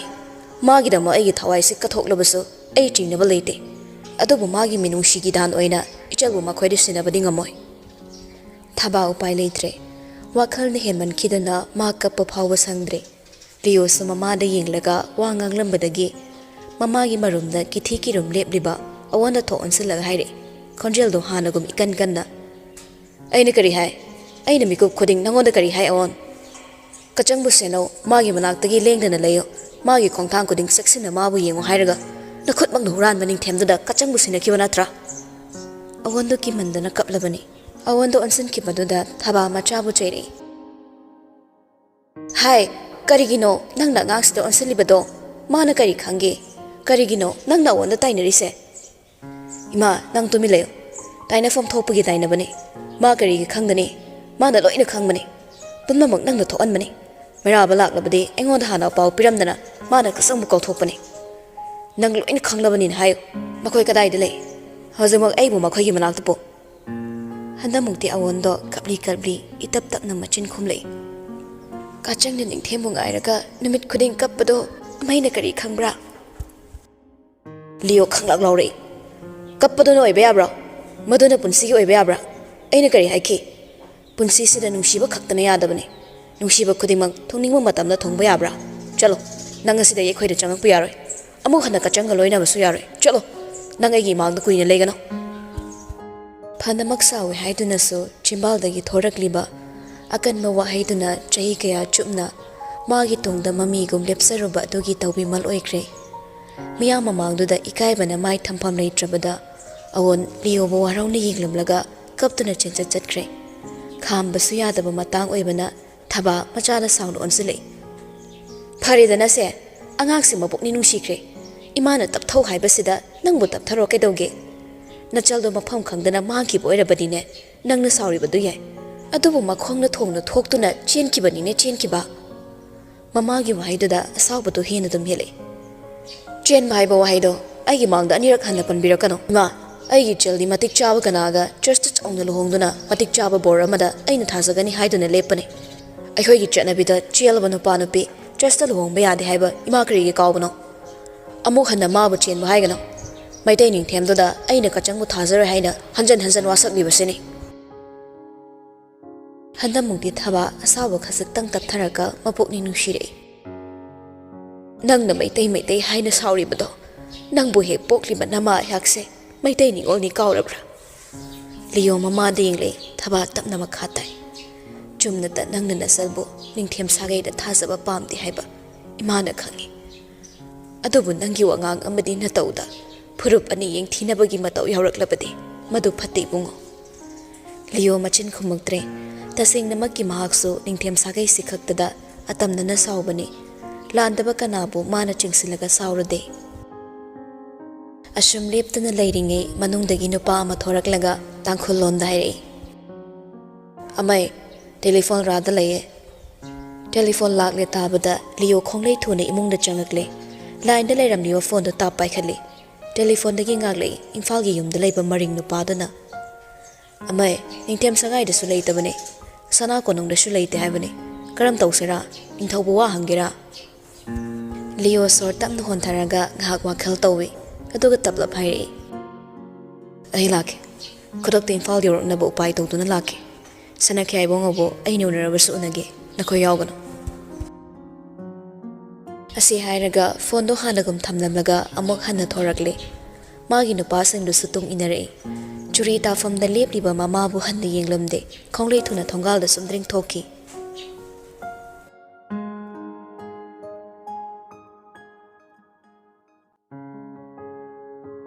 ꯍꯩꯅꯤꯡꯗ ꯇꯥꯕ ꯑꯀꯨꯞꯄ ꯅꯣꯡꯒꯤ ꯅꯧꯂꯤꯛꯅ ꯁꯥꯏꯖꯤꯟꯒꯤ ꯃꯣꯠꯂꯕ ꯅꯂꯥꯗ ꯑꯃꯨꯛꯅ ꯂꯨꯔꯕ ꯂꯣꯛꯅꯨꯡꯗ ꯑꯃꯨꯛꯅ ꯏꯁꯤꯡ ꯆꯥꯏꯕꯤꯒꯤ ꯑꯃꯨꯛꯅ ꯂꯣꯛꯇꯥꯛ ꯏꯃꯥꯏꯗ ꯃꯥꯂꯦꯝ ꯄꯨꯝꯕꯒꯤ ꯀꯨꯆꯨꯅ ꯅꯣꯡꯃꯨꯅ ꯏꯃꯨꯃꯨ ꯍꯨꯟꯗꯨꯡ ꯆꯤꯡꯒꯤ ꯆꯤꯡꯃꯥꯏꯗ ꯍꯨꯟꯗꯨꯡꯒꯤ ꯆꯤꯡꯗꯣꯜ ꯃꯇꯣꯟꯗ ꯍꯨꯟꯗꯨꯡꯒꯤ ꯄꯤꯛꯂ ꯈꯥꯡꯄꯣꯛꯁꯪ ꯍꯨꯟꯗꯨꯡꯒꯤ ꯍꯩꯔꯥꯡ ꯂꯩꯔꯥꯡꯅ ꯃꯤꯀꯨꯞꯇꯨꯒꯤ ꯅꯨꯡꯉꯥꯏꯕ ꯂꯣꯛꯇꯨꯅ ꯅꯣꯡꯖꯨꯒꯤ ꯃꯥꯝꯇꯣꯞꯇ ꯊꯣꯛꯇꯨꯅ ꯖꯒꯣꯏ ꯈꯨꯇꯦꯛꯄꯨ ꯇꯝꯂꯤꯕ ꯐꯃꯨꯡ ꯃꯆꯤꯗꯨꯗ ꯐꯝꯂꯒ ꯌꯦꯠ ꯊꯪꯕ ꯃꯈꯨꯠꯅ ꯀꯥꯡꯊꯣꯜ ꯆꯩꯈꯣꯛꯇ ꯊꯣꯛ ꯀꯣꯜꯂꯤ ꯑꯣꯏ ꯊꯪꯕ ꯈꯨꯠꯁꯥꯗꯨꯅ ꯏꯜꯂꯛꯄ ꯏꯅꯐꯤꯗꯨꯒꯤ ꯐꯤꯖꯤꯕꯨ ꯆꯦꯠꯅ ꯄꯥꯏꯁꯤꯜꯂꯒ ꯇꯥꯔꯛꯂꯤꯕ ꯃꯄꯤꯗꯣ ꯑꯃꯨꯛ ꯇꯩꯊꯣꯛꯏ ꯀꯞꯄꯗꯤ ꯂꯦꯞꯇꯦ ꯉꯥꯏꯍꯥꯛꯇ ꯀꯨꯏꯔꯛꯂꯤ ꯑꯁꯨꯝꯅ ꯁꯨꯁꯠ ꯇꯧꯗꯨꯅ ꯀꯞꯂꯛꯄ ꯅꯥꯀꯜꯗ ꯊꯥꯔꯤꯕ ꯇꯦꯕꯜꯗꯨꯗ ꯃꯈꯨꯠꯅ ꯉꯥꯛꯂꯒ ꯆꯧꯀ꯭ꯔꯤꯗꯨꯗ ꯐꯝꯂꯒ ꯈꯗꯥꯡ ꯃꯦꯠꯇꯨꯅ ꯀꯞꯄ ꯌꯦꯡꯂꯝꯕ ꯅꯨꯄꯥꯗꯣ ꯐꯝꯅ ꯁꯤꯔꯤꯕ ꯈꯨꯗꯥꯡ ꯒꯥꯔꯤꯗꯨꯗ ꯌꯦꯡꯂꯤ ꯑꯗꯨꯒ ꯍꯥꯏꯔꯛꯏ ꯑꯣꯟꯁꯤꯜꯂꯒ ꯄꯨꯡ ꯐꯥꯔꯦꯅꯦ ꯅꯪꯅ ꯀꯞꯄꯛꯏꯁꯦ ꯍꯦꯟꯃꯜꯂꯦꯗ ꯅꯪꯕꯣ ꯄꯤꯗꯣ ꯄꯥꯝꯃꯨꯏ ꯍꯥꯏꯕꯅꯤ ꯁꯛꯇꯥꯗꯨ ꯅꯨꯡꯁꯤꯃꯜꯂꯛꯇꯗꯨꯅ ꯂꯩꯖꯕꯤ ꯊꯥꯅ ꯏꯁꯧ ꯄ꯭ꯔꯪ ꯍꯧꯗꯨꯅ ꯈꯨꯝꯃꯤ ꯌꯥꯝꯕꯨꯡꯕꯨ ꯋꯥꯀꯤꯡꯅꯤ ꯍꯥꯏꯕꯗꯥꯏ ꯂꯣꯡꯄꯤꯗꯒꯤ ꯍꯨꯟꯗꯨꯡ ꯇꯥꯅ ꯀꯅꯥꯅ ꯋꯥꯀꯤꯡ ꯆꯠꯅꯒꯦ ꯑꯉꯥꯎꯕ ꯑꯗꯨꯁꯨ ꯀꯥꯔ ꯇꯣꯡꯂꯒ ꯍꯩꯕ ꯌꯨꯝꯗ ꯄ꯭ꯔꯕ ꯊꯤꯜꯂꯨ ꯑꯃꯩꯅ ꯁꯣꯏꯗꯅ ꯊꯤꯔꯝꯃꯅꯤ ꯅꯨꯄꯥꯗꯨ ꯄꯛꯅꯣꯛꯇ ꯅꯣꯛꯅꯤꯡꯉꯤ ꯂꯣꯏꯁꯤꯟꯐꯝ ꯈꯪꯅ ꯆꯩꯈꯥ ꯌꯧꯕ ꯏꯝꯐꯥꯜꯒꯤ ꯋꯥꯔꯤ ꯃꯥꯒꯤ ꯀꯣꯛꯇ ꯆꯪꯗꯦ ꯃꯌꯨꯝꯗ ꯐꯥꯎ ꯆꯪꯂꯝꯗ ꯄꯣꯅꯨꯡꯒꯤ ꯊꯣꯡ ꯍꯥꯡꯕꯒ ꯐ꯭ꯔꯪ ꯂꯥꯎꯅ ꯄꯥꯏꯊꯣꯔꯛꯄꯅꯤ ꯉꯥꯏꯍꯥꯛ ꯑꯁꯨꯝ ꯅꯣꯛꯃꯤ ꯌꯦꯡꯂꯝꯂꯒ ꯐꯝꯂꯝꯕꯗꯩ ꯍꯧꯒꯠꯇꯨꯅ ꯃꯅꯥꯛꯇ ꯇꯞꯅ ꯆꯪꯁꯤꯜꯂꯛꯏ ꯏꯍꯥꯡ ꯍꯥꯡꯂꯤꯕ ꯖꯒꯥꯗꯨꯗ ꯐꯝꯗꯦ ꯅꯨꯄꯤꯗꯨꯒꯤ ꯅꯥꯛꯇ ꯇꯞ ꯅꯞꯅ ꯆꯪꯁꯤꯜꯂꯛꯂꯒ ꯐꯝꯃꯤ ꯑꯗꯨꯒ ꯍꯥꯏꯔꯛꯏ ꯃꯥꯕꯨ ꯆꯦꯞꯂꯞ ꯌꯦꯡꯗꯨꯅ ꯅꯪ ꯅꯕꯨꯡꯗꯣ ꯀꯌꯥꯝ ꯀꯤꯔꯒꯦꯕ ꯆꯦꯜꯂꯐꯥꯎ ꯁꯨꯝꯅꯤꯡꯉꯥꯏ ꯇꯧꯔꯤꯁꯦ ꯇꯥꯅꯤꯡꯗꯦ ꯑꯝꯇ ꯁꯤꯕꯨ ꯐꯥꯒꯤ ꯌꯥꯕ꯭ꯔꯣ ꯑꯃꯩꯅ ꯌꯥꯝꯕꯨꯡꯕꯨ ꯁꯨꯛꯌꯥ ꯌꯥꯗꯦ ꯍꯥꯏꯕ ꯈꯪꯂꯤꯕ ꯅꯠꯇ꯭ꯔꯣ ꯌꯥꯗꯦ ꯈꯪꯕꯗꯨꯅꯕꯨ ꯆꯦꯟꯕꯅꯤ ꯌꯥꯔꯗꯤ ꯀꯔꯤꯒꯤ ꯆꯦꯜꯂꯨꯅꯤ ꯍꯩꯅꯔꯒ ꯏꯔꯦꯟꯖꯅ ꯂꯧꯅꯤꯗꯅ ꯂꯥꯏꯖ ꯁꯥꯎꯅꯤꯡꯕꯅ ꯂꯣꯏꯔꯦ ꯃꯃꯤꯠꯇꯨ ꯈꯥꯅ ꯌꯦꯡꯂꯛꯏ ꯑꯩꯗꯤ ꯆꯔꯆꯇ ꯂꯨꯍꯣꯡꯕ ꯄꯥꯝꯃꯤ ꯍꯥꯏꯕꯁꯨ ꯌꯥꯝꯕꯨꯡ ꯈꯪꯕ ꯅꯠꯇ꯭ꯔꯥ ꯑꯩꯈꯣꯏꯗꯤ ꯆꯦꯜꯂꯕꯗꯤ ꯆꯔꯆꯇ ꯂꯨꯍꯣꯡꯕ ꯌꯥꯗꯦ ꯑꯗꯨꯒꯤꯕꯨ ꯀꯩꯅꯣꯗ ꯆꯔꯆꯇ ꯅꯠꯇ꯭ꯔꯁꯨ ꯂꯝꯄꯥꯛ ꯑꯃ ꯋꯥꯏꯔꯦꯗꯅ ꯑꯩꯅ ꯀꯣꯠ ꯑꯃꯨꯕ ꯂꯤꯠꯂꯒ ꯅꯪꯅ ꯅꯣꯏ ꯇꯥꯡꯈꯨꯜꯒꯤ ꯐꯤꯖꯣꯜ ꯁꯦꯠꯂꯒ ꯈꯨꯗꯣꯞ ꯑꯃꯃꯝ ꯁꯤꯟꯅꯔ ꯂꯣꯏꯔꯦꯗꯅ ꯃꯐꯝꯗ ꯂꯦꯞꯄ꯭ꯔꯣ ꯃꯔꯤꯕꯣ ꯑꯩ ꯑꯝꯇ ꯇꯥꯅꯤꯡꯗꯦ ꯅꯪ ꯌꯥꯝ ꯐꯠꯇꯦ ꯑꯩꯕꯨ ꯌꯨꯝꯗ ꯀꯣꯏꯊꯤ ꯊꯤꯅꯔꯝꯒꯅꯤ ꯑꯩꯉꯣꯟꯗ ꯇꯥꯏꯅꯕꯤꯔꯝꯒꯅꯤꯌꯦ ꯍꯧꯖꯤꯛ ꯐꯥꯎꯕ ꯃꯤꯒꯤ ꯀꯔꯤꯁꯨ ꯈꯟꯗꯕ ꯌꯥꯝꯕꯨꯡꯒꯤ ꯁꯥꯖꯠꯁꯦ ꯍꯣꯡꯂꯝꯗꯦ ꯀꯩ ꯋꯥꯇꯥꯅꯣ ꯑꯗꯨꯗꯤ ꯅꯨꯡꯁꯤꯕꯗ ꯃꯤꯒꯤ ꯁꯨꯝ ꯌꯦꯡ ꯂꯩꯔꯗꯤ ꯀꯝꯗꯧꯅꯤ ꯑꯋꯣꯟꯗꯨ ꯍꯥꯠꯄꯃꯛꯇꯤ ꯍꯥꯠꯂꯣꯏꯗꯅ ꯑꯩ ꯑꯝꯇ ꯈꯪꯗꯦ ꯄꯨꯝꯅꯃꯛ ꯌꯥꯝꯕꯨꯡꯗ ꯊꯣꯛꯍꯟꯕꯅꯤ ꯅꯨꯡꯐꯥꯎ ꯅꯨꯡꯁꯤꯅꯗ꯭ꯔꯤꯉꯩ ꯀꯅꯥꯅ ꯆꯦꯟꯅꯒꯦꯕ ꯁꯤꯕꯨ ꯀꯅꯥ ꯆꯠꯅꯒꯦ ꯅꯨꯡꯁꯤꯅꯗ꯭ꯔꯗꯤ ꯆꯦꯟꯕ ꯌꯥꯗꯦ ꯍꯥꯏꯕ ꯂꯩꯔꯗꯤ ꯍꯥꯏꯅ ꯁꯤꯡꯅꯔ ꯂꯨꯍꯣꯡꯉꯤ ꯃꯌꯥꯝꯁꯦ ꯀꯩꯅꯣ ꯁꯥꯎꯐꯝ ꯊꯣꯛꯄ ꯁꯥꯎ ꯌꯨꯝꯐꯝ ꯌꯥꯎꯗꯕ ꯒ꯭ꯌꯥꯟ ꯃꯦꯟ ꯇꯥꯗꯕ ꯋꯥ ꯉꯥꯡꯀꯅꯣ ꯃꯥꯅꯒ ꯑꯆꯨꯝꯕ ꯁꯥꯔꯒ ꯈꯣꯟ ꯀꯟꯈꯠꯂꯛꯄꯗꯨꯗ ꯅꯨꯄꯤꯗꯨ ꯁꯥꯎꯅꯤꯡꯃꯟꯈꯤꯗꯨꯅ ꯀꯞꯂꯤ ꯌꯦꯡꯉꯤ ꯄꯦꯔꯤ ꯇꯧꯔꯝꯂꯒ ꯃꯃꯥꯏꯗꯨ ꯅꯥꯀꯟꯗ ꯂꯩꯊꯣꯛꯂꯒ ꯂꯩꯈ꯭ꯔꯦ ꯃꯇꯧꯗꯨꯗ ꯅꯨꯄꯥꯗꯣ ꯃꯈꯨꯠꯅ ꯂꯨꯈꯝꯗ ꯑꯅꯤꯔꯛ ꯑꯍꯨꯝꯂꯛ ꯇꯞꯅ ꯅꯥꯜꯂꯝꯂꯒ ꯐꯝꯂꯤꯕꯗꯣ ꯈꯖꯤꯛꯇꯪ ꯑꯃꯨꯛ ꯆꯪꯁꯤꯜꯂꯤ ꯅꯥꯀꯣꯡ ꯃꯌꯥꯗ ꯈꯖꯤꯛ ꯆꯪꯁꯤꯜꯂꯒ ꯊꯦꯝꯃꯤ ꯈꯣꯟꯖꯦꯜꯗꯨ ꯇꯞꯊꯔꯒ ꯁꯥꯎꯔꯅꯨꯁꯦ ꯅꯪꯒꯤ ꯅꯕꯨꯡ ꯑꯐꯥꯎꯕꯗꯨꯅ ꯑꯇꯣꯞꯄꯗ ꯂꯨꯍꯣꯡꯂꯅꯤ ꯕꯥꯔꯇꯣꯟ ꯌꯧꯍꯜꯂꯛꯀꯦ ꯀꯥꯏꯅ ꯗꯞ ꯃꯆꯥ ꯃꯌꯥꯝ ꯇꯧꯁꯤꯜꯂꯝꯕꯗꯨꯗ ꯁꯥꯎꯅꯤꯡꯕꯩ ꯀꯩꯕꯣꯏ ꯑꯩꯁꯨ ꯋꯥꯈꯜ ꯍꯦꯛ ꯈꯜꯍꯧꯗ꯭ꯔꯦ ꯑꯍꯥꯟꯅ ꯀꯣꯟꯒꯤ ꯋꯥꯅꯤ ꯊꯨꯡꯅꯗꯧ ꯑꯗꯨꯝ ꯂꯩꯔꯕꯁꯤꯗ ꯀꯔꯤꯒꯤꯅꯣꯕ ꯅꯪꯅ ꯑꯗꯨꯛ ꯁꯥꯎꯔꯤꯗꯣ ꯅꯠꯇꯦ ꯅꯪꯒꯤꯁꯤꯕꯨ ꯔꯝꯊꯔ ꯅꯤꯡꯁꯤꯡꯂꯛꯏꯔꯕ ꯄ꯭ꯔꯣꯛ ꯍꯦꯛ ꯆꯥꯛꯂꯤ ꯅꯨꯄꯤꯗꯣ ꯁꯠ ꯑꯣꯟꯊꯣꯛꯂ ꯌꯦꯡꯂꯛꯏ ꯀꯗꯥꯏꯗ ꯔꯝꯊꯔꯅꯣ ꯍꯦꯛ ꯇꯧꯕꯒ ꯔꯝꯊꯔ ꯑꯃꯩ ꯔꯝꯊꯔꯅ ꯌꯥꯝꯕꯨꯡꯗ ꯀꯔꯤ ꯇꯧꯔꯛꯂꯒꯦ ꯃꯤꯆꯪ ꯌꯥꯝ ꯆꯪꯉꯤꯅꯦ ꯁꯤꯗꯤ ꯃꯤꯆꯪꯒꯤ ꯋꯥ ꯅꯠꯇꯦ ꯌꯥꯝꯕꯨꯡꯒꯤꯅ ꯇꯧꯗꯨꯅ ꯍꯥꯏꯕꯅꯤ ꯁꯤ ꯍꯥꯏꯔꯒ ꯑꯃꯨꯛꯁꯨ ꯄꯩꯊꯣꯛꯇꯨꯅ ꯂꯩꯈꯤ ꯃꯁꯥꯅ ꯌꯥꯔꯤ ꯍꯥꯏꯕꯗꯤ ꯈꯪꯂꯤ masana yabadunabo mafamsi yorakpani adumakpo oinazaribani khangbana mairaba nokmi yenglamlaga tampakta thamliba nupidogi makutta tapna lamlaga paisalai hanna yenglakte adubo muktuna lauthoknaba honai hena paisalaga thammi handamukti nupida ikaibai kaibai suktuna nupaduda yenglai maithongi inak nakna lerambaduda masado maninghange tawi aduba topa makhut namana makhangda khangpai paisalaklaga machi lenghandana thammi saugadra ikaigadra khangda mamai huthut laina khanglibado yenglaga itap tap nai aise kya mu pamdrageba iso sam langise ikaiba kaiboy mihul chekhat kidun hai pamde yam pamde chelaga pamde haba yabra sida ina chen basanatana yambung na ibu chen mani mairaba bisum khangsuk suksale hayeng nabung ngawbadugi mamangda adugi pakhondu piradine nanai di keme sanai bema michanaramba ngamlamdaba nupido thokon khatuna yenglei ado khangba yambungna karigi nupa thokpa sarino amina sawni khangdabra mana sawe ne bani thungnaroisi adoga nangna ramtharga lomgisira khara taptharambado namdane ek sawli ramthara muk hairi ai khaktaraba topuda lomgadobase yambungdi yambungna ibu kyam otke keresu phajaw yadabi nangi khuman ibe madugi haktakta aiba kyam otkibado ai kauramni sira adona bu punsi chupa them lagi khanna nakut paiduna chingdol sitamna puduna chelaklaga kariginoba nangna ibu suknung nungsidabadong nangangise nupido pairaga laithokki tawi adubu maira bahanda mukti mamai machado khangpa pharaga mangolam dhut leisilhanduna pisum sukn haire khumda bayar sauksineraga ne roba question kan thokpa yaroi nai ne ngauba migi mai daga pangtheng theng kanu asi hairaga mamai laithokki tawi adubu nupadu thadokte chena pairambado sum sum komthorakle yengliba meeting su thobe helei khazik tang lapthoklama mai thongdo wakhalnara khangde tapna tapna naksilakpagumna ningolgi thamogi mihuldo maringi dol jawdu mangai kre pakhatna tathak yengliba nupiduna khangbai kaiboy mami chenu isin kibaga madugi tanja lauraga mai thongdo khangchang sansingi tawani adubu thongzil wangmadagi khangai heri chak lamlabra kachang khangaude sana ibima mairaba bulai sabi thana laktani thorai nupadu su khangbai lakpoi chenthok laga chaplip laga makhut aningma pocket sat humri laga chumdring lepi ngang na changsilakpa nupidu su manung changak laga nokmi makha tarai nangbu hongan gi haina phi purakpani ko asi hong laga lakhro chak sakrase ningthembu su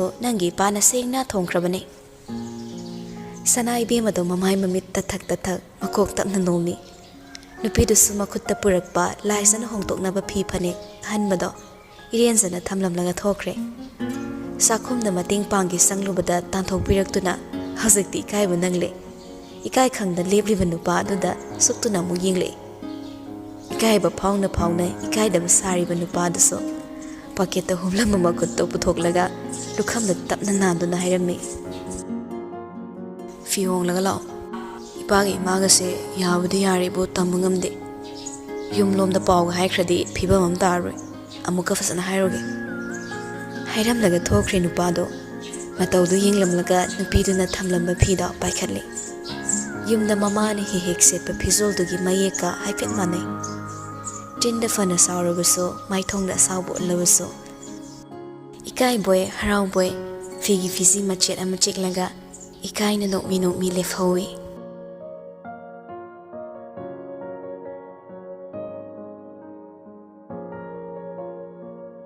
hundung chingi singmai tabo nonglik ke aying mana loksabani tampak da hithariba nongsudi mairina nonglik oiri atin mamikop khrada imphal yorak payaba pamai thiduna yorakle ahen mamata utrabaso leramba yaba mafam khuding chatuna thiba hokre mari leinaba miyoi sing khomjin tasilaga hangle magi chinaba koknaba lindawasu lokhatlanduna ukhul chatnabagidamak makhoibu ngai thokngai sin tohanduna nagaramda laiba ningsengi sangaida puraktuna thammi liwagi matau upata linda marupkidama warai ꯄꯨꯟꯁꯤꯒꯤ ꯊꯧꯒꯥꯏ ꯀꯌꯥꯗ ꯁꯛ ꯎꯅꯗ꯭ꯔꯕꯁꯨ ꯅꯣꯡꯃꯇꯁꯨ ꯀꯥꯎꯗꯅ ꯅꯤꯡꯁꯤꯡꯂꯛꯄ ꯈꯨꯗꯤꯡ ꯆꯤꯊꯤ ꯊꯥꯅꯔꯒ ꯑꯋꯥ ꯅꯨꯡꯉꯥꯏ ꯇꯝꯅꯔꯤꯕ ꯃꯇꯥꯔꯣꯏꯅꯤ꯫ ꯂꯣꯌꯨꯝꯕꯒꯤ ꯅꯥꯛꯇ ꯄꯥꯛ ꯍꯦꯛ ꯆꯪꯕꯗꯤ ꯍꯧꯅꯗꯦ ꯈꯪꯕꯅ ꯂꯤꯌꯣ ꯁꯪꯗꯦ꯫ ꯑꯗꯨꯕꯨ ꯀꯣꯅꯨꯡꯗ ꯂꯩꯇꯦ ꯍꯥꯏꯕꯗꯨꯃꯗꯤ ꯎꯄꯥꯏ ꯇꯧꯗꯨꯅ ꯈꯪꯗꯣꯛꯏ꯫ ꯃꯥꯒꯤ ꯋꯥꯈꯜꯗ ꯆꯤꯡꯅꯕ ꯀꯌꯥꯅ ꯄꯔꯦꯡ ꯂꯦꯡꯂꯕꯗ ꯑꯐ ꯐꯠꯇ ꯑꯃꯠꯇ ꯈꯪꯂꯛꯇ꯭ꯔꯦ꯫ ꯑꯍꯤꯡꯁꯤꯅ ꯂꯣꯏꯗ꯭ꯔꯤꯉꯩ ꯃꯆꯜ ꯇꯧꯕ ꯐꯪꯂꯕꯗꯤ ꯈꯟꯅ ꯊꯣꯡꯒꯥꯜ ꯑꯃꯗ ꯂꯦꯞꯂꯔꯦ꯫ ꯑꯊꯦꯡꯕꯗ ꯃꯥꯕꯨ ꯍꯪꯂꯔꯦ ꯇꯥꯕꯗ ꯆꯥꯎꯔꯕ ꯃꯥꯝꯇꯣꯞꯇꯨꯒꯤ ꯃꯅꯥꯛꯇ ꯄꯥꯜꯂꯤꯕ ꯑꯆꯧꯕ ꯒꯦꯠꯇꯣ ꯈꯪꯍꯥꯡ ꯍꯥꯡꯗꯣꯔꯛꯏ꯫ ꯃꯥꯝꯇꯣꯞ ꯃꯆꯤꯟꯗ ꯂꯦꯞꯂꯝꯕ ꯁꯛꯇꯝꯗꯨ ꯎꯕꯗ ꯂꯣꯏꯅꯕ ꯃꯤꯑꯣꯏꯁꯤꯡꯗꯨꯗ ꯂꯥꯞꯅ ꯂꯩꯌꯨ ꯍꯥꯏꯕꯒꯨꯝ ꯏꯪꯒꯤꯠ ꯇꯧꯈꯤ ꯂꯤꯌꯣ꯫ ꯅꯣꯡꯂꯤꯛꯀꯤ ꯃꯔꯤꯛꯅ ꯂꯦꯡꯕꯥꯟꯗ ꯇꯞ ꯇꯞ ꯇꯥꯔꯤꯕꯗꯨ ꯎꯕꯗ ꯃꯣꯅꯥ ꯏꯇꯞ ꯇꯞꯅ ꯍꯥꯏꯔꯛꯏ, ꯂꯦꯡꯁꯤꯟꯕꯤꯔꯛꯎ, ꯅꯣꯡ ꯆꯣꯠꯄꯗꯨ ꯅꯨꯡꯉꯥꯏꯖꯗꯦ꯫ ꯌꯥꯔꯦ, ꯁꯨꯝ ꯂꯦꯞꯂꯒ ꯁꯥꯁꯤ꯫ ꯃꯥꯝꯇꯣꯞꯅꯦ ꯍꯥꯏꯗꯨꯅ ꯅꯨꯡꯉꯥꯏꯇ꯭ꯔꯤꯕ꯭ꯔꯥ? ꯀꯣꯆꯤ ꯑꯗꯣ ꯃꯥꯒꯤ ꯃꯐꯝꯗ ꯃꯇꯥꯡ ꯆꯥꯗꯦ ꯃꯁꯤꯃꯛꯅ ꯍꯥꯏꯔꯛꯏ꯫ ꯍꯧꯈꯤꯕ ꯃꯇꯝꯗ ꯃꯥꯝꯇꯣꯞ ꯀꯌꯥꯗ ꯏꯈꯣꯡꯁꯤꯅ ꯅꯦꯠꯈ꯭ꯔꯦ ꯍꯥꯏꯕ ꯈꯪꯅ ꯈꯪꯅ ꯃꯇꯥꯡ ꯆꯥꯗꯕ ꯃꯔꯩ ꯇꯧꯔꯛꯀꯅꯨ꯫ ꯑꯩ ꯀꯣꯆꯤ ꯀꯣꯠꯅꯕ ꯂꯥꯛꯄ ꯅꯠꯇꯦ꯫ ꯑꯩꯈꯣꯏ ꯀꯆꯥꯡꯒꯤ ꯃꯔꯝꯗ ꯅꯪꯅ ꯈꯪꯕ ꯂꯩꯔꯕꯗꯤ ꯍꯪꯒꯦ ꯍꯥꯏꯅ ꯂꯥꯛꯄꯅꯤ꯫ ꯃꯣꯅꯥ ꯅꯣꯛꯅꯤꯡꯗꯅ ꯅꯣꯛꯏ꯫ ꯑꯃꯩꯅ ꯐꯨꯛꯇꯨꯅ ꯄꯨꯔꯒ ꯆꯤꯡꯗ ꯊꯥꯗꯨꯅ ꯃꯔꯥ ꯇꯥꯍꯟꯈ꯭ꯔꯕ ꯅꯆꯜꯒꯤ ꯋꯥꯔꯤꯕꯨ ꯇꯝꯗ ꯂꯩꯕ ꯑꯩꯅ ꯀꯔꯝꯅ ꯈꯪꯂꯨꯅꯤ? ꯈꯪꯗ꯭ꯔꯕꯗꯤ ꯌꯥꯔꯦ, ꯅꯪꯒꯤ ꯑꯣꯏꯕ ꯃꯇꯝ ꯈꯔ ꯃꯥꯡꯍꯜꯂꯦ꯫ ꯃꯁꯤꯒꯤꯗꯃꯛ ꯑꯩꯕꯨ ꯋꯥꯔꯧꯒꯅꯨ꯫ ꯑꯁꯤ ꯍꯥꯏꯅ ꯂꯤꯌꯣ ꯂꯩꯗꯨꯅ ꯆꯠꯈꯤꯒꯦ ꯇꯧꯏ꯫ ꯑꯗꯨꯕꯨ ꯇꯥ ꯈꯥꯝꯕꯒꯨꯝ ꯇꯧꯔꯕꯁꯨ ꯏꯇꯞ ꯇꯞꯅ ꯍꯥꯏꯔꯛꯏ, ꯋꯥꯔꯧꯗꯦ꯫ ꯃꯁꯤꯒꯤꯗꯃꯛ, ꯃꯤꯀꯨꯞ ꯈꯔꯁꯤꯒꯤꯗꯃꯛ ꯑꯩꯅ ꯑꯃꯩꯕꯨ ꯋꯥꯔꯧꯗꯦ꯫ ꯇꯁꯦꯡꯅ ꯋꯥꯔꯧꯔꯤꯕꯒꯤ ꯃꯔꯝꯗꯤ ꯅꯪꯒꯤ ꯅꯇꯧꯗꯨꯅꯅꯤ꯫ ꯅꯨꯄꯥꯗꯨ ꯁꯣꯔ ꯇꯞꯅ ꯍꯣꯟꯊꯔꯛꯂꯒ ꯑꯣꯟꯁꯤꯜꯂꯛꯇꯨꯅ ꯌꯦꯡꯂꯛꯏ꯫ ꯁꯔꯃ, ꯅꯪꯁꯤ ꯂꯨꯍꯣꯡꯕꯒꯤ ꯋꯥ ꯂꯦꯞꯂꯕ ꯅꯤꯡꯉꯣꯜ ꯑꯃꯅꯤ꯫ ꯑꯩ ꯅꯪꯕꯨ ꯁꯦꯔꯥꯟꯅꯕ ꯃꯤꯠꯌꯦꯡ ꯑꯃꯅ ꯌꯦꯡꯅꯤꯡꯗꯦ꯫ ꯃꯔꯝꯁꯤꯅ ꯊꯃꯣꯏꯒꯤ ꯑꯣꯏꯕ ꯋꯥ ꯂꯣꯠꯁꯤꯟꯅꯔꯁꯤ꯫ ꯃꯀꯣꯛꯇꯨ ꯇꯞꯅ ꯅꯣꯝꯃꯤ ꯃꯣꯅꯥ꯫ ꯆꯨꯝꯃꯤ, ꯑꯩ ꯂꯨꯍꯣꯡꯒꯗꯧꯔꯦ꯫ ꯅꯪꯒꯤ ꯅꯐꯝꯗ ꯂꯩꯈꯤꯕ ꯑꯩꯒꯤ ꯅꯨꯡꯁꯤꯕꯗꯨꯒ ꯆꯞ ꯃꯥꯟꯅꯅ ꯑꯩꯒꯤ ꯐꯝꯗ ꯃꯥꯅ ꯂꯩꯔꯤ꯫ ꯑꯩꯕꯨꯁꯨ ꯌꯥꯝꯅ ꯂꯨꯅ ꯇꯧꯅꯤ꯫ ꯍꯥꯏꯅꯕꯗꯣ ꯆꯨꯝꯂꯝꯂꯦ꯫ ꯅꯨꯄꯤ ꯑꯩꯈꯣꯏꯗꯤ ꯅꯨꯄꯥꯅ ꯅꯨꯡꯁꯤꯕꯤꯔꯛꯄ ꯊꯤꯒꯗꯕꯅꯤ ꯍꯥꯏꯕꯗꯣ꯫ ꯑꯩꯅ ꯍꯥꯏꯖꯅꯤꯡꯕꯗꯤ ꯀꯔꯤꯁꯨ ꯅꯠꯆꯗꯦ꯫ ꯉꯁꯤ ꯑꯩꯅ ꯊꯥꯡꯂꯤꯕ ꯈꯣꯡꯊꯥꯡ ꯑꯁꯤꯒꯨꯝ ꯑꯃꯩꯁꯨ ꯇꯨꯡꯒꯤ ꯄꯨꯟꯁꯤꯗ ꯍꯔꯥꯎꯅ ꯂꯦꯟꯕ ꯑꯣꯏꯕꯤꯌꯨ꯫ ꯊꯃꯣꯏꯅ ꯄꯥꯝꯖꯕ, ꯋꯥꯈꯜꯅ ꯈꯣꯏꯗꯥꯖꯕ ꯀꯅꯥꯒ ꯅꯨꯡꯁꯤ ꯄꯟꯊꯨꯡ ꯌꯧꯗꯨꯅ ꯅꯨꯡꯉꯥꯏꯅ ꯂꯩꯕ ꯑꯣꯏꯕꯤꯌꯨ꯫ ꯑꯣꯏꯔ ꯃꯥꯜꯂꯦ ꯀꯥꯏꯅ ꯌꯥꯊꯪ꯫ ꯑꯗꯨꯕꯨ ꯃꯤꯀꯨꯞꯁꯤꯗ ꯃꯥꯒꯤ ꯆꯤꯜꯂꯕ ꯃꯊꯧꯅ, ꯃꯥꯒꯤ ꯀꯜꯂꯕ ꯊꯃꯣꯏꯅ ꯄꯨꯝꯅꯃꯛ ꯂꯥꯟꯊꯦꯡꯅꯕ ꯉꯝꯒꯅꯤ ꯈꯟꯅ ꯂꯦꯞꯈ꯭ꯔꯕꯗ ꯃꯣꯅꯥꯕꯨ ꯌꯦꯡꯗꯨꯅ ꯍꯥꯏꯔꯝꯃꯤ, ꯄꯨꯟꯁꯤꯒꯤ ꯑꯔꯣꯏꯕꯅꯤ ꯈꯟꯗꯨꯅ, ꯅꯨꯡꯉꯥꯏꯅ ꯄꯥꯜꯂꯨ ꯁꯔꯃ꯫ ꯍꯧꯈꯤꯕ ꯋꯥꯔꯤ ꯃꯪꯂꯥꯟꯅꯤ ꯈꯜꯂꯁꯤ꯫ ꯄꯨꯛꯆꯦꯜ ꯄꯤꯛꯏ ꯍꯥꯏꯔꯕꯁꯨ ꯑꯩꯒꯤ ꯋꯥꯈꯜ ꯑꯍꯣꯡꯕ ꯂꯩꯇꯦ꯫ ꯇꯃꯤꯁꯤꯡꯒꯤ ꯃꯐꯝꯗ ꯃꯥꯡꯈ꯭ꯔꯕ ꯑꯩꯒꯤ ꯊꯥꯖꯕ ꯑꯃꯨꯛ ꯍꯜꯂꯛꯄ ꯋꯥꯒꯅꯤ꯫ ꯍꯥꯏꯔꯝꯂꯒ ꯆꯠꯈ꯭ꯔꯦ ꯅꯤꯡꯉꯥꯏꯗ꯫ ꯀꯞꯀꯗ꯭ꯔꯥ ꯈꯟꯕꯅꯤ, ꯑꯗꯨꯕꯨ ꯄꯤꯔꯥꯡ ꯁꯤꯟꯊꯗꯦ ꯃꯣꯅꯥ꯫ ꯒꯦꯠꯇꯨ ꯇꯞꯅ ꯂꯣꯟꯁꯤꯜꯂꯝꯂꯒ ꯏꯃꯨꯡꯗ ꯁꯨꯝꯗ꯭ꯔꯤꯡ ꯆꯪꯈꯤ꯫ ꯑꯗꯨꯕꯨ ꯃꯥꯏꯊꯣꯡꯗꯤ ꯏꯁꯨꯛ ꯁꯨꯛꯇꯈꯤ꯫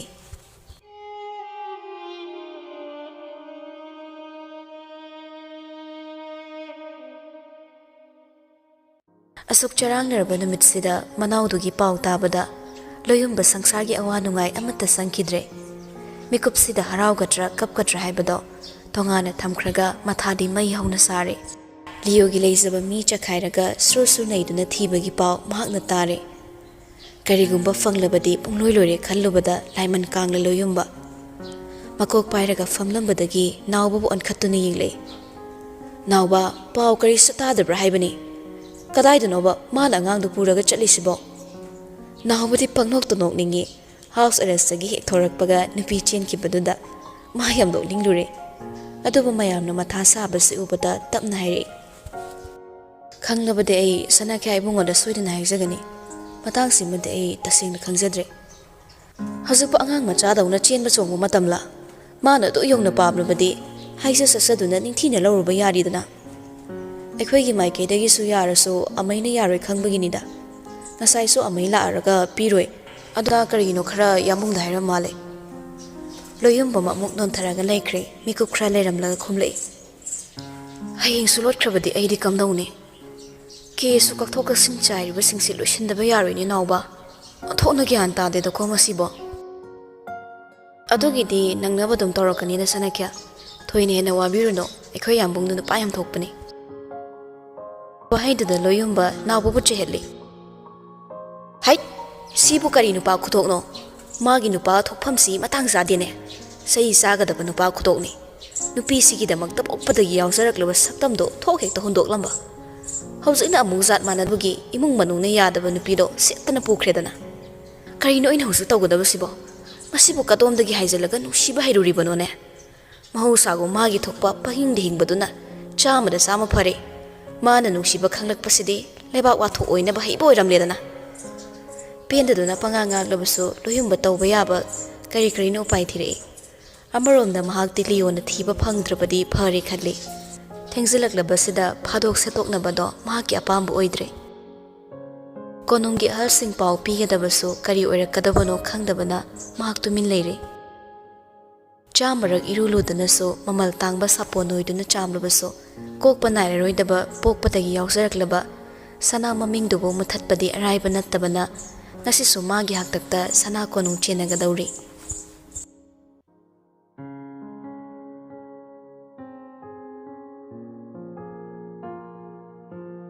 tampaki maikaidagi maigi nongsu surabaso hundungi chingsang napom ingbada lamba laikhidre nongsu lepte churiba mairi nate nonglikni tagup thamoi pena ukhrolgi ayingbada mating pangli cha ising tokle ngasidi ningthem ibungo marei tawrude hawi hawte hangoi de thidana mabuk thanna chaki fungada mai hawtuna maridu ikoi koina famli ahal ani duna nakan da famlaga naha ani duna mai onsinei famli ba mari mag athaba hawphi amamam loina idli ingdaba ngamloi mikup to yamna ingli ahal nupa do hidak podu chinglaga amuk tapna thamki maikhudu tapna kamthoklaga wari makha tari nangbu ningthem ni khanglakpada ekhoi ningam hodabani ne khanglamlabadi nangbu ado wana thamloida mangda famli ba nupi duda tarangamada yenglabaso hairibadudi tabana khumlei numituda ipawagi tawbimalda fazamankhre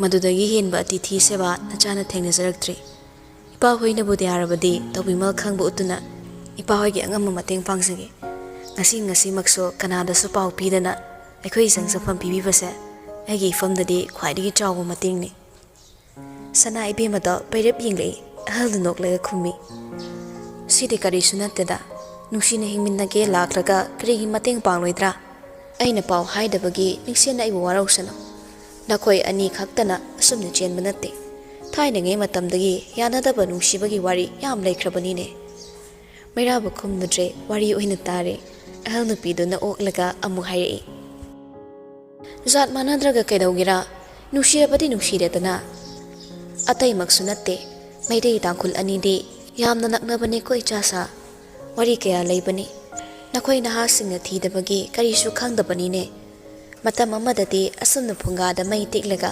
ahalsingna wari yamna lipibani hawjikte ekhoina lirabasu nakhoina taninglamloi khantuna lidabani ko handam mukti tumin leramba nupida tapna khumlei aina piklingeida ekhoi buna yam libiki loina ningsingba ngamdraso mami sami oire aidi wari tabe yam pami ahal nupida noklega khumlei pakhumduda peladuna taga tawbani ne hauki wari si thidrapadi nakhoi tungda karam hingminnagera maitei singna tangkhul gidamak mateng pangba tangkhul na karam kaugera tangkhul singna maitai gidamak sembiba maitai na karam kaugera hojik sanariba maitai mayek ase Manipuri kuina sanadraba matong matam amada chief minister oiramba tangkhulgi yangma so saizana Manipuri da maitai mayek po amuk hanna chana hanbane narakta tingkhangna koshiluga thamkhraba makhoigi lining thokso yangma so saizana lokhattuna kari haibra peilonta lai pusilaga laisang chawna satuna thambibne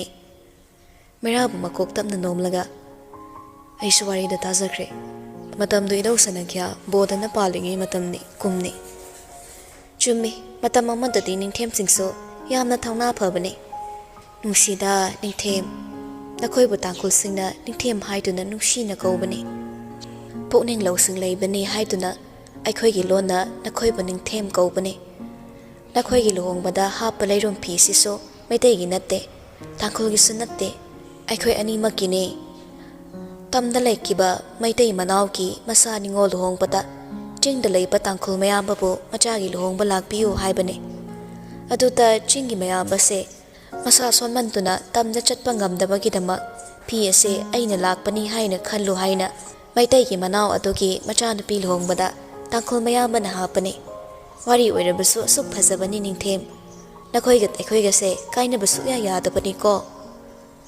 ꯃꯤꯠ ꯅꯥꯀꯣꯡꯁꯤꯡꯒꯤ ꯑꯁꯨꯝꯅ ꯋꯥꯔꯤ ꯀꯌꯥ ꯇꯥꯕꯗ ꯊꯃꯣꯏꯕꯨ ꯏꯅꯧ ꯅꯧꯍꯟꯗꯨꯅ ꯃꯇꯝ ꯀꯌꯥ ꯂꯤꯗꯨꯅ ꯊꯝꯕ ꯐꯨꯡꯒꯥ ꯋꯥꯔꯤ ꯃꯊꯪ ꯃꯊꯪ ꯐꯥꯛꯅꯤꯡꯂꯛꯏ ꯑꯗꯨꯕꯨ ꯋꯥ ꯈꯪꯕ ꯑꯍꯜ ꯅꯨꯄꯥꯗꯨꯅ ꯃꯥꯒꯤ ꯅꯨꯄꯤꯗ ꯂꯦꯞꯂꯨ ꯍꯥꯏꯕꯒꯨꯝ ꯏꯪꯒꯤꯠ ꯇꯧꯔꯒ ꯃꯩꯔꯥꯕꯗ ꯑꯣꯟꯁꯤꯜꯂꯛꯏ ꯑꯗꯨꯗꯤ ꯅꯤꯡꯊꯦꯝ ꯃꯇꯝꯁꯤ ꯊꯦꯡꯈ꯭ꯔꯦ ꯑꯩꯈꯣꯏꯁꯨ ꯄꯣꯊꯥꯕ ꯆꯪꯈ꯭ꯔꯒꯦ ꯅꯨꯄꯤꯗꯨꯅ ꯑꯃꯨꯛ ꯍꯥꯏꯔꯛꯏ ꯀꯔꯤ ꯋꯥꯠꯂꯕꯁꯨ ꯑꯩꯈꯣꯏꯕꯨ ꯍꯥꯏꯌꯨꯀꯣ ꯅꯤꯡꯁꯦꯟ ꯏꯆꯥꯅꯨꯄꯤꯁꯤ ꯄꯤꯛꯂꯤꯉꯩꯗꯁꯨ ꯋꯥ ꯉꯥꯡꯗꯕꯅꯤ ꯃꯥꯅ ꯍꯥꯏꯗ꯭ꯔꯕꯁꯨ ꯅꯤꯡꯊꯦꯝꯅ ꯑꯩꯕꯨ ꯈꯪꯍꯜꯂꯣ ꯃꯥꯅ ꯄꯥꯝꯕ ꯂꯩꯔꯕꯁꯨ ꯏꯃꯥꯕꯨ ꯍꯧꯗꯣꯛꯈ꯭ꯔꯣꯀꯣ ꯋꯥꯍꯩꯗꯨꯗ ꯃꯩꯔꯥꯕ ꯃꯀꯣꯛ ꯇꯞꯅ ꯅꯣꯝꯃꯤ ꯑꯍꯜ ꯑꯅꯤꯗ ꯃꯤꯠꯌꯦꯡ ꯑꯃ ꯌꯦꯡꯅꯔꯒ ꯃꯊꯪ ꯃꯊꯪ ꯍꯧꯒꯠꯇꯨꯅ ꯃꯈꯣꯏ ꯀꯥꯗ ꯆꯪꯈ꯭ꯔꯦ ꯑꯅꯤꯗꯨ ꯈꯛ ꯇꯔꯛ ꯇꯔꯛ ꯑꯍꯤꯡꯕꯗꯨꯗ ꯐꯝꯍꯧꯔꯦ ꯐꯨꯡꯒꯥꯗ ꯌꯨꯡꯁꯤꯟꯗꯨꯅ ꯆꯥꯛꯂꯛꯂꯤꯕ ꯎꯀꯛꯁꯤꯡ ꯑꯗꯣ ꯎꯒꯤ ꯁꯔꯨꯛ ꯂꯣꯏꯈꯤꯗꯨꯅ ꯃꯩꯇꯥꯟꯒꯤ ꯁꯔꯨꯛ ꯑꯣꯏꯔꯛꯂꯦ ꯎꯠꯅ ꯃꯈꯦꯜ ꯂꯥꯡꯂꯛꯂꯦ ꯏꯅ ꯀꯨꯞꯄ ꯌꯨꯝ ꯑꯣꯏꯕꯅ ꯏꯒꯤ ꯏꯈꯣꯛꯇꯒꯤ ꯅꯣꯡꯒꯤ ꯅꯣꯡꯂꯤꯛꯅ ꯁꯥꯏꯖꯤꯟꯗ ꯇꯞ ꯇꯞ ꯇꯥꯔꯤꯕꯗꯣ ꯃꯇꯤꯛ ꯆꯥꯗ꯭ꯔꯕ ꯊꯣꯡꯅꯥꯎꯗꯨꯗꯒꯤ ꯃꯌꯦꯛ ꯁꯦꯡꯅ ꯎꯔꯦ ꯑꯅꯤꯗꯨ ꯋꯥ ꯉꯥꯡꯅꯗꯦ ꯀꯨꯏꯔꯦ ꯑꯃꯅ ꯑꯃꯕꯨ ꯌꯦꯡꯅꯔꯛꯇꯕ ꯃꯇꯥꯡꯗꯨꯗ ꯆꯥꯛꯄ ꯂꯣꯏꯒꯗꯧꯔꯤꯕꯁꯤꯡꯗꯣ ꯐꯨꯡꯒꯥꯒꯤ ꯑꯀꯣꯏꯕꯗꯒꯤ ꯃꯆꯤ ꯈꯖꯤꯛꯇꯪ ꯍꯦꯟꯗꯣꯔꯛꯂꯦ ꯃꯇꯧꯗꯨꯗ ꯑꯅꯤꯃꯛꯇꯣ ꯇꯍꯥ ꯇꯍꯥ ꯁꯤꯡꯗꯨ ꯁꯦꯝꯖꯤꯟꯒꯦ ꯈꯟꯅ ꯅꯣꯟꯊꯩ ꯃꯩꯔꯥꯕꯒꯤ ꯈꯨꯠꯅ ꯇꯤꯡꯊꯣꯔꯛꯄ ꯑꯗꯨꯗ ꯅꯨꯄꯤꯗꯨꯒꯤ ꯃꯈꯨꯠꯅ ꯈꯪꯆꯤꯡ ꯆꯤꯡꯁꯤꯜꯂꯤ ꯏꯪꯕꯗꯒꯤ ꯏꯪꯂꯕ ꯃꯤꯀꯨꯞꯁꯤꯗ ꯅꯣꯡ ꯑꯃꯨꯛ ꯇꯥꯁꯤꯜꯂꯤꯕꯅꯤꯗꯣ ꯀꯔꯤ ꯃꯇꯧ ꯑꯣꯏꯔꯝꯒꯅꯤ ꯎꯠ ꯑꯣꯜꯂꯛꯂꯕ ꯃꯩꯇꯥꯜꯗꯨꯅ ꯃꯈꯣꯏꯕꯨ ꯀꯌꯥꯝ ꯀꯨꯏꯅ ꯀꯣꯟꯁꯤꯟꯕ ꯉꯝꯈꯤꯒꯅꯤ ꯍꯥꯏꯅ ꯍꯥꯏꯅ ꯁꯨꯝ ꯁꯨꯝ ꯆꯥꯛꯊꯣꯛꯈꯤꯗꯨꯅ ꯃꯩꯁꯥ ꯂꯣꯏꯔꯛꯇꯨꯅ ꯌꯨꯝꯗꯨꯒꯤ ꯑꯀꯣꯏꯕꯗꯒꯤ ꯄꯥꯏꯁꯤꯜꯂꯛꯄ ꯎꯟ ꯄꯨꯕ ꯅꯨꯡꯁꯤꯠꯅ ꯆꯤꯡꯁꯤꯟꯕ ꯃꯈꯩ ꯑꯃꯨꯛ ꯍꯣꯝꯖꯤꯜꯂꯛꯄꯗ ꯃꯐꯝꯗꯨꯗꯒꯤ ꯃꯆꯤ ꯂꯩꯅꯤꯡꯂꯛꯏ ꯐꯃꯨꯡꯗ ꯍꯤꯞꯇꯨꯅ ꯂꯨꯝꯅ ꯅꯨꯡꯉꯥꯏꯅ ꯂꯩꯅꯤꯡꯂꯛꯏ ꯅꯨꯄꯤꯗꯨꯅ ꯏꯀꯥꯏ ꯈꯥꯡꯗ ꯍꯥꯎꯐꯤ ꯑꯗꯣ ꯆꯦꯅ ꯏꯟꯁꯤꯜꯂꯒ ꯑꯏꯪꯕ ꯈꯥꯡꯂꯕꯁꯨ ꯅꯨꯄꯥꯗꯨꯗꯤ ꯍꯣꯏ ꯃꯥꯏ ꯍꯥꯏꯔꯝꯗ ꯐꯝꯂꯝꯕꯗꯒꯤ ꯐꯨꯛ ꯍꯧꯒꯠꯂꯛꯏ ꯍꯥꯏꯔꯛꯏ ꯃꯥꯕꯨ ꯌꯦꯡꯂꯒ ꯃꯩ ꯌꯥꯎꯗ꯭ꯔꯦ ꯂꯩꯔꯤꯕꯁꯤꯡꯁꯤ ꯑꯍꯤꯡ ꯆꯨꯞꯄ ꯇꯦꯛꯊꯣꯛꯂꯗꯤ ꯑꯍꯜ ꯑꯅꯤꯒꯤ ꯁꯤꯡꯒꯩꯁꯤ ꯏꯍꯥꯡ ꯍꯥꯡꯂꯅꯤ ꯍꯧꯒꯠꯂꯣ ꯆꯪꯉꯁꯤ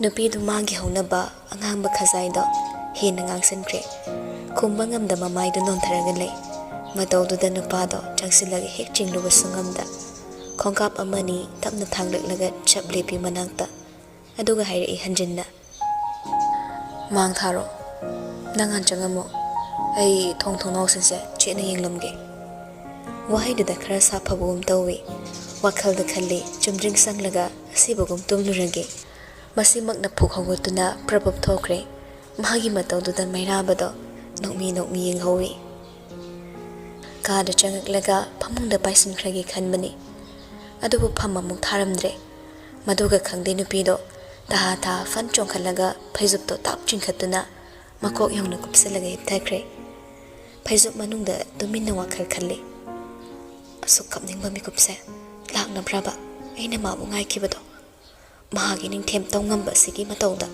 ꯑꯩ ꯃꯥꯏꯒꯁꯤ ꯏꯀꯥꯏꯃꯟꯗꯅ ꯃꯩ ꯑꯣꯏꯅ ꯍꯧꯔꯛꯇꯣꯔꯤ ꯆꯦꯟꯐꯝꯁꯨ ꯂꯩꯇꯦ ꯑꯩꯗꯤ ꯇꯟꯈ꯭ꯔꯦꯗ ꯌꯨꯝꯗꯅ ꯑꯃꯨꯛ ꯀꯝꯗꯧꯔꯝꯅꯤ ꯑꯃꯩꯗꯣ ꯇꯨꯃꯤꯟꯅꯗꯤ ꯂꯩꯔꯝꯃꯣꯏ ꯌꯨꯝ ꯍꯟꯕꯁꯨ ꯌꯥꯔꯔꯣꯏ ꯀꯥꯆꯪ ꯏꯕꯦꯝꯃ ꯉꯁꯤꯗꯤ ꯅꯪ ꯅꯤꯡꯊꯦꯝꯒꯤ ꯂꯥꯡꯗ ꯊꯨꯔꯦꯗꯅ ꯋꯥꯈꯜ ꯈꯜꯂꯤꯉꯩ ꯊꯣꯡ ꯂꯣꯟꯁꯤꯟꯈꯤꯕꯒꯤ ꯃꯈꯣꯜ ꯇꯥꯔꯛꯄꯗ ꯐꯩꯖꯨꯞꯇ ꯐꯠ ꯍꯥꯏꯗꯣꯛꯂꯒ ꯈꯗꯥꯡ ꯃꯄꯥꯗ ꯊꯝꯂꯒ ꯀꯤꯔꯨꯞ ꯀꯤꯔꯨꯞ ꯌꯦꯡꯂꯛꯏ ꯅꯨꯄꯥꯗꯨꯁꯨ ꯆꯞ ꯃꯥꯟꯅꯩ ꯂꯨꯔꯛꯅ ꯌꯦꯡꯂꯒ ꯆꯪꯁꯤꯜꯂꯛꯏ ꯆꯪꯁꯤꯜꯂꯛꯄ ꯈꯣꯡꯊꯥꯡꯗꯣ ꯎꯕꯗ ꯂꯥꯏꯁ ꯐꯨꯛ ꯍꯧꯒꯠꯇꯨꯅ ꯁꯤꯠ ꯁꯤꯠꯇꯨꯅ ꯂꯥꯛꯂꯒ ꯐꯃꯨꯡꯗ ꯃꯈꯣꯡ ꯌꯥꯟꯊꯔꯒ ꯐꯝꯃꯤ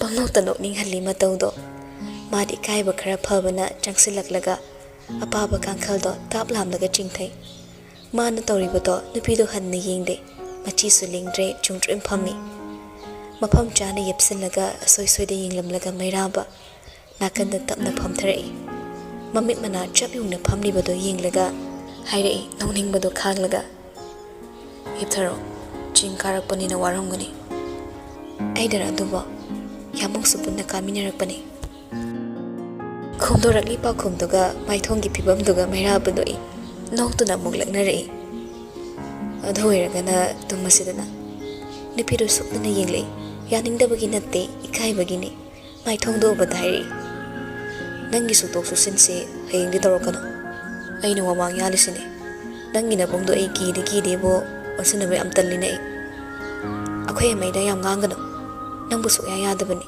ꯁꯤꯔꯐꯥꯎ ꯌꯥꯔꯣꯏ ꯍꯥꯏꯕꯅꯤ ꯐꯦꯠ ꯐꯦꯠ ꯇꯧꯗꯨꯅ ꯉꯥꯡꯂꯤꯕꯗꯨ ꯇꯥꯔꯕꯗ ꯃꯩꯔꯥꯕ ꯄꯤꯁꯨꯝ ꯈꯖꯛ ꯁꯨꯛꯂꯒ ꯄꯥꯎꯈꯨꯝ ꯄꯤꯒꯦ ꯇꯧꯕꯅꯤ ꯑꯗꯨꯕꯨ ꯆꯤꯝꯕꯥꯜꯗꯨ ꯍꯦꯛ ꯀꯥꯡꯂꯛꯄꯒ ꯅꯥꯀꯟꯗ ꯄꯥꯜꯂꯤꯕ ꯊꯣꯡꯅꯥꯎꯗꯣ ꯉꯁꯤꯁꯨ ꯈꯪꯉꯥꯡ ꯍꯥꯡꯗꯣꯔꯛꯂꯤ ꯃꯥꯂꯪꯒꯤ ꯑꯀꯟꯕ ꯁꯥꯍꯨꯝꯗꯨꯗ ꯈꯪꯄꯥꯏ ꯄꯥꯏꯁꯤꯜꯂꯛꯄ ꯑꯏꯪꯕ ꯅꯨꯡꯁꯤꯠꯇꯨꯅ ꯒ꯭ꯌꯥꯟ ꯂꯥꯛꯍꯜꯂꯕꯣꯏ ꯂꯥꯏꯆꯐꯨ ꯍꯧꯒꯠꯇꯨꯅ ꯄ꯭ꯔꯕꯞ ꯆꯪꯁꯤꯜꯂꯒ ꯊꯣꯡꯅꯥꯎꯗꯨ ꯂꯣꯟꯁꯤꯟꯒꯦ ꯍꯣꯠꯅꯩ ꯉꯁꯤꯁꯨ ꯍꯩꯖꯤꯜꯂꯛꯂꯤꯕ ꯅꯣꯡꯂꯤꯛꯅ ꯃꯥꯏꯊꯣꯡꯗꯨ ꯅꯥꯀꯟꯗ ꯂꯩꯊꯣꯛꯂꯒ ꯍꯥꯏꯗꯣꯛꯂꯤꯕ ꯊꯣꯡꯗꯣ ꯂꯥꯝꯅꯕ ꯍꯣꯠꯅꯩ ꯑꯗꯨꯕꯨ ꯊꯪꯅꯕ ꯃꯤꯀꯨꯞꯇ ꯃꯍꯧꯁꯥꯒꯨꯝ ꯉꯁꯤꯁꯨ ꯑꯃꯨꯛ ꯐꯥꯎꯔꯤꯔꯦ ꯇꯨꯡꯗ ꯅꯛꯅ ꯂꯦꯞꯁꯤꯜꯂꯛꯄꯒꯤ ꯀꯅꯥꯒꯨꯝꯕ ꯑꯃꯒꯤ ꯁꯥꯍꯨꯝ ꯃꯇꯝ ꯑꯗꯨꯒꯨꯝ ꯊꯣꯡꯅꯥꯎꯗꯨ ꯂꯥꯝꯂꯒ ꯂꯣꯟꯁꯤꯟꯈꯤꯒꯗ꯭ꯔꯥ ꯈꯜꯂꯨꯕꯅꯤ ꯑꯗꯨꯕꯨ ꯃꯗꯨꯒꯤ ꯃꯍꯨꯠꯇ ꯊꯣꯠꯅ ꯀꯜꯂꯕ ꯅꯨꯄꯥ ꯑꯗꯨꯒꯤ ꯈꯨꯠꯁꯥ ꯇꯔꯥꯃꯛ ꯇꯞꯂꯤ ꯇꯞꯂꯤ ꯂꯤꯠꯁꯤꯜꯂꯛꯇꯨꯅ ꯈꯣꯏꯗꯧ ꯊꯨꯡꯅ ꯀꯣꯟꯁꯤꯜꯂꯛꯂꯦ ꯁ꯭ꯋꯥꯏ ꯂꯥꯎꯋꯤ ꯅꯤꯡꯁꯟ ꯏꯕꯦꯝꯃꯗꯣ ꯇꯥ ꯍꯟꯗꯣꯛꯀꯦ ꯇꯧꯕꯗ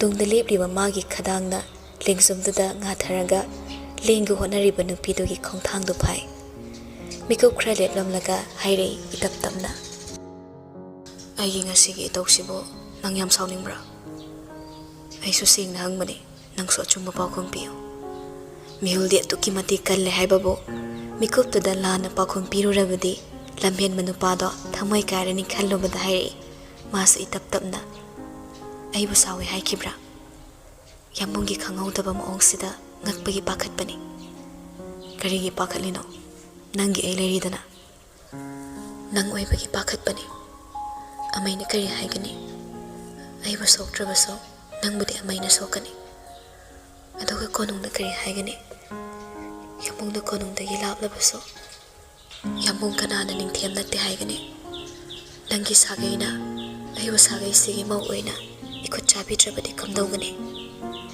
खंदब नत्ते लोइना खली मेराबा चुमना तमवा लौदबनी मसिमकना खुमलई इराय लाइथोकना चुमे आई निंथेम नत्ते हाबे यारोय अदुबु आई मखोयदगिदि लापना लेरबनी मखोयदा नंगी खुद चाबियु हाइदे मखोयबु ममुक थन्ना पिजनब कोनुंगी पुजारी हाइबा यामना ले नंगी पुनसिदा अइना तब कना अमगी मथौ तादे अदुबु नंगी नबुंगदुमदि आई खंद्रे खुद हल्लुबसु यारोय चिन खुमलुबसु यारोय हातकिगा हातख्रसन पाखुमदुदा इथा थाजदना नुपिदु तुम ओलगा लेपलंब मसादो हुद लेथोरकलगा मकुत अनी चंगना माबु तपना कोनसिले हौजक्तदा पथाब हाइबदो फंगलबोय सोर तपना हथरगा हाइरे कपनिंगबदो खांगदुना चिंसांगना पोमदा लेपलगा हैना नंगबु गाइबने नंग लाक्लरोय हाइबा चिरो कया तादा खुन्नी खुंजिनदा नुटी नुमित खुदेंग लेपतुना हैना यामुबु गाइबने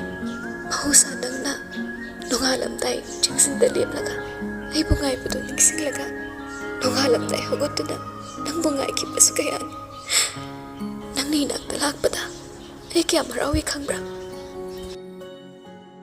merabano imatawdo masu tapna konsilaklaga hairi nason pikna noktuna kya marawriba khutamu yengi taningdi higatkano nangsa namyam kalle नंगना Anam कनमनबगी असे यौना वाबनी ngasiगी mikup hawkini hayeng laklabadi kamdawni phana oidunasो nangdi ningthemni yambo konunggi brahman singa tona tinaduna anakpa mari thamliba nakhoina tangkhol ningol aibo karamna raw raw loksinbigani sanaki aibongona ekhoibu soidna saugani onthokpani da nangsa nangga leimina doisi aigani konunggi brahman singa nati aibi seba tawgadabani यामुंगी मथौ तादे करीगी चनबी करीगी संबल करीगी धर्म करीगी पल ऐ लोइना थुदेके मेराबन नुसीब नुपीदा करीगी जात बिजात नुसीरदी नुसीरेदना हन्नमुक्ति नुपीदा याम थुना हंदोकलगा साउनिंगले नंगे थोगुंबा सक हाइगतना ताखतबा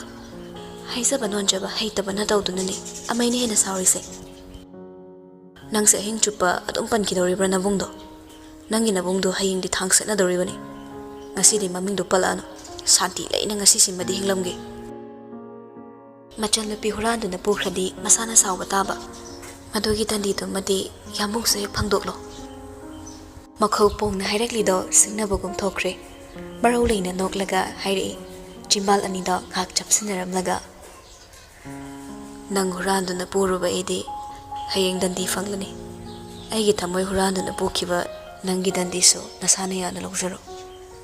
Si haiduna tingak lepchari bado manak ta khangching sili. Sem sahawdaba mikupta nuzagi khongpam hongle. Yang hanglam bathongnaw do mathanda tapna lonsinkre. Tapna tung halakpa khongthangda ningthina semlaba phamda sana hakchang hipthakre. Ikaina khangli bi mabo momon nok na yenglamlaga hairi amukso lakthop lakoi leitana. Aina kari haiki. Lengban daigat kiba nangi tangkhul inafi. Phidogi fizi bu munba ai soidana lakigani. Fizi do munbagi miko flak laga nangni kaina lerebade ningthem aibudi kanana fathabigani. Aidi chingi urini yet krabati loire. Thadatuna manghan mangamloi. Ai sutamgi upalni lep krabati loire. Hong banai dava khongfamda sana khongnangum lepkani. Ikaira baso masumlangi hayay ngamba mai thongdo momon noktuna yingli. Tawfam khangdabana langoi jalaklabaso numshiba haibali punna masa pumnamak chena punsin kiduna hak pumnamak sinakre. Singi lairang na laipot tamlakpa thousand hairang na hipot karakpa ningthe magi masai gonda horambu u thamba lamhen bana ningo magi pukning sana loklungda changdo na maning butam kiba pin bagi so pin mani dihi mabo wan thanli amrit ta chen bahi thumna pumum taba sayonda oyet anida tarang anthoi bade pukning mabo chingsinki ningthe mabo sumkido itha pangliba bitsna thambal uraga pakhum bodi pininglak changsindu na michanari gulab ngamlaba chimbalna nason pikna kaurakpa ningthe magi minglinda masaba ngawbo oiraktuna sajibugi nonglei lamhenbagom khamjaba chirol tabida nuragi saidon khomgatki koikak nabal samlangso sambul oina haigatki naidom tara hingda mathangli manje pamubagi ningai kalla sajatta thuptuna thamlamba leirangbo makhutmakna sinakiba leinamna leikai koirakpa lehina kaya thonglakpada ningthemgi angawba sajatna ikai thibiningolbo maikaina phizet ohenkiba ahingi khongthangna kansila chilokna badi loinaide misna cheset uishinja chongleba mihol phathaja thamoi magi nungdabudi apen bana ngaurakpa thuplamba sini samprabo brazadagi lenglakpa sakhenbi kopigi maithongum zamuna ichel uraga chongthaduna sanabagum mahu kalla sirolda ngauduna sonjaba minglendo kana tahalare khanduna athengba hingi asikpada heithariba nonggi nongsuna maktraba premgi rasila adubo mating pangbagum heithari ahing magi khongthangna asum sangsilaklabaso lepalei taming adubo yenglaga wakhaldu tamin khalle momon noktuna yengse tampak khoimuk puksauba ahing chupa chaktaminerabaso apen balai tabran hakse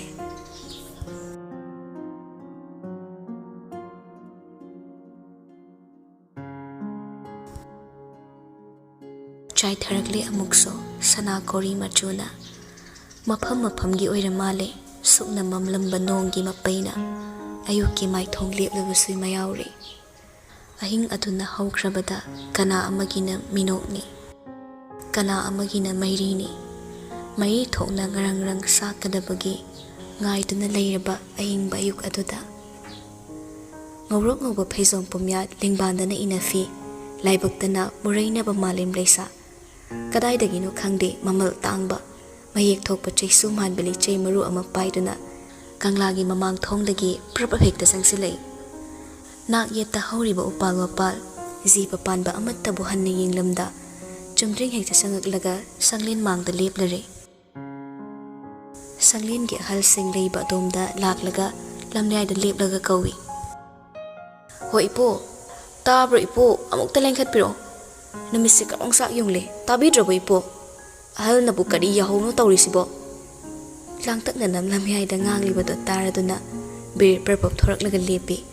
Paizo mo pumyato leplamiba phibam dada mit singkido na hairi tingak na na. Hai, luwang na trani karino. Yenda angan basida. Paizo mo pumyato sana konungda ay nakawag thorong galay bro. Boy matha sarap leplaga bir na yingle. Ipo sana konungda leng birak na ba sana kaya ibunga na pao piro cho hay do na lagpani. So omsay taraga pihong biro.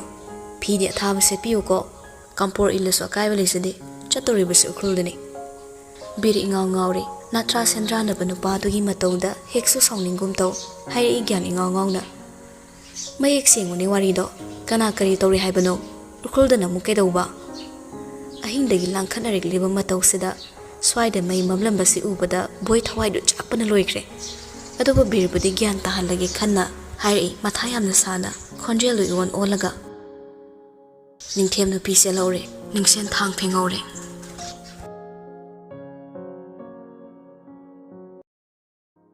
Leptana tabirakpana Manipuri Story Collection na khudol tamjariba Eigi Shija hariba wari shigi aroiba pandup yausilagle. Hauzik taminarasi Eigi Shija aroiba sarok.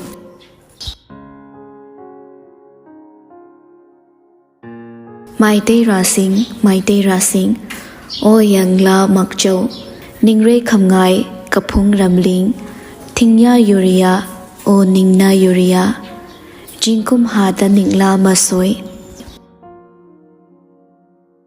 Iru kabalai sanabo ipakoiba lerangi lairi pakum chingsang na pari ngakliba loksap ki chingmai nabo khondu na ngakliba tampak lamdam o nang busay thadu na saklamba tangkul asay bakayagi sairingi mani paring asibo ukrul nang gilakanong siroi magi chingsang dalip tu nabo iramra Nangi sairing lairang na ngasidi waring kaya lairi kitchamay kaya da padup nai na hitarini tamgi asay bakabi sing na Nangi samlang marumda nangi tampak mathagta haumi na mapal sariba lairang na mathoy kariba ukrul nang bunungsibi ukrul nang bupuphabi Mallaba itihas ki maithongbo nang nakondo na thamliba Madom tarak pomzabi lili kaubi mamomna nangi nagun bu habliba. Tamna taba ningthemna hektu na bopo kiba mamom langlin lili bo phigaw sana yaragani. Maithong oibi lairangdo karam na bo pirasiba. Khanjanay do hunpum lairimbi mamom mabu ningsinglaga. Inglaba ayuki asikpa pong saraba kalengong humang na marik chentaduna panglakle ukrul lamdam. Numit hektabaga tumthazaba ukrul do ngarangi ahingdudi uiduna tatok lamale khunjasing ichok-chok thari. Sana konongdagi lenglakpa miyoik mataw amadi lakliba phibamdo onthok na matik chana lengthok naragli. Gari na gari gi mi na mi gi. Mi mayam laklabaso kumthaduna changlakpadi bir nongdran khomba amadi loyumbani. Ningsen gida lairamba mi singso lapna lainaki. Loyumba ubada munna yingle. Mi lakle tabada mangolda thoraklaga lepliba thabaso sumang yoksilaklaba makhoibo taram kauduna oi. Lengkhat piu sana kya ibungo. Makhura ibungo ipobu karina seba tawgani.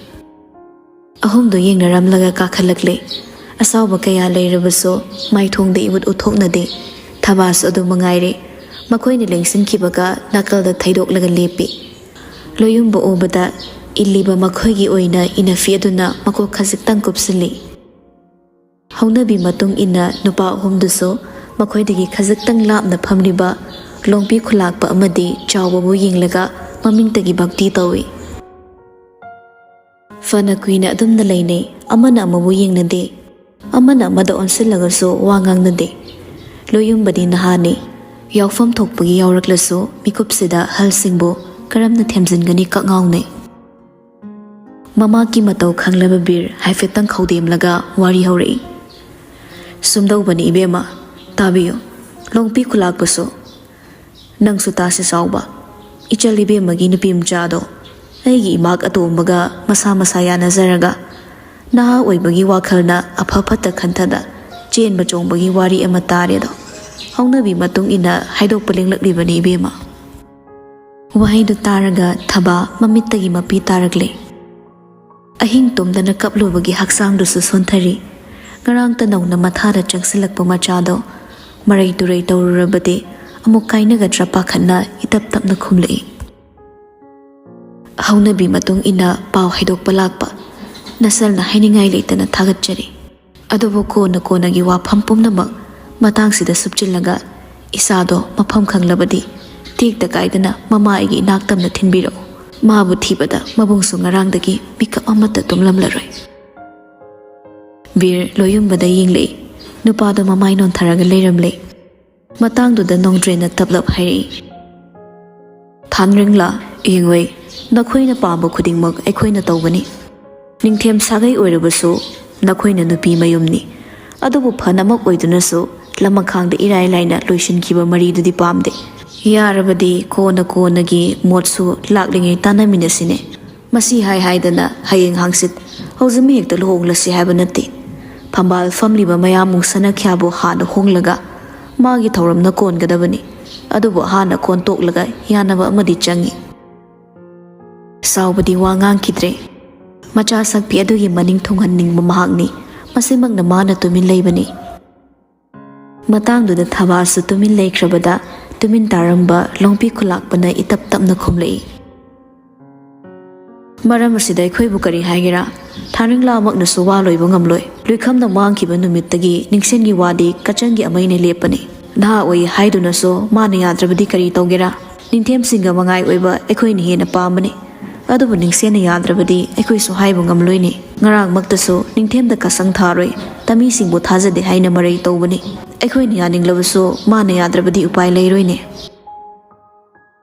matangdu yoraklabada wakhal munna khallaga tumina famlama Bridget phibam khra lenglaga hairi longpi khulakpa bu yenglaga maruf khulakpa ningthengi wa toklasi tamini haiduna chingnagano chingna koina pansabani chingmina koina pangakpani chingtam anigi apunma masakna Manipurgi apunba saktamni nungsidrani na khoiba piklaba singlebak sida khundaduna leiminariba phurup kayase phurup kaya sigi magi oiba saktamna pal amatada hominaba machu machugi leirang oina panbi sibu mapung phalibase leirang ama watpada pambi gi magun mangani iho horaga leigani nangi haibana karino aigi haibana karino aikhoigi haiduna punna hingminabagi lambi thiminabadi kari kaibage thirabadi soidana fangani nangi lainingna kari aigi laishona kari madodi araibani luribadi nungsibani khulakpana ningsenbu themjinbeyo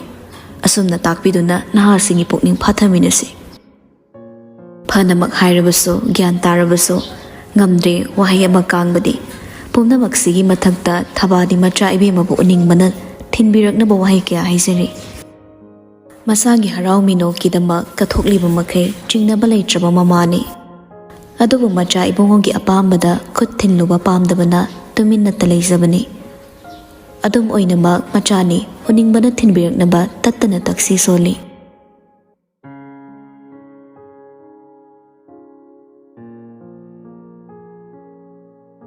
thapluba chingsang na pomduda ahing mamaida yoksalakpani yumdugi manungda sumang thelong akoibada mini ikoi koina leibado hainadraduna nungsuk nungzanana tatu thorakpani usan paring horiba chingi lambiduda tarak leplingai hut phausalakpa saum amana nakanda khangle lupsilaktuna yenglaga hairi nokladuna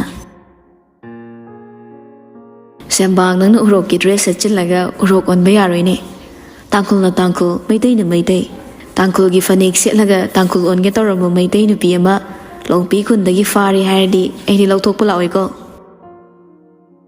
khonjel duda khanging lakpane boi leplambado uraga ingangai amuksu nontaraga setliba pijoldo yengli khangli lagliba singdugi matung ilakpani haiba khumdaba tawde itap tapna khumlei ngasai nongalamdai lakpani iru mai tharaga hongnaba leitabagi sipirak paisetpani aibu tangkhol oisaning mitan birakano kana khangni hegi bada yam oisaning bek maluredana Linda do boibu chelap unna yenglei fagi ta tawdun leisaba mahak to ngasi su phagi halamdre adubu mai thongdudi manung mapal naire matawdu ubada nungai tana yenglaga hairei luwangi bungo yumdadi thaidokpa awatpa leitabra phau jarong sakhaibu gumna khunjin pham khangda phrar chaithoklampa pukningdo mikupta subjinduna changsilaklaga inong norakpagum tawi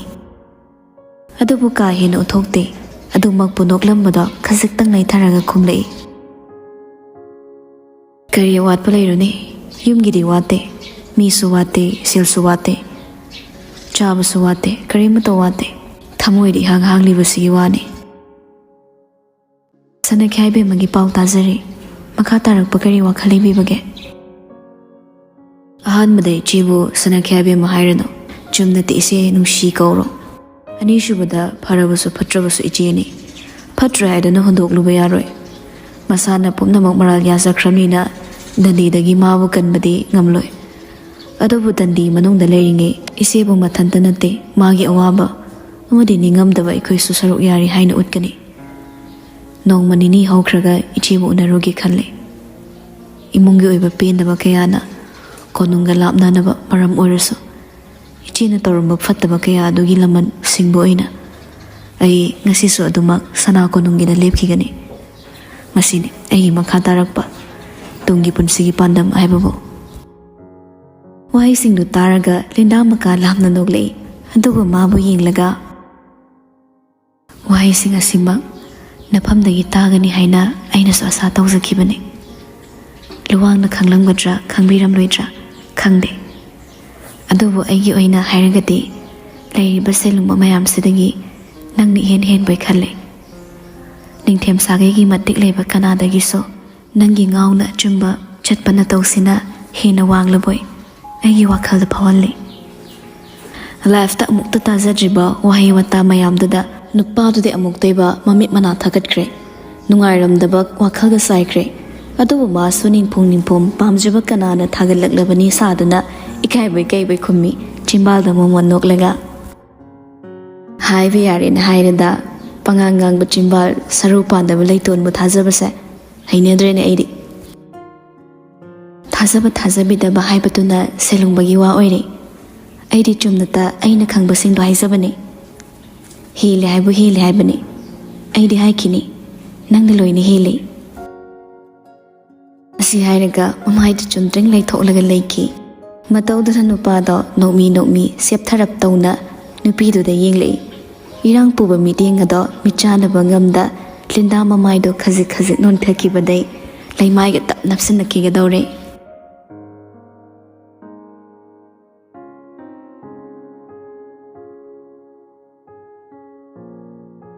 ahingi achikpa khongthanga iroinana chatpa khongsatna samlang sambun takhrabi ningthem sagai ongkhrabi chingi leirang ahinbi hektunabu purakpa wanglen kaya hojinkhre nungsiba hundungi masaigonda ahing yarik minaramba cheklana kawbadi ngamlaroi hundungi achikpa hingdo ipa kaya landuna khutsamnana laklabuso laibak haiba mahakna karibu tamliwa khangde haunabi matung inda mongloba laktuna tampak lamdam pangkhre chalamdai mikuptuda hundungi hal anina pukning tengna pirakpa punsigi thadoknadaba oyu haiba bor adubo phigaw sana oktuna phireida chena kiraga ningthem sangai panglakpani chatliba lamdo angang natabana matam khradi lawi masimakna ayukki cha sangom thakpa matamdodi hendoktuna cha isingi damak langnare adubu lakliba singidi kochen chelaga cha yennari tungpak leplamba ningthem sangai ngasidi tarak leiramdre mina pungmu mudrabaso pungchik chikpa makti oidredo konungi hal ayamba ngak to oirabaso ningthem sangai de yoshilami Kangladagi ahalsingna punduna nakalamada wari tauri manaw ibungobo amuk hanna konong khanaba khanai angawba nupa adugi matau khangba ahalsingna oithoklaroi wani khangmana wari yawda tumin onthoklaga lei Maraksida gulabsana yaurakte pau hanba dusu maton sini khanna loyumbana haisabada gulabsana na tade irinsana mayumda leithoi adubu mapuroibagi matau lawdaba gulabsnagi loinabi tamphadi Ningthem sangaida linglaktuna siga maiga tauri chap chap leptuna leiba sanaibi mabu obada kochin chelamba tamphado chap leplaga manakta changaktuna hairare ibima yengoi ima se tombi wa haige atei atei lakliba singsina mating pangbi singna tawjasano adubu konungdagi linglakpa ahalsingi chadine nangna chatuna langadabani nampina rol tasillo nakokna rukupsillo sagegi hal yauriko Makok tapna nomi adubu hei heinabadi oidre Piklingi matamdasu miramdata leirakpani Chawraga nakongda tabu wari kayada Manipurda leiba phurupsingi chatnabi wari oina tarabaso Haktengnana thengnarubagi masagi asingma chatnabi sing aduna oikre Tathak leplambadai prabab changsilaga londuna thamliba chadugi manakta lepi Mapisi muhai kibado ningsinglaga phi machidu pairaga makoktu ningthina khumzile aduga chadu haina bohne matau yinglamba tampha makokna yet tapna hairamlaga changsilaktuna hairi kasang adumna tawrabadi soire saram thaklandai dabu oirabaso chana ba semlamdai oirasune kok thenglurabadi leimai amok thengduna ne chana thaknaba paigadabani ataigi sunate konongi ahalni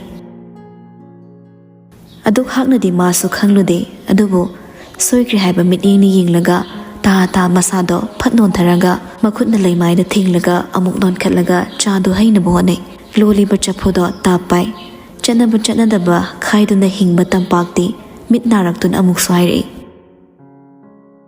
khutsingna hamuni nangbo phanik phire yeplurabasune khutsingna hamlaga ne chakhum changadawbani aduga yingoi imasi tombi wamang yalhauge Horin nangna chara thaklagane gas leirang manaktane irai laina changsin bayadi ko nachinna yado singna tengthoklaga changdawni Mabu chingmini haiduna hina takpa ama yauribato laisa khangi makok tapna nomi haibabu tamphagi matawduna mahakpa nungai hanre magi maithong khanglabasu tamphadi namhai hairagli Sidagidi kari oikigani khangde adubu sagai sida olaklabadi Nangi hanagi saksayo thakto yaba nati ko ibema imoinu imaleng siliba saksang sida sansayan sa thongba yade sarurabasu nachinaya tingthokadawani iru singna lusaduna duk thongmai katkani ahongba se nangwagani khangi adubu ngamnaba hotnaba tabani hanagi panging hingbado mafam sida yade ko imasi tombi agya pabung nang to thokpiro hayoi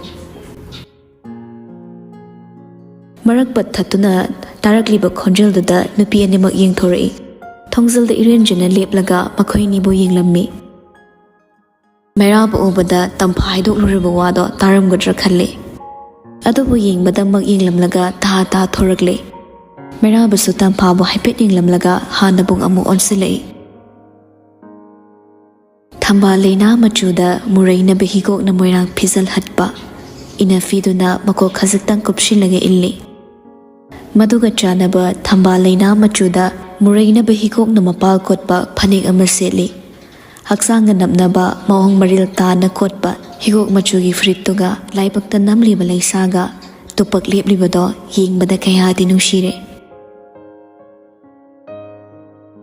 Momon noktuna yenglamlaga manakta changsilai tapna minokdo sumang mangdana hairi kana leitabagi tanja lauraga maithongda tapna pairaktuna Kaidoragi nangbo masaidagi namaido isuk thaine Laisa khumde adubu karishu tawdi haibago makok tapna hairi Meraba khangle nupido nungaitra haiba maithongda pairambu makhutto thadoklaga hut leithoklaga laisana heigi hotnaramba chado makhum kuplaga hanagom gas leirungda thangkalaga thamkre matawduda nupido leithoklaga hairi Ai sa pirodoini yamung handokpiyo Pirono, lay mayam sino pisano. Nangna piba sa thakpu ngasina loibasu natte matam yam leiri matung fasana pithakse pidaba yaroi ima se tombi na piyo hairami nang aigi yumsida ima se tombi kari mathau tage ne sana hairakliबado cha khaktagi na tri khangi adobo aten mami kupsida nungsikraba pokningduna nuhikna na hairei aina kari haike maitai nangi na rol sing na khanglabaso aibu kanana tangkhul na te haigani aidi chingmi ningolni aigi chana bihaina khibana yamungi akan bachana bise tungin na chatpa aingam kadaba mandre kari nungi tamphaga mathanna thadok lubanu khalli nupado aina nang manusibada nangi chana bi fazaba thiba punamuk yauna nusikrabani madu mu putholaga naina se haibra aina yaraga loire aisu nangna yaraga loire mitobni inbado laida chongkhatuna tongano themlabasu hande mamaidu sat onthokhranga gas leramdu thaduna mei leitraba ingtharaba chado mei thangatuna sanna bone adubu pakhumdi pirei ini indol singbu mitokni haiba yabra ahalna yadaba makhoina khoidadaba sagagi maudi ayoi pakamzaroi yambung khakna nushiraga aigidi apenba leite imung asigi amadi sagai sina aibu nushidrabati sagagi mau haibadugi wahantok leite themba ludori matangse irap lapthoknaduna asum thembadu pelakdramale meraba thonglomda haifet cheptharaga mi lakpra yinglamlaga amu onsilaga changsilaktuna tung otlaga leplibido huranduna khomjin tansilaga konsilai aduga hairei nason pikna tapthana ngasi khakni laknise longma numit tumaga aduna loire moi bai khoigi punsida tona tinaraga kuina leigadaba natte nangna pamdaba napal ai thadok ledana nangna pamdaba oisaba thibadu maso ai thadok ledana si phawa nangni nakta leningde haradi thamoi si puthoklaga ata maida naiminaraga tan oina hodoklaga pizadawla ngairene napido nokninglei amaromda amuksu khali magi damak pumnamok handokpa ngamlaba nupasi damak sirabasu leplage haina masu mamito cheblap mi lakpra yinglaga khumlei lohongbada aidi awon pot kamta puroi ko akrul lei sitana holak pangamoi atai purak traso yare nangi kari shwala loi nakhong dagina nakofo sanana yongge tumnabo famungsu sanagi saramge hanta mukti nupido fat inthoklaga khumlei merababo ningthe machagi wasau simadi hanba kawba leibijidana merabanoi matangduda nokpatamak noklaga tokre aduga hairi maithong kitang lusinna faginati purakano aigi leisaba khuding isadagi horaga nangi ngaktani adubu kadambadi puro ibanigi nakta thamsi nupido nokpa leplagi yinglei merabag makha tari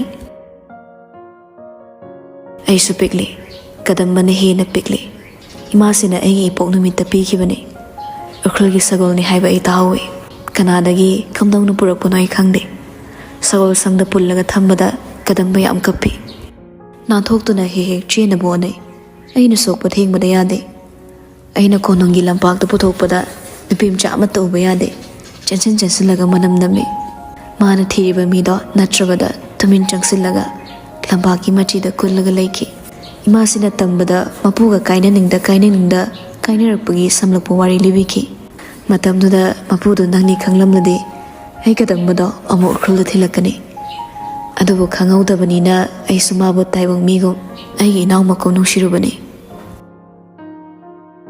ningsinglubada maba mukso wahalli adubu wabagi matamdi natte waba loirakpu matam oiba nairi purake soidana purake nangi sagol sunatte aigi sagol sunatte aikhoinigi sagolni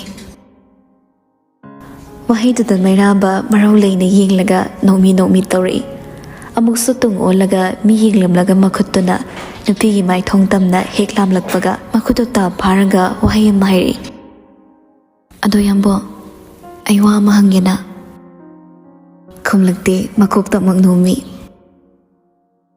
hayeng luhongla matungda kaigumba kanda aina khoigi tangkhol fizol setlaga leiradi yamung aibu saugadra Nupado pisum khasakdang suksalai adubu pakhum di pirai.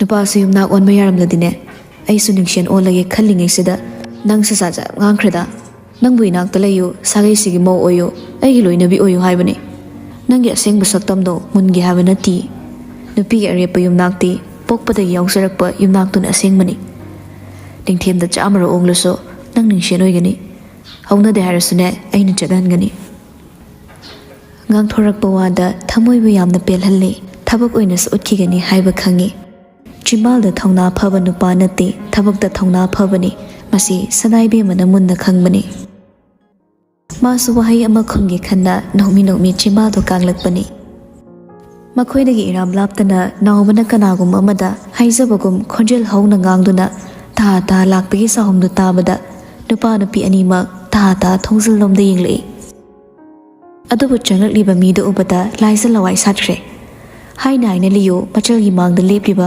mairabada sangtrak yenglamlaga chumjing sangsilai yamna phingna mabungi mai thong khanglabada liyo na mairabagi mangda chaplepkibaga tungda leplamba laisada ta changsilaklaga mairabagi mangda lepi aduga tanik mabungbu yenglaga kawi amai mityeng du pumna magni haisabagi mityeng ni machanna leiramliba phibamdada liyo di thamoi kaikhrabani hauju phawu mahak pamde tingsingdaba ngamde haukiba wari kayado machalgi sonthaba meeting da mairababu sopa ngamde maram simakna mamitto khani yenglamlaga mangda lepriba laisagi khutto ta paiduna chinglaga pui adubu khongkaf ani thangbada tungda lefhawa mairabana atopa laisagi makhutto phai matawduda liyogi khongthangpham su phakre sor tamna hondoklaga hanagum leisilai amo aduga handokluba khongkap amu khanna thangzilaktana mangda chaplepi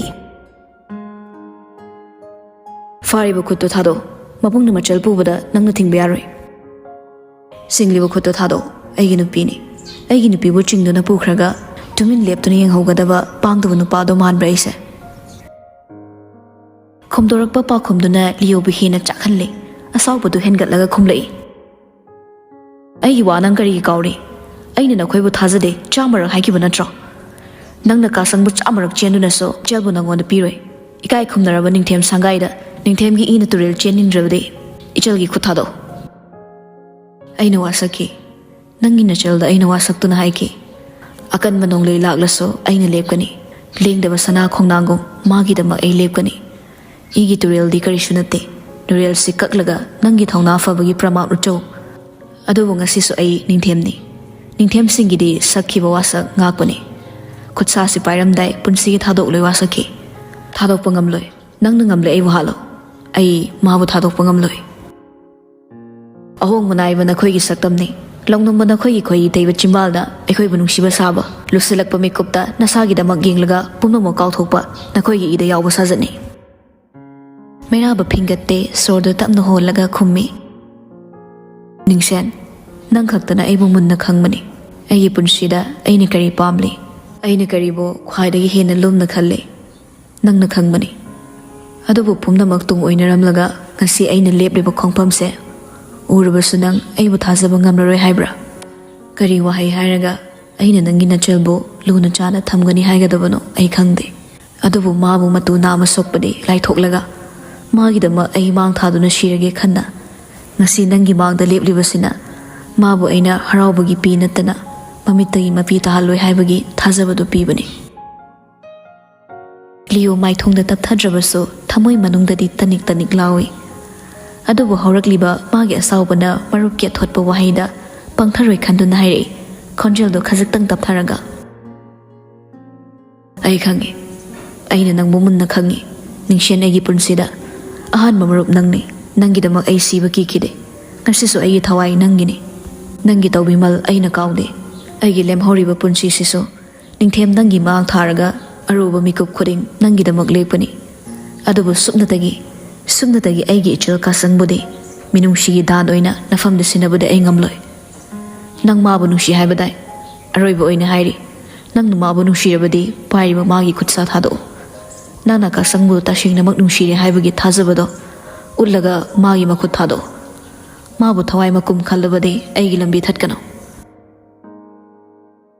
tumin kaptuna leplama nupido ꯋꯥꯍꯩꯗꯨꯗ ꯃꯕꯨꯡꯅ ꯈꯪꯌꯦꯡ ꯌꯦꯡꯂꯛꯏ ꯃꯤꯀꯨꯞ ꯑꯃ ꯄꯟꯊꯔꯝꯗ ꯃꯩꯔꯥꯕꯗ ꯑꯃꯨꯛ ꯌꯦꯡꯂꯛꯏ ꯅꯨꯄꯥꯕꯨ ꯃꯥꯕꯨ ꯌꯦꯡꯗꯨꯅ ꯂꯩꯔꯝꯃꯤ ꯃꯤꯠꯌꯦꯡꯗꯨ ꯌꯥꯗ꯭ꯔꯥ ꯈꯪꯂꯕꯗ ꯂꯥꯏꯖ ꯃꯀꯣꯛ nugget ꯇꯞꯅ ꯍꯥꯏꯗꯨꯅ ꯀꯞꯄꯤ ꯑꯗꯨꯕꯨ ꯃꯥꯅ ꯌꯦꯡꯅ ꯌꯦꯡꯅ ꯃꯩꯔꯥꯕꯅ ꯆꯦꯠꯅ ꯄꯥꯏꯁꯤꯜꯂꯝꯕ ꯃꯥꯒꯤ ꯈꯨꯠꯁꯥꯗꯣ ꯇꯞꯅ ꯇꯞꯅ ꯀꯣꯝꯊꯣꯔꯛꯂꯦ ꯀꯣꯝꯊꯔꯛꯄ ꯈꯨꯠꯁꯥ ꯌꯦꯡꯂꯒ ꯁꯅꯥꯏꯕꯦꯝꯃ ꯀꯞꯂꯤꯕ ꯈꯣꯟꯐꯝ ꯍꯦꯟꯖꯤꯜꯂꯛꯂꯦ ꯃꯩꯔꯥꯕ ꯇꯞꯅ ꯇꯞꯅ ꯊꯥꯗꯣꯔꯛꯄ ꯃꯆꯜꯒꯤ ꯈꯨꯗꯥꯡꯗꯨ ꯌꯦꯡꯂꯒ ꯂꯤꯌꯣ ꯃꯆꯜꯗ ꯑꯣꯟꯁꯤꯜꯂꯛꯏ ꯀꯞꯂꯤꯕꯗꯨ ꯎꯏ ꯑꯗꯨꯕꯨ ꯃꯤꯀꯨꯞꯁꯤꯗꯗꯤ ꯊꯦꯝꯗꯦ ꯃꯗꯨꯒꯤ ꯃꯍꯨꯠ ꯂꯦꯡꯕꯥꯟꯗ ꯌꯥꯟꯊꯔꯒ ꯏꯜꯂꯤꯕ ꯃꯆꯜꯒꯤ ꯏꯅꯐꯤꯗꯣ ꯇꯞꯅ ꯂꯧꯊꯣꯛꯏ ꯐꯤꯗꯨꯒꯤ ꯐꯤꯖꯤ ꯑꯃꯅ ꯂꯥꯏꯕꯛꯇ ꯅꯝꯂꯤꯕ ꯃꯥꯂꯦꯝ ꯃꯩꯁꯥꯗꯨ ꯃꯨꯠꯊꯠꯂꯤ ꯃꯥꯅ ꯂꯤꯠꯂꯛꯄ ꯖꯦꯀꯦꯠꯇꯨ ꯇꯞꯅ ꯂꯧꯊꯣꯛꯂꯒ ꯃꯆꯜꯗ ꯏꯟꯕꯣꯏ ꯌꯦꯠꯄꯣꯏ ꯇꯧꯗꯨꯅ ꯅꯤꯡꯊꯤꯅ ꯁꯦꯝꯖꯤꯟꯕꯤꯔꯦ ꯍꯥꯏꯔꯒ ꯑꯃꯨꯛ ꯍꯟꯅ ꯈꯨꯗꯥꯡ ꯄꯥꯏꯗꯨꯅ ꯆꯤꯡꯈ꯭ꯔꯦ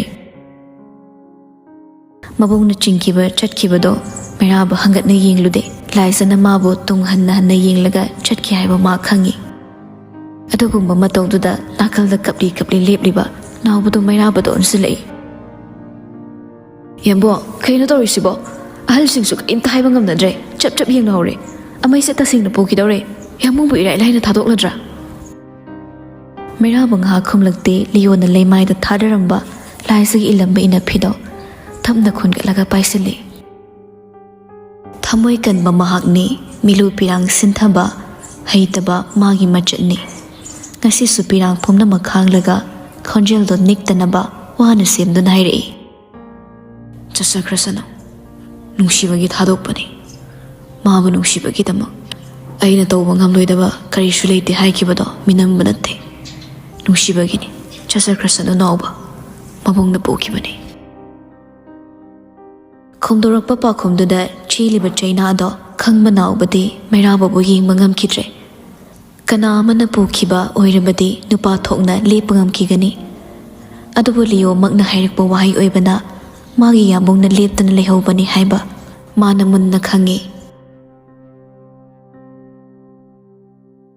ꯆꯤꯡꯗꯨꯅ ꯂꯥꯛꯄ ꯈꯣꯡꯊꯥꯡꯅ ꯅꯤꯡꯊꯦꯝ ꯁꯪꯒꯥꯏꯒꯤ ꯊꯣꯡꯒꯥꯜ ꯌꯧꯔꯛꯂꯦ ꯃꯤꯁꯤꯡꯅ ꯆꯞ ꯆꯞ ꯂꯦꯞꯇꯨꯅ ꯌꯦꯡꯍꯧꯕ ꯂꯤꯌꯣ ꯎꯗꯕ ꯅꯠꯇꯦ ꯎꯏ ꯃꯥꯅ ꯇꯧꯔꯤꯕꯁꯦ ꯑꯗꯨꯛꯀꯤ ꯃꯇꯤꯛ ꯁꯣꯏꯔꯦ ꯍꯥꯏꯕ ꯃꯥꯅ ꯃꯨꯟꯅ ꯈꯪꯉꯤ ꯃꯆꯜꯅ ꯀꯞꯄ ꯇꯥꯔꯒ ꯃꯃꯤꯠꯇ ꯏꯔꯥ ꯆꯦꯜꯂꯤ ꯑꯗꯨꯕꯨ ꯈꯣꯡꯊꯥꯡꯗꯤ ꯂꯦꯞꯄ ꯅꯥꯏꯗꯦ ꯄꯤꯅ ꯀꯞꯂꯝꯕ ꯅꯨꯄꯤꯗꯣ ꯍꯧꯖꯤꯛꯇ ꯆꯠꯂꯝꯕꯗꯨ ꯆꯞ ꯂꯦꯞꯄꯤ ꯃꯆꯜꯅ ꯂꯦꯞꯈꯤꯕꯗ ꯂꯤꯌꯣ ꯅꯝꯐꯨ ꯇꯧꯗꯦ ꯃꯥꯁꯨ ꯂꯦꯞꯂꯒ ꯌꯦꯡꯂꯛꯏ ꯃꯈꯨꯠꯅ ꯃꯄꯤꯗꯣ ꯇꯩꯊꯣꯛꯂꯒ ꯈꯣꯟꯖꯦꯜ ꯅꯤꯛꯅ ꯍꯥꯏꯔꯛꯏ ꯑꯩ ꯆꯠꯄ ꯉꯝꯃꯣꯏ ꯑꯩ ꯎꯈ꯭ꯔꯨꯜ ꯆꯠꯂꯣꯏ ꯑꯃꯩ ꯂꯤꯌꯣ ꯃꯁꯥꯗ ꯄꯨꯔꯥ ꯂꯩꯁꯤꯜꯂꯛꯂꯒ ꯂꯥꯡꯇꯛꯅꯅ ꯌꯦꯡꯉꯤ ꯀꯥꯁꯪ ꯅꯪꯃꯛꯇꯤ ꯑꯩꯒꯤ ꯃꯥꯌꯣꯛꯇ ꯂꯦꯞꯀꯅꯣ ꯂꯥꯏꯖ ꯃꯕꯨꯡꯕꯨ ꯋꯥꯔꯧꯅ ꯌꯦꯡꯂꯛꯏ ꯃꯥꯌꯣꯛꯇ ꯂꯦꯞꯂꯤꯕꯁꯤꯕꯨ ꯑꯩꯅꯔ ꯅꯠꯇ꯭ꯔꯒ ꯑꯃꯩꯅꯔ ꯑꯩꯕꯨ ꯅꯨꯡꯁꯤ ꯍꯥꯏꯔꯒ ꯑꯩꯕꯨ ꯊꯋꯥꯏ ꯃꯀꯨꯝ ꯈꯜꯂꯒ ꯀꯔꯤꯒꯤꯅꯣ ꯅꯆꯥꯒꯤ ꯍꯔꯥꯎꯕꯗ ꯁꯔꯨꯛ ꯌꯥꯝꯕꯤꯗꯕꯅꯣ ꯌꯥꯝꯕꯨꯡ ꯈꯛꯇꯅ ꯑꯩꯕꯨ ꯅꯨꯡꯁꯤꯕꯤꯕꯅꯤ ꯈꯟꯕ꯭ꯔꯥ ꯑꯩꯒꯤ ꯅꯤꯡꯕ ꯊꯨꯒꯥꯏꯕꯁꯤꯔ ꯑꯃꯩꯅ ꯑꯩꯕꯨ ꯅꯨꯡꯁꯤ ꯍꯥꯏꯔꯤꯁꯦ ꯀꯥꯁꯪ ꯇꯝꯕ ꯉꯝꯗꯕ ꯃꯤꯑꯣꯏꯕꯒꯤ ꯊꯃꯣꯏꯅꯤ ꯉꯁꯤ ꯅꯪꯕꯨ ꯅꯨꯡꯁꯤꯔꯕꯁꯨ ꯍꯌꯦꯡ ꯀꯅꯥ ꯑꯃꯕꯨ ꯅꯨꯡꯁꯤꯈꯤꯔꯣꯏ ꯍꯥꯏꯕ ꯉꯝꯗꯦ ꯉꯁꯤ ꯅꯪꯒꯤꯗꯃꯛ ꯀꯞꯂꯝꯕ ꯃꯍꯥꯛꯇꯣ ꯍꯌꯦꯡꯗꯤ ꯅꯪꯕꯨ ꯀꯥꯎꯊꯣꯛꯂꯒ ꯑꯅꯧꯕ ꯀꯅꯥ ꯊꯦꯡꯅꯗꯨꯅ ꯅꯪꯒ ꯁꯛꯃꯤꯟꯅꯈꯤꯕ ꯋꯥꯁꯛꯀꯨꯝ ꯆꯞ ꯆꯥꯅ ꯁꯛꯇꯨꯅ ꯑꯇꯣꯞꯄ ꯀꯅꯥꯕꯨ ꯅꯨꯡꯁꯤꯈꯤꯒꯅꯤ ꯂꯧꯅꯝꯕ ꯃꯤꯑꯣꯏꯕꯒꯤ ꯃꯇꯧ ꯑꯃꯠꯇꯅ ꯏꯆꯜꯒꯤ ꯊꯃꯣꯏ ꯀꯥꯏꯍꯟꯕ ꯑꯩ ꯄꯥꯝꯗꯦ ꯅꯪꯕꯨ ꯂꯦꯞꯄ ꯂꯩꯇꯅ ꯅꯨꯡꯁꯤꯕꯗꯤ ꯏꯃꯥ ꯑꯩꯈꯣꯏꯅꯤ ꯈꯛꯇꯅꯤ ꯑꯇꯣꯟꯕ ꯃꯤꯒꯤ ꯁꯦꯡꯗꯕ ꯊꯃꯣꯏꯗꯣ ꯃꯤꯄꯨꯝ ꯈꯨꯗꯤꯡꯃꯛꯇ ꯄꯥꯜꯂꯝꯒꯗ꯭ꯔꯅꯦ ꯑꯃꯩ ꯃꯤ ꯑꯃ ꯑꯣꯏꯅ ꯍꯤꯡꯃꯤꯟꯅꯔꯒ ꯃꯤꯅ ꯃꯤꯕꯨ ꯊꯥꯖꯗ꯭ꯔꯕꯗꯤ ꯀꯔꯝ ꯇꯧꯅ ꯍꯤꯡꯃꯤꯟꯅꯒꯅꯤ ꯊꯥꯖꯕꯗꯣ ꯍꯥꯠꯈꯤꯕꯅ ꯑꯃꯨꯛ ꯍꯤꯡꯒꯠꯄ ꯉꯝꯗꯕꯒꯤ ꯊꯥꯖꯕ ꯂꯩꯇꯕꯅꯤ ꯌꯦꯡꯉꯨ ꯀꯥꯁꯪ ꯅꯪ ꯇꯥꯡꯈꯨꯜꯅꯤ ꯃꯤꯇꯩꯒꯤ ꯑꯀꯟꯕ ꯆꯠꯅꯕꯤ ꯅꯪ ꯇꯨꯡ ꯏꯟꯗꯨꯅ ꯆꯠꯄ ꯉꯝꯂꯣꯏ ꯉꯝꯂꯕꯁꯨ ꯃꯈꯣꯏꯅ ꯅꯪꯕꯨ ꯃꯇꯝ ꯄꯨꯝꯅꯃꯛꯇ ꯅꯈꯨꯠ ꯆꯥꯗꯕꯒꯨꯝ ꯇꯣꯉꯥꯟ ꯇꯥꯍꯟꯒꯅꯤ ꯅꯪꯅ ꯑꯩꯕꯨ ꯊꯥꯖꯗ꯭ꯔꯕꯁꯨ ꯃꯩꯇꯩꯗ ꯑꯣꯟꯈꯤꯕ ꯅꯇꯥꯔꯣꯏꯁꯤꯡꯗ ꯍꯪꯉꯨ ꯃꯤꯔꯛ ꯇꯤꯟꯕ ꯃꯇꯝꯗ ꯃꯈꯣꯏꯕꯨ ꯁꯣꯛꯅꯕ ꯁꯝꯅꯕ ꯌꯥꯗꯕ ꯃꯤ ꯑꯃꯒꯨꯝ ꯂꯣꯏꯅꯕꯒꯤ ꯃꯃꯤꯠꯇꯒꯤ ꯃꯄꯤ ꯂꯧꯅ ꯇꯥꯕꯅꯤ ꯃꯈꯣꯏꯒꯤ ꯄꯤꯔꯥꯡꯒꯤ ꯃꯃꯜ ꯑꯗꯨꯛꯀꯤ ꯃꯇꯤꯛ ꯋꯥꯡꯉꯤ ꯑꯗꯨꯒꯨꯝꯕ ꯄꯤꯔꯥꯡ ꯑꯃ ꯅꯪꯅ ꯁꯤꯟꯊꯗꯨꯅ ꯂꯩꯔꯒ ꯑꯩꯅ ꯅꯪꯕꯨ ꯂꯥꯞꯅ ꯌꯦꯡꯕ ꯉꯝꯃꯣꯏ ꯀꯥꯆꯪ ꯌꯨꯝꯗ ꯆꯠꯁꯤ ꯃꯁꯤ ꯅꯪꯒꯤ ꯃꯐꯝ ꯅꯠꯇꯦ ꯑꯁꯤ ꯍꯥꯏꯗꯨꯅ ꯂꯤꯌꯣ ꯃꯆꯜꯒꯤ ꯈꯨꯠ ꯂꯥꯝꯃꯤ ꯑꯗꯨꯕꯨ ꯌꯥꯗꯦ ꯂꯥꯏꯁ ꯀꯞꯇꯨꯅ ꯃꯀꯣꯛ ꯍꯥꯏꯔꯒ ꯈꯣꯟꯖꯦꯜ ꯅꯤꯛꯅ ꯈꯨꯝꯃꯤ ꯑꯩ ꯉꯝꯒꯅꯤ ꯍꯥꯏꯕ ꯑꯃꯩ ꯑꯩ ꯂꯣꯏꯅ ꯈꯥꯡꯕ ꯉꯝꯒꯅꯤ ꯑꯩꯕꯨ ꯊꯝꯕꯤꯔꯝꯃꯣ ꯍꯧꯅꯕꯤ ꯃꯇꯨꯡ ꯏꯟꯅ ꯑꯩ ꯅꯨꯃꯤꯠ ꯇꯥꯗ꯭ꯔꯤꯉꯩ ꯁꯣꯏꯗꯅ ꯂꯥꯛꯆꯒꯦ ꯑꯩꯕꯨ ꯃꯥꯒꯤ ꯃꯅꯥꯛꯇ ꯊꯝꯕꯤꯔꯝꯃꯣ ꯀꯔꯤꯒꯨꯝꯕ ꯅꯆꯜꯅ ꯇꯝꯄꯥꯛꯁꯤꯗ ꯍꯤꯡꯕ ꯉꯝꯗ꯭ꯔꯕꯁꯨ ꯑꯩꯒꯤꯗꯃꯛ ꯅꯈꯣꯏ ꯂꯩꯔꯤꯁꯤꯗꯤ ꯌꯥꯝꯕꯨꯡꯅ ꯑꯩꯕꯨ ꯊꯤꯅ ꯇꯧꯔꯛꯂꯒ ꯅꯈꯣꯏꯒꯤ ꯅꯥꯛꯇ ꯍꯜꯂꯛꯄꯗ ꯑꯩꯕꯨ ꯌꯨꯝ ꯄꯥꯜꯂꯦ ꯍꯥꯏꯅ ꯅꯈꯣꯏ ꯑꯩꯕꯨ ꯂꯧꯁꯤꯟꯕ ꯉꯝꯂꯔꯣꯏꯗ꯭ꯔꯥ ꯃꯗꯨꯒꯤꯗꯃꯛꯂ ꯑꯃꯩꯅ ꯆꯦꯟꯗꯨꯅ ꯑꯍꯤꯡ ꯑꯃ ꯌꯨꯝꯗꯒꯤ ꯂꯥꯞꯅ ꯂꯩꯔꯨꯔꯕꯤ ꯑꯩꯕꯨ ꯅꯪꯅ ꯂꯧꯕ ꯂꯥꯛꯂꯤꯁꯦ ꯍꯥꯏꯌꯣ ꯑꯃꯩ ꯑꯩꯅ ꯀꯔꯤꯒꯨꯝꯕ ꯌꯨꯝ ꯄꯥꯟꯕ ꯍꯩꯇꯗꯨꯅ ꯍꯜꯂꯛꯂꯗꯤ ꯅꯈꯣꯏ ꯑꯩꯕꯨ ꯂꯧꯁꯤꯟꯕ ꯉꯝꯂꯣꯏ ꯍꯥꯏꯔꯤꯔꯥ ꯂꯤꯌꯣ ꯈꯨꯝꯗꯦ ꯑꯗꯨꯕꯨ ꯋꯥꯍꯩꯗꯣ ꯌꯥꯅꯤꯡꯗꯅ ꯌꯦꯡꯂꯛꯏ ꯃꯕꯨꯡꯕꯨ ꯌꯦꯡꯂꯒ ꯂꯥꯏꯁ ꯂꯥꯡꯇꯛꯅꯅ ꯑꯃꯨꯛ ꯆꯪꯁꯤꯜꯂꯛꯂꯒ ꯃꯈꯨꯠ ꯄꯥꯏꯗꯨꯅ ꯇꯥ ꯍꯥꯏꯔꯛꯏ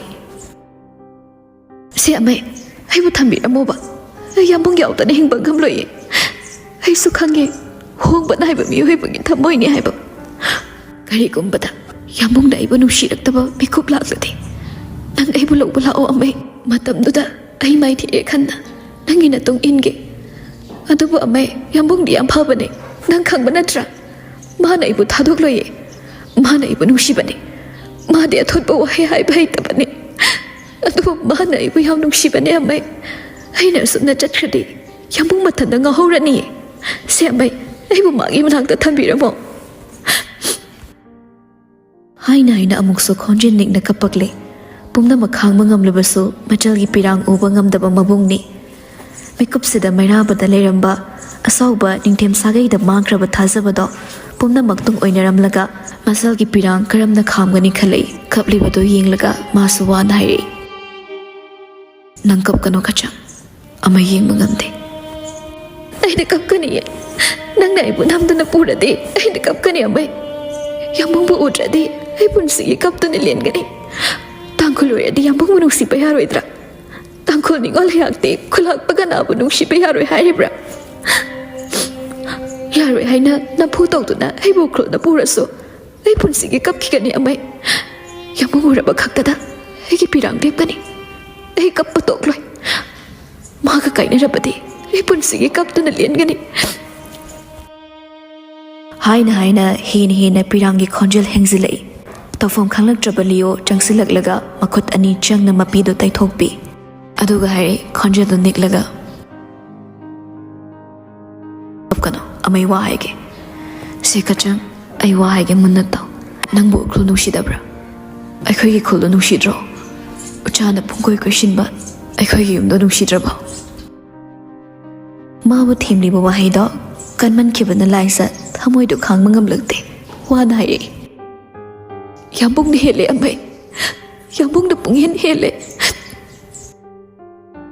ꯄꯥꯏꯔꯝꯕ ꯃꯥꯏꯊꯣꯡꯗꯣ ꯇꯞꯅ ꯊꯥꯗꯣꯛꯏ ꯂꯤꯌꯣ ꯃꯕꯨꯡꯕꯨ ꯌꯦꯡꯂꯒ ꯈꯣꯟꯖꯦꯜ ꯅꯤꯛꯅ ꯃꯈꯥ ꯇꯥꯏ ꯂꯣꯏꯔꯥ ꯀꯨꯝꯍꯩ ꯃꯇꯝꯗ ꯈꯨꯜꯒꯤ ꯂꯩꯁꯥꯁꯤꯡꯒ ꯖꯒꯣꯏ ꯁꯥꯅꯤꯡꯉꯤ ꯂꯁꯤꯡꯅ ꯃꯄꯥꯜ ꯁꯥꯕ ꯃꯇꯝꯗ ꯅꯝꯗ ꯁꯝꯄꯣꯗꯨꯅ ꯑꯋꯣꯟꯒ ꯂꯁꯤꯡ ꯍꯦꯛꯄ ꯆꯠꯅꯤꯡꯉꯤ ꯋꯥꯔꯨꯀꯣꯛ ꯁꯦꯝꯂꯒ ꯂꯣꯛꯀꯤ ꯑꯔꯨꯕ ꯏꯁꯤꯡ ꯀꯜꯗꯨꯅ ꯏꯁꯤꯡ ꯁꯣꯛꯄꯁꯨ ꯆꯠꯅꯤꯡꯉꯤ ꯎꯆꯥꯅ ꯏꯈꯣꯏ ꯀꯣꯏꯁꯤꯟꯕ ꯑꯩꯈꯣꯏꯒꯤ ꯌꯨꯝꯗꯨꯗ ꯑꯕꯣ ꯅꯈꯣꯏ ꯑꯅꯤꯒ ꯍꯔꯥꯎꯅ ꯅꯣꯛꯇꯨꯅ ꯅꯈꯣꯏꯗ ꯀꯦꯗꯨꯅꯁꯨ ꯂꯩꯅꯤꯡꯉꯤ ꯂꯣꯡꯕꯤ ꯈꯨꯜꯗ ꯑꯩꯒꯤ ꯅꯨꯡꯁꯤꯕ ꯑꯅꯤ ꯑꯐꯪꯁꯤꯡꯒꯤ ꯃꯔꯛꯇ ꯆꯐꯨ ꯁꯥꯕꯁꯨ ꯌꯥꯎꯅꯤꯡꯉꯤ ꯊꯥꯕꯜ ꯐꯕ ꯅꯨꯃꯤꯠꯇ ꯁꯨꯃꯥꯡꯗ ꯏꯀꯣꯏ ꯀꯣꯏꯅ ꯂꯦꯞꯇꯨꯅ ꯏꯁꯩ ꯁꯛꯇꯨꯅ ꯐꯧ ꯁꯨꯕꯁꯨ ꯌꯥꯎꯅꯤꯡꯉꯤ ꯑꯍꯣꯟꯒꯤ ꯅꯥꯛꯇ ꯐꯝꯂꯒ ꯐꯤ ꯁꯥꯃꯤꯟꯅꯗꯨꯅ ꯍꯔꯥꯎ ꯃꯤꯅꯣꯛ ꯇꯝꯗꯨꯅ ꯅꯨꯡꯉꯥꯏꯅꯁꯨ ꯂꯩꯅꯤꯡꯉꯤ ꯑꯗꯨꯕꯨ ꯑꯃꯩ ꯑꯩꯁꯦ ꯅꯤꯡꯉꯣꯜꯅꯤ ꯇꯥꯡꯈꯨꯜ ꯑꯣꯏꯔꯕꯁꯨ ꯑꯩ ꯅꯤꯡꯉꯣꯜꯅꯤ ꯑꯃꯩ ꯅꯈꯣꯏ ꯃꯌꯥꯝꯒ ꯅꯨꯃꯤꯠ ꯆꯨꯞꯄ ꯍꯔꯥꯎꯅ ꯂꯦꯜꯂꯕꯁꯨ ꯑꯍꯤꯡꯒꯤ ꯑꯆꯤꯛꯄ ꯃꯇꯝꯗ ꯌꯥꯝꯕꯨꯡꯕꯨ ꯅꯤꯡꯁꯤꯡꯂꯒ ꯑꯩ ꯌꯥꯝ ꯀꯞꯀꯅꯤꯌꯦ ꯈꯨꯜꯒꯤ ꯈꯨꯟꯖꯤꯜꯗ ꯊꯣꯛꯇꯨꯅ ꯌꯥꯝꯕꯨꯡꯕꯨ ꯉꯥꯏꯒꯅꯤꯌꯦ ꯆꯤꯡꯁꯥꯡ ꯅꯥꯄꯣꯝꯗ ꯂꯦꯞꯇꯨꯅ ꯌꯥꯝꯕꯨꯡꯒꯤ ꯃꯥꯏꯀꯩ ꯌꯦꯡꯗꯨꯅ ꯑꯩ ꯄꯨꯟꯁꯤ ꯆꯨꯞꯄ ꯄꯤꯔꯥꯡ ꯀꯪꯗꯅ ꯌꯥꯝꯕꯨꯡꯕꯨ ꯅꯤꯡꯁꯤꯡꯂꯒ ꯇꯦꯟꯒꯅꯤ ꯑꯃꯩ ꯑꯩꯒꯤ ꯑꯗꯨꯒꯨꯝꯕ ꯁꯛꯇꯝ ꯑꯃ ꯎꯕ ꯄꯥꯝꯗ꯭ꯔꯕꯗꯤ ꯑꯃꯩꯒꯤ ꯑꯁꯥꯎꯕꯗꯣ ꯃꯥꯡꯍꯟꯕꯤꯌꯨ ꯅꯆꯥꯕꯨ ꯅꯨꯡꯁꯤꯔꯕꯗꯤ ꯄꯨꯟꯁꯤ ꯆꯨꯞꯄꯒꯤ ꯇꯥꯔꯒꯗꯕ ꯑꯩꯒꯤ ꯄꯤꯔꯥꯡ ꯇꯩꯊꯣꯛꯄꯤꯔꯝꯃꯣ ꯑꯃꯩ ꯅꯣꯡꯊꯥꯡ ꯂꯤꯁꯤꯡ ꯀꯨꯞꯂꯛꯄꯗꯒꯤ ꯍꯦꯜꯂꯣꯏ ꯃꯆꯜꯒꯤ ꯋꯥꯍꯩꯅ ꯃꯐꯝꯗ ꯄꯤꯔꯤꯕ ꯆꯩꯅꯥꯗꯣ ꯆꯩꯅꯥ ꯅꯠꯇꯦ ꯅꯨꯡꯁꯤꯕꯅꯤ ꯃꯆꯜꯕꯨ ꯅꯨꯡꯁꯤꯃꯟꯕꯅ ꯉꯁꯤꯗꯤ ꯃꯍꯥꯛ ꯑꯁꯥꯎꯕ ꯄꯨꯝꯕ ꯇꯨꯡ ꯑꯣꯏꯅꯔꯝꯕ ꯇꯥꯔꯕ꯭ꯔꯥ ꯀꯔꯤꯒꯨꯝꯕ ꯃꯥꯒꯤ ꯈꯣꯡꯐꯝꯅ ꯍꯣꯡꯗ꯭ꯔꯕꯗꯤ ꯃꯆꯜ ꯏꯕꯦꯝꯃꯗꯤ ꯄꯨꯟꯁꯤ ꯆꯨꯞꯄ ꯀꯞꯈꯤꯒꯗꯧꯔꯤ ꯃꯗꯨꯕꯨ ꯂꯤꯌꯣꯅ ꯎꯕꯗꯤ ꯄꯥꯝꯗꯦ ꯄꯤꯔꯥꯡ ꯑꯗꯨꯕꯨ ꯇꯩꯊꯣꯛꯅꯕ ꯃꯍꯥꯛ ꯄꯨꯝꯅꯃꯛ ꯊꯥꯗꯣꯛꯄ ꯇꯥꯔꯤꯕ꯭ꯔꯥ ꯊꯃꯣꯏꯅꯗꯤ ꯉꯁꯤꯁꯨ ꯌꯥꯅꯤꯡꯗ꯭ꯔꯤ ꯃꯤꯀꯨꯞ ꯑꯁꯤ ꯐꯥꯎꯕ ꯃꯍꯥꯛꯅ ꯑꯄꯦꯟꯕ ꯂꯩꯇ꯭ꯔꯤ ꯑꯗꯨꯕꯨ ꯃꯍꯥꯛꯗ ꯂꯦꯞꯂꯤꯕ ꯃꯆꯜꯕꯨꯗꯤ ꯊꯋꯥꯏꯃꯛꯇꯒꯤꯁꯨ ꯍꯦꯟꯅ ꯃꯔꯨ ꯑꯣꯏꯔꯤ ꯃꯆꯜꯒꯤ ꯄꯤꯔꯥꯡ ꯃꯔꯨ ꯑꯃꯒ ꯌꯦꯡꯅꯔꯨꯕ ꯃꯤꯀꯨꯞꯇ ꯃꯥꯒꯤ ꯑꯁꯥꯎꯕ ꯑꯗꯨꯗꯤ ꯀꯔꯤꯁꯨ ꯅꯠꯇꯦ, ꯄꯤꯛꯇ꯭ꯔꯨ ꯄꯤꯛꯄ ꯃꯩꯔꯤ ꯑꯃꯒꯨꯝꯕꯅꯤ꯫ ꯋꯥꯈꯜꯅ ꯀꯨꯌꯣꯝ ꯑꯣꯏꯅ ꯌꯣꯝꯁꯤꯜꯂꯒ ꯃꯤꯀꯨꯞ ꯈꯔ ꯂꯦꯞꯂꯝꯃꯤ꯫ ꯊꯤꯡꯂꯝꯕ ꯄꯤꯔꯥꯡꯗꯤ ꯁꯤꯟꯊꯔꯛꯂꯦ꯫ ꯑꯗꯨꯝꯅ ꯅꯣꯟꯊꯗꯨꯅ ꯐꯅ ꯀꯨꯏꯅ ꯂꯩꯔꯝꯂꯒ ꯄꯥꯏꯔꯝꯕ ꯃꯆꯜꯒꯤ ꯃꯈꯨꯠ ꯇꯞꯅ ꯊꯥꯗꯣꯛꯂꯒ ꯃꯥꯏ ꯂꯩꯗꯨꯅ ꯆꯠꯈ꯭ꯔꯦ꯫ ꯃꯇꯧꯗꯨꯗ ꯂꯥꯏꯖ ꯃꯕꯨꯡꯕꯨ ꯊꯥ ꯊꯥ ꯀꯧꯏ꯫ "ꯑꯃꯩ!" ꯑꯣꯟꯁꯤꯜꯂꯛꯇꯨꯅ ꯌꯦꯡꯂꯛꯇꯦ ꯂꯤꯌꯣ ꯇꯨꯡꯗꯃꯛ ꯑꯣꯜꯂꯒ ꯄꯤꯔꯥꯡꯂꯛꯇ ꯅꯣꯛꯃꯤ ꯅꯣꯛꯃꯤ ꯍꯥꯏꯔꯝꯃꯤ꯫ "ꯂꯝꯁꯤ ꯂꯥꯞꯄꯤ ꯀꯁꯪ, ꯏꯃꯥꯅ ꯋꯥꯅ ꯉꯥꯏꯔꯝꯒꯅꯤ, ꯅꯤꯡꯊꯤꯅ ꯀꯦꯗꯨꯅ ꯂꯥꯛꯎ." ꯍꯥꯏꯔꯝꯂꯒ ꯆꯠꯈ꯭ꯔꯦ ꯂꯤꯌꯣ ꯃꯤꯀꯨꯞꯁꯤꯗ ꯍꯔꯥꯎꯕ ꯀꯞꯅꯤꯡꯕ ꯄꯨꯝꯅꯃꯛ ꯄꯥꯁꯤꯜꯂꯒ ꯂꯥꯏꯖ ꯂꯩꯃꯥꯏꯗ ꯐꯝꯊꯔꯒ ꯈꯣꯟꯖꯦꯜ ꯊꯣꯛꯅ ꯀꯞꯂꯦ꯫ ꯅꯤꯡꯉꯝꯗꯅ ꯆꯠꯈꯤꯕ ꯃꯕꯨꯡꯒꯤ ꯃꯥꯏꯀꯩ ꯌꯦꯡꯂꯒ ꯊꯋꯥꯏ ꯁꯥꯛꯅ ꯃꯕꯨꯡꯕꯨ ꯁꯣꯟꯗꯨꯅ ꯀꯞꯍꯧꯏ꯫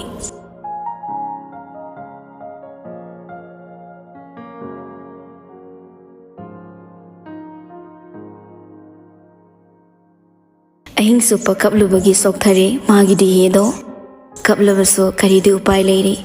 ꯐꯠꯂꯔꯣꯏ ꯐꯠꯈꯤꯗ꯭ꯔꯕ ꯀꯅꯥꯅ ꯐꯥꯗꯣꯛꯄ ꯍꯥꯏꯕꯗꯣ ꯉꯝꯗꯦ꯫ ꯇꯣꯟ ꯀꯞꯂꯦ ꯈꯪꯂꯕꯁꯨ ꯚꯥꯅꯨ ꯃꯅꯥꯛ ꯆꯪꯉꯛꯂꯦ꯫ ꯑꯍꯜ ꯃꯇꯝ ꯑꯣꯏꯔꯕꯅꯤ ꯑꯁꯥꯎꯕꯗꯨꯗꯤ ꯃꯥꯡꯈꯤꯒꯅꯤ, ꯑꯗꯨꯕꯨ ꯃꯤꯀꯨꯞꯁꯤꯒꯤ ꯑꯣꯏꯅꯗꯤ ꯃꯍꯥꯛ ꯊꯃꯣꯏ ꯀꯟꯗꯨꯅ ꯇꯛꯁꯤ ꯁꯣꯜꯂꯒ ꯂꯩꯔꯤ꯫ ꯃꯥꯒꯤ ꯀꯥꯗ ꯅꯨꯡꯁꯤꯠ ꯅꯨꯡꯖꯥꯅꯅ ꯂꯩꯔꯤꯉꯩ ꯃꯈꯣꯏꯒꯤꯗ ꯂꯩꯕ ꯃꯤ ꯑꯃ ꯆꯪꯉꯛꯇꯨꯅ ꯄꯤꯔꯝꯕ ꯆꯤꯊꯤꯗꯣ ꯐꯥꯛꯇꯣꯛꯂꯒ ꯇꯞꯅ ꯄꯥꯔꯤ ꯇꯣꯟ꯫ ꯏꯔꯤꯕ ꯈꯨꯠꯏꯗꯣ ꯈꯪꯕꯗ ꯅꯠꯇꯅ ꯃꯣꯅꯥꯒꯤꯅꯤ ꯍꯥꯏꯕ ꯏꯔꯛꯂꯤꯕ ꯋꯥꯍꯩꯗꯨꯅ ꯈꯪꯉꯤ꯫ ꯍꯥꯏꯔꯝꯃꯤ ꯃꯥꯕꯨ ꯋꯥꯔꯧꯅ꯫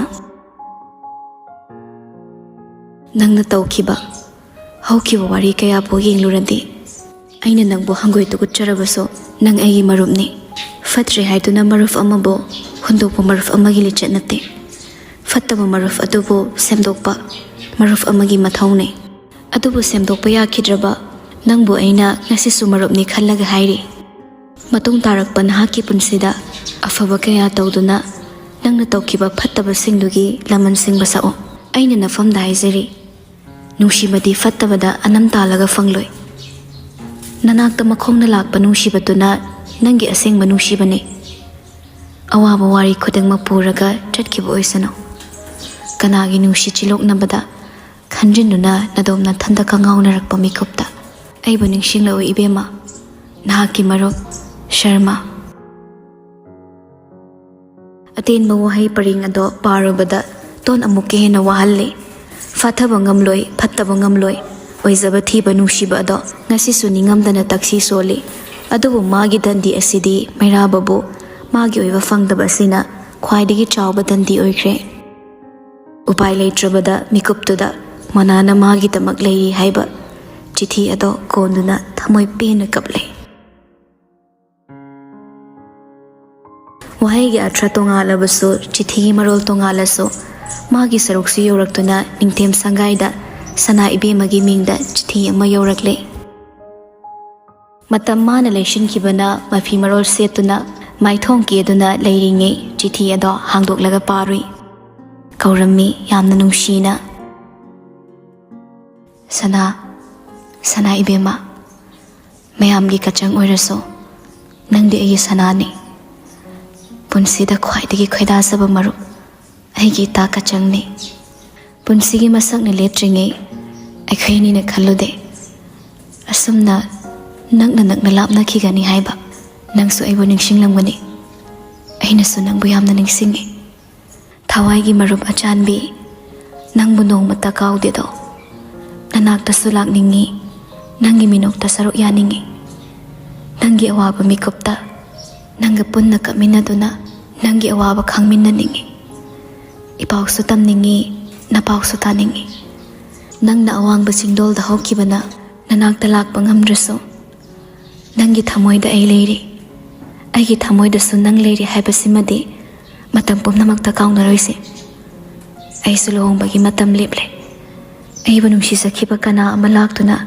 ꯑꯩꯕꯨ ꯅꯨꯡꯁꯤ ꯍꯥꯏꯔꯔꯦ꯫ ꯃꯥꯒꯤ ꯇꯨꯡ ꯏꯜꯂꯒ ꯃꯄꯣꯛꯁꯤꯃꯗꯤ ꯃꯥꯒ ꯂꯣꯏꯅꯗꯨꯅ ꯆꯠꯂꯕꯁꯨ ꯍꯌꯦꯡꯃꯨꯛꯀꯤ ꯃꯄꯣꯛ ꯍꯥꯏꯕ ꯑꯃ ꯂꯩꯔꯝꯂꯗꯤ ꯑꯩꯁꯨ ꯅꯪꯒꯨꯝ ꯆꯤꯡꯒꯤ ꯂꯩꯔꯥꯡ ꯑꯣꯏꯖꯒꯦ꯫ ꯇꯥꯡꯈꯨꯜ ꯅꯤꯉꯣꯜ ꯑꯣꯏꯅ ꯄꯣꯛꯃꯤꯟꯅꯁꯤꯀꯣ ꯀꯆꯪ, ꯅꯪꯒꯤ ꯁꯦꯅꯣ ꯑꯆꯥꯟꯕꯤ ꯏꯕꯦꯝꯃ ꯁꯔꯃ꯫ ꯅꯤꯡꯁꯤꯡꯂꯨꯔꯒ ꯋꯥꯍꯜꯂꯦ ꯈꯜꯂꯨꯔꯒ ꯀꯐꯜꯂꯦ ꯊꯋꯥꯏꯒꯤ ꯃꯔꯨꯞ ꯑꯆꯥꯟꯕꯤꯗꯣ ꯆꯤꯊꯤ ꯀꯌꯥ ꯊꯥꯈꯤꯕꯅꯤ ꯇꯦꯂꯤꯐꯣꯟ ꯀꯌꯥ ꯇꯧꯖꯈꯤ ꯑꯗꯨꯕꯨ ꯃꯣꯅꯥꯅ ꯃꯥꯒꯤ ꯄꯥꯎꯈꯨꯝ ꯑꯃꯠꯇ ꯄꯤꯔꯛꯇꯕꯅ ꯋꯥꯔꯧꯗꯨꯅ ꯂꯩꯔꯝꯕꯅꯤ ꯃꯥꯒꯤ ꯆꯤꯊꯤ ꯑꯁꯤꯅ ꯉꯁꯤꯗꯤ ꯃꯥꯕꯨ ꯊꯃꯣꯏ ꯄꯦꯟꯅ ꯀꯐꯜꯂꯦ ꯑꯃꯨꯛ ꯁꯣꯏꯗꯅ ꯎꯅꯈꯤꯒꯅꯤ ꯃꯅꯥꯛꯇ ꯆꯠꯂꯒ ꯄꯨꯡꯃꯦꯟ ꯄꯥꯝꯃꯤꯟꯅꯔꯨꯒꯅꯤ ꯑꯗꯨꯕꯨ ꯃꯤꯀꯨꯞꯁꯤꯒꯤ ꯑꯣꯏꯅꯗꯤ ꯁꯅꯥ ꯏꯕꯦꯝꯃꯒꯤ ꯄꯤꯔꯥꯡ ꯈꯥꯝꯕ ꯉꯝꯗ꯭ꯔꯦ ꯑꯗꯨꯃꯛꯄꯨ ꯑꯣꯏꯔꯁꯨ ꯃꯤꯀꯨꯞ ꯑꯗꯨꯒꯤ ꯑꯣꯏꯅ ꯀꯞꯇꯨꯅ ꯂꯩꯕ ꯌꯥꯗꯕꯅ ꯄꯤꯔꯥꯡꯗꯣ ꯇꯩꯊꯣꯛꯅꯤꯡꯗ ꯇꯩꯊꯣꯛꯂꯦ ꯍꯥꯏꯕꯒ ꯇꯧꯕꯒ ꯂꯦꯞꯂꯔꯦ ꯇꯝꯐꯥ ꯁꯪꯂꯛꯇꯨꯅ ꯍꯥꯏꯔꯔꯦ ꯃꯇꯝꯁꯤ ꯊꯦꯡꯂꯦ ꯏꯕꯦꯝꯃ ꯆꯠꯀꯗꯕ ꯂꯝ ꯂꯥꯞꯄꯤ ꯂꯦꯡꯊꯣꯛꯅꯕ ꯇꯧꯔꯁꯤ ꯅꯪꯒꯤ ꯌꯥꯝꯕꯨꯡꯕꯨ ꯈꯨꯔꯨꯝꯖꯔꯨꯔꯣ ꯀꯞꯂꯤꯕꯗꯣ ꯎꯏ ꯇꯝꯐꯥ ꯃꯣꯅꯥꯅ ꯆꯤꯊꯤ ꯄꯤꯔꯝꯃꯤ ꯍꯥꯏꯕ ꯋꯥꯍꯩ ꯑꯃ ꯇꯥꯕꯅ ꯀꯔꯤꯁꯨ ꯉꯛꯂꯨꯕ ꯑꯣꯏꯗꯦ ꯂꯥꯏꯁ ꯃꯀꯣꯛ ꯇꯞꯅ ꯅꯣꯝꯂꯒ ꯊꯣꯔꯛꯂꯦ ꯆꯥꯎꯈ꯭ꯔꯕ ꯅꯤꯡꯊꯦꯝ ꯁꯪꯒꯥꯏꯗ ꯅꯨꯄꯤ ꯊꯤꯜꯂꯝꯗꯥꯏ ꯏꯔꯥꯡ ꯂꯥꯡꯅꯩ ꯇꯝꯐꯥꯅ ꯊꯣꯡꯖꯜ ꯐꯥꯎ ꯊꯤꯜꯂꯝꯃꯤ ꯀꯞꯂꯨꯕꯒꯤ ꯃꯥꯏꯊꯣꯡꯗꯣ ꯁꯦꯝꯖꯤꯜꯂꯒ ꯂꯥꯏꯖ ꯊꯣꯡ ꯍꯥꯡꯂꯒ ꯆꯪꯉꯛꯂꯦ ꯁꯤꯠ ꯅꯥꯟꯅ ꯁꯦꯡꯗꯣꯛꯂꯕ ꯂꯥꯏꯕ꯭ꯔꯦꯔꯤ ꯑꯗꯨꯗ ꯔꯦꯛ ꯄꯔꯦꯡ ꯑꯃꯗ ꯂꯦꯞꯂꯒ ꯂꯥꯏꯔꯤꯛ ꯑꯃ ꯌꯦꯡꯂꯒ ꯂꯩꯔꯝꯃꯤ ꯃꯤ ꯆꯪꯂꯛꯄꯒꯤ ꯁꯥꯎꯝ ꯎꯕꯗ ꯃꯩꯔꯥꯕ ꯂꯩꯗꯨꯅ ꯌꯦꯡꯂꯛꯄꯅꯤ ꯑꯗꯨꯕꯨ ꯄꯨꯡꯂꯣꯏ ꯂꯣꯏꯗꯨꯅ ꯂꯩꯔꯝꯕꯗꯨ ꯎꯔꯒ ꯒꯥꯔꯤꯗꯨꯗ ꯐꯠ ꯌꯦꯡꯊꯗꯨꯅ ꯅꯨꯄꯤꯗꯨꯗ ꯑꯃꯨꯛ ꯌꯦꯡꯂꯛꯏ ꯀꯔꯤꯒꯤꯅꯣ ꯑꯁꯨꯛ ꯊꯨꯅ ꯋꯥꯍꯩꯗꯨꯗ ꯁꯅꯥ ꯏꯕꯦꯝꯃꯗꯣ ꯅꯣꯛꯃꯤ ꯆꯪꯁꯤꯜꯂꯛꯏ ꯃꯇꯝꯕꯨ ꯍꯧꯈꯤꯕ ꯈꯪꯍꯧꯕ꯭ꯔꯥ ꯃꯩꯔꯥꯕ ꯂꯥꯏꯔꯤꯛꯇꯣ ꯇꯞꯅ ꯊꯝꯂꯝꯂꯒ ꯃꯅꯥꯛꯇ ꯇꯞꯅ ꯆꯪꯁꯤꯜꯂꯛꯏ ꯈꯣꯡ ꯊꯥꯡꯅ ꯃꯥꯕꯨ ꯃꯨꯟꯅ ꯌꯦꯡꯉꯤ ꯍꯧꯖꯤꯛꯁꯨ ꯈ꯭ꯋꯥꯡꯗ ꯁꯥꯕ ꯊꯝꯕꯥꯜ ꯂꯩꯈꯣꯛ ꯒꯦꯒꯦ ꯂꯥꯎꯕ ꯑꯃ ꯁꯦꯠꯂꯤ ꯊꯝꯕꯥꯜ ꯂꯩꯅꯥ ꯃꯆꯨꯗ ꯊꯝꯕꯥꯜ ꯂꯩꯅꯥꯅ ꯑꯗꯨꯒꯨꯝꯕ ꯃꯄꯥꯜ ꯍꯛꯄ ꯀꯨꯔꯥꯛ ꯃꯌꯦꯛ ꯆꯦꯟꯕ ꯏꯅꯐꯤ ꯑꯄꯥꯕ ꯑꯃ ꯏꯜꯂꯒ ꯁꯝꯕꯨꯜ ꯇꯥꯈꯠꯇꯨꯅ ꯂꯦꯞꯂꯔꯦ ꯁꯝꯕꯨꯜꯒꯤ ꯃꯆꯤ ꯑꯃꯗ ꯅꯤꯡꯊꯦꯝ ꯁꯪꯒꯥꯏꯒꯤ ꯂꯩꯀꯣꯜꯗ ꯇꯔꯛ ꯁꯥꯠꯄ ꯂꯩꯍꯥꯎ ꯂꯩꯔꯦꯟ ꯑꯃ ꯁꯝꯖꯤꯔꯩ ꯑꯣꯏꯅꯁꯨ ꯊꯦꯠꯂꯤ ꯆꯪꯁꯤꯜꯂꯛꯇꯨꯅ ꯂꯦꯞꯂꯔꯦ ꯃꯥꯏꯊꯣꯡ ꯑꯗꯨ ꯎꯕꯗ ꯏꯇꯞ ꯇꯞꯅ ꯍꯥꯏꯔꯛꯏ ꯃꯣꯅꯥꯅ ꯀꯔꯤ ꯍꯥꯏꯔꯛꯂꯤꯅꯣ ꯑꯣꯟꯊꯣꯛ ꯊꯤꯅ ꯀꯞꯂꯨꯔꯦꯗ ꯅꯪꯗꯤ ꯅꯨꯄꯤꯗꯨ ꯈꯨꯝꯗꯦ ꯇꯨꯃꯤꯟꯅ ꯂꯩꯈꯤꯕꯗꯨꯗ ꯃꯩꯔꯥꯕ ꯃꯈꯥ ꯇꯥꯔꯛꯏ ꯀꯩꯁꯨ ꯈꯜꯂꯨꯅꯨꯁꯦ ꯅꯪꯅ ꯂꯥꯛꯄ ꯃꯇꯝꯗꯅꯦ ꯌꯥꯝꯕꯨꯡꯅ ꯅꯪꯒꯤꯗꯃꯛ ꯑꯄꯨꯟꯕ ꯁꯛꯇꯝ ꯁꯦꯝꯂꯝꯒꯦ ꯆꯤꯊ ꯅꯥꯟꯊꯕ ꯌꯥꯎꯕꯗꯤ ꯃꯍꯧꯁꯥꯅꯤ ꯇꯥꯏꯕꯪꯒꯤ ꯆꯠꯅꯕꯤꯅꯤ ꯑꯩꯅ ꯃꯇꯝ ꯑꯃꯒꯤ ꯃꯅꯥꯎ ꯏꯕꯨꯡ ꯑꯣꯏꯗ꯭ꯔꯕꯁꯨ ꯃꯈꯣꯏ ꯂꯣꯏꯅꯃꯛ ꯑꯩꯒꯤ ꯃꯔꯨꯞ ꯉꯥꯛꯇꯅꯤ ꯑꯄꯨꯟꯕ ꯁꯛꯇꯝꯁꯤꯡꯗꯣ ꯅꯪꯒꯤꯗꯃꯛ ꯑꯩꯅ ꯀꯥꯏꯍꯜꯂꯣꯏ ꯍꯧꯖꯤꯛꯇ ꯅꯨꯄꯤꯗꯣ ꯃꯃꯣꯟ ꯅꯣꯛꯂꯛꯏ ꯃꯩꯔꯥꯕꯁꯨ ꯅꯣꯛꯏ ꯀꯨꯏꯅ ꯅꯣꯛꯂꯝꯗꯦ ꯆꯞ ꯂꯦꯞꯂꯒ ꯍꯥꯏꯔꯛꯏ ꯅꯪꯒꯤ ꯅꯕꯨꯡ ꯑꯉꯥꯎꯕꯗꯣ ꯃꯥꯒꯤ ꯑꯉꯥꯎꯕꯒꯤ ꯂꯩꯅꯥꯗꯣ ꯍꯧꯔꯛꯂꯔꯣꯏꯗ꯭ꯔꯥ ꯍꯌꯦꯡ ꯎꯔꯈꯣꯜ ꯌꯧꯈ꯭ꯔꯒ ꯏꯆꯦ ꯅꯤꯡꯊꯦꯝ ꯕꯥꯏ ꯍꯥꯏꯔꯛꯑꯗꯤ ꯑꯩꯗꯤ ꯄꯨꯡꯇꯣꯛ ꯇꯣꯛꯂꯦ ꯍꯟꯗꯛꯃꯨꯛꯇꯤ ꯅꯨꯄꯤꯗ ꯈꯣꯟꯖꯦꯜ ꯄꯤꯛꯅ ꯅꯣꯛꯂꯛꯏ ꯇꯥꯅꯤꯡꯗꯦꯕ ꯑꯁꯤꯕꯨ ꯋꯥꯅꯤꯅ ꯉꯥꯡꯕꯁꯦ ꯑꯩꯈꯣꯏ ꯑꯃꯩꯗꯣ ꯑꯩꯕꯨ ꯌꯥꯝ ꯅꯨꯡꯁꯤꯕꯅꯤ ꯃꯔꯩꯗꯤ ꯈꯔ ꯇꯧꯈꯤꯅꯤ ꯑꯗꯨꯕꯨ ꯑꯩ ꯊꯦꯝꯒꯦ ꯏꯃꯥꯁꯨ ꯑꯩꯅ ꯊꯦꯝꯒꯅꯤ ꯑꯩꯅ ꯊꯦꯝꯕꯗꯤ ꯃꯈꯣꯏ ꯂꯣꯏꯅ ꯌꯥꯅꯤꯌꯦ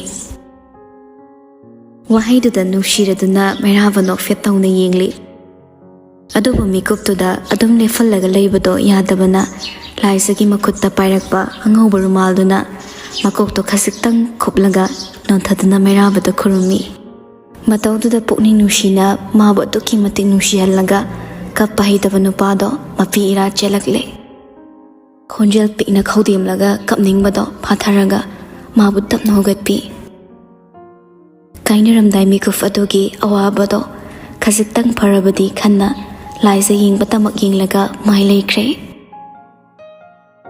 ꯃꯇꯧꯗꯨꯗ ꯃꯩꯔꯥꯕ ꯇꯥ ꯃꯥꯒꯤ ꯈꯨꯗꯥꯡ ꯇꯥ ꯐꯥꯔꯛꯏ ꯋꯥ ꯑꯃꯗꯤ ꯍꯥꯏꯔꯛꯇꯦ ꯂꯥꯏꯖꯗꯁꯨ ꯂꯩꯁꯤꯜꯂꯛꯂꯒ ꯆꯨꯝꯅ ꯑꯃꯨꯛ ꯂꯦꯞꯄꯤ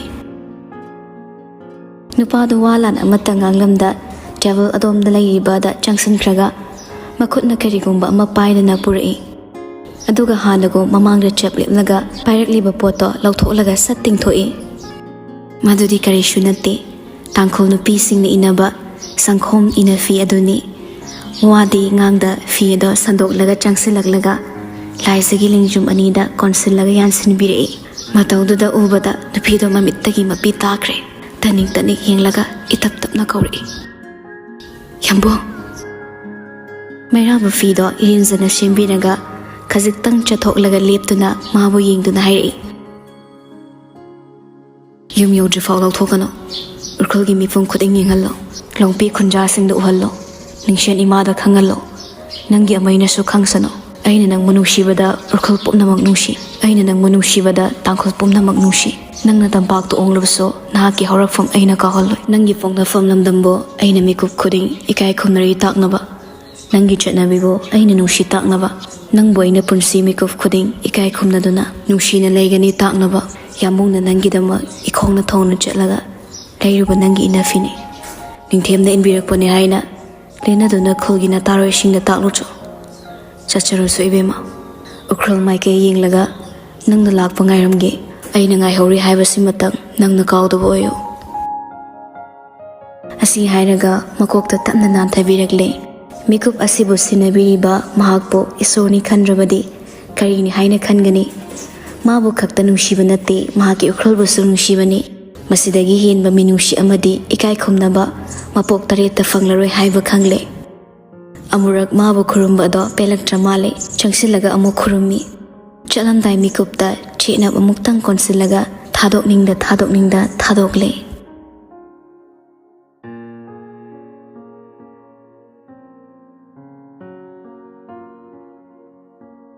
ꯌꯥꯁꯪꯂꯛꯄ ꯃꯇꯝꯗ ꯅꯤꯡꯊꯦꯝ ꯁꯪꯒꯥꯏꯗ ꯂꯥꯡꯅꯔꯤꯕ ꯑꯗꯣ ꯁꯔꯛ ꯋꯥꯡꯃꯗ ꯂꯩꯔꯤꯕ ꯋꯥꯡꯂꯕ ꯗꯂꯥꯟꯗꯨꯗ ꯂꯦꯞꯂꯒ ꯏꯉꯥꯟ ꯉꯥꯟꯅ ꯎꯏ ꯆꯨꯝꯗ꯭ꯔꯤꯡ ꯂꯦꯞꯇꯨꯅ ꯌꯦꯡꯂꯤꯕꯗꯣ ꯀꯨꯏꯁꯤꯜꯂꯛꯄꯅ ꯅꯥꯀꯟꯗ ꯂꯦꯞꯂꯤꯕ ꯔꯣꯕꯠꯅ ꯏꯇꯞ ꯇꯞꯅ ꯍꯥꯏꯔꯛꯏ ꯅꯪꯕꯨ ꯍꯧꯅꯗꯦꯗ ꯅꯤꯡꯁꯦꯟ ꯊꯤꯟꯕꯒꯤ ꯂꯥꯡꯅꯔꯤꯁꯦ ꯅꯪꯒꯤ ꯅꯆꯜꯅꯤ ꯃꯌꯦꯛꯀꯤꯗꯤ ꯅꯪ ꯎꯈ꯭ꯔꯨꯜꯗ ꯂꯩꯔꯗꯧꯅꯤ ꯍꯟꯅ ꯌꯦꯡꯂꯛꯇ꯭ꯔꯕꯁꯨ ꯂꯤꯌꯣ ꯄꯥꯎꯈꯨꯝ ꯄꯤꯔꯛꯏ ꯃꯈꯣꯏꯒꯤ ꯊꯣꯡꯒꯥꯜꯗ ꯂꯦꯞꯂꯒ ꯌꯦꯡꯂꯨꯕ ꯅꯠꯇꯦ ꯈꯨꯃꯟ ꯏꯆꯜꯅ ꯇꯦꯛꯇ ꯀꯥꯏꯗꯕ ꯑꯗꯨ ꯈꯛꯇꯅꯤ ꯑꯩꯅ ꯎꯅꯤꯡꯕ ꯔꯣꯕꯠ ꯈꯨꯝꯂꯨꯗ꯭ꯔꯦ ꯇꯧꯖꯔꯁꯅꯨ ꯈꯟꯗꯣꯛꯂꯦ ꯌꯦꯡꯅ ꯎꯔꯦ ꯃꯅꯤ ꯃꯟꯗꯣꯟ ꯑꯃꯗꯤ ꯀꯣꯅꯨꯡꯒꯤ ꯑꯍꯜ ꯂꯃꯟꯁꯤꯡꯅ ꯃꯥꯡ ꯊꯥꯗꯨꯅ ꯃꯆꯜꯅ ꯊꯣꯔꯛꯄꯗꯣ ꯃꯌꯥꯝ ꯂꯥꯡꯅꯕ ꯃꯇꯧ ꯎꯕꯗ ꯅꯍꯥ ꯏꯑꯣꯏ ꯑꯣꯏꯅ ꯃꯄꯨꯛꯅꯤꯡ ꯅꯨꯡꯁꯤꯅ ꯂꯦꯞꯂꯤꯕ ꯂꯣꯌꯨꯝꯕꯒꯤ ꯅꯥꯛꯇ ꯆꯪꯁꯤꯜꯂꯒ ꯃꯆꯜꯅ ꯂꯥꯞꯅ ꯈꯣꯏꯔꯝꯂꯤꯕꯗꯨ ꯎꯏ ꯃꯃꯤꯠꯇ ꯏꯔꯥ ꯆꯦꯜꯂꯒ ꯂꯣꯌꯨꯝꯕ ꯁꯅꯥ ꯏꯕꯦꯝꯃꯕꯨ ꯌꯥꯔꯦ ꯍꯥꯏꯅ ꯋꯥꯍꯩ ꯈꯛꯇꯅ ꯍꯨꯒꯠꯄꯤ ꯃꯨꯟꯅ ꯌꯦꯡꯁꯤꯜꯂꯨꯕꯗ ꯎꯔꯛꯂꯦ ꯏꯜꯂꯤꯕ ꯋꯥꯡꯈꯩ ꯐꯤ ꯑꯗꯨꯒꯤ ꯃꯊꯛꯇ ꯌꯦꯛꯂꯤꯕ ꯇꯥꯡꯈꯨꯜ ꯏꯅꯐꯤ ꯀꯅꯥꯒꯤ ꯑꯌꯥꯕꯅ ꯀꯅꯥꯒꯤ ꯊꯧꯑꯣꯡꯅ ꯏꯜꯂꯛꯄꯅꯣ ꯍꯥꯏꯕ ꯂꯤꯌꯣ ꯍꯥꯏꯗ꯭ꯔꯕꯁꯨ ꯚꯥꯞ ꯇꯥꯈ꯭ꯔꯦ ꯃꯇꯧ ꯑꯗꯨꯗ ꯃꯁꯥ ꯐꯥꯎꯕ ꯈꯪꯗ ꯊꯃꯣꯏꯅꯨꯡꯗ ꯂꯣꯟꯅ ꯅꯣꯛꯆꯈꯤ ꯒꯥꯔꯤ ꯃꯅꯨꯡꯗ ꯆꯪꯗꯨꯅ ꯍꯦꯛ ꯐꯝꯊꯕꯒ ꯃꯩꯔꯥꯕꯅ ꯂꯣꯟꯅ ꯄꯤꯔꯛꯄ ꯆꯦ ꯃꯆꯦꯠ ꯑꯗꯣ ꯄ꯭ꯔꯞ ꯐꯥꯛꯂꯒ ꯌꯦꯡꯉꯤ ꯅꯪꯍꯧꯔꯤ ꯃꯇꯥꯒꯨꯝ ꯇꯥ ꯍꯜꯂꯒ ꯄꯥꯏ ꯏꯔꯝꯃꯤ ꯉꯁꯤꯁꯨ ꯆꯤꯝꯕꯥꯜꯅ ꯍꯥꯏꯕ ꯄꯥꯝꯃꯨꯗꯨꯅ ꯀꯂꯝꯒꯤ ꯃꯨꯛꯅ ꯏꯔꯛꯄ ꯋꯥꯍꯩꯁꯤꯡ ꯐꯤꯖꯣꯜ ꯃꯥꯕꯨ ꯍꯣꯡꯗꯨꯅ ꯁꯅꯥ ꯀꯣꯅꯨꯡꯒꯤ ꯇꯥꯡꯕꯜꯗ ꯅꯪꯕꯨ ꯊꯥꯡꯒꯠꯄ ꯉꯝꯗ꯭ꯔꯕꯁꯨ ꯊꯃꯣꯏ ꯑꯩꯒꯤ ꯀꯣꯅꯨꯡꯗ ꯐꯝꯕꯥꯜꯒꯤ ꯃꯄꯨ ꯑꯣꯏꯕꯤꯅꯤ ꯅꯪꯅꯤ ꯊꯃꯣꯏꯒꯤ ꯂꯩꯃꯔꯦꯝꯕꯤ ꯋꯥꯈꯜ ꯃꯥꯒꯤ ꯆꯥꯅꯕꯤ ꯅꯪꯗꯤ ꯑꯩꯒꯤ ꯁꯤꯖꯅꯤ ꯊꯋꯥꯏꯒꯤ ꯂꯩꯔꯥꯡ ꯂꯤꯂꯤꯅꯤ ꯅꯪꯗꯤ ꯑꯩꯒꯤ ꯂꯤꯂꯤꯅꯤ ꯈꯣꯟꯖꯦꯜ ꯄꯤꯛꯅ ꯅꯣꯛꯂꯒ ꯃꯃꯤꯠꯇ ꯍꯤꯔꯥ ꯆꯦꯜꯂꯒ ꯃꯥꯒꯤ ꯃꯥꯏꯀꯩ ꯌꯦꯡꯂꯛꯏ ꯂꯥꯏꯕ꯭ꯔꯦꯔꯤꯗꯨꯒ ꯁꯝꯅꯕ ꯇꯦꯔꯦꯁꯇꯨꯗ ꯊꯣꯛꯂꯒ ꯂꯦꯞꯂꯝꯃꯤ ꯃꯥꯕꯨꯗꯤ ꯌꯦꯡꯂꯝꯗꯦ ꯂꯥꯞꯅ ꯎꯕꯗ ꯃꯈꯨꯠꯇ ꯄꯥꯏꯔꯤꯕ ꯆꯦ ꯃꯆꯦꯠ ꯑꯗꯨꯗ ꯃꯨꯟꯅ ꯌꯦꯡꯂꯤꯕꯗꯨ ꯎꯕꯗ ꯈꯪꯂꯦ ꯉꯁꯥꯏ ꯐꯤꯔꯩꯗ ꯌꯦꯞꯇꯨꯅ ꯄꯨꯔꯛꯂꯒ ꯄꯤꯔꯝꯕ ꯋꯥꯍꯩꯒꯤ ꯆꯦꯗꯨꯅꯤ ꯍꯟꯖꯤꯟ ꯄꯥꯔꯕꯁꯨ ꯄꯦꯟꯕ ナꯏꯗꯕ ꯑꯃꯨꯛꯁꯨ ꯍꯟꯖꯤꯟꯅ ꯄꯥꯔꯤ ꯃꯩꯔꯥꯕ ꯆꯤꯝꯕꯥꯜꯅ ꯍꯥꯏꯕ ꯐꯥꯎ ꯇꯥꯍꯟꯗ ꯑꯗꯨꯛ ꯃꯃꯜ ꯂꯩꯅ ꯏꯔꯝꯕꯗꯣ ꯌꯥꯝꯕꯨꯡ ꯅꯪꯕꯨ ꯅꯨꯡꯁꯤꯕ ꯏꯂꯥꯟ ꯅꯂꯤ ꯂꯩꯁꯤꯌꯦ ꯏꯅ ꯅꯂꯤ ꯂꯩꯁꯤꯌꯦ ꯍꯥꯏꯅ ꯅꯨꯡꯁꯤ ꯐꯣꯡꯗꯣꯛꯈꯤꯕ ꯋꯥꯍꯩꯗꯣ ꯏꯂꯥꯟ ꯅꯂꯤ ꯂꯩꯁꯤꯌꯦ ꯍꯥꯏꯅ ꯑꯩꯁꯨ ꯅꯪꯕꯨ ꯅꯨꯡꯁꯤ ꯍꯥꯏꯔꯝꯂꯕꯗ ꯊꯋꯥꯏ ꯃꯥꯕꯨꯗꯤ ꯄꯦꯟꯖꯔꯦ ꯍꯥꯏꯕꯕꯨ ꯆꯤꯝꯕꯥꯜꯅ ꯍꯥꯏꯕꯗꯤ ꯇꯥꯅꯤꯡꯕꯅꯤ ꯑꯗꯨꯕꯨ ꯃꯤꯀꯨꯞ ꯑꯗꯨ ꯐꯥꯎꯕ ꯃꯥꯕꯨ ꯆꯥꯛꯍꯜꯂꯒ ꯊꯝꯕꯤꯔꯝꯂꯦ ꯃꯈꯥꯗ ꯌꯦꯡꯊꯔꯨꯕ ꯃꯤꯀꯨꯞꯇ ꯒꯥꯔꯤ ꯃꯅꯨꯡꯗꯒꯤ ꯃꯥꯕꯨ ꯅꯣꯛꯃꯤ ꯌꯦꯡꯈꯠꯂꯛꯇꯨꯅ ꯃꯈꯨꯠꯅ ꯇꯞꯅ ꯍꯥꯏꯔꯝꯃꯤ ꯁꯛꯇꯝ ꯎꯕꯗ ꯃꯍꯥꯛꯁꯨ ꯅꯣꯛꯃꯤ ꯇꯥꯟꯅꯔꯒ ꯃꯈꯨꯠꯇꯨꯅ ꯍꯥꯏꯈꯤ ꯃꯥꯅ ꯂꯥꯞꯈ꯭ꯔꯕ ꯃꯤꯀꯨꯞꯇ ꯏꯍꯪ ꯍꯥꯡꯍꯧꯔꯦ ꯅꯤꯡꯊꯦꯝ ꯁꯪꯒꯥꯏ ꯊꯣꯡꯒꯥꯜ ꯋꯥꯡꯃ ꯂꯥꯟꯈꯤꯕꯗꯣ ꯊꯋꯥꯏ ꯁꯥꯛꯅ ꯌꯦꯡꯂꯝꯂꯒ ꯂꯨꯝꯂꯕ ꯊꯃꯣꯏꯗ ꯄꯨꯗꯨꯅ ꯏꯃꯨꯡ ꯆꯪꯒꯦ ꯇꯧꯕꯅꯤ ꯑꯗꯨꯕꯨ ꯚꯥꯞ ꯑꯣꯏꯗ ꯋꯥꯡꯃꯗ ꯌꯦꯡꯂꯨꯕ ꯃꯤꯠꯌꯦꯡꯗ ꯎꯔꯛꯂꯦ ꯂꯤꯌꯣ ꯔꯣꯕꯠ ꯑꯅꯤꯃꯛ ꯃꯥꯕు ꯃꯨꯟꯅ ꯌꯦꯡꯂꯒ ꯂꯦꯞꯂꯝꯕꯗꯣ ꯃꯁꯥꯁꯨ ꯑꯃꯨꯛ ꯂꯩꯁꯤꯜꯂꯛꯂꯒ ꯃꯥꯁꯨ ꯆꯨꯝꯗ꯭ꯔꯤꯡ ꯂꯦꯞꯂꯒ ꯌꯦꯡꯉꯤ ꯇꯥꯟꯖꯥꯗꯨꯗ ꯃꯥꯅ ꯂꯩꯔꯤꯕ ꯑꯗꯣꯝꯗ ꯕꯣꯏ ꯐꯩꯖꯣꯝ ꯄꯨꯝꯌꯥꯠꯇꯨꯒ ꯉꯥꯡꯗꯅ ꯆꯪꯂꯛꯏ ꯔꯤꯇꯥꯌꯔ ꯃꯅꯥꯎ ꯏꯕꯨꯡꯉꯣ ꯀꯦꯇꯨꯀꯤ ꯍꯨꯔꯥꯟꯕꯒꯤ ꯊꯧꯔꯝꯁꯨ ꯂꯣꯏꯕꯤꯔꯕꯅꯤꯅ ꯍꯛꯆꯥꯡ ꯁꯥꯖꯦꯜ ꯑꯣꯏꯅ ꯍꯌꯦꯡꯗꯤ ꯅꯅꯥꯏ ꯁꯦꯂꯨꯡꯕ ꯃꯌꯥꯝꯒ ꯀꯥꯡꯖꯩ ꯑꯃꯨꯛꯇ ꯁꯥꯟꯅꯃꯤꯟꯅꯁꯤꯗꯅ ꯀꯨꯏꯔꯦꯅꯦ ꯑꯩꯈꯣꯏꯅ ꯅꯤꯡꯊꯦꯝꯒꯤ ꯀꯥꯡꯗ꯭ꯔꯨꯝꯒ ꯃꯨꯜꯂꯒ ꯆꯦꯟꯕ ꯐꯪꯈꯤꯗꯕꯁꯦ ꯃꯩꯔꯥꯕ ꯕꯣꯏꯗ ꯍꯥꯏꯐꯦꯠ ꯍꯤꯡꯂꯛꯏ ꯅꯨꯄꯥꯗꯨꯁꯨ ꯃꯥꯒ ꯈꯝꯕ꯭ꯔꯥꯡꯅꯅ ꯂꯦꯞꯄꯤ ꯀꯨꯏꯅ ꯌꯦꯡꯂꯝꯗꯦ ꯃꯃꯥꯏꯗꯨ ꯂꯩꯊꯣꯛꯂꯒ ꯋꯥꯡꯃꯗ ꯂꯦꯞꯂꯤꯕ ꯂꯤꯌꯣꯗ ꯃꯨꯟꯅ ꯌꯦꯡꯂꯒ ꯆꯤꯝꯕꯥꯜꯗ ꯅꯣꯛꯃꯤ ꯅꯣꯛꯃꯤ ꯈꯣꯟꯖꯦꯜ ꯊꯣꯛꯇꯅ ꯁꯣꯜꯂꯤ ꯇꯥꯡꯈꯨꯜ ꯏꯕꯥꯏ ꯂꯥꯟꯗꯦ ꯑꯩꯅ ꯉꯝꯂꯦꯗꯅ ꯀꯔꯤ ꯅꯤꯡꯂꯤꯕꯅꯣ ꯈꯪꯗ꯭ꯔꯕꯁꯨ ꯃꯥꯒꯤ ꯊꯋꯥꯏ ꯁꯥꯛꯄ ꯋꯥꯍꯩ ꯑꯃꯗꯤ ꯍꯥꯏꯔꯦ ꯈꯪꯕꯅ ꯂꯤꯌꯣ ꯔꯣꯕꯔꯠꯇ ꯁꯨꯛꯂꯒ ꯑꯣꯟꯁꯤꯜꯂꯛꯏ ꯑꯩꯕꯨ ꯁꯥꯎꯅꯤꯡꯈ꯭ꯔꯦꯗ ꯈꯨꯃꯟ ꯀꯔꯤꯁꯨ ꯈꯨꯝꯂꯛꯂꯔꯣꯏꯗ꯭ꯔꯥ ꯈꯟꯕꯅꯤ ꯑꯗꯨꯕꯨ ꯔꯣꯕꯔꯠ ꯁꯣꯔ ꯃꯄꯤ ꯑꯃ ꯍꯣꯟꯗꯣꯛꯂꯒ ꯃꯩꯔꯥꯕꯕꯨ ꯂꯥꯞꯅ ꯌꯦꯡꯂꯒ ꯈꯨꯝꯂꯛꯏ ꯑꯩꯁꯨ ꯁꯥꯎꯅꯤꯡꯉꯤ ꯅꯤꯡꯁꯦꯟ ꯄꯥꯞ ꯃꯌꯥꯝꯁꯤꯗꯅꯦ ꯑꯅꯧꯕ ꯄꯥꯞ ꯑꯃ ꯇꯧꯅꯤꯡꯗꯗꯨꯅ ꯇꯨꯃꯤꯟ ꯂꯩꯕꯅꯤ ꯑꯩꯁꯨ ꯌꯥꯝ ꯁꯥꯎꯅꯤꯡꯉꯤ ꯋꯥꯍꯩꯗꯨꯗ ꯐꯠ ꯇꯦꯟꯁꯤꯜꯂꯝꯂꯒ ꯂꯤꯌꯣꯗ ꯁꯠ ꯑꯣꯟꯁꯤꯜꯂꯛꯏ ꯀꯥꯟꯅꯗꯦ ꯌꯨꯝꯗ ꯍꯜꯂꯁꯤ ꯏꯆꯜ ꯑꯉꯥꯎꯕꯤ ꯑꯃ ꯂꯩꯕꯗꯣ ꯊꯤ ꯑꯃꯗ ꯆꯍꯤ 10 ꯆꯪꯗꯧ ꯃꯈꯩ ꯀꯛꯂꯝꯕꯅꯤ ꯂꯨꯋꯥꯡꯅ ꯀꯥꯡꯖꯩ ꯁꯥꯟꯅꯁꯤ ꯍꯥꯏꯔꯝꯕꯅꯤ ꯍꯌꯦꯡ ꯁꯣꯏꯗꯅ ꯂꯥꯛꯑꯣ ꯂꯤꯌꯣ ꯃꯀꯣꯛ ꯇꯞꯅ ꯅꯣꯝꯂꯒ ꯆꯠꯁꯤ ꯑꯩꯁꯨ ꯑꯋꯣꯟ ꯊꯦꯝꯂꯨꯒꯦ ꯅꯤꯡꯊꯦꯝꯒꯤ ꯆꯀ꯭ꯔꯤꯅ ꯄꯨꯈ꯭ꯔꯒ ꯑꯩꯅ ꯑꯉꯥꯡꯗꯨꯗ ꯇꯥꯏꯅꯕꯤꯔꯤꯁꯦ ꯐꯠꯇꯦ ꯔꯣꯕꯔꯠ ꯅꯣꯛꯇꯨꯅ ꯌꯦꯡꯂꯛꯏ ꯃꯤꯠꯌꯦꯡꯗꯨꯗ ꯃꯔꯥꯜ ꯂꯩꯕꯒꯨꯝ ꯍꯥꯏꯗꯣꯛꯂꯨꯕ ꯋꯥꯗꯣ ꯏꯀꯥꯏꯔꯛꯏ ꯂꯤꯌꯣꯗꯣ ꯍꯌꯦꯡ ꯊꯦꯡꯅꯔꯁꯤ ꯍꯥꯏꯅ ꯑꯅꯤꯗꯣ ꯆꯠꯀꯗꯕꯒꯤ ꯃꯥꯏ ꯂꯩꯔꯛꯂꯦ ꯑꯗꯨꯕꯨ ꯂꯤꯌꯣ ꯆꯞ ꯂꯦꯞꯂꯒ ꯑꯃꯨꯛ ꯍꯟꯅ ꯑꯣꯟꯁꯤꯜꯂꯛꯂꯒ ꯂꯥꯞꯅ ꯂꯩꯔꯤꯕ ꯃꯩꯔꯥꯕꯕꯨ ꯌꯦꯡꯂꯛꯏ ꯂꯧꯅꯝ ꯍꯩꯕ ꯃꯤꯑꯣꯏꯕꯅꯤ ꯃꯅꯨꯡ ꯃꯄꯥꯜ ナꯏꯕ ꯑꯩꯈꯣꯏꯒꯤ ꯍꯧꯅ ꯂꯣꯟꯆꯠꯇ ꯌꯥꯎꯔꯤ ꯆꯨꯝꯅ ꯌꯦꯡꯕꯇ ꯅꯠꯇꯦ ꯃꯔꯧ ꯂꯩꯅ ꯌꯦꯡꯂꯝꯂꯒ ꯆꯤꯝꯕꯥ ꯆꯤꯡꯂꯞ ꯅꯣꯛꯇꯨꯅ ꯃꯤꯠꯌꯦꯡ ꯈꯨꯠꯇꯨꯅ ꯍꯥꯏꯔꯝꯃꯤ ꯂꯥꯟ ꯂꯣꯏꯗ꯭ꯔꯤ ꯅꯤꯡꯊꯦꯝ ꯂꯥꯟ ꯂꯣꯏꯗ꯭ꯔꯤ Some stories are meant to be incomplete. ꯃꯇꯥꯡꯁꯤꯒ ꯂꯣꯏꯅꯅ ꯑꯩꯒꯤ ꯁꯤꯖ ꯍꯥꯏꯔꯤꯕ ꯕꯤꯅꯤ ꯃꯣꯏꯔꯥꯡꯊꯦꯝꯒꯤ ꯋꯥꯔꯤꯁꯦ ꯂꯣꯏꯁꯤꯟꯖꯔꯦ ꯔꯥꯏꯇꯔꯒꯤ ꯁꯥꯏꯠꯇꯒꯤ ꯊꯝꯂꯛꯄ ꯋꯥꯔꯣꯜ ꯈꯔꯗꯪ ꯄꯥꯊꯣꯛꯆꯔꯛꯀꯦ ꯋꯥꯔꯤ ꯈꯨꯗꯤꯡ ꯏꯕꯗ ꯋꯥꯏ ꯑꯗꯨꯕꯨ ꯑꯩꯒꯤ ꯁꯤꯖꯅ ꯀꯥ ꯍꯦꯟꯅ ꯏꯕꯗ ꯋꯥꯈꯤ ꯋꯥꯈꯜ ꯌꯥꯝꯅ ꯈꯜꯂꯤ ꯋꯥꯈꯜ ꯈꯜꯂꯒ ꯏꯕꯗ ꯆꯦꯞꯇꯔ ꯑꯃꯗ ꯑꯍꯤꯡ ꯆꯨꯞꯄ ꯏꯈꯤꯕ ꯃꯇꯥꯡꯁꯨ ꯌꯥꯎꯏ ꯎꯈ꯭ꯔꯨꯜꯒꯤ ꯃꯇꯥꯡꯗ ꯁꯥꯍꯤꯇ꯭ꯌ ꯏꯔꯛꯄꯗ ꯋꯥꯈꯜꯗ ꯆꯤꯡꯁꯤꯜꯂꯒ ꯄꯦꯟꯅꯒ ꯀꯞꯊꯣꯛꯄꯁꯨ ꯌꯥꯎꯏ ꯍꯥꯞꯅꯤꯡꯕ ꯑꯔꯤꯕ ꯋꯥꯔꯤ ꯄꯩꯔꯒ ꯂꯩꯔꯁꯨ ꯏꯇꯤꯍꯥꯁꯇ ꯁꯨꯝ ꯅꯩꯅꯔꯒ ꯂꯩꯔꯗꯤ ꯑꯄꯥꯕ ꯃꯤꯒꯤ ꯕꯤꯠ ꯍꯥꯠꯂꯅꯤ ꯈꯟꯕꯗ ꯍꯥꯞꯈꯤꯗꯕꯅ ꯍꯦꯟꯅ ꯌꯥꯝꯃꯤ ꯑꯁꯣꯏ ꯁꯣꯏꯗ ꯑꯣꯏꯊꯣꯛꯄ ꯌꯥꯕ ꯌꯥꯗꯕ ꯆꯤꯊ ꯅꯥꯟꯊ ꯀꯌꯥ ꯌꯥꯎꯔꯕꯁꯨ ꯑꯁꯣꯏ ꯑꯔꯥꯟ ꯉꯥꯛꯄꯤꯅꯁꯤ ꯋꯥꯔꯤꯁꯤ ꯂꯣꯏꯈꯤꯕꯗ ꯄꯨꯛꯅꯤꯡ ꯅꯨꯡꯁꯤ ꯅꯤꯡꯊꯦꯝ ꯑꯃꯁꯨꯡ ꯀꯆꯟꯒꯤ ꯋꯥꯔꯤ ꯂꯣꯏꯈ꯭ꯔꯁꯨ ꯃꯔꯛꯇ ꯃꯈꯣꯏꯕꯨ ꯅꯤꯡꯁꯤꯡꯃꯤꯟꯅꯁꯤ ꯌꯥꯝꯅ ꯄꯥꯝꯅ ꯁꯥꯒꯠꯆꯈꯤꯕ ꯄ꯭ꯂꯣꯠꯅꯤ ꯋꯥꯔꯤꯁꯤꯕꯨ ꯅꯨꯡꯁꯤꯅ ꯇꯥꯕꯤꯔꯤꯕ ꯂꯤꯁꯅꯔꯁꯤꯡꯒꯤ ꯃꯃꯜ ꯌꯥꯝꯂꯕ ꯁꯄꯣꯔꯠ ꯀꯥꯎꯖꯔꯣꯏ